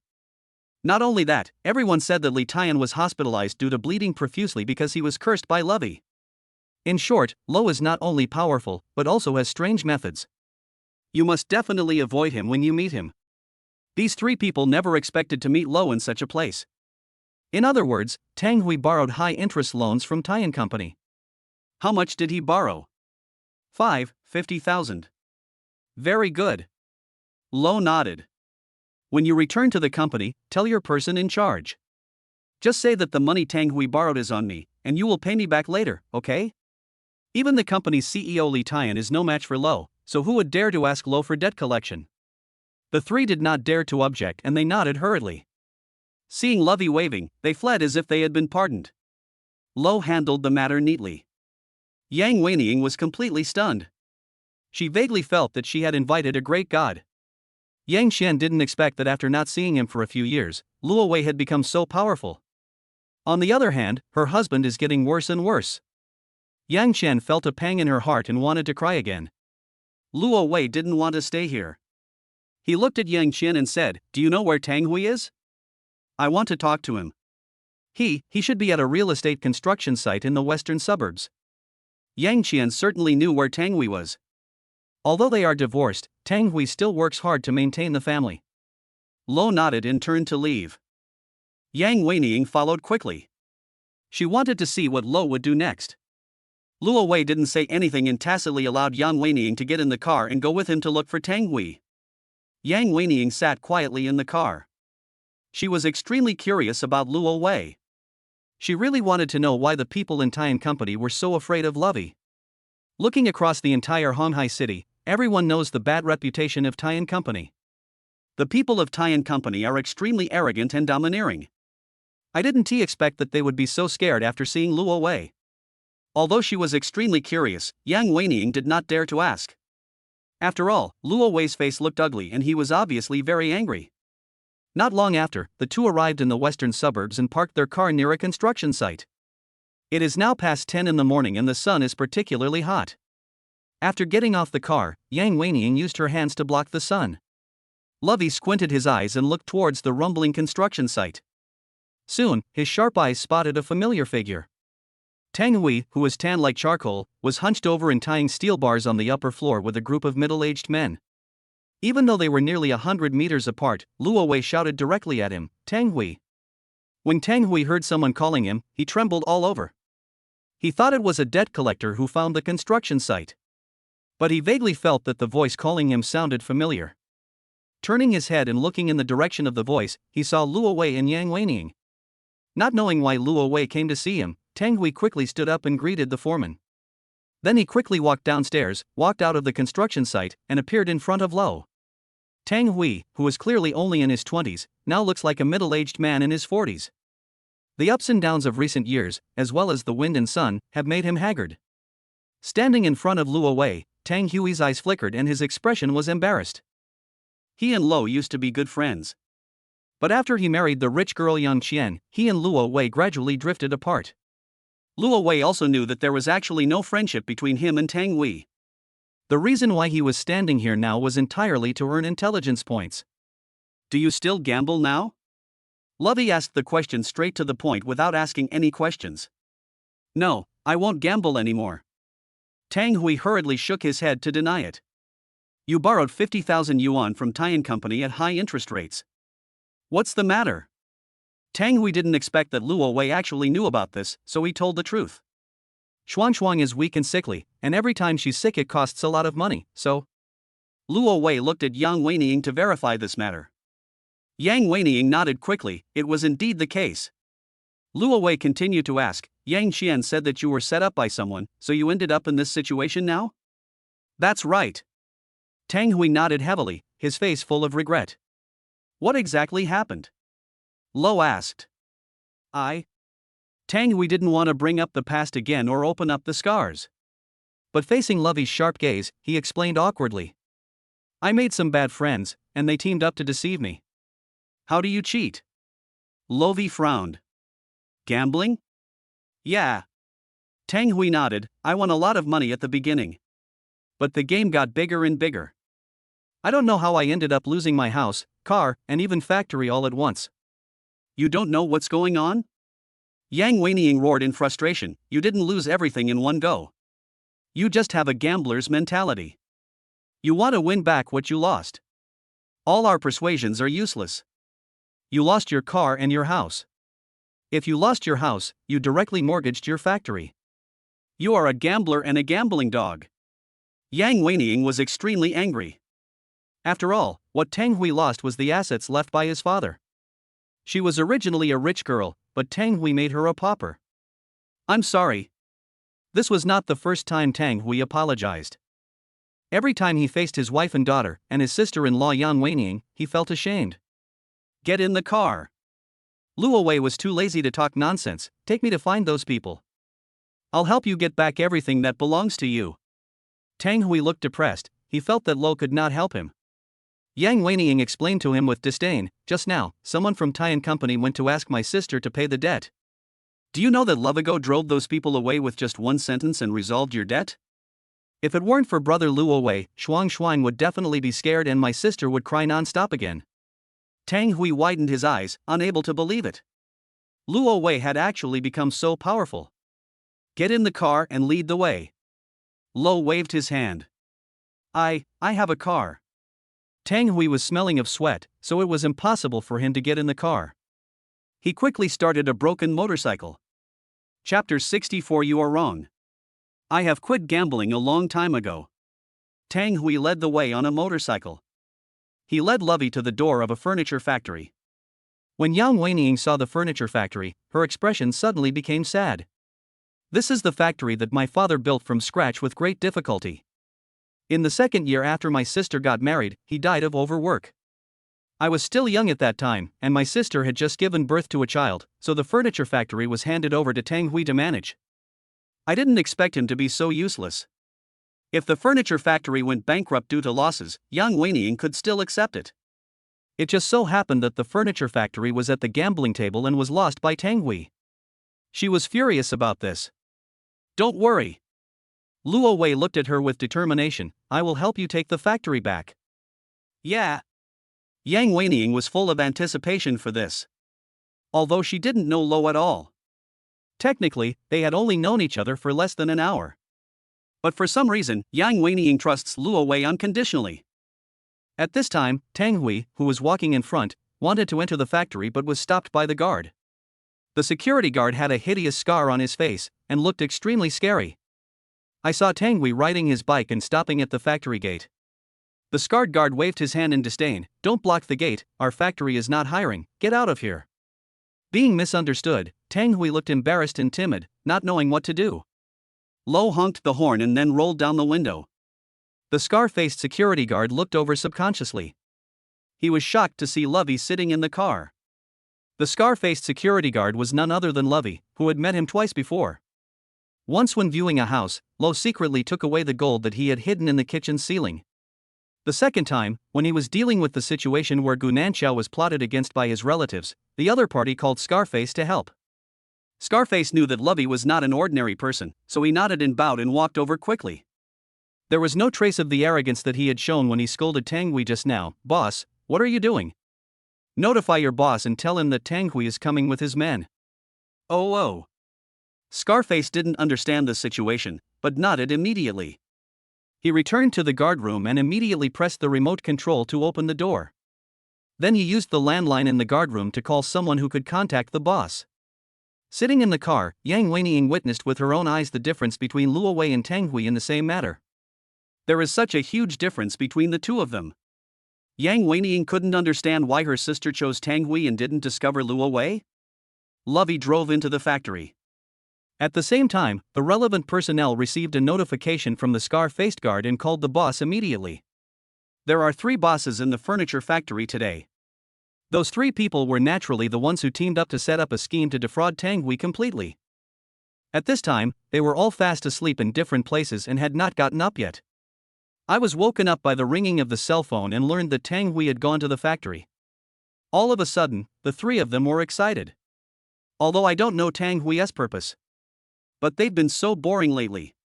They plan to play a trick on Tang Hui. In the furniture factory, workers are busy in the workshop. Yang Weining was familiar with the route and led Luo Wei to the office building. Most of the people working in the office building are former employees. When they saw Tang Hui, who looked like a migrant worker, they were stunned and did not sympathize with him. When they saw the young and beautiful Yang Weining, they all quickly surrounded her. Those people had all worked with Yang Weining's father for many years, and when they met the daughter of their old boss again, they had a lot of grievances they wanted to vent. Seeing that he was not welcomed and even despised, Tang Hui was extremely embarrassed. He led Luo Wei upstairs.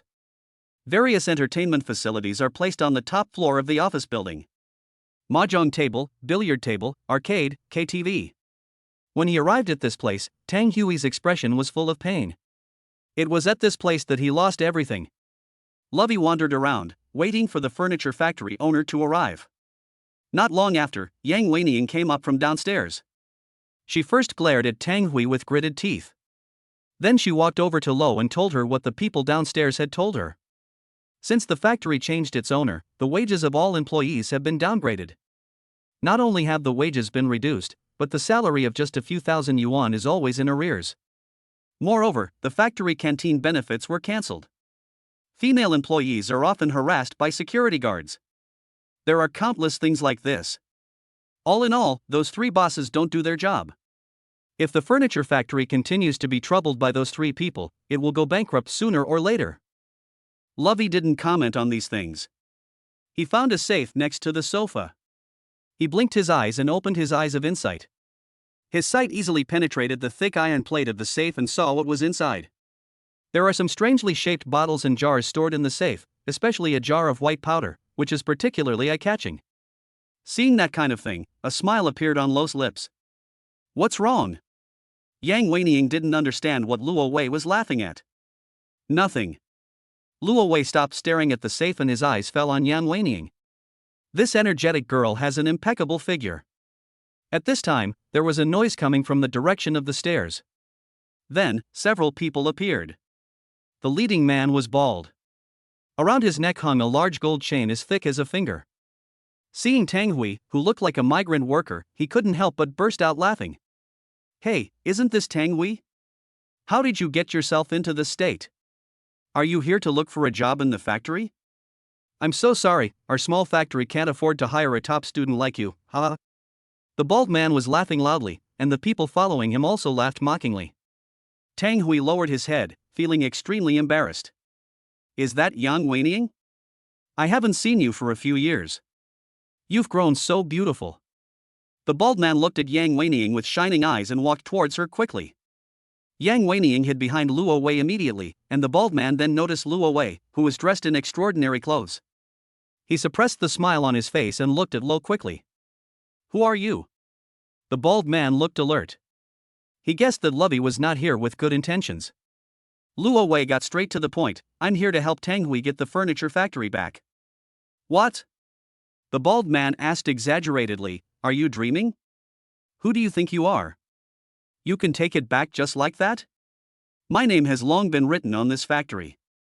Even if the King of Heaven comes, he can't take it away. Really? Lo took out a bright yellow gold brick from the inventory and tossed it in his hand. I heard that you are a great gambler. I came here because of your reputation. Don't let me down. When the bald man saw the gold brick in Lo's hand, he really wanted it. But he is not a fool, he knows that Lo must be well prepared. He shook his head without hesitation. You're wrong, I quit gambling a long time ago.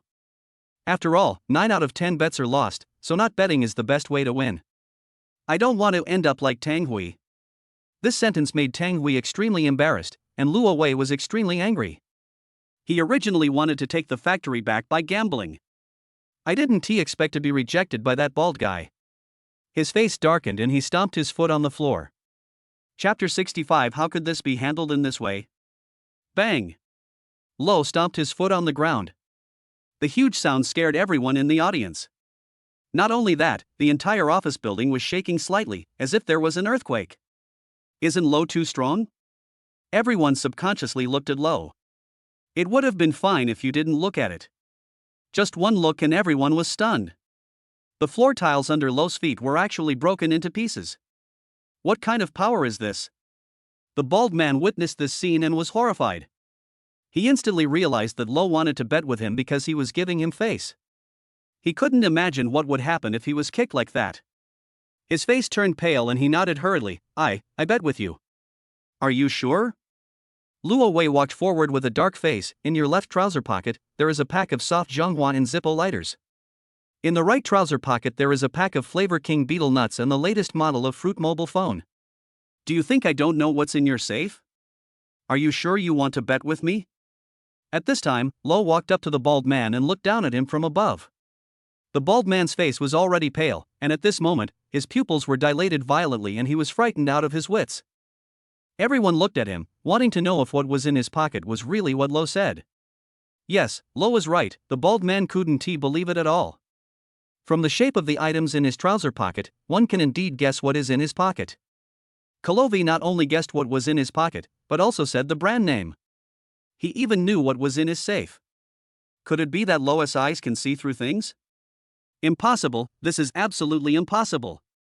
At this moment, a layer of fine cold sweat seeped out of the bald man's head. He is now in a difficult situation, judging from the current situation. No matter what he bets with Lo, he is bound to lose. But he didn't dare go back on his word. Lo didn't continue staring at the bald man. He turned around and sat down on the sofa. Call your men up here, I'll make you lose completely. The bald man was panic-stricken and didn't know what to do. The people behind him started shouting. Brother Guang, fight him. Even if he keeps picking it up. With dozens of us, we can hack him to death in minutes. That's true. The bald man took a deep breath to calm down. He growled, call someone. All of a sudden, the security guards scattered around the furniture factory received the order and rushed to the top floor of the office building. The workers working in the workshop and the staff in the office building didn't understand what was happening, but they knew that something big must have happened. In a blink of an eye, 30 or 40 security guards rushed up. Those people either had a rebellious look on their faces or a gloomy look with cruel eyes. They have been to police station and jail, they are not ordinary people. The bald man specifically recruited this type of people in order to intimidate the staff working in the factory. With these people around, even if there is a salary cut or even if they are not paid for overtime, those employees dare not speak out. Faced with such a group of ferocious security guards, Tang Hui was almost scared to death. Even if Yang Weining trusts Luo Wei unconditionally. But she still couldn't help trembling. Brother Guang, give the order. The flesh on the bald man's face was shaking. He didn't dare to give the order, he knew that once he gave the order, everything would be irreversible. However, this factory does not just belong to him, there are two bosses in the factory. The two people following behind him couldn't hold back and waved their hands to order, go, kill that man. All of a sudden, 30 or 40 security guards swarmed towards Lo. The scar-faced security guard is also one of them.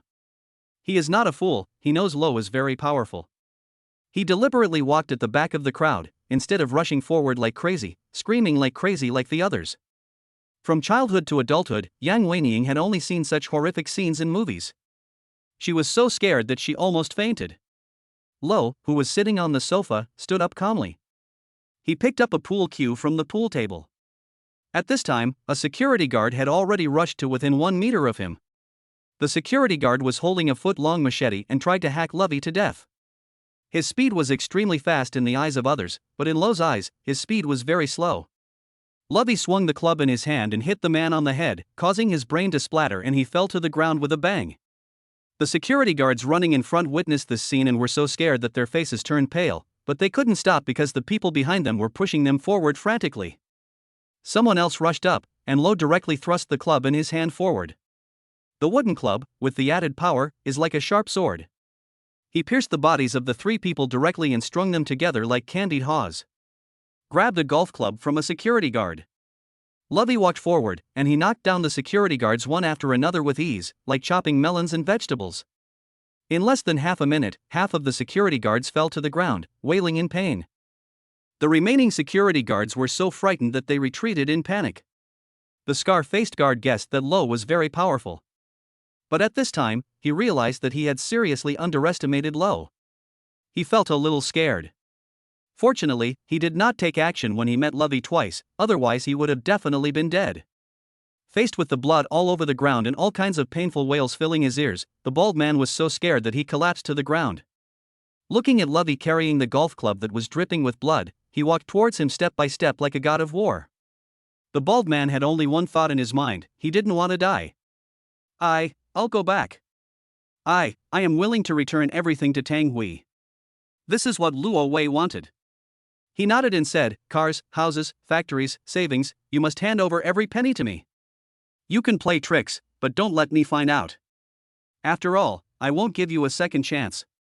I understand. The bald man nodded frantically, his body shaking uncontrollably. Facing this murderous man, he was so scared that his soul almost left his body. Luo Wei looked at Tang Hui and said, find a time to complete all the formalities. Tang Hui was also completely frightened by Lo. He felt like he didn't know Lo at all. Seeing Lo talking to him, he nodded quickly. A system prompt sounded in Lo's mind. Congratulations, you have obtained 1 intelligence point. The arrival of intelligence points means that the matter has been resolved. Luo Wei dropped the golf club in his hand and was so scared when he saw Yang Weining that he couldn't walk. He stretched out his hand and took Yang Weining's hand and walked down from upstairs. Until you get into the car and sit down. Only then did Yang Weining come to her senses. She was still terrified. Brother Luo Wei, is this really okay? What's the problem? Lo asked with a smile. I was just fighting back in self-defense. Even if the bald man called the police, I would be fine. Besides, does he have the guts to call the police? Oh. Yang Weining nodded, thinking it made sense. Before coming to the factory, she had never imagined that Lovey would handle the matter in this way. Her face turned red as she secretly looked at Lo, who was driving, even though his methods just now were brutal and bloody. But his actions are just, he is so awesome and so handsome. Chapter 66. The younger sister has the right to act like a spoiled child to her brother at any time. Send Yang Weining back to the urban village. Lo did not stop and drove away quickly. Yang Weining wanted to invite Luo Wei to lunch, but was rejected. However, she was not disappointed, as she successfully added Lovey's WeChat. Entering the urban village, she quickly walked to the house where her sister Yang Qian rented. At this time, Yang Qian was playing with her daughter Tang Shuangshuang. Not long ago, Lo said he wanted to talk to Tang Hui. Yang Qian didn't think that a chat between Luo Wei and Tang Hui would improve her family's current situation. However, at this moment, Yang Weining pushed open the door and appeared with a bright smile. As soon as she entered the house, she couldn't wait to share the good news. Sister, you know, our factory, house and car are all coming back. Huh? Yang Qian thought she had heard it wrongly. Is this true? How is this possible? Yang Qian knew very well that those who robbed the factory were not easy to deal with. There is absolutely no way those people will immediately return the factory building to their family. This is absolutely true. If Yang Weining hadn't experienced it herself, she would definitely not believe it. What on earth happened? Yang Qian grabbed her sister's hand and said, tell me quickly. Yang Weining nodded and told the whole story from beginning to end. I heard that Lo knocked down dozens of people like chopping melons and vegetables. Yang Qian was stunned. The scene was so bloody, I was totally terrified. That bald guy with the gold chain scared them to death. In short, they are willing to return everything. Tang Hui should be going through the transfer procedures with them now. That Luo Wei is just like a god descending from heaven. When talking about Luo Wei, Yang Weining's cheeks flushed and her eyes lit up. Yang Qian's heart skipped a beat, knowing that her sister must have fallen in love with Luo Wei. She couldn't help but remind him, Luo Wei is obviously not an ordinary person. I think it's better for you to keep your distance from him. Let's see what happens. Yang Weining also knew that she and Luo Wei might be from 2 different worlds. If God arranged for her to have an emotional entanglement with Lovey, there would be nothing she could do. Seeing her sister's face full of longing, Yang Qian knew that she couldn't persuade her. In that case, she changed the subject. Since the factory was taken back with the help of Lo, how much shares should we give him? Yang Qian is not an ungrateful person. She couldn't possibly not thank the person for helping her so much. Give it 50%. Yang Weining made her suggestion. No. Yang Qian felt that 50% was too little. If it weren't for Lo, they wouldn't get anything back. Yang Qian gritted her teeth and made a decision, give me 90%. The furniture factory can only make a few $1 million a year. Lo should not lack this little money, but we should show our gratitude. In addition, Yang Qian also had other considerations. If something happens in the factory again, since the factory belongs to Luo Wei, he can't just sit back and do nothing. Yang Weining nodded, agreeing with her sister's decision. She didn't think her sister was plotting against Luo Wei. The sister was actually trying to please Lovey and gain his protection. I'll tell him about it right now. Yang Weining took out her cell phone and sent a message to Luo Wei. She didn't care whether Tang Hui would agree to this. After all, after seeing Lo's methods, Tang Hui would not object. On the other side, Lo parked his car on the side of the road. He did not forget the ring he got from Li Tian. After taking the ring out of the inventory, Lovey was surprised to find that the ring had changed drastically. Previously, it was a gold ring, but now it has turned into a crystal clear crystal ring. When you put it on your finger, the crystal ring magically blends into your finger and disappears. Then, Lo discovered that something in the air was drilling into his body. He closed his eyes and felt carefully. Between heaven and earth, wisps of gas penetrated into his body and transformed into faint warm currents. As the warm currents flowed and spread throughout his limbs and bones, he clearly felt that his physical strength had been strengthened. Could the gas that was attracted by the ring and entered my body be the so-called spiritual energy? Realizing this, Lovey was extremely excited. I never expected that the ring was so powerful. The ring in Li Tian's hand was a gold ring, and it was obviously unable to absorb spiritual energy at that time. Otherwise, there is no way Li Tian would give himself such a magical spiritual ring. Feeling the spiritual energy ring constantly absorbing spiritual energy to help strengthen my body, the feeling is truly indescribable. Of course, the spiritual energy that enters the body each time is extremely scarce, but the spiritual energy ring is always working. Lovey couldn't imagine how powerful he would become if he kept wearing the spiritual ring. After expressing his feelings, the cell phone beside him started to ring. I picked it up and saw that it was a message from Yang Weining. Yang Weining said that Yang Qian planned to give him 90% of the shares of the furniture factory. How could Luo Wei not see Yang Qian's intention, but he did not refuse? After all, this is the reward he deserves. Replied with an okay gesture. Luo Wei was about to put down his phone when he unexpectedly received a message from his sister. Brother, did you go to work today? Are you still sleeping in? Lily and I are shopping on the pedestrian street. Do you want to come over and treat us to lunch? These two sentences don't sound like they come from my sister's tone. He seriously suspected that the message was sent by Wen Lily using his sister's mobile phone. Lo was not wrong. At this time, they were on the Dongmen pedestrian street. Luo Xiao snatched the phone back from her best friend. She was so angry that she wanted to hit someone. Even though today is Saturday, my brother may not be free. He will come to me when he has time. You damned fellow, you shouldn't bother him. What do you mean by disturbing? When Lily stuck out her tongue. Sister has the right to act like a spoiled child to brother anytime and anywhere. Luo Xia blared at the shameless guy. Her brother had to pay for her schooling and buy a house and a car. The pressure was very great. She didn't want her brother to be distracted because of her. At this moment, her cell phone vibrated and she saw that her brother had replied to the message. I'm not going to work today. I'll be joining you guys soon. When Lily came over to take a look and was immediately overjoyed. I knew my brother wasn't at work. When my brother comes over, I want him to treat me to something delicious. Luo Xia was so upset, you keep calling him brother, as if he is your brother. We are good sisters. When Lily laughed, your brother is my brother. If you don't let me call him brother, I'll take him down, and from now on you'll have to call me sister-in-law, he. When Lily puffed out her chest confidently. Luo Xia was speechless. There was nothing she could do about this shameless guy. Chapter 67, Comparing yourself to others is really frustrating. Today is Saturday. The pedestrian street was bustling with people. Luo Wei walked through the bustling crowd and easily found his sister and Wen Lily. At this time, the two girls were standing in front of a lottery shop. I don't know what they saw. He actually showed a drooling expression. What are you looking at? Lo asked curiously. Brother. Luo Xiao never expected that her brother would come so soon. She turned around and threw herself directly into Lo's arms. In an instant, she was wrapped in a sense of security. I don't know why, but my brother's arms feel like a warm harbor. Luo Xiao felt extremely comfortable and relaxed, and she didn't want to let go at all. Lovey reached out and pinched her chubby baby face. His sister liked to stick to him, which made him feel particularly happy. Brother, I want one too. When Lily came over shamelessly and hugged Luo Wei's arm. Luo Wei was speechless. His sister's best friend was really bold.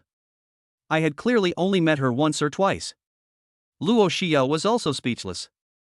However, she felt a little proud. After all, the handsome man in front of her is her biological brother. Brother. When Lily shook Luo Wei's arm coquettishly, let's go buy lottery tickets too. Just now, someone in the store won several $1,000s in a row. No. Luo Xiao rejected Wen Lily's proposal without hesitation. Although she was also envious of others who won thousands of dollars at once. But she was very rational and she knew that it was a pure scam. My brother's money is hard-earned, how can he use it to buy meaningless things like lottery tickets? Of course, Lo knew what his sister was thinking, and he looked into the store with a smile. Coincidentally, someone at the lottery shop also saw him. The man was none other than Yang Wei, the man with a sharp face. A while ago, Lo won more than 10,000 yuan in front of him, which made him very envious. Now that he has won the prize, and Lo happens to appear in front of him, he shows off without hesitation. Lovey, what a coincidence, are you here to buy lottery tickets too? Look at me, my luck is really great today. I just scratched it and easily won 5,000 yuan. Yang Wei shook the red banknotes in his hand, he was very proud. He was proud of the cash given by his boss just to show off. He thought that Lo would feel as uncomfortable as if he had eaten a fly. However, Luo Wei asked him with a warm smile, by the way, did you see what Wu Yuhao revealed in the group yesterday? What did Wu Yuhao reveal? Yang Wei asked as he took out his phone and entered the classmates' chat group. Because the Do Not Disturb function was turned on, he didn't know what was being talked about in the group. He quickly flipped to yesterday's chat history. Wu Yuhao told everyone in the group yesterday that Lo easily made 1 million. Seeing Yang Wei's distorted face, which was instantly twisted in shock, Lo knew what he had seen. Although Luo Wei was not in that group, Zhang Yunshu asked him about the 1 million yesterday, and Yang Qian also knew that he had earned 1 million. So, Luo Wei guessed that it was Wu Yuhao who said in the group that he made 1 million easily. You yesterday? Yang Wei widened his eyes and asked in disbelief. Really, making $1 million in one go? Lovey was going to tell his sister that he had bought a house. Because he was afraid that his sister would worry about the unknown origin of his money, he decided to take advantage of Yang Wei's confession that he had earned 1 million. At this time, Luo Xiao and Wen Lily raised their heads, and they looked at Luo Wei with disbelief. That's right. Lo admitted it openly and gave a brief explanation. Yesterday I helped the company get back a payment that had been overdue for a long time. The boss was very happy about this and gave me a 10-point reward directly. So, I made 1 million. That guy Wu Yuhao witnessed the incident with his own eyes and actually posted it to the group. That guy is really something. I wanted to make a fortune quietly. At first, Luo Xiao was a little worried. Now I hear that many people know about this. In other words, my brother did not lie, and the money was definitely legal. Suddenly, she was cheering in her heart, happy that her brother made a lot of money. At this moment, Yang Wei was extremely depressed. He felt that the 5,000 yuan in cash in his hand was no longer valuable. He originally wanted to show off in front of Lo, but he never expected that he would suffer a head-on critical hit from Lo. I've been really lucky recently. Luo Wei pinched his sister's chubby face. If I buy a lottery ticket, I will definitely win the prize. Now that her brother has earned 1 million, Luo Xiao no longer stops him from buying lottery tickets. After entering the lottery shop, Lo immediately opened the Eye of Clarity. Pick up the scratch card and you can easily see through the coding. Brother, take me to win the jackpot together. When Lily stuck to Luo Wei, trying to take advantage of Luo Wei's fortune. Lovey looked at the guy. His curvy figure was not to be underestimated. He couldn't help but look at Luo Xiao on the other side. My sister is a little malnourished. Lily, if you want to play, I can help you pick out a few. Yeah. When Lily believed in Luo Wei unconditionally. I just received living expenses from my family. I'll use $2,000 to buy scratch tickets. Wow, she is so brave and she really trusts herself. Luo Wei refused immediately. 200 is fine. Then, he directly handed the 4 selected scratch tickets to Wen Lily. Scan the QR code to pay the boss. Aha! After paying the money, Wen Lily quickly took the scratch card aside and scratched it. Luo Wei ignored the guy for the moment. He looked at his sister and said, I'll give you whatever money I win later. I don't want it. Luo Xiao refused without hesitation. I haven't even used the $5,000 you gave me before. Girls need to be raised in wealth.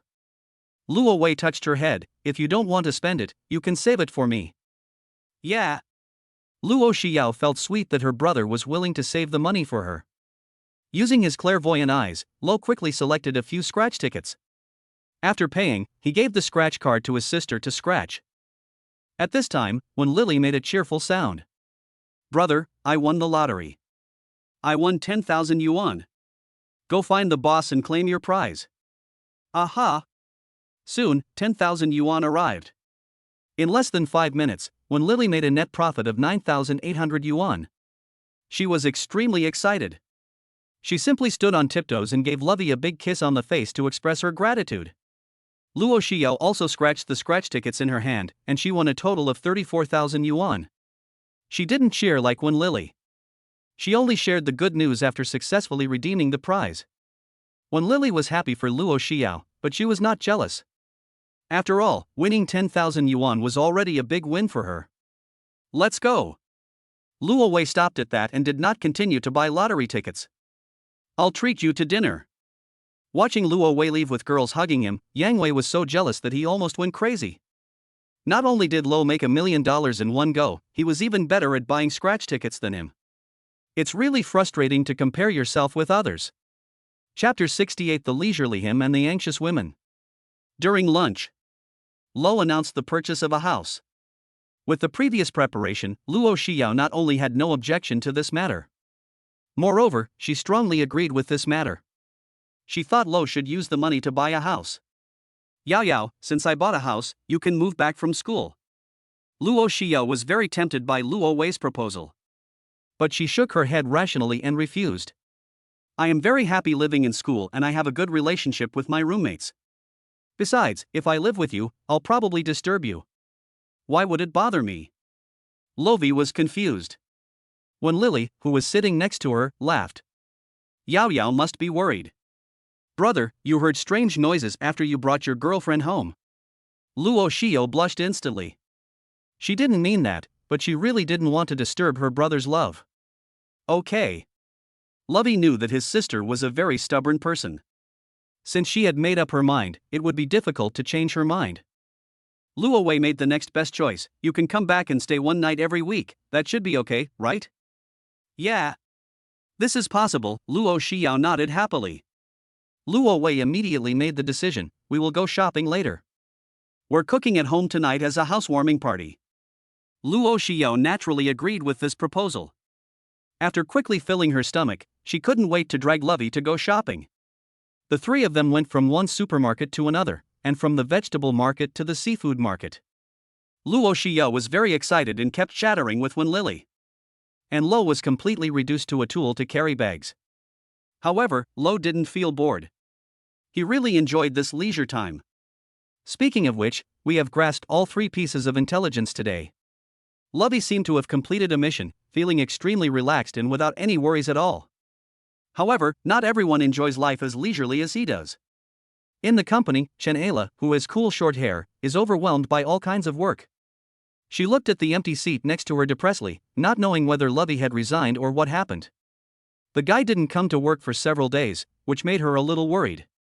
She thought that she and Lovey were friends. As a result, that guy ran away without even telling me. She picked up her phone several times, wanting to ask the guy what was going on. But in the end, she put down her phone in anger.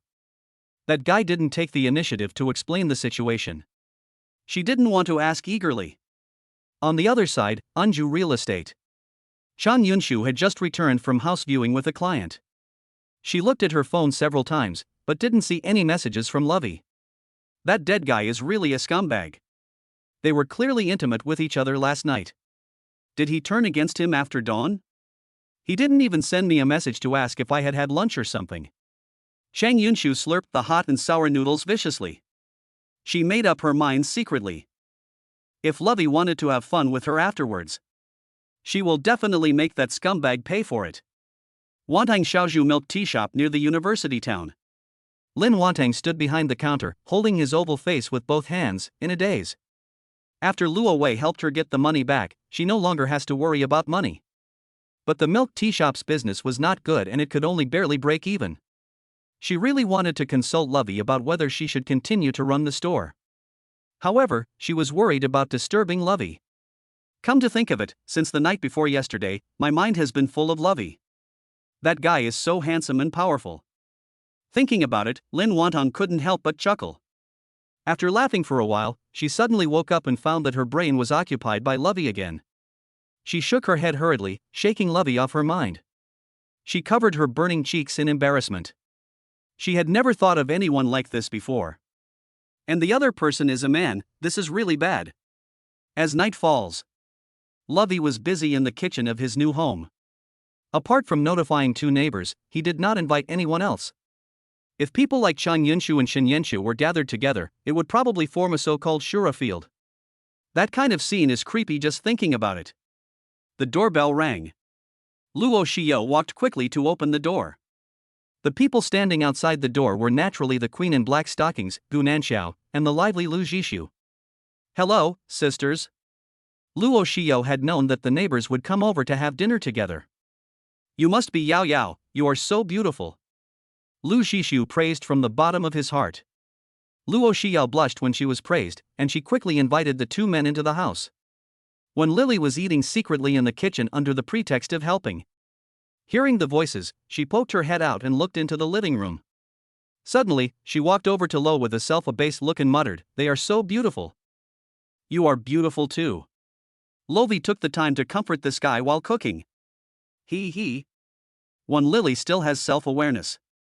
Damn it, why can't I have 3 wives and 4 concubines now? Otherwise, I can't be the main wife, but being a concubine is more than enough. Lo was really stunned by this guy's idea, and he took the time to give Wen Lily a thumbs up. What a nice smell. Lu Jishu opened the kitchen door and poked her head in. When she saw Wen Lily, she smiled and waved, "Brother Luo Wei, do you have 2 sisters?" No, I'm Luo Wei's concubine. When Lily almost said the word concubine, I'm Yao Yao's classmate. This girl looks stupid and definitely doesn't look like Lovey's sister. Luo Wei glanced at the energetic Lu Jishu. Does your stomach still hurt? It doesn't hurt anymore, Brother Luo Wei, the medicine you gave me is amazing. It's good that it doesn't hurt. The kitchen is very fumy. Go out and wait for dinner. Lu Jishu skipped away and found Gu Nanxiao pulling Luo Xiao to whisper. She couldn't help but go over to eavesdrop. Humph, this guy Gu Nanxiao, she had previously said that she was just very grateful to Luo Wei. I can't believe that he is now asking about Lovey's various situations through his sister. While Luo Wei was cooking, the cell phone in his pocket rang. I took it out and took a look, and found that it was a message from Shen Yenshu. The beautiful female boss sent another finger hook emoticon. After replying that he was busy, Lo put away his phone and ignored it. In the hotel, Shen Yenshu was extremely depressed after being rejected again. She couldn't understand what Lo was busy with. Since Lo said he was busy, she didn't bother him anymore. Really, she wanted to punish Lovey, but she didn't expect Lovey to be unavailable for 2 nights in a row. Of course, she didn't think that Lovey was afraid of being punished by her. After all, she was no match for Lovey. Even if Yi Weilan is included, it is not necessarily the case. Ha! That kid said this before. If I had called Yi Weilan along, I guess that guy will find time no matter how busy he is. Even if he was on the other side of the ocean, he would rush over. Chapter 69. She is in urgent need of someone to rely on. Luo Wei didn't know what Shen Yenshu was thinking. Otherwise, he would definitely give his approval immediately. That night, my sister and Wen Lily were staying at home. Luo Wei naturally did not go looking for Xin Yanxiu or Chun Yunshu to fool around. He had just finished taking a shower and was about to lie down. At this time, the sound of tiptoeing footsteps was heard outside the house. Then, the door of the room was quietly pushed open from the outside. Luo Xiao quickly entered the room and then gently closed the door. I feel like my actions were too sneaky. Luo Xiao stuck out her tongue embarrassedly. Can't sleep? Lovey was a little confused as to why his sister came over in the middle of the night. Yeah. Luo Xiao nodded with a red face. The reason she came here was not just because she couldn't sleep. Moreover, because of when Lily, she never had the chance to be alone with her brother. That's why she would wait until when Lily fell asleep in the middle of the night. Then I sneaked to find my brother. Wait for me. Lovey pinched his sister's chubby baby face, turned and walked out of the room. He found Luo Xiao's cup, poured half a cup of water into it, and then poured several drops of spiritual liquid into it. When he entered the room holding the cup, Luo Xiao smelled a rich fragrance. Brother, what smells so good? Drink it quickly. Without any explanation, Lovey stuffed the cup into his sister's hand. This thing is good for your body, don't let when Lily find out. Being doted on by her brother made Luo Xiao smile from ear to ear. She drank the water in the glass in one gulp. Suddenly, she felt as if both her body and soul were nourished. She looked at Lovey with shining eyes, she knew that this was definitely a good thing. Okay. Lovey put the cup in his sister's hand aside, not giving her the chance to ask about the spiritual liquid. Tell me, how are you doing in school these days? Luo Xiao's attention was diverted. She giggled and talked about her situation these days. Before, brother, didn't you give me a lot of things? Everyone thought I was in a relationship and those things were given by my boyfriend. I didn't explain. Several people who wanted to pursue me thought I was already taken, and then they stopped appearing in front of me. Huh? Hearing this, Luo Wei immediately frowned. Are there many people pursuing you? Do those people harass you? No. Luo Xiao quickly shook her head and explained, those people occasionally show off their presence in front of me. They are very childish. Lovey nodded and listened quietly to the various interesting stories his sister told. Perhaps it was because of the spiritual fluid he drank, or perhaps it was because it was a rare opportunity to have a good chat with his brother. Luo Xiao didn't feel sleepy at all. She told him everything that happened in school, no matter how big or small. In the early hours of the morning, when Lily woke up because she had to urinate, she was surprised to find that Luo Xiao, who was supposed to sleep with her, was missing. When she walked out of the room, she saw light in Lovey's room, so she walked over stealthily. Although she couldn't see what was going on in the house, she could hear the two people talking. She could tell that Luo Xiao's tone was coquettish, while Luo Wei's voice was full of doting. The relationship between the brother and sister was so good that when Lily was particularly envious. In the blink of an eye, it was the next day. Luo Xiao had never expected that the whole night would pass by while she was chatting with her brother. She didn't feel sleepy after not sleeping for a night, but was full of energy. After breakfast, she felt that she couldn't continue to pester her brother. She took when Lily and left quickly, returning to school. Lovey's body is absorbing spiritual energy all the time. Not sleeping for a night had no effect on him at all. Take the white jade vase from your inventory. Spiritual liquid was generated in the porcelain bottle again. Just as I collected the spiritual fluid, a pop-up window suddenly appeared in the air in front of me. Today's intelligence has been updated, and Lo checked it carefully. Today's intelligence. 1. Lin Wanang's milk tea shop is in a crisis of survival. 2. In Yi Weilan's company, there is a person named Jin Xiaohe, who is an undercover agent sent by a colleague. 3. Chen Ayla accidentally learned that her half-brother was kidnapped by Zhang Shangqian and hidden in an abandoned factory in the eastern suburbs. Lovey's attention was immediately attracted by the third piece of information. Zhang Shangqian actually kidnapped Chen Ayla's half-brother. If I remember correctly, Zhang Shangqian should be Zhang Feiyang's father. Zhang Feiyang had previously wanted to win Chen Ayla's favor by being a hero and saving the beauty.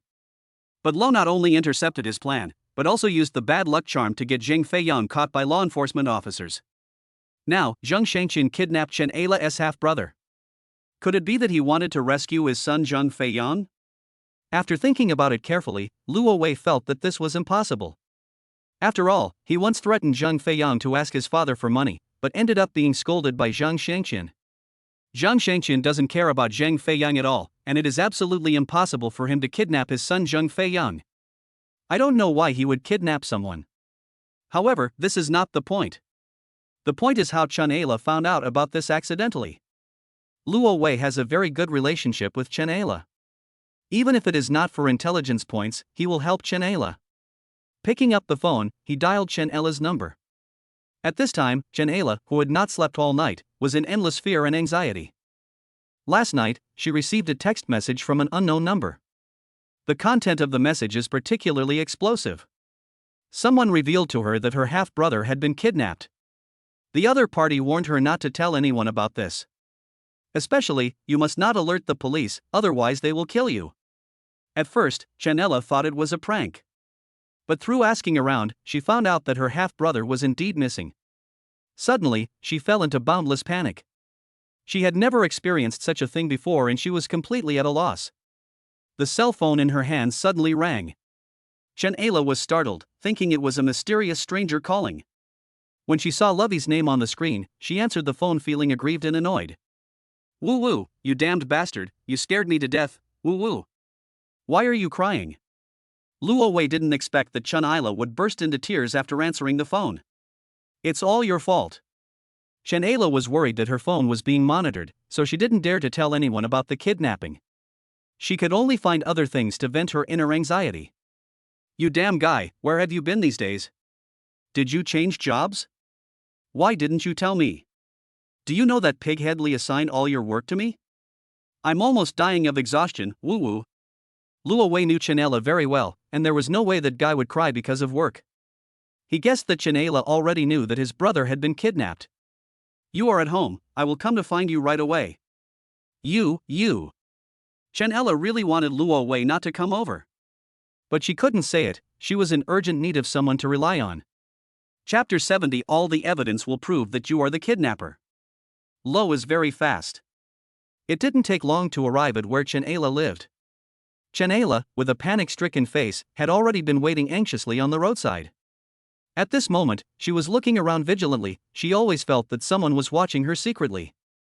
Seeing Luo Wei driving over, Chen Ayla quickly waved her hand and signaled Luo Wei to leave. Reason told her that Lovey must not know that her brother had been kidnapped. Otherwise, Lo's situation will become very dangerous. Unexpectedly, Lo suddenly said this. "I know everything. Get in the car." "What?" Chen Ayla looked surprised. After she got in the car and sat down, she looked at Luo Wei puzzledly. What did you know?" Luo Wei didn't waste any words and directly explained the situation. "Your half-brother has been kidnapped." When Chen Ayla heard Luo Wei say this, she covered her mouth in horror. She didn't reveal this at all on the phone just now. She couldn't understand how Lovey knew about this. Coming back to her senses, she hurriedly urged Lo. "You, drive quickly, drive anywhere." Then she looked out the car window warily to see if anyone was following her. After confirming that she was not being followed, she anxiously asked Lo, "How did you know about this?" Luo Wei did not answer, but asked Chen Ayla instead. "And how did you know that? You are so scared, are you threatened?" Facing Lo's question, Chen Ayla's eyes flickered, and her pretty face was full of hesitation to speak. She wanted to nod, but then she remembered what the message said about murder. Chen Ayla said nothing, which gave Luo Wei a headache. He parked the car in a secluded corner. Then, he looked seriously at the beautiful woman with short hair. "Someone deliberately leaked relevant information to you, probably intending to harm you. If I'm not mistaken, the other party threatened you not to tell anyone else, right?" "Yes, that's right." Chen Ayla's pupils constricted. She couldn't understand how Luo Wei guessed this. Lo held out his hand to her. "Show me the message you received." Chen Ayla hesitated for a long time. Finally, she gritted her teeth, took out her cell phone, opened the message and handed it to Lovey. The content of the message was very simple. The other party told Chen Ayla that her half-brother had been kidnapped. The other party warned Chen Ayla not to reveal the news to anyone, otherwise he would kill her. However, the message did not tell Chen Ayla. Who kidnapped my brother and where is he hiding? In other words, the other party will definitely contact Chen Ayla again. Just then, the phone suddenly received a message. Chen Ayla was so frightened that her face turned pale. She seriously suspected that someone secretly knew that she had told the truth. She was very worried that the other party had killed her half-brother. Luo Wei helped to click on the message, and the other party ordered Chen Aila to buy some newspapers, scissors, and glue. At the same time, the other party also ordered Chen Aila to do as she was told, otherwise she would kill her half-brother. Seeing such information, Luo frowned. Through system intelligence, he already knew that Zhang Shangqian had kidnapped Chen Aila's brother. In other words, the person who sent the message was Zhang Shangqian, who threatened to kill Chen Aila in an attempt to manipulate her to accomplish something. Buying newspapers, scissors and glue, obviously in preparation for making a blackmail letter. If Chen Aila followed the other party's instructions, she would really be stupid enough to create a blackmail letter. Once the letter was delivered to Chen Aila's father, the police can identify Chen Aila in minutes through clues such as fingerprints and skin flakes on the letter. At that time, Chen Aila will become the perfect scapegoat for Zhang Shangqian. Just as Luo was thinking about this, Chen Aila opened the car door and prepared to leave. Where are you going? Buy newspapers, scissors, and glue. When asked, Chen Aila answered truthfully. Luo Wei was so upset that he raised his hand and gave her a slap. Are you stupid? Can't you guess what the people in the dark want you to do? I know, but... Chen Aila covered her head and cried helplessly, I have no choice. What if the other party kills me? Tear off your head. Luo Wei roared with a dark face, tearing up the ticket or something, it's just to scare you. The other party is taking advantage of your sympathy and making you an accomplice. Once you do everything you're told. In the end, all the evidence will prove that you are the kidnapper. Chen Aila was so frightened by Luo's analysis that she shuddered. The kidnapper behind the scenes is so scary. She looked at Luo in horror and helplessness. She had no idea what to do now. Luo Wei signaled her not to be afraid, come on, I'll take you to rescue your brother. Suddenly, Chen Aila's eyes widened, do you know where my brother is? Yes. Luo Wei nodded. Next, you will definitely ask why I know this, right? That's right, Chen Aila nodded quickly. She suddenly felt that Luo Wei was very strange. She felt that she didn't understand Luo Wei at all. Let us get to know each other again. Luo Wei reached out to Chen Aila, actually, I have another identity. I'm a private detective.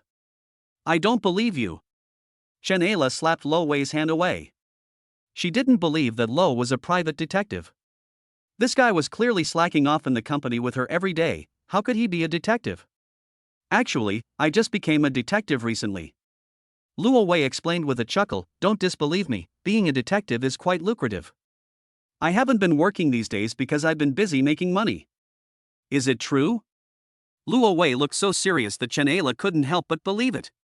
Of course, but now is not the time to explain that. I discovered your brother was kidnapped by accident. And I know where he's hidden. If you believe what I say, I'll take you there right away. If you don't, forget it. That Chen Aila always felt something was wrong, since you knew where my brother was, why didn't you call the police? Are you stupid? Lovi said with a straight face, tapping her head again, what good can I get from calling the police to provide clues? If I rescue your brother and bring him to your father, do you think your father will give me millions as a thank you? Lo's explanation was so logical and well-founded that Chen Aila couldn't refute it. But soon, she suddenly realized something. She looked at Luo Wei in surprise, do you know who my father is? Yeah. Luo Wei nodded, it was only by chance that I found out that you were the eldest daughter of a wealthy family. I don't know if I am qualified to be the son-in-law of a wealthy family. Being teased by Luo, Chen Aila blushed. She raised her little fist and punched the guy twice. Chapter 71 Give me millions and marry you to me. Based on the information provided by the system, Luo Wei took Chen Aila and headed straight to the abandoned factory in the eastern suburbs. On the way, Luo Wei kept thinking, why did Zhang Shangqian choose Chen Aila as a scapegoat? Why was Zhang Shangqian so confident that Chen Aila would not call the police and would definitely obey his orders?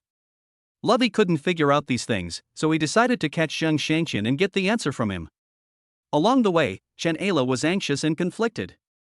She was not sure whether her current choice was right or wrong. She was very worried that her half-brother would be killed because of her wrong choice. On the other side, in a mansion, Shen Yaoting, with a dignified look, did not sleep all night. Yesterday afternoon, after learning that his son was missing, he immediately chose to call the police.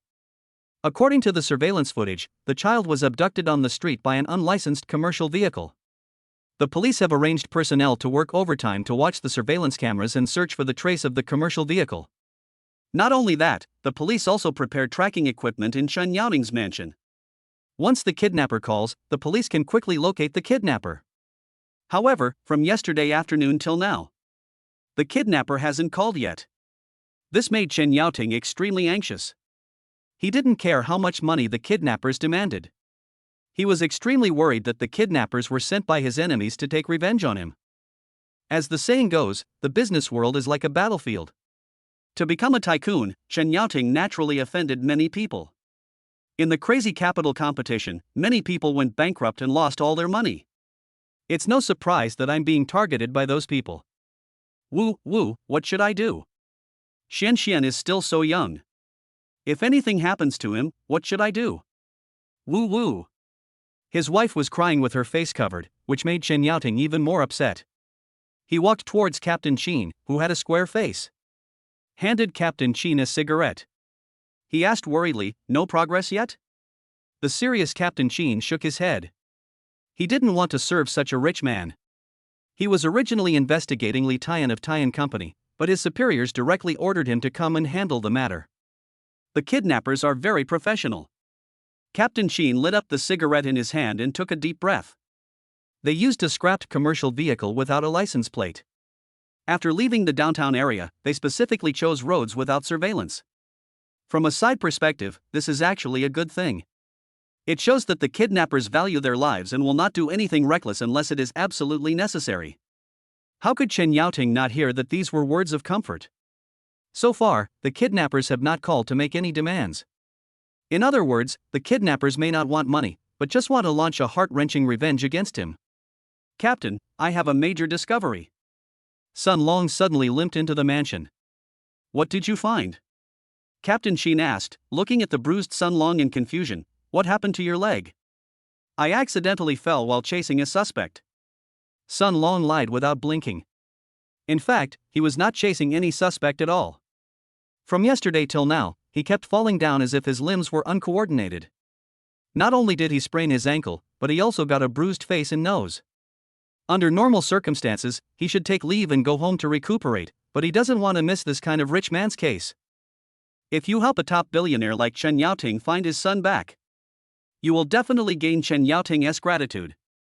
"Captain, I will not leave the front line even if I am only slightly injured." Sun Long patted his chest, full of responsibility. "According to my investigation, the nanny who was responsible for taking care of Chen Xian and her boyfriend are major suspects in the crime. The nanny's boyfriend is a gambler and owes a lot of money."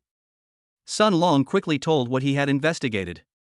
He found that Captain Qin and Chen Yaoting both widened their eyes in shock when they heard the news. Sun Long couldn't help feeling a little smug. It was obvious that they were all surprised and he was going to make a great contribution. He didn't even notice that his nose was like a faucet that had been turned on, with blood dripping down. Let Xiao Zhao follow up on this matter.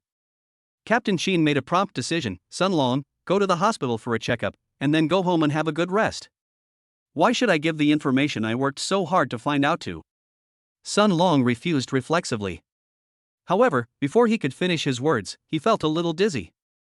At this time, he finally realized that he was bleeding from the nose. He covered his nose in horror. He had no idea what was happening to him.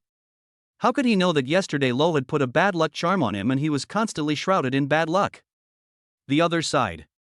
Luo Wei drove Chen Ila to the eastern suburbs.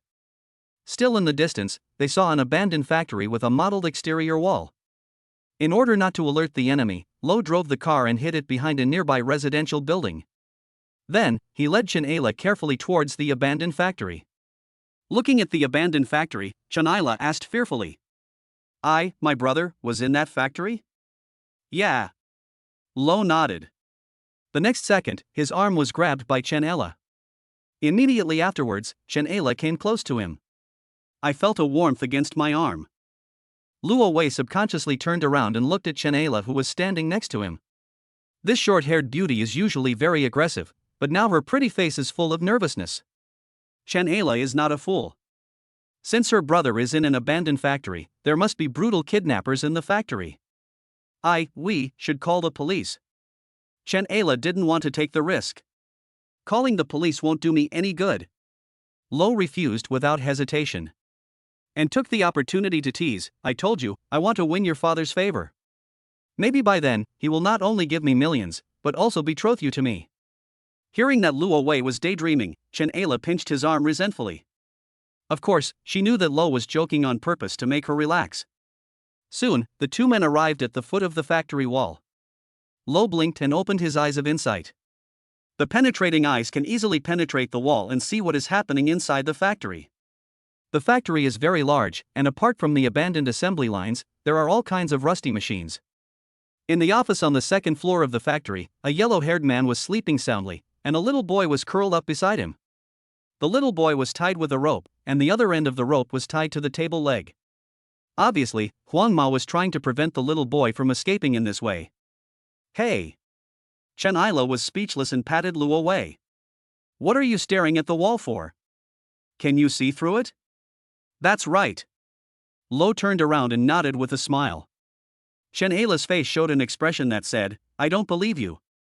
Luo Wei smiled but said nothing. He saw that Chen Ayla's underwear was very charming. Chapter 72. The more he fears something, the more Luo Wei will do it. According to Lo's observation, inside the abandoned factory, there were only Huang Mao and the little boy. If I'm not mistaken, the yellow-haired guy was instructed by Zhang Shangqian to kidnap the little boy. As long as we control that yellow-haired guy, he will reveal the mastermind in a minute. Let's go inside the factory. Ah! Chen Ayla was very panicked when she heard Lo's plan. How do we get in? The factory gate should be locked. Do we have to climb over the wall? That's right. Without further ado, Lo Wei picked up Chen Ayla and lifted her up onto the 2-meter-high wall. You're going to die. Chen Ayla was so frightened that her face turned pale and she cursed in a low voice. She was very worried that her action of climbing the wall would be discovered by the kidnappers inside. She climbed up the wall tremblingly, but because she was too nervous, she slipped. With a ripping sound, her shirt was torn by the protrusions on the wall. She fell off the wall and landed in Lovey's arms. Chen Ayla's face turned pale and her mind was blank at this moment. She was so scared that she didn't even notice that her shirt was torn and she was in a state of naked exposure. It took her a while to come back to her senses, and she quickly clasped her hands over her chest with a red face. Lovey put her down speechlessly, took off his shirt and handed it to her. Put on your clothes and go back to the car and wait for me. Don't be so reckless. Chen Ayla was extremely worried that Lo would be in danger. At the same time, she couldn't help but secretly look at Lovey's muscular, almost perfect body. She has worked with Lovey for so long, but she really didn't know that Lovey had such an amazing figure. Don't worry. Loey touched Chen Ayla's head, then jumped up and jumped onto the wall which was more than 2 meters high. Chen Ayla put on Lovey's shirt. The clothes still had Lovey's body temperature and smell. I don't know if Lovey wore perfume, but he smells really good. When this thought popped into her mind, Chen Ayla blushed. She didn't dare to think too much and quickly returned to the car. After Lo climbed over the wall, he went straight to the factory building. When he went upstairs, the yellow-haired man was still sleeping soundly. On the table next to it, there were several beer bottles and piles of barbecue skewers. The little boy was awake, with a rope tied around his waist, unable to go anywhere. Moreover, he looked drowsy and reeked of alcohol. He was obviously fed beer by the yellow-haired man. Lovey walked up and slapped the yellow-haired man in the face. The yellow-haired boy was awakened by a slap in the face while he was sleeping. He felt both pain and confusion. He tried hard to open his eyes and found a stranger standing next to him. He was frightened. Who are you? He hurriedly took out a folding knife from under the pillow and tried to threaten Lovey. However, Lo raised his leg high and kicked him.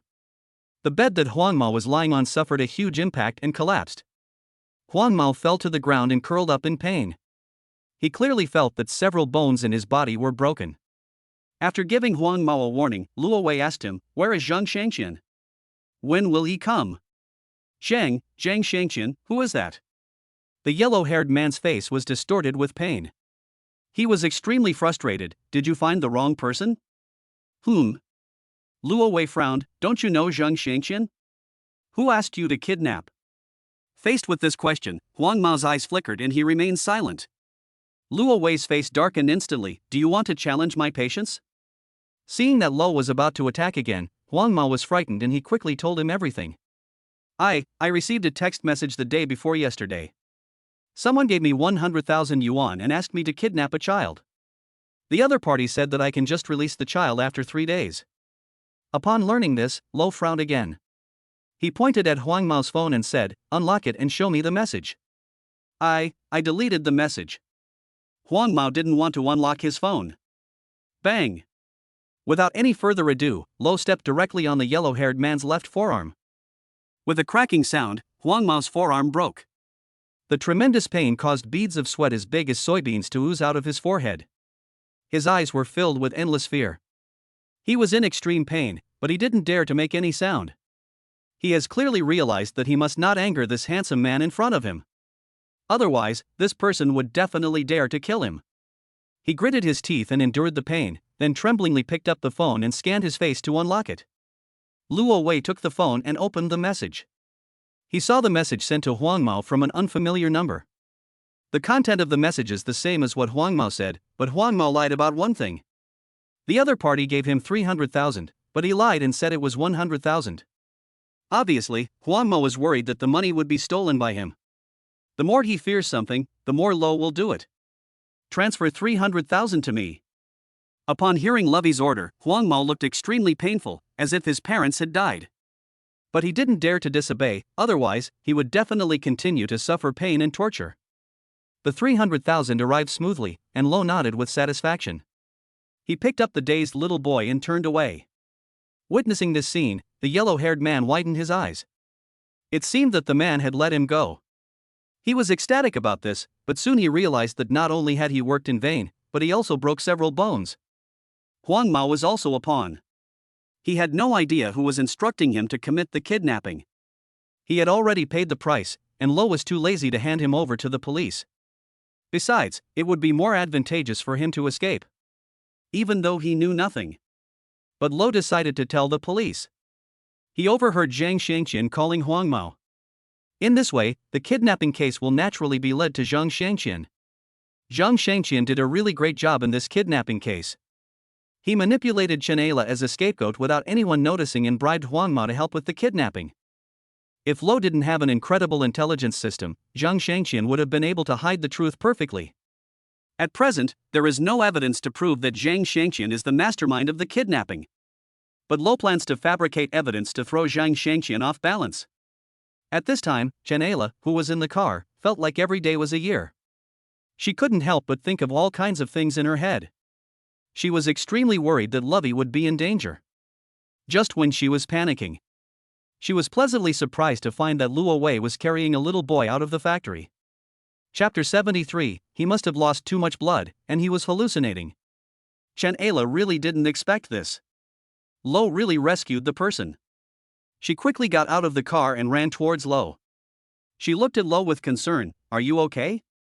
Are you hurt?" "I'm fine." Lo shook his head regretfully. "I failed to catch the kidnapper." Chen Ayla patted her bulging chest and breathed a sigh of relief. "As long as you are safe, the kidnappers have run away." She didn't care about the kidnappers, she really didn't want Lovey to be in danger. "Sister." The little boy held in Lo's arms. In a daze, he saw an acquaintance. Suddenly, he shouted hurriedly. The little boy's name was Chen Xian, and Chen Ayla had naturally seen him before. Although Chen Ayla disliked Chen Xian's mother, she was not disgusted with Chen Xian. She took Chen Xian from Luo Wei and asked, "Are you in pain anywhere?" The little boy shook his head. "Sister, I feel dizzy and sleepy." At this time, Chen Ayla also smelled the smell of alcohol on him. Lo explained, the kidnappers gave him alcohol to stop him from making trouble. Chen Ayla was speechless about this, but Chen Xian was not injured and was rescued, which was a blessing in disguise. Next, Chen Ayla looked at Luo Wei. "Should we send him back?" "Of course, but..." Luo Wei asked curiously, "Do you know where Zhang Xiangqian lives?" Chen Ayla shook her head without hesitation. How could she know where Zhang Xiangqian lived? Why did you suddenly mention Zhang Xiangqian? Could it be? That's right. Luo Wei nodded seriously. Zhang Xiangqian is the mastermind of this kidnapping case. Chen Ayla was really frightened. She quickly took out her cell phone and asked, "You just said that the kidnapper ran away, right?" "I will notify Chen Yaoting right away and tell him about this matter to prevent Zhang Xiangqian from escaping." Lo nodded without objection. He originally wanted to find Zhang Shangqian and blackmail him for some money. Since we don't know where Zhang Shangqian lives, this plan naturally cannot be implemented. On the other side, in the mansion, Sun Long took great pains to finally stop the nosebleed. He refused to go to the hospital and insisted on participating in the case. Captain Sheen saw through Sun Long's thoughts, but since Sun Long insisted so much, he was too lazy to pay attention to him. He has arranged people to conduct a tracking investigation on the nanny's yellow-haired boyfriend. Just then, Chen Yaoting's cell phone suddenly rang. All of a sudden, all the law enforcement officers in the house were cheered up. They immediately picked up the equipment, ready to monitor and track the call. Chen Yaoting picked up the phone nervously. Seeing the name on the screen, he waved to everyone and said, "It's my daughter calling." Chen Yaoting couldn't understand why his daughter, who had always disliked him, suddenly called him, but he answered the call without hesitation. Unexpectedly, what Chen Ayla said on the phone surprised and delighted him. "Chen Yaoting, I found your son. Your son was kidnapped by Zhang Shangqian. Hurry up and get someone to find Zhang Shangqian. Don't let him get away." Chen Yaoting thought he had heard it wrong. He looked at Captain Sheen in surprise and turned on the speakerphone of his phone. Captain Sheen, who had a square face, walked over quickly, his brows furrowed, and he listened attentively. "Ella, say what you just said again." "I said." Chen Ayla was very impatient. "I found your son. It was Zhang Shangqian who kidnapped him." Chen Yaoting found it hard to understand why the police did nothing about this kidnapping case. And her daughter Chen Ayla not only knew who committed the kidnapping, but also rescued the person. This is really bizarre. Captain Sheen was also very confused. He picked up the phone and said, "Ms. Chen, I'm Lao Qin who's in charge of this kidnapping case." "Where are you now?" "You." Before Captain Sheen could finish his words, a familiar male voice came from the receiver. "Captain Sheen, this is Luo Wei. I discovered this kidnapping case and I rescued the person. I can bring Chen Xian to meet you now." "Okay." Captain Sheen was a little excited. "I'll wait for you at Mr. Chen's house." After hanging up the phone, Captain Sheen immediately arranged for people to arrest Zhang Shangqian. Chen Yaoting was a little confused. "Captain Sheen, you and that Luo Wei. Mr. Luo is very capable. He helped me a lot yesterday." Captain Sheen naturally did not explain in detail what Luo did yesterday. Previously, Chen Yaoting had investigated that Luo Wei. The information shows that Luo is clearly an ordinary young man who can be found anywhere. But Captain Sheen, a veteran in criminal investigation, praised Luo for his ability. Even this time, it was Luo who rescued his son. Chen Yaoting vaguely felt that he had misjudged Luo Wei. Sun Long, who was sitting nearby, thought he could make a contribution in this kidnapping case. He never thought that he would hear Lovey's voice, and that Lovey actually rescued the person. Sun Long felt that he must have lost too much blood and was experiencing auditory hallucinations. However, it didn't take long. Lovey and a beautiful short-haired woman led a child into the house. Sun Long's eyes widened. Luo Wei really rescued the person. Besides, why do all the beautiful girls like him? Yesterday, Xianing Xue was very fond of him. Now that short-haired beauty is holding his arm, it is obvious that their relationship is not simple. This is not the point. The point is that Luo has made another contribution. Sun Long feels like his credit has been taken away by Luo. He was so angry that he gnashed his teeth, but Luo looked at him with contempt. Sun Long was helpless and could only be furious. Luo Wei ignored the dying Sun Long and walked towards Captain Sheen and Chen Yaoting. Chen Ella held Luo Wei's arm and she was very nervous. She didn't want to come here. But she worried that police would suspect Luo of involvement in the kidnapping. So, she gritted her teeth and followed Lovey here. "Xian Xian!" Chen Yaoting's wife exclaimed, ran over and hugged the little boy in her arms. "You really scared me to death.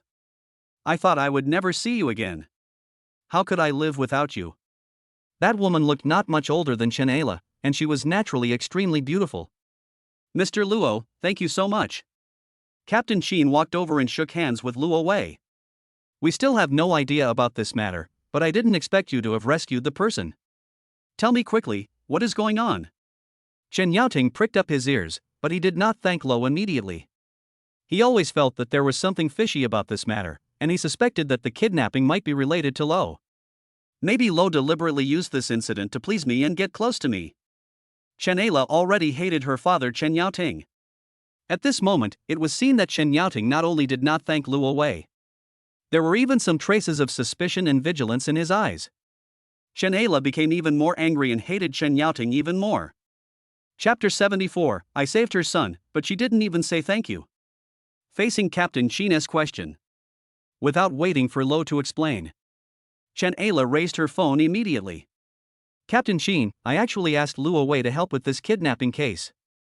Last night, I received a threatening text message. Chen Ayla explained while showing the messages received on her phone. Captain Qin looked serious and quickly asked the technicians to investigate the number that sent the message. Chen Yaoting was shocked when he saw the message. He didn't expect that his daughter was involved in this kidnapping case. Captain Qin, this is the text message I received today. Chen Ayla continued to show the information. The other party asked me to buy newspaper scissors and glue, obviously wanting to use me to make a blackmail letter. I was extremely frightened and helpless at the time, so I asked Lo for help. After hearing Chen Ayla's story, Chen Yaoting felt very uncomfortable. When her daughter encountered such a dangerous situation, she didn't contact her immediately. Instead, she turned to Lovey for help. It seems that the relationship between her and Lovey is not simple. After Chen Ayla finished her story, Lo added some more information. Yesterday, I was driving past an abandoned factory in the eastern suburbs. I happened to see a yellow-haired man carrying a little boy into the factory, but I didn't pay much attention to it at the time. Ella came to me this morning and said her brother had been kidnapped. I immediately thought of the scene I saw yesterday. So, I took Ella to the abandoned factory in the eastern suburbs. After I sneaked into the factory, I happened to hear the kidnapper talking on the phone with Zheng Shengqian. I found the kidnapper alone in the abandoned factory and I tried to control him. But I failed, the kidnapper got away, but I successfully rescued the child. After hearing Luo Wei's story, Sun Long couldn't help but jump out and question, why did you go to the factory alone? Why didn't you call the police? Luo Wei smiled. He couldn't possibly tell Chen Yaoting in person that he wanted to be thanked by him. He had already found an excuse for this matter. Because I'm not sure that the little boy I saw yesterday was Chen Xian. Once you call the police and it turns out to be a misunderstanding, it will definitely delay your investigation. So I took a risk and went to the factory myself. Lo's explanation is impeccable. But Sun Long felt that there were many doubts about this matter. Captain Qin guessed what Luo Wei was thinking, but he didn't say it out loud. Now that the child has been found safely and successfully, that's enough. But he couldn't wait to continue dealing with Tai & Company's case. At this moment, the team member who went to carry out the mission called Captain Qin. Captain, we have Zheng Shengqian under control. He confessed and admitted that he was the one who secretly planned the kidnapping. Upon learning about this, Captain Qin breathed a sigh of relief. The case was finally concluded successfully. He held Luo Wei's hand tightly and shook it. Mr. Luo, you have helped me a lot again, I will treat you to a drink another day. Luo Wei nodded and accepted Captain Qin's thanks. However, the system prompt sound did not appear. It's really strange. The kidnapped child has been found. Zheng Shengqian, who planned the kidnapping, was also arrested. I have the information, so why doesn't the system provide any information points? Lovey was confused, but he knew that the system would definitely not be wrong. In other words, this matter is not actually over. At this time, Captain Qin led his men to evacuate the mansion. Sun Long was furious but helpless. As soon as he walked out the door, he fell and broke his 2 front teeth. Chen Yaoting didn't care about that kind of thing. With a dignified look on his face, he stretched out his hand towards Luo Wei. Mr. Luo, thank you so much for this matter and for helping Ella last time. You're welcome, Mr. Chen. Lo shook hands with him politely. Actually, I'm a private investigator. Although you didn't ask me to help with this matter. But I helped you find your child after all. Mr. Chen, should you give me some thanks? Chen Yaoting was a little surprised that Luo Wei was so straightforward, but he liked straightforward people. It would be a headache if Lo was coy and didn't need to be thanked. Don't worry, Mr. Luo, I will definitely thank you very much, and the same goes for Ella. Chen Yaoting looked at his daughter Chen Ayla. However, Chen Ayla retreated subconsciously, as if she were the victim of a snake. If Chen Ayla hadn't been worried that Lovey would be misunderstood by the police, she would never have come to such a place. Being rejected by his daughter, Chen Yaoting smiled awkwardly and decided to start with Luo Wei. Mr. Luo, come to my study and have a cup of tea. No need. Chen Ayla helped Luo Wei to refuse. She guessed that Chen Yaoting would definitely ask Luo Wei to help ease the relationship between father and daughter. Chen Ayla didn't want Luo Wei to interfere in the matter between her and Chen Yaoting. Chen Yaoting was very distressed because his daughter disliked him in every way. He could only smile bitterly and didn't force it. Wait a moment, I'll go get something. Chen Yaoting walked quickly into the study, not knowing what to get. Chen Ayla went straight to the entrance and waited. She couldn't wait to leave. Lovey admired the luxurious decoration of the mansion with great interest. He couldn't help but open his eyes of insight. I want to see if there is any secret room in this villa. The penetrating eyes can easily penetrate the wall, giving a clear view of the entire villa.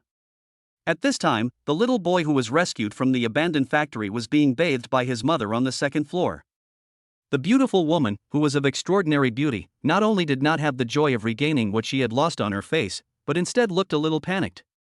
Why was she not happy that her kidnapped son returned safely? Luo Wei's heart skipped a beat, and he instantly figured out some things. At this time, Chen Yaoting walked out of the study. He handed Luo a bank card and a business card. The card is my thank you fee to you. The password is Ella's birthday. Also, if you encounter any difficulties in the future, you can call me. Chen Yaoting is a local tycoon, and getting his promise is definitely something that countless people dream of. But Luo's reaction was calm. He took the bank card and business card and left. Walking out of the house with Chen Ayla, he threw Chen Yaoting's gold-embossed business card on the ground without hesitation.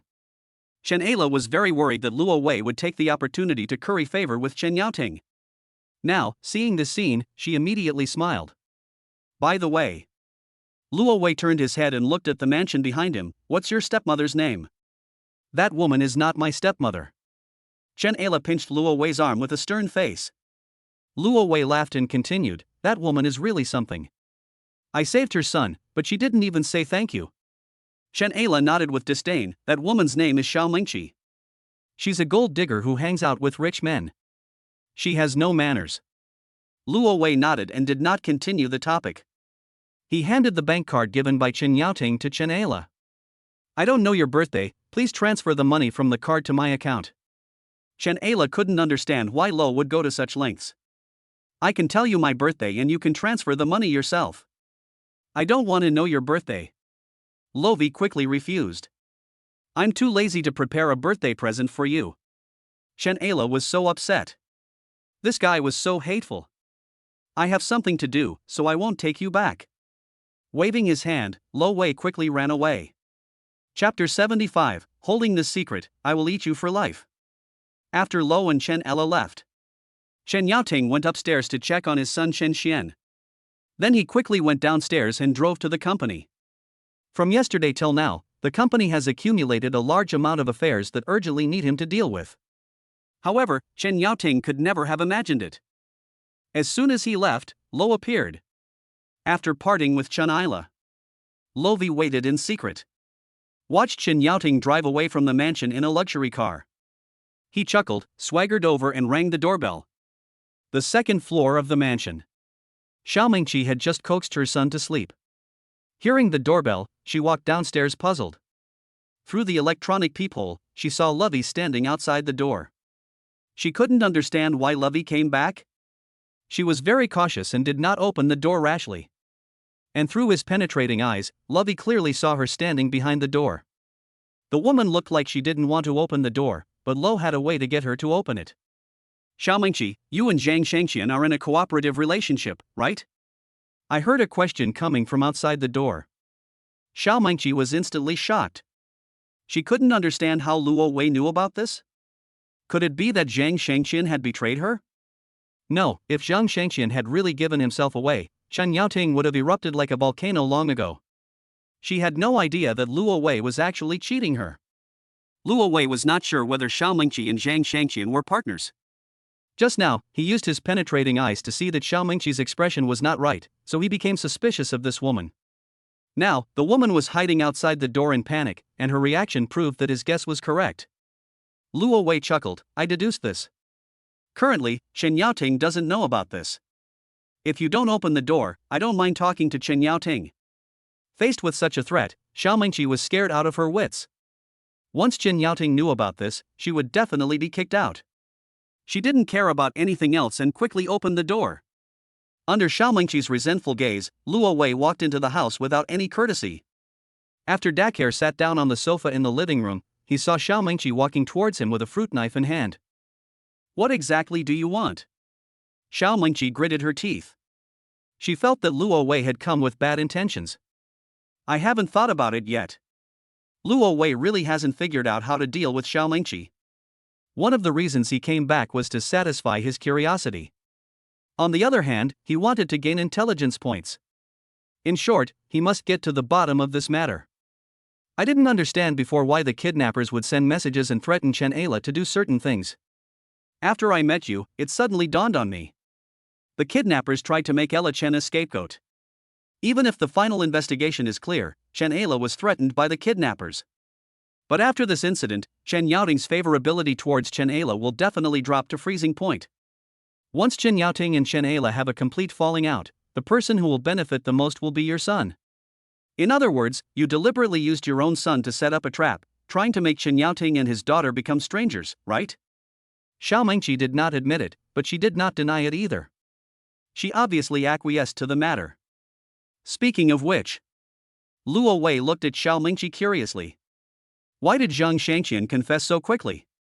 Why didn't he give you up? Did you reach some kind of deal between you?" Xiao Mingqi still didn't speak. In that case, Lo took out his cell phone.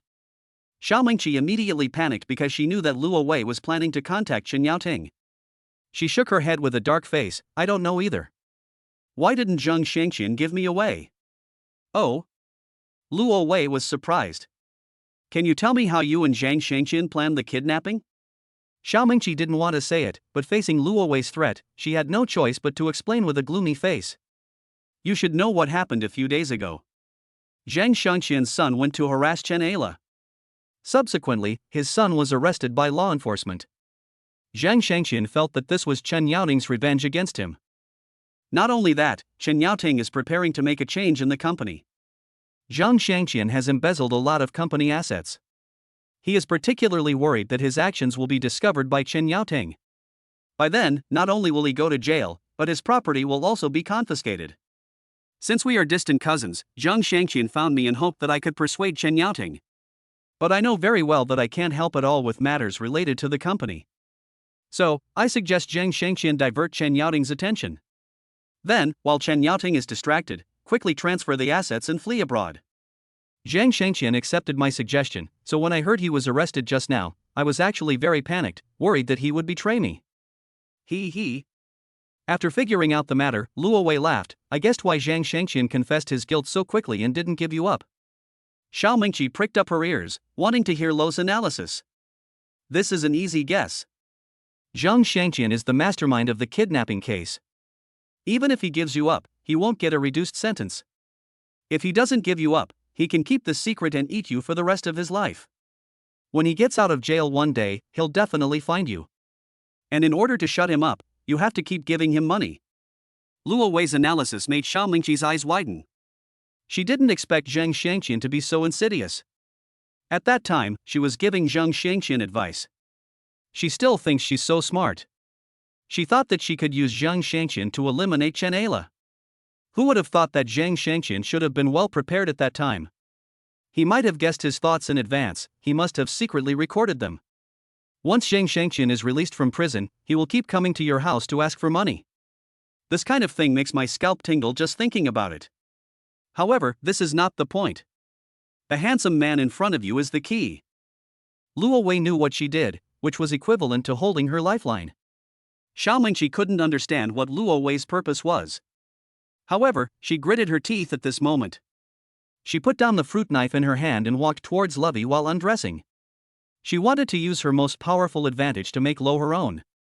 Luo Wei smiled brightly as he watched Xiao Mingqi approaching. "I have to admit that Xiao Mingqi is truly a beauty. Not only is she beautiful, but she also has a curvaceous figure that is particularly explosive. Since she was favored by a billionaire president like Chen Yaoting, she was definitely not an ordinary slut." Faced with this kind of woman throwing herself at him, Luo Wei had no reason to refuse. Chapter 76. You beast. Chen Yaoting with a dignified look. After arriving at the company, he immediately got down to work. Of course, he did not forget to instruct his secretary to conduct a detailed investigation on Lo. He felt that Lo was no simple man, he couldn't see through that young man at all.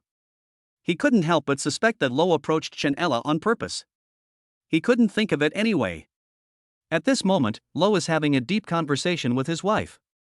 On the other side, in the police station, Zhang Shangqian sat dejectedly in the interrogation room, being interrogated by law enforcement officers. He just couldn't figure out why he was exposed so quickly. The kidnapping he planned was perfect. Even though the yellow-haired man was caught, he had no idea who ordered him to kidnap. Zhang Shangqian originally wanted to use the kidnapping case to divert Chen Yaoting's attention. Then, he took the opportunity to transfer his assets and fled abroad. I never expected that I would be caught so quickly. At first, Zhang Shangqian thought that Xiao Mingqi had betrayed him.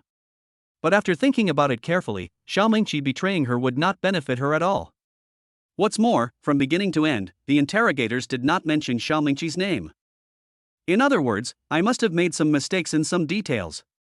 Zhang Shangqian did not give Xiao Mingqi away. He plans to wait until he is released from prison. Use this secret to gain continuous benefits from Xiao Mingqi. Zhang Shangqian didn't know that at this moment, the beautiful Xiao Mingqi was snuggling in Luo Wei's arms. After some effort, Xiao Mingqi felt that she had made Luo Wei her own. She couldn't help but act coquettishly and make requests to love it. When Zhang Shangqian is released from prison, can you help me deal with him? Okay. Lovey nodded without hesitation. Of course, he was just trying to please the beautiful woman. Seeing that Luo Wei agreed to this, Xiao Mingqi breathed a sigh of relief. She knew Lo was amazing. Luo Wei can definitely help her eliminate the threat posed by Zhang Shangqian. At this time, she couldn't help but get closer to Lovey. Before, she took the initiative to throw herself into his arms as a temporary measure. Now, she felt she couldn't leave Lo. It's so comfortable to be with Lovey. Compared with Luo Wei, Chen Yaoting is simply weak. She curiously asked Luo Wei, the reason you approached Chen-ela was because of Chen Yaoting's property? Without waiting for Luo Wei to answer, she couldn't help but persuade, Chen-ela hates Chen Yaoting very much, and she doesn't want to have anything to do with Chen Yaoting. That is to say, it's useless for you to get close to Ella Chen. You might as well maintain a relationship with me. I'll let Xian recognize you as his godfather. After Chen Yaoting dies, Xian will inherit Chen Yaoting's assets. Then it will be equivalent to you getting everything from Chen Yaoting. This woman was like a vixen, whispering sweet words into Lovey's ear. Lo ignored it, and the system prompt sound appeared at this time. Congratulations, you have obtained 1 intelligence point. Finally got the intelligence point of this kidnapping case. Lovey was smiling from ear to ear and was in a very good mood. At the same time, the cell phone beside him rang. The bank sent a text message saying that 1 million yuan has been deposited. Chen-ela successfully completed the transfer, and she also sent a WeChat message, complaining angrily. Chen Yaoting is so abominable. He is so rich, and you saved his son, but he only gave you a mere 1 million as a reward. For ordinary people, 1 million is already a lot, but Chen Yaoting is not an ordinary person, he is a billionaire. Lovey helped him find his son and saved him from a lot of trouble. He actually only gave out 1 million as a reward. Chen-ela felt that Chen Yaoting was too stingy. Hey, it's okay. Lovey was not angry about this. I have successfully taken revenge on Chen Yaoting. Really? Chen-ela was very curious. Tell me what you did to Chen Yaoting quickly, so that I can be happy too. Luo Wei glanced at Xiao Mingqi who was nestled in his arms, and he smiled and sent a voice message. I cheated on Chen Yaoting. Such a sentence scared Xiao Mingqi to death. She thought Lo was crazy. How could he tell such a thing to others? Is Lo tired of living? If he wants to die, don't implicate himself. Seeing that Xiao Mingqi was frightened, Luo Wei smiled and comforted her. Don't worry, Ella Chen won't believe it. Just as Lo conjectured. Seeing Luo Wei talking about cuckolding, Chen-ela was completely upset. She didn't believe Luo Wei, she quickly typed and complained, you are wrong, you want to cheat on Chen Yaoting. No wonder you asked me before, what is that woman's name, you don't want to seduce her, do you? You damned fellow, you are just like Chen Yaoting, both of you like those sexy and curvy girls. Xiao Mingqi came over and saw Chen-ela's reply. I found out that Chen-ela didn't believe it. She finally breathed a sigh of relief. She was really almost scared to death by Lovey just now. She had never expected this, and she had just put her mind at ease. Lo actually raised his cell phone and took a picture of them cuddling together intimately. What do you want to do? Xiao Mingqi was frightened once again. Many celebrities and internet celebrities have fallen from heaven to hell because of the leaks of such intimate photos. Xiao Mingqi was very worried that the photos taken by Luo Wei would also be leaked, and the consequences would be disastrous. After taking the photo, Luo Wei pushed Xiao Mingqi away and got up. Please prepare some money for me. Otherwise, I will send the photos to Chen Yaoting. Hearing this, Xiao Mingqi was stunned for a moment. She couldn't believe and understand that Lovey could be such a beast. Faced with her embrace, Lovey did not refuse, so it seemed like they had reached some kind of agreement. Who would have thought that Lo would be so ruthless and turn against me right after he got up? You've gone too far. Xiao Mingqi's face turned pale and her whole body was trembling. You exposed the photos, and it won't do you any good. Chen Yaoting will definitely kill you. He. Lo laughed disdainfully. Don't worry about whether I will die or not, just think more about yourself. If Chen Yaoting finds out that you've cheated on him, the lightest punishment you'll receive will be being kicked out of the house with nothing. You won't get a penny. Of course, it's not surprising that Chen Yaoting killed you in a rage. So, you want to give me some money to get rid of me? Or do you want Chen Yaoting to discover your affair?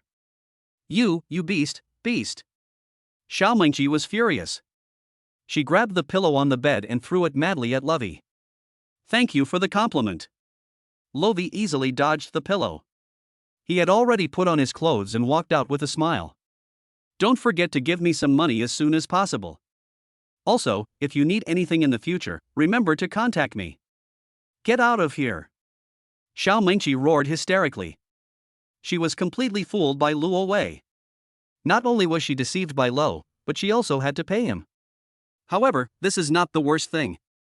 From now on, Luo Wei can use this incident to control her at any time. This will become her eternal worry, and she will be worried all the time. Chapter 77, When in Doubt, by a Blind Box. Xiao Mingqi was almost going crazy. But facing Lovey's threat, she dared not disobey. She had no choice but to quickly transfer some money to Lo. At this time, Lovey, who had left the mansion, was waiting for the traffic light at the intersection. He found his phone vibrating, picked it up and saw that Xiao Mingqi had transferred 500,000 yuan to him. 500,000 is already a lot, but this amount of money is seriously inconsistent with Xiao Mingqi's status. He couldn't help but complain in a voice message. I say, your husband is the president of a 10 billion yuan group, how can you be so embarrassed to only give me 500,000? Hearing Luo Wei's complaints, Xiao Mingqi gritted her teeth and said, 500,000 is all my savings. I usually use Chen Yaoting's secondary card to buy things, and he rarely transfers money to me. I saved this money with great difficulty. Xiao Mingqi's tone was full of resentment and anger, and she didn't sound like she was lying. Lovey believed her for the time being and didn't dwell on the matter any further. With the transfer of 500,000 yuan into the account, the funds in his card unknowingly exceeded 6 million. Today is exactly the 7th day since he obtained the intelligence system. Together with the gold and cash stored in the system's inventory, he can be said to have achieved financial freedom. Realizing this, Lo felt particularly relaxed and happy. His fate was completely changed by the intelligence system. However, this is just the beginning. Your future will definitely be extremely bright. Taking a deep breath, Lo did not let his imagination run wild as he imagined the future. He knew very well that even if he had an intelligence system, he had to proceed steadily and not take it lightly. There are still 2 pieces of intelligence that have not been processed today, one related to Lin Wantong and the other related to Yi Weilun. It was already noon, and Luo Wei decided to go find Lin Wantong first. Wantong Xiaozhu Milk Tea Shop is near the university town. Today is Sunday and there are more people on the streets than usual. Moreover, the sun is very bright today and the temperature is very high, which is perfect for a cup of iced milk tea. However, the business of Wantong Xiaozhu Milk Tea Shop is not good. Although Lin Wantong was the only one in the store. But she could easily handle the sparse orders by herself. She even had some free time to sit at the counter with her quiet face in a daze. Luo Wei arrived near the milk tea shop, he parked the car, sat in the car and observed the milk tea girl from a distance. He had already discovered the reason why Wantong Xiaozhu Milk Tea Shop was not doing well. The answer is very simple, there are countless milk tea shops on this street. Customers have so many choices. Lin Wantong's milk tea shop has no brand advantage.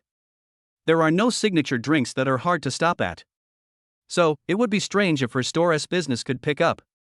According to intelligence, Lin Wantong's milk tea shop is facing an existential crisis. If I'm not mistaken, if I want to obtain intelligence points, I must revive Lin Wantong's milk tea shop. The question is, how should we help Lin Wantong? Help her reopen a store? Or help her join a big brand? With Lo's current financial resources, all of this can be done. But Lin Wantong would definitely refuse. She definitely wanted to continue running her shop. After thinking for a while, Luo Wei couldn't think of how to help Lin Wantong. If you are undecided, just buy a blind box. Lo had discovered it a long time ago. The blind boxes in the system store are like wishing machines. So far, he has purchased a total of 3 blind boxes. What comes out of every blind box? Always able to solve various current problems. After opening the system and seeing the 16 intelligence points currently accumulated, Lo felt extremely satisfied. Although there are only 16 intelligence points, they cannot afford those expensive magical goods in the system store. But you can buy 16 blind boxes at a price of 1 intelligence point. After rubbing his hands, Lo bought a blind box. The blind box is suspended in the air, covered with mysterious question marks. Just tap it to turn it on, and it will be followed by a dazzling light. Lovey was pleasantly surprised to find that this time the blind box actually contained 2 items. One item is this bright red house ownership certificate. The other item is a silver metal bottle. The words "Endless Delicious Puree" are written on the metal bottle. At this time, a line of text appeared next to the metal bottle, explaining the Endless Delicious Puree. This is a bottle of delicious puree that will never run out. Will it never end? This is so amazing. At this time, the 2 items were automatically stored in the system inventory. Lo took them out immediately and opened the red certificate of ownership first. Lo saw his name and an address. The location of that address is exactly the shop where Wanang Xiaozhu milk tea shop is located. The system blind box is really magical, it actually opened a shop. In other words, he suddenly became Lin Wantong's landlord. Putting down the title deed, Lo couldn't wait to open the silver metal cup. The moment the cup is opened, a mellow and fragrant aroma immediately lingers in the air. This taste gives people a very delicious and appetite-stimulating feeling. The cup is filled with a thick liquid that looks exactly like honey. Lovey picked up some with his fingers and put it into his mouth. Suddenly, a bitter taste rushed to my head. Lovey spit it out quickly. This thing was puree and needed to be diluted to release its delicious taste. Blind boxes are really like wishing machines. Every time something comes out, it can solve the problem at the moment. With the addition of delicious raw juice, Lin Wantong's store will never have to worry about lack of business. Pushing open the car door, Luo Wei walked towards Wanang Xiaozhu milk tea shop. At this time, Lin Wantong, who had just completed an order, was lying on the counter in a daze again. When Lovey appeared in her sight, she thought she was seeing things. She quickly stood up straight, and the scene of the unexpected kiss with Lovey somehow emerged in her mind. Suddenly, she lowered her burning cheeks, held her right hand with her left hand, and felt a little at a loss. After Luo Wei entered the milk tea shop, he immediately teased the gentle milk tea girl, "Why did you lower your head when you saw me? Do you not welcome me?" "No, no." Lin Wantong was startled. She raised her head hurriedly and shook her hands. Her eyes flickered and she didn't dare to look Luo Wei in the eye. Luo Wei continued to tease, "I haven't seen you for a day. Do you miss me?" Of course I did. Lin Wantong really wanted to say that. But with her personality, she couldn't say such words. But faced with this question, she couldn't say she hadn't thought about it. She could only shyly nod slightly to Lovey. Seeing the milk tea girl's oval face, which was already red as if blood was about to drip out, Lovey did not continue teasing her. Luo Wei originally wanted to ask about the business in the store, but he didn't expect Lin Wantong to change the subject first. "Luo, Mr. Luo, I heard that Xie Ximin was arrested by law enforcement officers. It is said that the fire in her house was caused by her burning something in the kitchen. Because her father died in the fire, she was arrested by law enforcement officers for arson. I heard she will be sentenced to several years in prison." Talking about this matter, Lin Wantong felt a little gloating. She was happy from the bottom of her heart and felt that Xie Ximin got her comeuppance for her evil deeds. After all, Xie Ximin had cheated her out of 1 million before. If it weren't for Luo Wei, she would have jumped into the river long ago. After learning the follow-up of this incident, Lo nodded. Seeing other people coming into the store, he chose to sit aside. He originally wanted to wait until Lin Wonton was done with her work before taking out the delicious puree. But the person who entered the store was not a customer, but someone who came to cause trouble. Chapter 78. Close the door, I'll show you something good. A woman entering a milk tea shop. She is slightly plump and wears a pair of rimless glasses. Although she walked to the counter with a smile on her face, Lin Wonton looked nervous, as if she was facing a formidable enemy. Wonton, have you thought about it? Consumers now prefer well-known and big brands. You know very well that it is difficult to run a small private shop like yours. I advise you not to persist. You have such a good image, don't waste it. If you come to my store, I can directly make you the deputy store manager, how about that? Faced with the olive branch extended by the slightly plump woman, Lin Wonton quickly shook his head. Although her milk tea shop could no longer sustain itself. But no matter what, she would not accept this woman's invitation. Senior, I still want to run my own store. It's really hard to persuade this damn ghost with good words. The slightly plump woman's face changed instantly. Your store has such low customer traffic, you can't even make enough money to pay for rent, utilities, etc. every day, right? If you continue to run this business, the only way out is closing down and going bankrupt. Why can't you see the situation clearly? Since you want to lose all the money you made before, you want to die, I won't stop you. After saying this, the slightly plump woman turned and left the milk tea shop. Lo was sitting nearby, witnessing the conversation between the two. He looked at Lin Wonton doubtfully. Isn't what he said correct? Your store really can't sustain itself any longer. They asked you to be the deputy store manager. How could you refuse? Mr. Luo. Lin Wonton's oval face was full of grievance. In order to attract customers, all the employees in her store are dressed very coolly. It's not that I don't want to work under someone else's roof, but I just don't want to wear revealing clothes. So that's what it is. No wonder that slightly plump woman mentioned that Lin Wonton has a good image just now.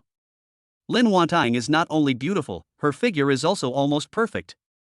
If she was willing to put on some cool clothes and then pose to welcome guests. No matter which store she works in, she will become an eye-catching sight. Lovey changed the subject and waved at her, motioning her to come over. How is the business in your store now? Lin Wonton walked forward anxiously. She looked like a student who was called by the teacher to go to the podium to do a question. When asked, she shook her head awkwardly. The situation in the store is very bad. I was struggling before, I thought business would pick up when the weather got warmer. I didn't expect that business would get worse and worse. Then what? Lovey continued to ask, do you know the reason? I know Lin Wonton certainly knew the reason. Luo Wei was speechless. Since you knew the reason, why didn't you stop the loss in time and close the store? Lin Wonton fell silent. She had been thinking about this matter for the past 2 days and she really wanted to close the store. But she was very reluctant to do so. After all, she ran the store herself and it brought her nearly $1 million in profit. Of course Luo Wei knew what this melon seed-faced milk tea girl was thinking. He stood up and knocked on Lin Wonton's head. Your personality is not suitable for business. But luckily you met me. Otherwise, the only option left for you is to go bankrupt and run away. Lin Wonton looked up in surprise. She guessed that Luo Wei wanted to help her. But the next second, she looked confused and a little overwhelmed. What's wrong? Luo Wei stared at her in confusion. You don't want to accept my investment? No. Lin Wonton waved his hands hurriedly. I'm worried that I might lose your money due to my poor management. It doesn't matter if you don't have confidence in yourself. Luo Wei stretched out his hand and gently pinched Lin Wonton's pink cheek. You have to have confidence in me, okay? Luo Wei took out a property certificate and handed it to Lin Wonton. Look what this is? Lin Wonton opened the red book and was stunned for a moment. Mr. Luo, you bought this shop? Yeah. Luo Wei smiled and nodded. This shop is so expensive, you must not let me down next time. Ah. Lin Wonton was not surprised by this, but felt even more desperate. She suddenly felt like she was carrying a mountain on her shoulders. She felt that with her abilities, she would definitely live up to Lo's expectations. If you make me lose money, I will make you pay with your body. Hearing Lo say this, Lin Wonton lowered her head and silently grabbed the corner of Luo Wei's clothes. Luo, Mr. Luo, I can't do it, I will make you lose money, woo woo. This gentle milk tea girl really couldn't help being teased. She was actually scared and cried. Stop crying, close the door, I'll show you something nice. Oh. Lin Wantang's oval face was full of confusion. She walked over with difficulty, closed the shop door, and locked it. Afterwards, she continued to prepare herself mentally and gritted her teeth to lift up her clothes. Lo went behind the counter, looked around, and picked up a plastic cup for milk tea. How is milk tea made? Luo Wei wanted to ask Lin Wantang how milk tea was made.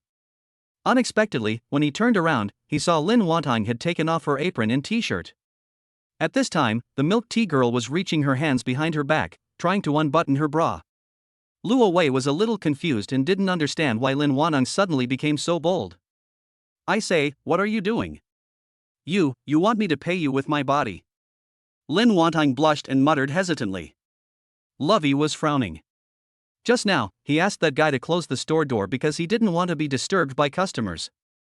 Who would have thought that this guy would mistakenly think that something was going to happen between him and her in the store? Idiot, put on your clothes and come here. Oh. Realizing that I had misunderstood, Lin Wantang blushed so much that she quickly picked up the t-shirt and put it on. Then, with a red face, he quickly walked to Lovey. Although she didn't know what Lo wanted to do. But she felt somewhat relieved and thought she had escaped a disaster. Unexpectedly, Luo Wei suddenly smiled evilly. You have a great figure, I like it very much, let's go on a date tonight. Lin Wantang's neck shrank in fear, but she quickly came to her senses. She had already figured out Luo Wei's personality and preferences. This handsome guy always likes to tease me. If he really had that idea, he wouldn't have let me put on my clothes just now. Her cheeks were burning hot, and she muttered, Gee, before, I confessed to Mr. Luo, but was rejected. This soft and gentle girl with an oval face actually learned to fight back. She has become even more interesting. Instead of continuing to tease her, Lo took out endless delicious puree. Use a spoon to take out a little bit of the puree, then add water to the cup and stir. Then, Luo Wei handed the cup of boiled water to Lin Wantang. You are a professional, why don't you try it and see if it tastes good? Lin Wantang didn't understand why, but she smelled the fragrance lingering in the air. After just a sip, her eyes lit up immediately, as if she had opened the door to a new world. Chapter 79, Are you willing to sign a contract? Just one bite. Lin Wantang was captured by this thing. Mr. Luo, what is this? What did you add? The aroma is so unique and the taste is so strange, I can't taste what it is at all. Of course you can't taste it, after all, this is the delicious original puree provided by the magical system. Luo Wei made an excuse, this thing is actually a secret recipe passed down from our ancestors. Upon hearing that it was a secret recipe passed down from ancestors, Lin Wantang immediately stopped asking about its ingredients. She continued to taste it. Even though there was only boiled water in the cup, it tasted really good. Lo directly scooped a spoonful of the delicious puree and then put it into the pure water tank to dilute it. Try making milk tea with added water. See how it tastes. Yes.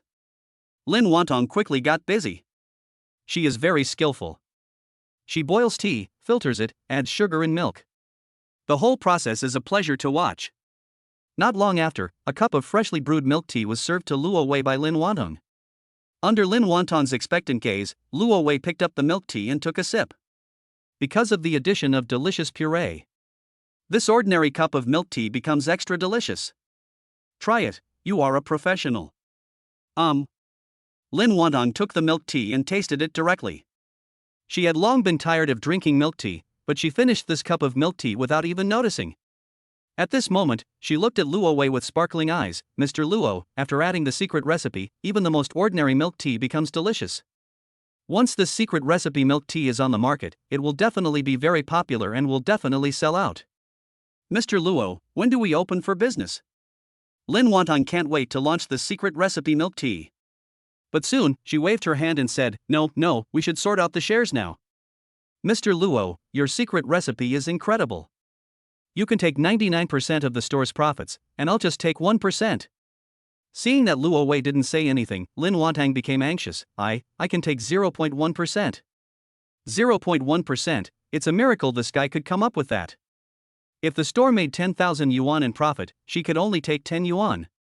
Luo Wei reminded her with a straight face, "We'll talk about shares later.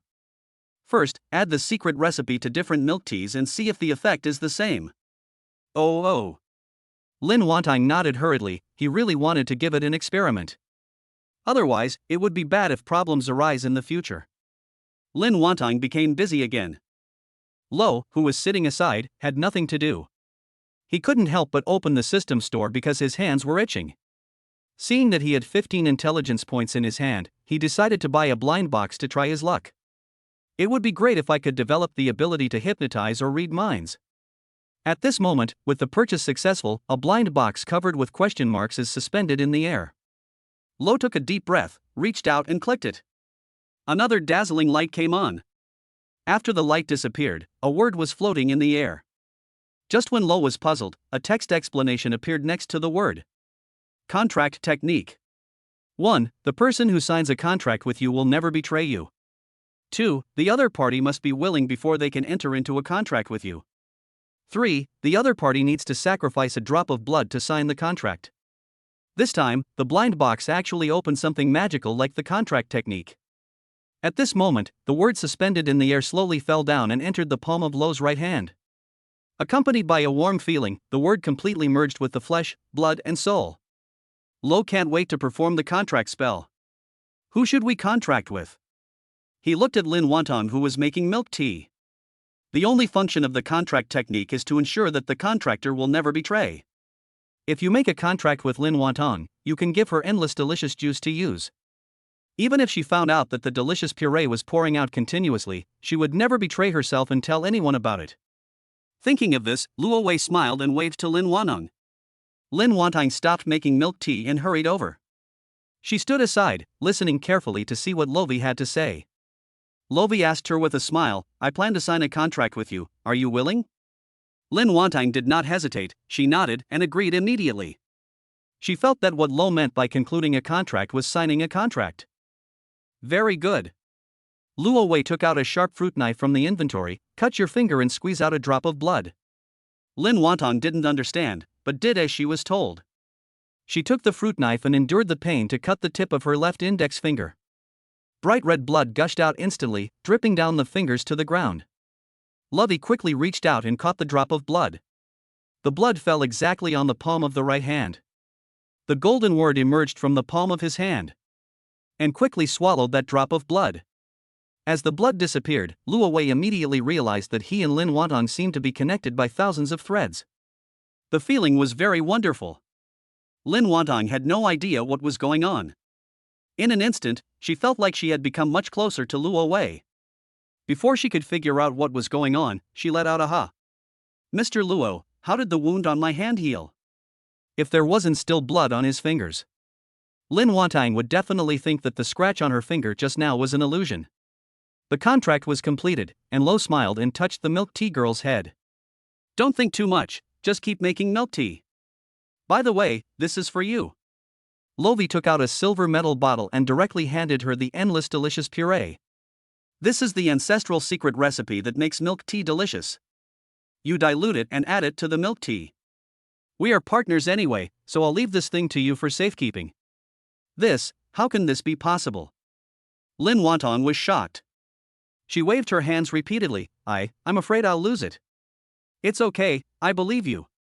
Lovi trusts this milk tea girl 100%. I don't trust myself." Lin Wantang shook her head hurriedly. She felt warm in her heart because Luo Wei trusted her. But she was really afraid that she would lose such an important ancestral secret recipe.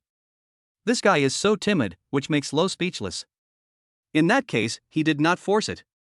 In the future, come to the store every now and then to replenish her raw juice. "Okay, go on, that's not right." Lovi wanted to test what was different about the people who were contracted.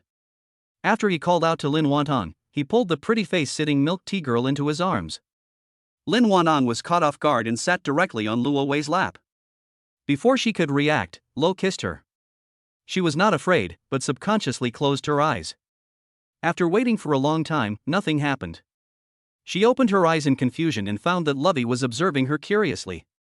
Lin Wantang was shy and speechless, her cheeks were burning hot. She raised her limp fist and punched Luo Wei with resentment. Then she stood up and quickly returned to the counter to continue making milk tea. Even if he hadn't been bound by a contract, Lin Wonton's reaction would have been similar. This guy has a soft personality and is very interesting. Luo Wei decided to continue bullying her. Chapter 80. She thought Lin Wonton was absolutely crazy.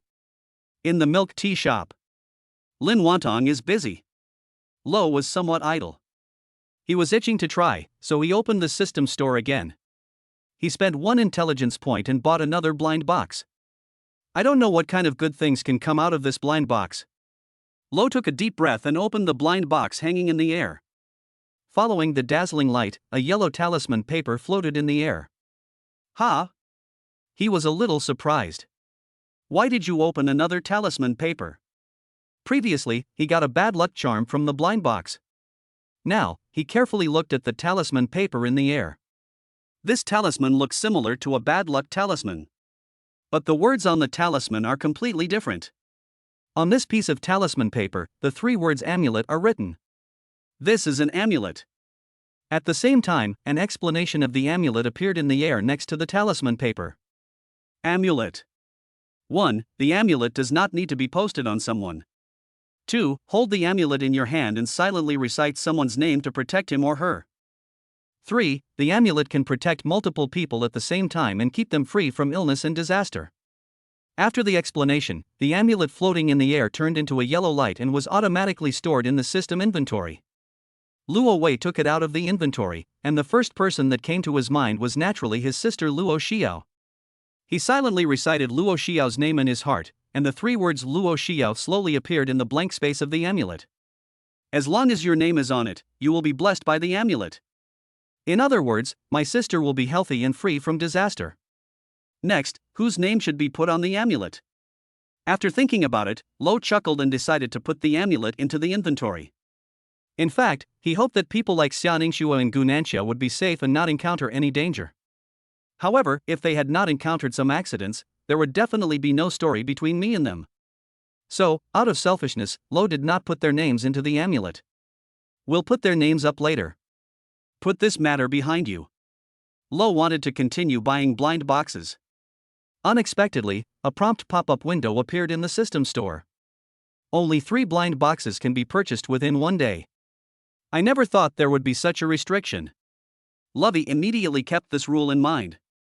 From now on, I must never buy 3 blind boxes in a row like I did today. Otherwise, if you encounter an emergency situation that you cannot solve, you won't even be able to buy the blind box, and that would be terrible. Since he couldn't buy the blind box for the time being, the bored Lovey blinked his eyes, opened his eyes of insight, and then looked at the busy milk tea girl. Lin Wonton's hands and feet were extremely dexterous, and it didn't take her long to make more than a dozen kinds of milk tea. Each type of milk tea is added with diluted delicious original juice. Let me try it. Lo, who was extremely bored, stepped forward immediately. Of course, he already knew the result. With the addition of delicious puree, even boiled water would taste good. Sure enough, the taste of these milk teas with fruit pulp milk caps has made a qualitative leap. Even though Lo had drunk more delicious spiritual liquids. But he still thinks that milk tea with delicious raw juice is very delicious. He tasted 1 cup after another, and Lin Wonton followed behind him. She picked up the milk tea that Lo had drunk and tasted it carefully. Soon, the 2 of them drank more than 10 cups of milk tea. Luo Wei looked at Lin Wonton and found that this beautiful melon seed-faced milk tea girl had sparkling eyes. Lin Wonton was extremely excited and eager to try. She looked at Luo Wei with expectant and pleading eyes, hoping to get Luo Wei's permission to launch the secret recipe milk tea immediately.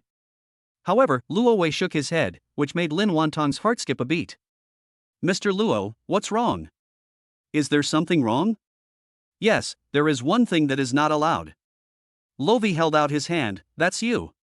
Ah? Lin Wonton was completely at a loss. She turned pale, thinking that Lo was not going to give her the secret recipe. Luo Wei continued, the milk tea with the secret recipe will definitely be extremely popular once it is launched. You're the only one in the store. Do you think you can handle it? Lin Wonton came back to his senses from the shock. She patted her bulging chest subconsciously. She was almost scared to death by Lo just now. So this is what Lo was talking about. She nodded quickly. Well, let's recruit workers quickly. Yes, we need to recruit workers immediately. Luo Wei gave his own advice. It's best to recruit those who have worked in a milk tea shop before, so that they can be paid higher wages. Otherwise, once customers flock in, you will have to train new employees and teach them how to make milk tea, which will be terrible. Also, Luo Wei continued to remind Lin Wantong, the raw materials for making milk tea, as well as cups, straws and other materials, must be prepared in sufficient quantities. Lin Wantong accepted all the suggestions made by Luo Wei. After all, Lo is the boss. Okay. After giving all the suggestions he could think of, Lo had no other requests. Student Lin Wantong, what should we do now? Recruiting workers. Lin Wantong is full of fighting spirit. Wrong. Luo Wei stretched out his hand and pinched her pink cheek. What we need to do now is to eat. It's almost 1 in the afternoon now. I came all the way here to see you, and you don't even want to treat me to a meal. Lin Wantong scratched her head in embarrassment. She was so excited that she completely forgot that it was lunchtime. By the way, she still owed Lovey a meal, so she quickly took Lovey to eat. Of course, she did not forget to post the job information online. Because the salary offered by Wantong Cottage is higher than that of its peers. When the two of them came back to the store after lunch, they saw several job seekers waiting at the door. Lin Wantong opened the store door and interviewed those people. Not far away, there is a big brand milk tea shop. The slightly plump woman held her cell phone and looked towards Wantong Xiaozhu milk tea shop in confusion. Just now, she found out that Wantong Cottage was recruiting shop assistants, and she thought she was seeing things. Unexpectedly, when I walked outside the store, I saw Lin Wantong leading several people into the store for an interview. She felt that Lin Wantong was absolutely crazy. Wantong Cottage milk tea shop had no business at all and couldn't even make back the rent, utilities, and yet Lin Wantong dared to recruit on a large scale and offered high salaries. She seriously suspected that Lin Wantong was planning to fight to the death. Lin Wantong might want to sell milk tea at a low price so as to make a small profit but quick turnover. However, there are so many milk tea shops around here, whether they are fighting a price war or some other war. In short, Lin Wantong has only one way to go, and that is death. The slightly plump woman sneered and no longer paid attention to Lin Wantong. She felt that it would not be long before the Wantong Xiaozhu milk tea shop would definitely go bankrupt. Chapter 81. She loves that handsome guy. 2:30 in the afternoon. Recruitment has been completed. The 5 new employees have already changed into Wantong Cottage's uniforms. Not only that, various ingredients and materials have been piled up in the warehouse. Lin Wantong opened the store door nervously and expectantly, ready to welcome customers. There was a lot of hustle and bustle outside the store, but after waiting for a long time, no customers came. Lin Wantong looked at Luo Wei awkwardly. Mr. Luo, should we organize an event? No need. Luo Wei picked up a cup of milk tea and walked out. I'll go outside to attract some customers. I believe that as long as one person drinks our milk tea, it will definitely spread from 1 person to 10 people, and from 10 people to 100 people. Lin Wantong nodded expectantly. It was great that Luo Wei was willing to advertise at the door. After all, Lo is so handsome and has a unique temperament, like an elegant and noble gentleman. As soon as he stands at the door of the store, he will definitely attract a lot of girls' attention. Lovey never expected that he had just walked out of the store. The first person to be attracted was actually my younger sister. Brother! Luo Xiao was on the opposite street and she saw Luo Wei at a glance. She ran over without saying anything. Although the two separated in the morning. But when they suddenly met on the street, Luo Xiao still felt extremely surprised. See? That's Yao Yao's brother. Isn't he handsome? When Lily introduced him with a smile as she led the 2 girls over. So handsome. The 2 girls couldn't take their eyes off Lovey. He's more handsome than my idol. I wonder if he has a girlfriend. Hearing the envious murmurs of her roommates, Luo Xiao felt quite proud.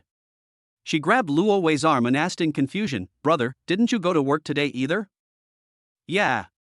Lovey nodded, then looked at his sister's friends. What about you, are you going to play with your friends? That. Luo Xiao blushed and felt embarrassed, not knowing how to explain. When Lily laughed and shouted, we made tens of thousands of dollars at the lottery shop yesterday. These 2 guys in our dormitory also want to try their luck, so, hee. So that's what happened. Luo Wei was speechless. He did not comment on this matter, but pointed to the milk tea shop behind him and said, Would you like milk tea? It's my treat. Wow, brother is so awesome. When Lily didn't hesitate and ran into the store. Thank you, brother. The other two roommates quickly thanked him and then entered the store. Luo Xiao did not enter the store, but stared at the milk tea in Luo Wei's hand. The milk tea in this store smells so fragrant, so special. Luo Wei handed over the straw with a smile. Luo Xiao bit the straw and took a sip. Suddenly, her eyes lit up. It tastes so good. What kind of milk tea is this? Why have I never had it before? As long as it tastes good. Lovey whispered in his sister's ear. I just invested in this milk tea shop. Really? Luo Xiao couldn't believe her ears. Why would I lie to you? Luo Wei scratched his sister's nose. I'll ask the store manager to come out and call you Madam Boss. What will you do? No. Luo Xiao blushed and shook her head hurriedly. I'm not a boss lady.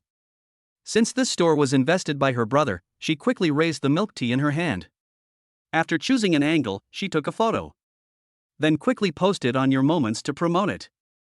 At this time, when Lily's exclamation was heard in the store, the guy ran out with milk tea and shouted at Luo Xiao as if he had discovered a new continent. Yao Yao, the milk tea in this shop is delicious. It's near our school. Why didn't we find it before? Yeah, why? Luo Xiao pretended to be stupid and asked curiously. She had no intention of telling others that her brother had invested in this store. If when Lily knew about this, she would be so shocked that she would come here every day to drink free milk tea. Soon, the two roommates also came out of the store. While sipping milk tea, they chattered about how delicious the milk tea in this store was. For beautiful young girls, plus the handsome Luo Wei, were standing at the door of Wan'an Xiaozhu milk tea shop, chatting excitedly about how delicious the milk tea in this shop was, instantly attracting a lot of people's attention. Some people just wanted to drink milk tea, so they went directly to Wan'an Cottage to see if the milk tea in this store was really delicious. When the store started to receive business one after another, all the customers who entered the store were instantly captivated by the delicious milk tea. Many people took out their phones to take photos and post them on WeChat Moments. And the caption is, I've never had such delicious milk tea. Luo Xiao, who was standing at the door of the store, had just posted a message on WeChat Moments. She had wanted to continue promoting the product to various classmates groups. However, just a few minutes later, Wan'an Cottage, which was deserted just now, became crowded, and people started lining up to buy milk tea. In a big brand milk tea shop not far away, a slightly plump woman witnessed this scene with a sneer on her face. She felt that those people queuing in front of the store were all agents. Lin Wantong paid someone to queue up. This creates the illusion of a hot sale. But there is a very strange phenomenon, those customers walking out of Wan'an Xiaozhu milk tea shop. Their faces were filled with bright and satisfied smiles, and they took out their mobile phones to take pictures of Wan'an Cottage. No matter how you look at it, those people don't look like agents at all. The slightly plump woman frowned. She also discovered something very fatal. There were no new customers coming to her shop, and all the customers seemed to be attracted by Wan'an Cottage. It's okay. The slightly plump woman comforted herself in her heart. Lin Wan'ang is just burning money for the event. When she runs out of money, she will definitely die. Although she thought so, she couldn't help but arrange for someone to queue up at Wan'an Cottage and buy a cup of milk tea. He picked up the milk tea from Wan'an Xiaozhu and took a sip. Just one sip made the slightly plump woman stunned. She couldn't understand where Lin Wan'ang got the recipe to make the milk tea so delicious. However, this is not something she should consider. Next, it is estimated that all the milk tea businesses near the university town will fall into the hands of Wan'an Xiaozhu. And I need to find a new job because the store I work for will definitely close down due to lack of business. Wan'an Xiaozhu milk tea shop. More and more customers are queuing up. The system prompt finally sounded in Lo's mind. Congratulations, you have obtained 1 intelligence point. Successfully obtained intelligence points. Luo Wei doesn't plan to stay in the milk tea shop. He waved to Lin Wantong from a distance. Lin Wantong led 5 shop assistants and was making milk tea quickly. At this moment, Lin Wantong felt a mixture of pain and happiness. She has been running this milk tea shop for several years, but the customer flow has never been so large. Now she has become a milk tea making machine. Lo is amazing. It's so easy to bring the milk tea shop back to life. She really loves that handsome guy.